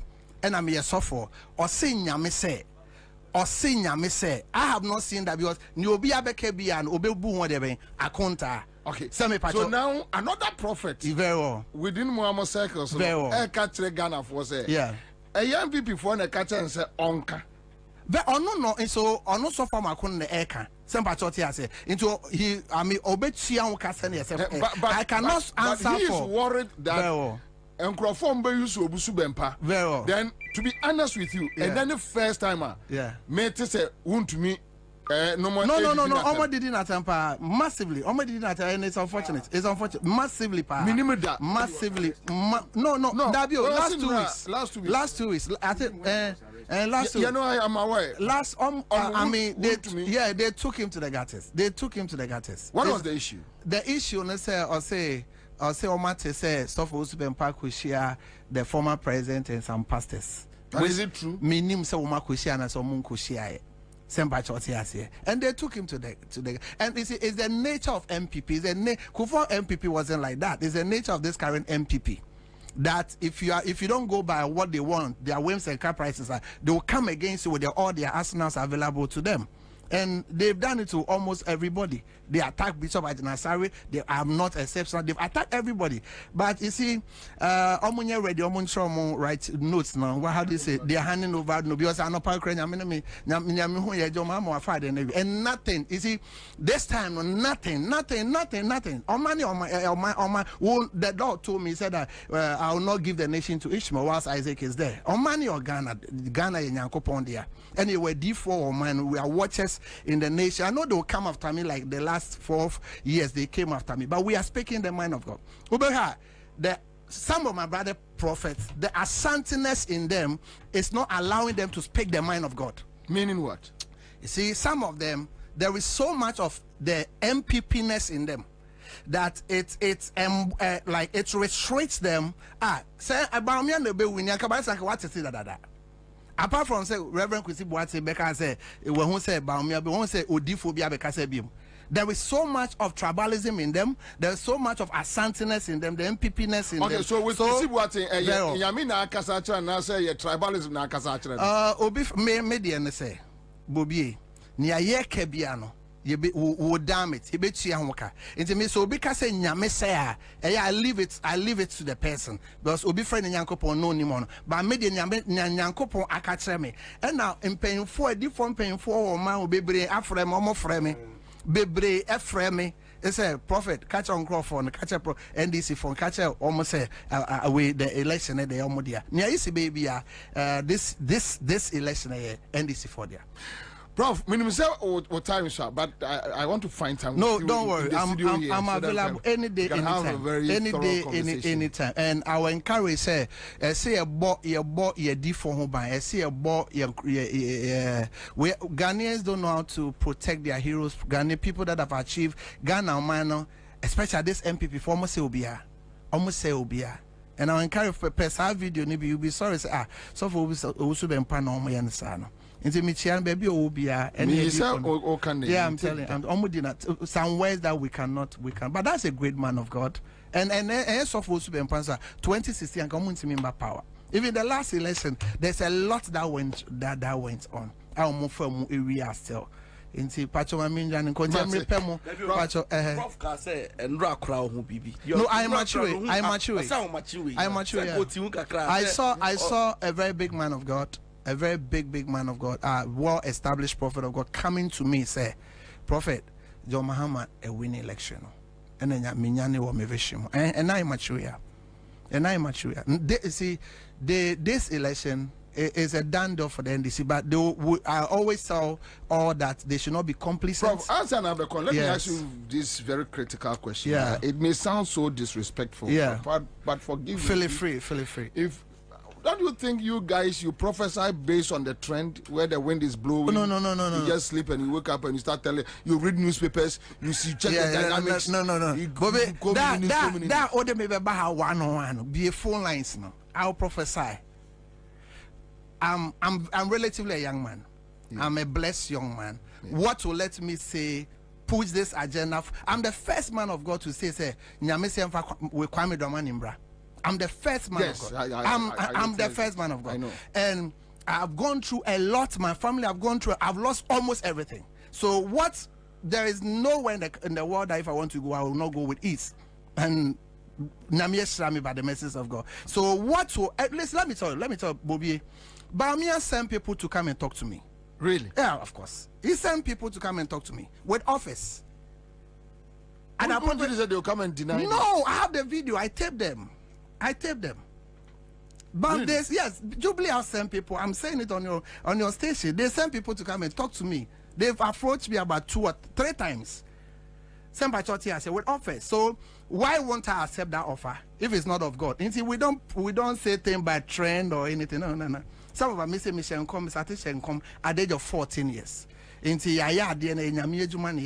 don't prophesy. A true prophet of a sort does not prophesy by trend or hearsay. No, we don't do that. Because it can delay, you can damage it, you can attack it, but if in Prof, find time. Now, only money I call by. Where? I saw Nyame 101, now me catch up. You see, this election is about Ghana and this MPP. this election is about yes, you're there. Attacking me. But they still came to me, sent people to me, and said, "And my office or na I told them, and me I told them that I don't know what they are also going to say. And let me keep records. So I'm about. It's John Bill winning to Mumbai Jumano, Mumma Maninda. Mumma Maninda police station, Mumma Maninda. Because you ain't mean to add with. Pacho. Thank you. That's very Prof. Live on Accra 100.5 Citizen Show. All right, so we are here. Bill's microcredit. Yeah, the almost Oman the quick credit. No more quick credit. No, no. Omabe Bill's microcredit. Give us a bar center for and a day a year. Give us P capsules, give us co capsules, give us about Mr. give us GC Mr. and the capsules about. Or say men fa code in your P, men fa P and your co fa code P. A boom. Now boom said resource no a casual. Okay, all right. So we are back in the studio. But Divine. So the prophecy said, wait just a minute. I'm coming. Unia China. I'm just a minute and I'm so Yoko. Yes. Okay, about qualification. Also your nomination. Yes. But about this prophecy same way. Honestly, I make a son or canadrin or council or kafanipem. Yeah. And you know, I said, dear, onipa bia beduano, and one so ena obecha. And fahoni, wadrin sen yet. Media, send a yamiaka man in brim. Mimi el Christoni, na centromunu, or senior coupon say, me a dream one where I dream pa. Then ya dream money, and ya dream a man watcher, and answer over social man and yes, sir. It's ya dear me compare be more. I drink quam a dream. I never near drink. They are dream pa. Aha. Intimate for the past 4 years in here. A debia me come go to genuine bompa bia me bisana coupon question say. Send it true someone pala say or a one dream pa and ya dream bonnet. It's other 18 or this are a buying bonny way but 2 years so I ye dear opinion I ever say. Send a bay and yammy when yam dead in tia. In the agent, yam never dead na. I am panso because who him say Kaman is a pan and an out of pan, yeah, who say or no studio man penya and say no bet me as my uncle say, young Jin need us on an uncle father buying a bit to me and phone say that he would have been the Messiah that never was. Yes, Tanaki Bekan so Nanado was actually the president, the best president that never was. And then Kagana for Ebeka, but I mean, Charlie. Onwa the man new nyama be dead mazisia ye ni tua e ma ye hwe e me hu se aban we ye nyanko yi bam de me sanya kopon se apinie ene abebrese enye obra Ghana fo akomu e wona na akufo adon sei na so be ma baumia Dr. Mamu baumia ba bet to aso dia na ye koye ana se ye baaye na so odwen hu ana so odwen ye ya bre eye enu ana Bobie woka ayi ayi multimedia papa yi echikwam na onim se ka minim no a na ka wasem obi onim no na wo ka no badwin se wo exaggerate o yeah badwin se asem no we ha wani aka da bi they don't know na o ka na asem na me kai me nkrofo a adiamia onim nkrofo a adiamia because of this bond near yi sa American actor yi that black Michael Blanc sing yeah American actor Ghana ni American actor or Hollywood yes okay ono so be kasa here or say $1 million euros is it euros yes euros and no dey abet top bond wo Ghana Coco bond yes nana dwen say bond no ebe di fifi and the school a wasi no the school a wasi no nanka odi emubi ashada e di ahwe school no e di abo amabunu ni youth of this country okoya yes just the next 15 years Ansah no mra na di hu nkomo nisi canal aka and no say Ghana is a shit country what a shit akwane jalai akwane jalai enyo nu kwa o safo nu wo bu bebre na nyame child ye nyina ye ni tua bi Bobie about electoral commission asem ya yeke unim say electoral commission honum won minim adwen won crofo ni trim mi hu say like I to say adwen boni o say den yo Bobie last week ena electoral commission essay or J presidential nomination forms no na Friday we twem na last day essay obi abe file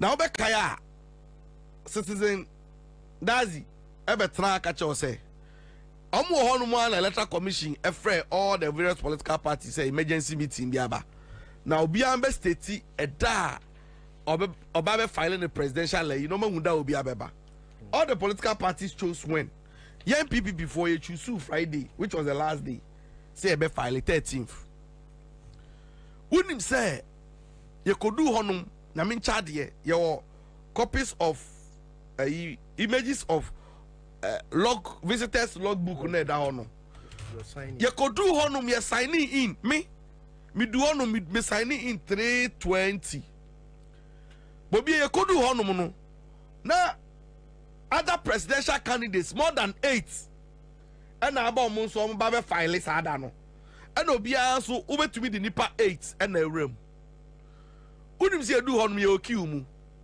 nti ye twen se ye so ebedu ye so ne akọ file we kwa na we aba before that kra no electoral commission for no ye call na madam J Mensa ho ojaye ho and no mo ma trust for almost 1 hour no be attending to any presidential candidates on me filing ye honum yes no be omo mai obi amai that is the truth a honum na yete ho na almost started some admit almost pick form unim say edu ye so no asa ye kwakọ file no e honum na papa na ye frɛ no Samuel Tete no architect no unim so no why no to say oye maxman yes bibia bebe bia no person kire say no betia face itu ni made oye di nkwasi asem ni nyina last week before I go file no on say MDC for a declare intention some be embarking on the demo no PPP was the first political party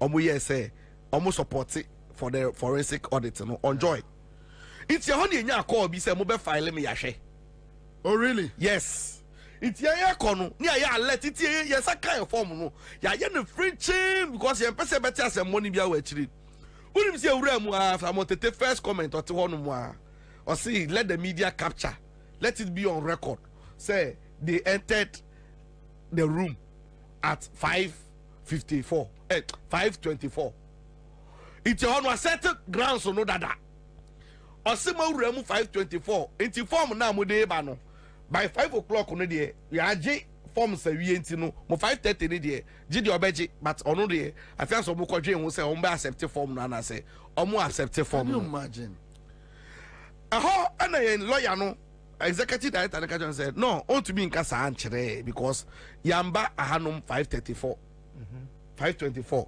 you ran mu 3 o'clock and ya ba ni nkofo so ho na ni made e won ni say enye say ye do ho no no na electoral commission for no o ma frosoro ene ye ko from say 5 abongrofo bi ba o time wa ye wura mu no ayo obi afi ho no na adu ye 10 obi ene afi mu na adu ye 10 ye ni last political party and again even before 5 o'clock na electoral commission for ma to gate mu nyina say mo obi re won mo obi akwa nwura mu so ye ba if he na ebe wura mu I ti so akọ bank hall na o to honum na yesi abo okowura mu 3:30 otu onu mu andu so edu 5 na tell abeka che say 5 abo iti apon na mutu mu anka ide na mbewura mu mutu mu anka ide no bewura mu eti ye twen later no eni ebete say electoral commission for nangasa frɛ ka che say yemra enti Saturday omo ma ye forms ne back say enquire corrections bi o Sunday eni the final one the call back on say ye electoral commission for no one meka kira obi o se Bobie election ye kwe Ghana for me ade a me di mani ehu no omo shine omo ayo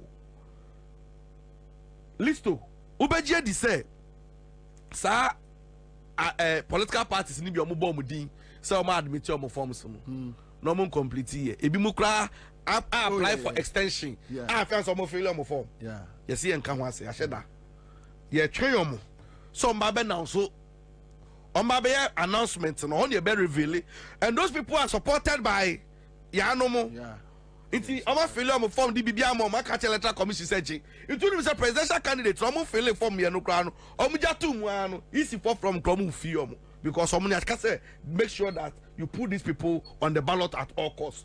But I mean child dey yesu enim. Sankrofo say they couldn't file.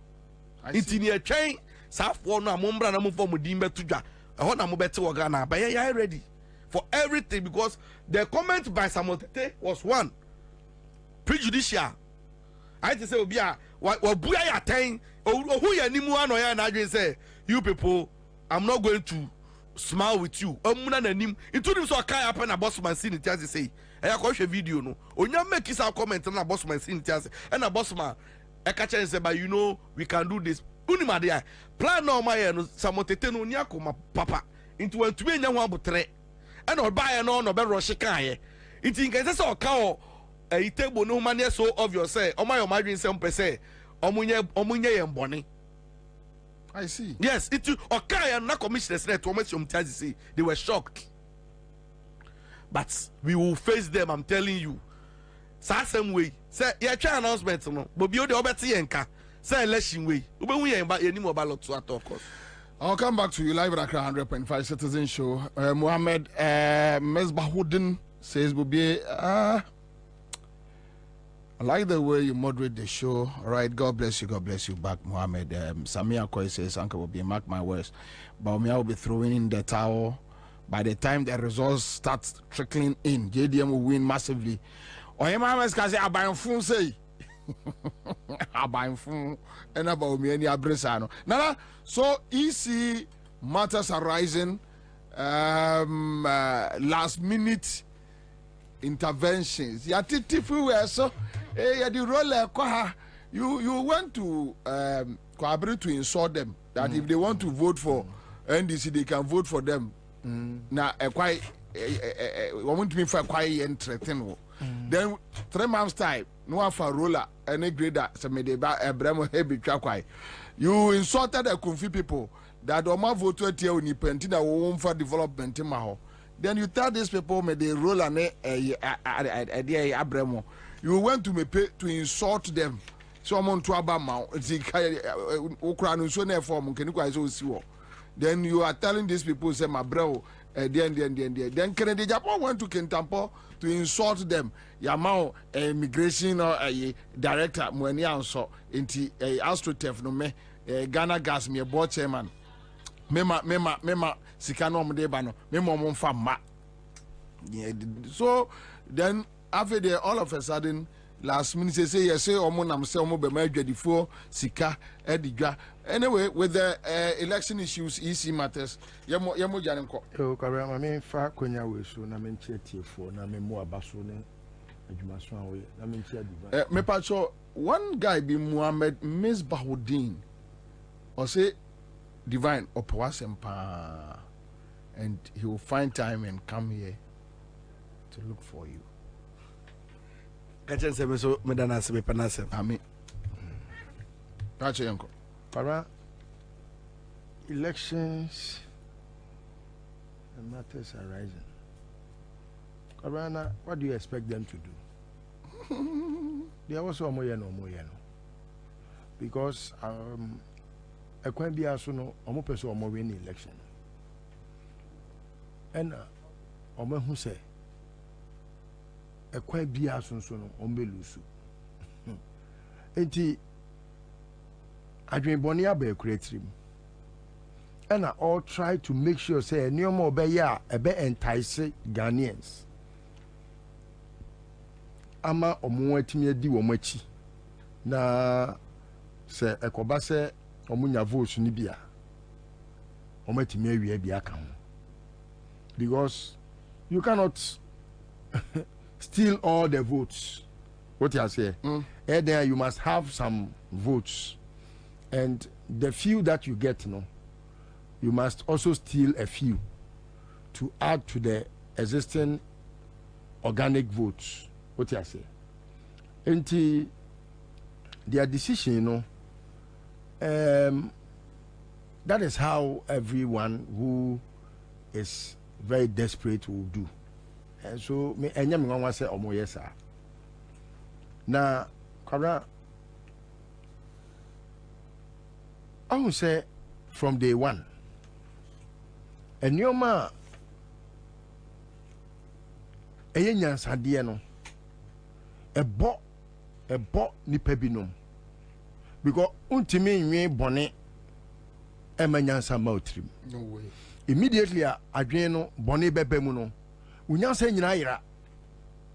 So bibia wo beye bia no ebe kire adwen bone a ewo otrim ehun sunsuaso because untimi emfa adwen bone enya de emma unsucceeded. Bruni wakase bi ya na emede papa. See, if your anticipation is high, your downfall is very great. Kutukum. Yes. As I see a foam. As I see a foam. Say, when who say born if we move. And one no goalkeeper no. O person what chibo no we on person born be ba form no ache no. Anyway huri. Kwabra ahwiase a o free so ba behwe form no. Obehwe form ansa na ball na ko hye net. Saa nso na se wo mini se wo be board den dia hye net to say mfum dia na. Ampa ho ye very likely. Because your anticipation is so high, then your downfall will have to be very great. Kora ebiasida. And because Nagahana for omunhu that qualities na ebetimi free nipa bi te se obi a wo premampani ano abada entino ema ye campo no people didn't believe say it is possible say sadi ani betimi ayeden aba wo masitinem kwara ye tie ba bi na covid bai enu kwa na ekufado na akofa covid na ba on the bai onwa na covid na ekufado de bai no it was obvious say they had just done that to make money and milk the country. So they used COVID as a cash cow, 1, and 2, to manipulate the election na year in 2020. So that 1, Mahama could not campaign properly. 2, it was very difficult for Ghanaians to follow Enyoma Akoswo in the past because the most trending news as at that time was COVID. And so it was obvious say I was a Ghana for nyina e follow Enyoma ebetimi ama sabi COVID no antibia COVID corona no mudi gina so and making sure say security ebe reram baby a ewo voter regional omudu betimi aye bone kwabra COVID inti omu gina so cheche sika ema omu pieces any constituency executives sika na abeda futuo mu no kwabra it was in excess of 33 billion Ghana cedis ewi asie no Auditor General's report beto abontin ma Ghana fo nyina hu said they are not able to account for about 22 billion of the amount. And so no, unim say yes, even as at yet they are not able to account for those monies. And so unim say they made Ghanaians believe say COVID no rather was a curse, even when they had benefited from COVID. And so kwabla almost ma Ghana for a tria COVID tour, even as we speak, as at yet, the tria COVID levy. Yare about COVID inti, omu kache Ghana for say mo, and yam kania crampo a mu use no. Yadi amamof, yadi ayam famekwa. Free, obian fan yam kania free. Yes, I didn't show so why then appeal so. Emma, could you sell the numina could jari insure and pipe no free? Okay, where's could you sell them? Aquana tika kaka tise bemuno, or go busa question ya, Nanyan send him ya. I don't know him. Yeah, it's good that you don't know him. I think you don't know many of the fools in Ghana, so. No, I don't really know the person you are talking about. That is why I'm saying you don't pay attention to fools. So it's also good that you don't know him.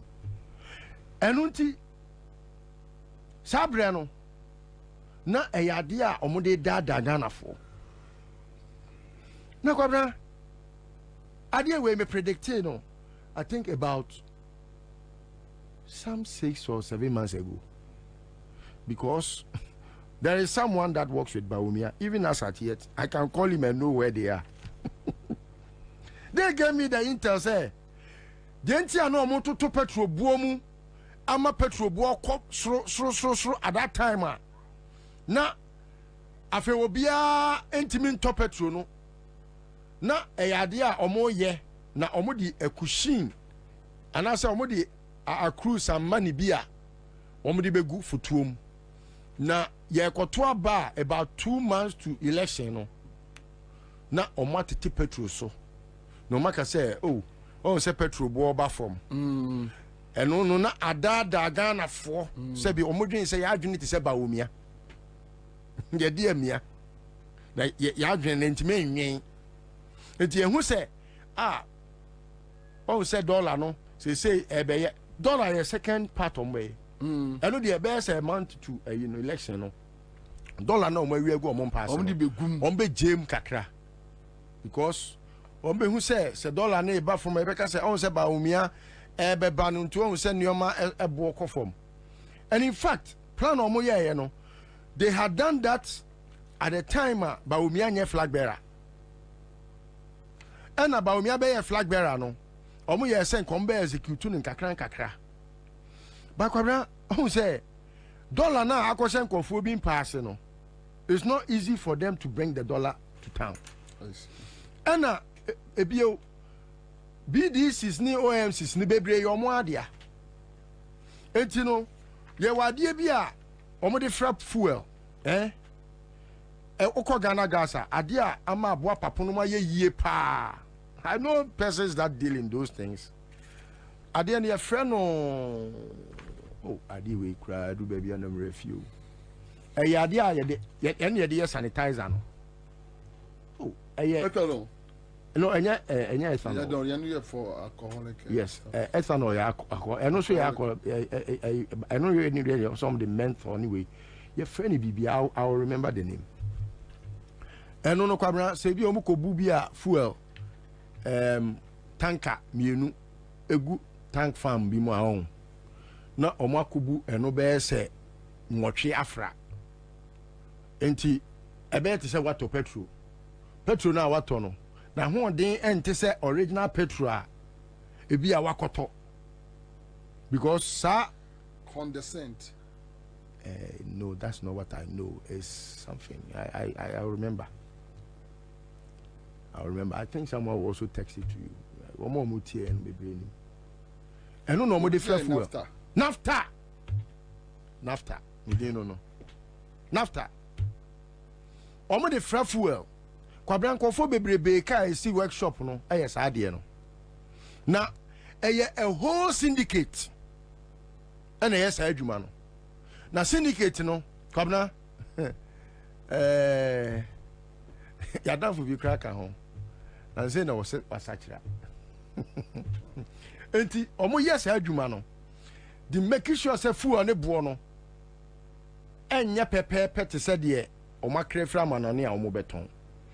Because I don't know or the financial boy metimi agi details no nafta ne bo. F is even about less half the price of petrol.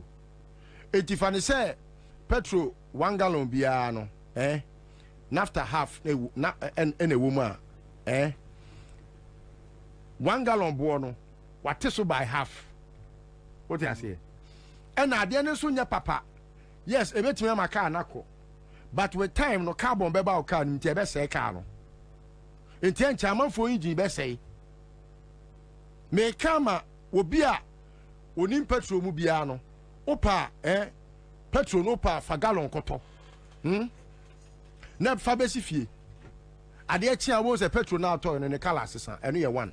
2 petrol no ade atin wie now the kogu kam abo se car no current means pack because an no betwo amunamunu mu wona wato agu car nim ne de ebetimi aye adwuma but esi wacha entimi nya adwuma biem eno na wo se nkomo koton ma your friend is saying omo ye ebia cosmetics ne to say shaving spirit na ye de ye wutri hu ne alcohol na ye de sanitizer na ye de fifa fayensa hu na no mo de ye eno no mo de ye who say egu nsa hu aya na sometimes say feel it say petrol no but enu ye lighter than fuel in terms of quality and cheaper enu crampo na ade a Ghana gas for enu na mo abo apopon otimi keka nkwase asem sa no wo mo na ewiewia asade ene ton. I'm saying it, yes, I'm saying it on authority.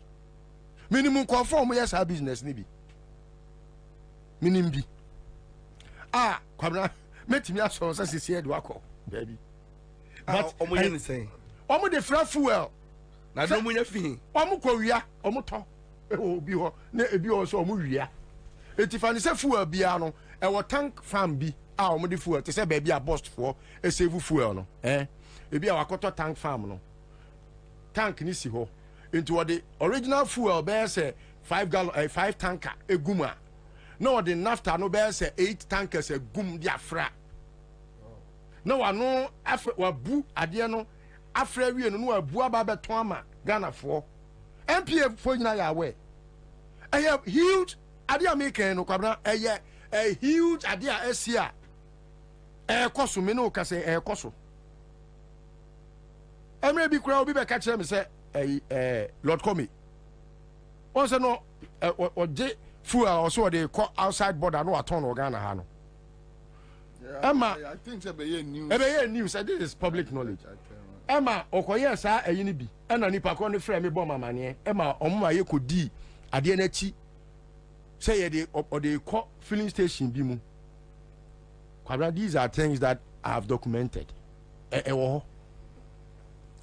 but ye musa say adan na enne na opese oma fu abo ekofom Ghana fu ni nyansa o ye ni nyansa pi na edi ba omia ye mfa ni president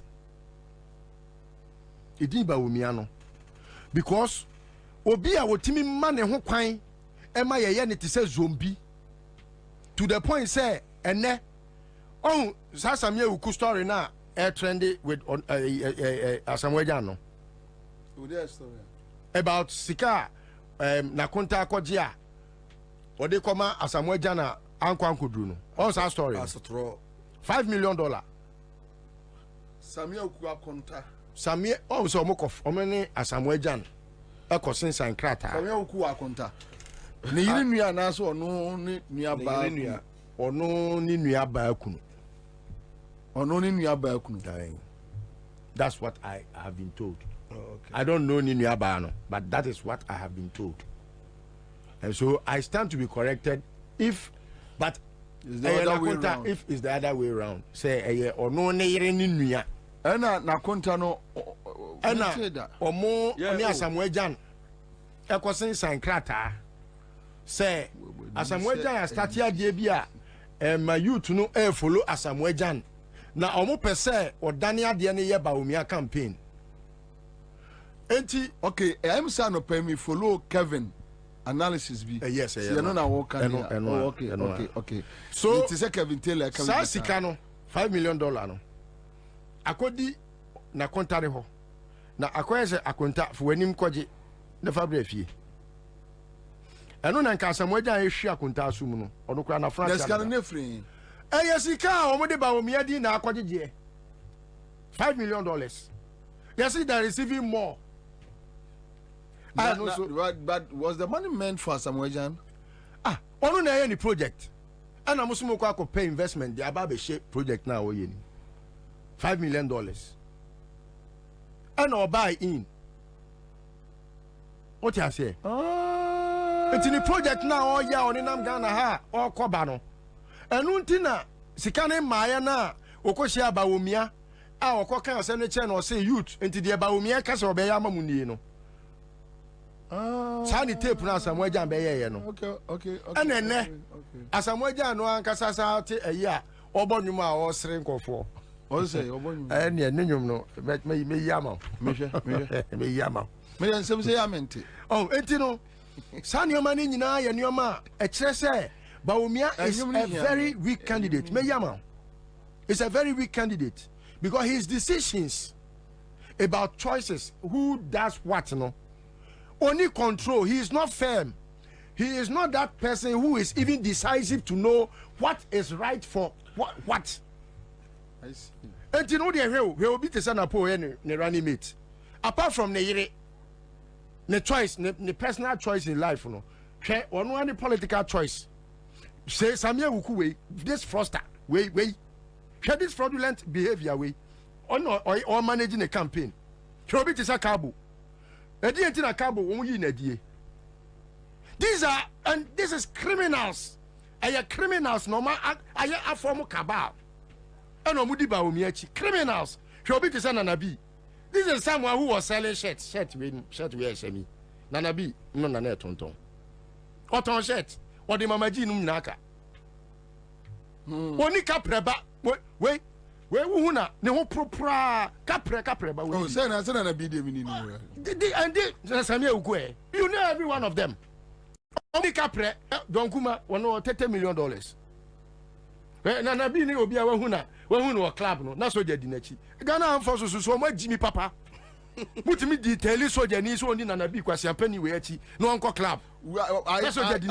I disagree with this because they have pam entire gua boys don't do that. It's a me say soldier tare se see na soldier for hunya dey no de be ye me but the hono a wo koto no soldier ni be hu no soldier ni be hu no adentina me call report to adem agimi me omuni ani no they take this soldier me come soldier for ate there be men can say na munyimi ya hold on enya dey work they say kwamudi na chi that is not an issue. It's not an issue. Enya meba Kwabena democracy na ewo meba it's an issue meba enya dey work say wo kwaba amane na ye asem they say sometimes because 2020 I was with Colonel Bevolati pam entire the same crofo just obi a wonti kroma wonim meba let me finish right enti obi betimi on say okay enra me hu story bi ye see afro obi akua pokua or something afia pokua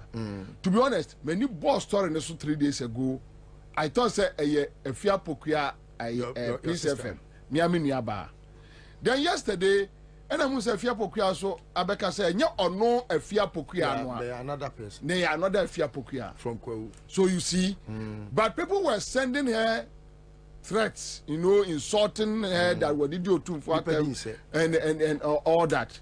Yana Medeka say sometimes and yet Ghana armed forces. You know one aspect. The issue so busa say na omu hu I'll go with you. It is if you ask that legitimate. It is on the basis of that. And I'm busa question I know Emma who said they have become a very useless organization. Okay. Omuka tell you say and conform ko bo tuo wo tetima no. Na nya soldier for. Till that police. Papa. A soldier for were with police no yes sir. In the video they were soldiers. Yeah. Till that when police and soldier no yes sir. It is obi di wudi nam edi bone. Now we institution ubu they said the name soldier for since time immemorial na tare cross wa kwabena soldier tare ya dia say we fie gate no crampo keke and I say me enka say all soldier cry fie ni keke and no enough grounds to make sure say you don't play any buffoonery na yetimi ma soldier ko DJ me say ti ko fufuo now we are useless we are very useless institution. So the near or typical DJ man said to go fufu. Maybe a comedy. A comedy. Find him a comedy. And you know, sir, yet now, mamu, none your my way, coso. Now who's a criminals? I take his center stage. Eddie, candidate, BH. You have to be alarmed as a citizen. Pious Kushia, Okwewia. Osi Okwewia enam from no okeka nkwase ase. Why? Oh no pious. And quite not drawn as Sebia Nusinia Biasa. Pious. This is a boy who could not even afford taxi fare. Why taxi fare? Beer. Let me stop. Beer. One. Otra lomi store. Free lomi store now come in my office. Ewo runabout no. Because runabout. Yes. My office they all left. Yes. See? Yeah. And so na my office about 6 offices. Yes. Inti your point you na esi form. Over na pious ase nika. Ono so ya opatare white. No obektra wo no so na omo apetesi ba bi wolomi opposite. To otie no 2. Na otrawa ma obase otrawa ma no bobe 8 ase you boy say balomi so no ananti across because we ya one beer. Pious agidi. Talk club one bottle say man what kuno. Hey, riding yam, Say not to combine. So, guy no no way no. Emma me fie. And I know it. Ura if you no again edeni. O ma me and a pious a word next to their kitchen. The room to their kitchen. Pious agidi. Combine. Okay, to let you know. Combine. Obi oni makoso obi combine pa event center bi. I said I know event center bi. Omo to say old bungalows no mu bi onu o maame no ne yire no ga no ne wo ye no e maame efie no ufiriwa na wo event center ho to omo ye aye kura opia omu hu se pious oji bi eni bi ho ye de no aja bi to bi but so bi ni anu nti so if you look at all these people who today because of Ekufodo's thievery and corruption and just say state capture ntie no mwanya sika na just say ukoshi okwewia na wo okwewia wo mo branch e okwewia no a brand mojani titini mojani make sure say onya kronfo won fan ko Australia onya bookman onya connection man onya kronfo na so mo kwewia okay no kwewia am na nko no asimi nko wia sika emfa nko toka tibi na nko no problem onye and he has dignity, he has respect.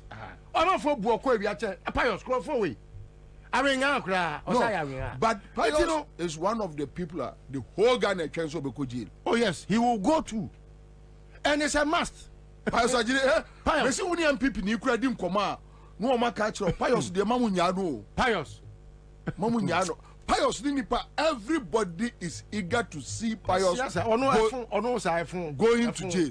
I'm telling you enti Kwabena me I'm not surprised they can do their worst but I'm just happy say no nipa board dumpim no has sent a signal and the signal has been so clear so much so that and then a certain level of and agitations be but even before Nra I know say Kwabena Japan ne Baumianam a campaign and I think was it last week or so it is making some utterances be on a platform that I don't want to dignify it with any mention. Now okay na party for mama loyalty. You see, we are Ghanaian. The country one kasa wo person now. Sabi you tie me a wo se wo wasetena mu nie no. The country wo ene wo man kane. Ansah na obedwen if you are sorry a wo kwa na wo party a wo domo a wadwen ho. Never choose anything, either religion, tribe, political affiliation, any association beyond your country. The understanding now, Kwabena Japan no war. Ah, omodidi ba omiachi no. Eye omo personal interest nti. Kwabena Japan dia odi ba omiachi ni nyina ye because of ono dia obenya Sebawomia in an unlikely event. Ebeye Mampenia, the ono Kwabena Japan, Obenya die Chanenum. In the first instance, Okoye campaign Mike Kufuado, even after they had unlawfully sacked him as a general secretary, you know, he contributed to their campaign because his aim was Manyasa Omoba Omumami Baby and Koye Juma. Even when he was denied that and was lured by Akufo-Addo in his second attempt to come and campaign for him, they told him they were going to make him a chief of staff.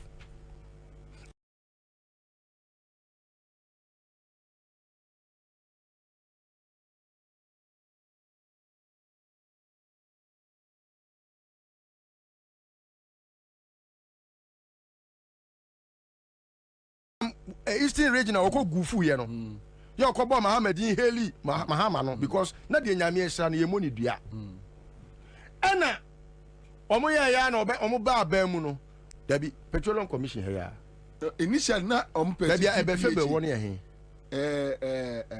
MPA no MPA ye Mustafa Hamid initial no na no mko ye necho no Mayanka na nipa nkai ya almost say asante kwa na nkai ono so nkai sir mabia so nkai ene ye nkwa ne nkai na da chi bi ushia baba wada na se Mustafa yakoda Ibrahim Azewai nyamishira no your friend said don't come to ko GPH initial no see chief of staff and Amfa and almost see GPH say he's an engineer yes and later them say nka omo de na call one be febe wono hone ko no honya GMP say Ghana. I'll check it. One. I know let any crowd about one thing it was public. I still have that on my file. On Kokofu de na buy say Kokofu and an common de call Lance. Yes. So and I said John it's your no so congratulate you kwabena can crash show so congratulate you grandma need to muso when you call. You remember or the nyamiase. You have very good retentive memory. And that was the time I said, John, no man is here. There be no man. It's Adana, Jonoana, and Pascal. And only selfish interest in tea. And I want to do because this is somebody. It was true. Kwabena Japan never was in bed with the NDC. It was true. Ne can any accident now what they call a primary school in Petroleum Commission. Yes. And no, Anna. Or call ya insurance for man in right. Tibune my correct. He's right. He's right. Right. Thank you. Anna, a bar said I was okoye. Now some call for wemo. Etimia di boni say. A real say no. Yes, I throw apology letter. Brano atro. Let us say wafuno. Enti waton wani mo nyam ani wo pani na sorry I not me na me o gas list o me sa obi a me call to fools some me mani mo nyam na obi di mani ma twitwi fom na Akufo-Addo we krampo se bi wo so ye nipa a otimi di o manim Akufo-Addo we na wo betra studio kan sama ni Ghana fronti a wo na wo ka cha ya se obi a wasa economy ontimi ni yanim na wo wie ya wasa akota free won tasuo Kwabena Japan na me hu na no hwe mmobo ebi ni kele ni wonyam for pao we de waye ebi ni kele wani monyam kele Japan se Japan edin no mo ya se edin no Kwabena Japan Canada Japan Japan din no me so me ofa Japan onyimi sa sabio Canada manu apa oluwa ban ene se so me Kwabena nya nipa o se mama tiane da wo ene mo ya sa ma me we omienu Kwabena ye o mo fa nche no Kwabena nya nipa o se me mama no tiane da because the respect I have for Kwabena Japan anyhow Kwabena Japan gu ni hu animu ase no me fare ma no me no ahun kame na man kame see me trust forever because he has confirmed say and no man no mo de to ne so no yampa unim say that is what he has done. He has just confirmed to the public say a trona gabi nom etikire to wo so no yampa we are not be John catch him say selflessness. You are very selfish. Kwabena, I'm telling you, this is your younger brother, Electoral.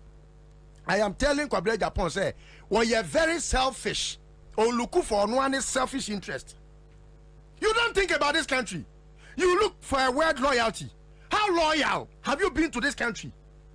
That is what we call patriotism. What is patriotic about a new patriotic party? Then you go and tell people, say, they should be patriotic and loyal to a group of people that have denigrated and destroyed their lives. Look at him. Me who come Japan, me ferry kramano. The obedienti, uniani wo ema shame. You don't fear shame. The obedienti, ferry.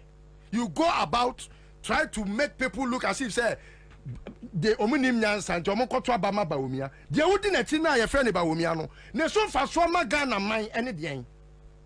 This is someone who took dollar from 4 cities and ono ni nua Kwabena Japan ni nua Kene Japan and e be analysis ma ye hu say dwadi for ma krampo nim economists e chen ba omia and na de mu be di enti mafu enti mu di ba omia ti say nyan me mo adwene nya adwuma Ghana for come de mu ni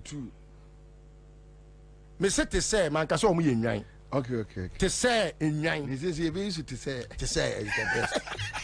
What I say, let's say so mo nye nwan but omo aye te say nwan. He used to say de mu be di enti omo adwene pa. Because I mean this is someone Kwabena I mean you know Kwabena Japan. Oh, of course. With that impeccable integrity, you just go just because of food, because of the obedience, because of your baba oyiri position, because of so your promise to say obey chief of staff. Now the baomiachi. I don't say na bet media for baomia. You went and sat on that platform for how long? I don't say na timidi for baomia. I don't say no one you know. I don't have a catch a man for someone loyal to their party. What is loyalty when a come dino? What is loyalty when they know say and net dollar a saying? Yeah, the only one thing. It was only one thing that the Kufado used to campaign for Baumia to become his running mate. Economy, just one economy. You have failed woefully, abysmally, and then today you collaborated upon that when you wanted to become a flag bearer, denigrated that image and made the people of this country believe, say, you will need to be more integrity, even if they are in the party, and Yomenkoya, or Mutimika, and I would dear yeah, and I say, Ukunoma, boy. Samia Ukuwe, eti di obedient what on penny, I'm a Samia Uku. I mean, how can a human being behave like this? All right, so that's it live in Accra 1.5 Citizen Show. Angfo Enterprise Connect Cosmetics. Omode ye Connect deodorant and Abba. Osinyati motromo anu ajibi. Greenfield Scientific Herbal Clinic. Omne de bright soja capsules and a bright garlic plus capsules. Omode Abba. My main care was said bow engine or by car engine. A rich part company, omne this Seahorse 50/50 engine coolant, Abba, Yanona, Ghana, a year trot drop for Tasia drop for Nina, Ajiatum, Large Tavern, yeah, young Kobe Ponoso, Yankodi Kakra, Yan Nikakra, Friday, na or more bo live band Kakra, Ubashano, Memenda Kwasiada. Sunday special, Omutu Kakra, Tuesday Kakra, aha, na edidem. Make our man for Mu Yusu a year Go TV, 21st, 22nd of this month. Utia o 85 Ghana cedis, 1 hour chrono, a demo. Moyon, Obeshe Premiership, Nibiam, Ephiriam, Weniaji, ye, we say. Yes, who Brun Yeniano. Unu say, last week, Name Bompire, some Man City, be lose, and Liverpool lose. Smart View Eye Care. I young was any yadie. Now fade the NC any yadie. NCC any. One more hour a year Gimpa, a year Main Streeter, Benab filling station was in Westland. Ube home from 020 306 3514. Royal Chapter Property Group Limited and Sase Papa FA. But Nanka Minia. Divine, then 1 minute, who can't be 1 minute, 1 minute, because we have just 1 minute, 30 seconds. Can it tell cry? Wouldn't say a summer list to a kind wrong. But respect her, Name Woma Kwabena Japan wrong. I'm surprised. Wouldn't say time wa a foco. I won't send by.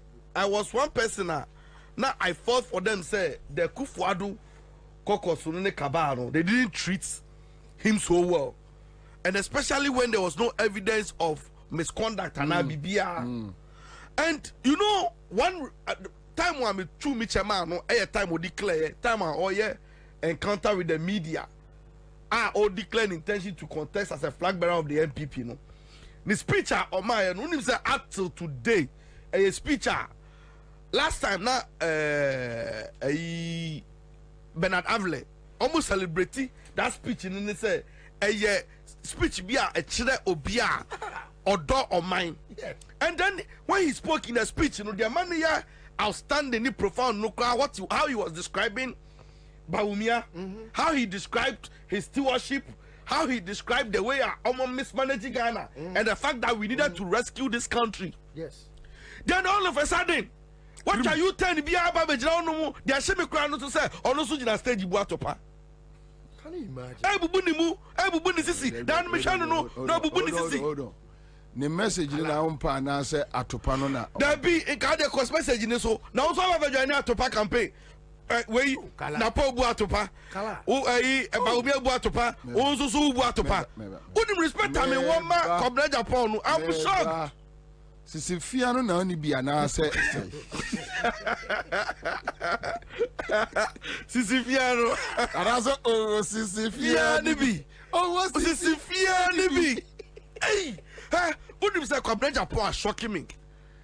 Now, Kwabena me, Obia Onimno from KNUS catch him say, Kwabena Japan, Edriane, or the two of the incredia Obeufa Obenyano.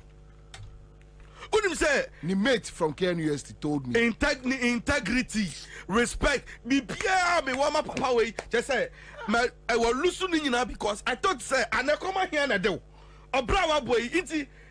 Ya krampo ya tedi mukra so mu den kra ya kra ye sheki na wo bra abo we nyina ma wontumi hya ho so kakra na unim odiba umiachi obaji mike na wotimu say you can clearly tell from his demeanor and his expression facial look and say the man doesn't believe in anything and how he describes even Dr. Mahmoud Baumia sika kakra into as sound position na Michel status ende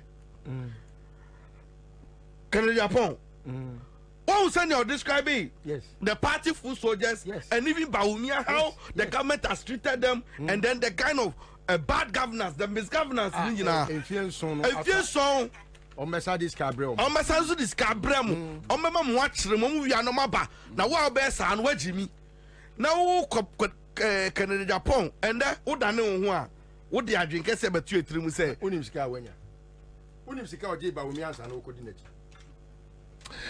So everything about them is money. Yes. Everything is money. They don't care about Ghanaians. And everything about this company is money. Live on Accra 100.5 Citizen Show. Thank you. Yes, that's it. Father Abraham is here with us. And you bedim komo about hunemu eni sunsumu asem enne. Father Abraham Herbs and Spiritual Center. Hospital, sorry, and komo ofia esi edimpacho monfa fidie no ntoro so mame na obia hunu Father Abraham revival kesia so baso and Father Abraham esa yade and yamani bo ya ka wan hwia ye nipa unjinni enso esi wo adwumam no obi asesa hyebre efie no obi asesa hyebre meswutimi hunu bayfo no ado no udi no ko fia o how di amane na bayfo wo siw so Father Akwaba so meja ayiko so ya pacho mena Akwaba yera Father Akwida from yo na Father pacho semna no a udi dwa guess come for me Matthew bebe be so mo dodo Father who atmenka who ete Father eradi di with you atmenka matepa Father kajagu yo yechia etiefo na mene Dr. Sylvia na ewo aha yakasa free Father Abraham Herbal and Spiritual Hospital na moti yenka ene anwumre onyankopon kam ho bebre na utie me a na etie ne yie utie tie ne yie fa pen ne fa paper ne tie ne yie aha de eduru ene ye kire waduru na wasa ho yade ama ho ato na mo make sure say eduru na me kire no doctor approve o doctor agye atum sɛ yadeɛ wei ɛna ɛhaw edro bia doctor confirm edro bia beti se me kire social media so afidie so TV so bia wote menka bia so make sure say edro na onum no wonfa bibidro bi nkoka ho biom ana wonfa brofo dro nkoka ho biom abusua tie ne ye pa edro no enfa bibia enka ho biom afei ene edro amede ba besomo no se edro no obia timenum je se obia wonyam ene enka ho se de bia yesi kwan so a yentwintwa anam aha obi a onye mo pe na sai nipa ko no onka saa eduru no ho enti yakasa fi Father Abraham Herbal and Spiritual Hospital but mebo father before be kono be pese uni kan fa na my tudwa okay ma me fa numbers into jana Father enka jangu se no kan Father Abraham Herbal and Spiritual Center my 40 breakers say Father Abraham Professor Dr. Father Abraham ne tenenka the numbers out Friday bus here hono 0244 37 16 95 0244 37 16 95 and answer 0559 11 41 22 0559 11 41 22 a hospital for ebanu say apomudin kwan so anase sunsun mo na ohia so a oba so ho ye dodom enti Father beto so yo mechia adofo etinia na eba se ebibiduro pa de onyankopon adom ye na da meka se ebibiduro no ene na akwati se ebuo bi ene life bobi enim anka untimi fa abrofo duro entoto bibiduro manye ye because bibiduro de enye obi na kire obo ade na kire ntitete wo no yesi maame we osa pompo yade a aha eye nakado Ghana Limited ye wakaswa Jestap Hospital ye adwuma ye di ye insase ho adwuma na ye di ye sansi dan ye sanso ye surveying me kire insase so nkrata ye sanso di mfidie high o ye surveyor o around na opa bi dia ye adwuma oba ye benye bi ama ye wansase o me ya bebre ye obi wadanchira ye obi wa wotubreku ye obi watutu ye obi wa akuti opese oni nakado Ghana kasa free wa human so 0536 94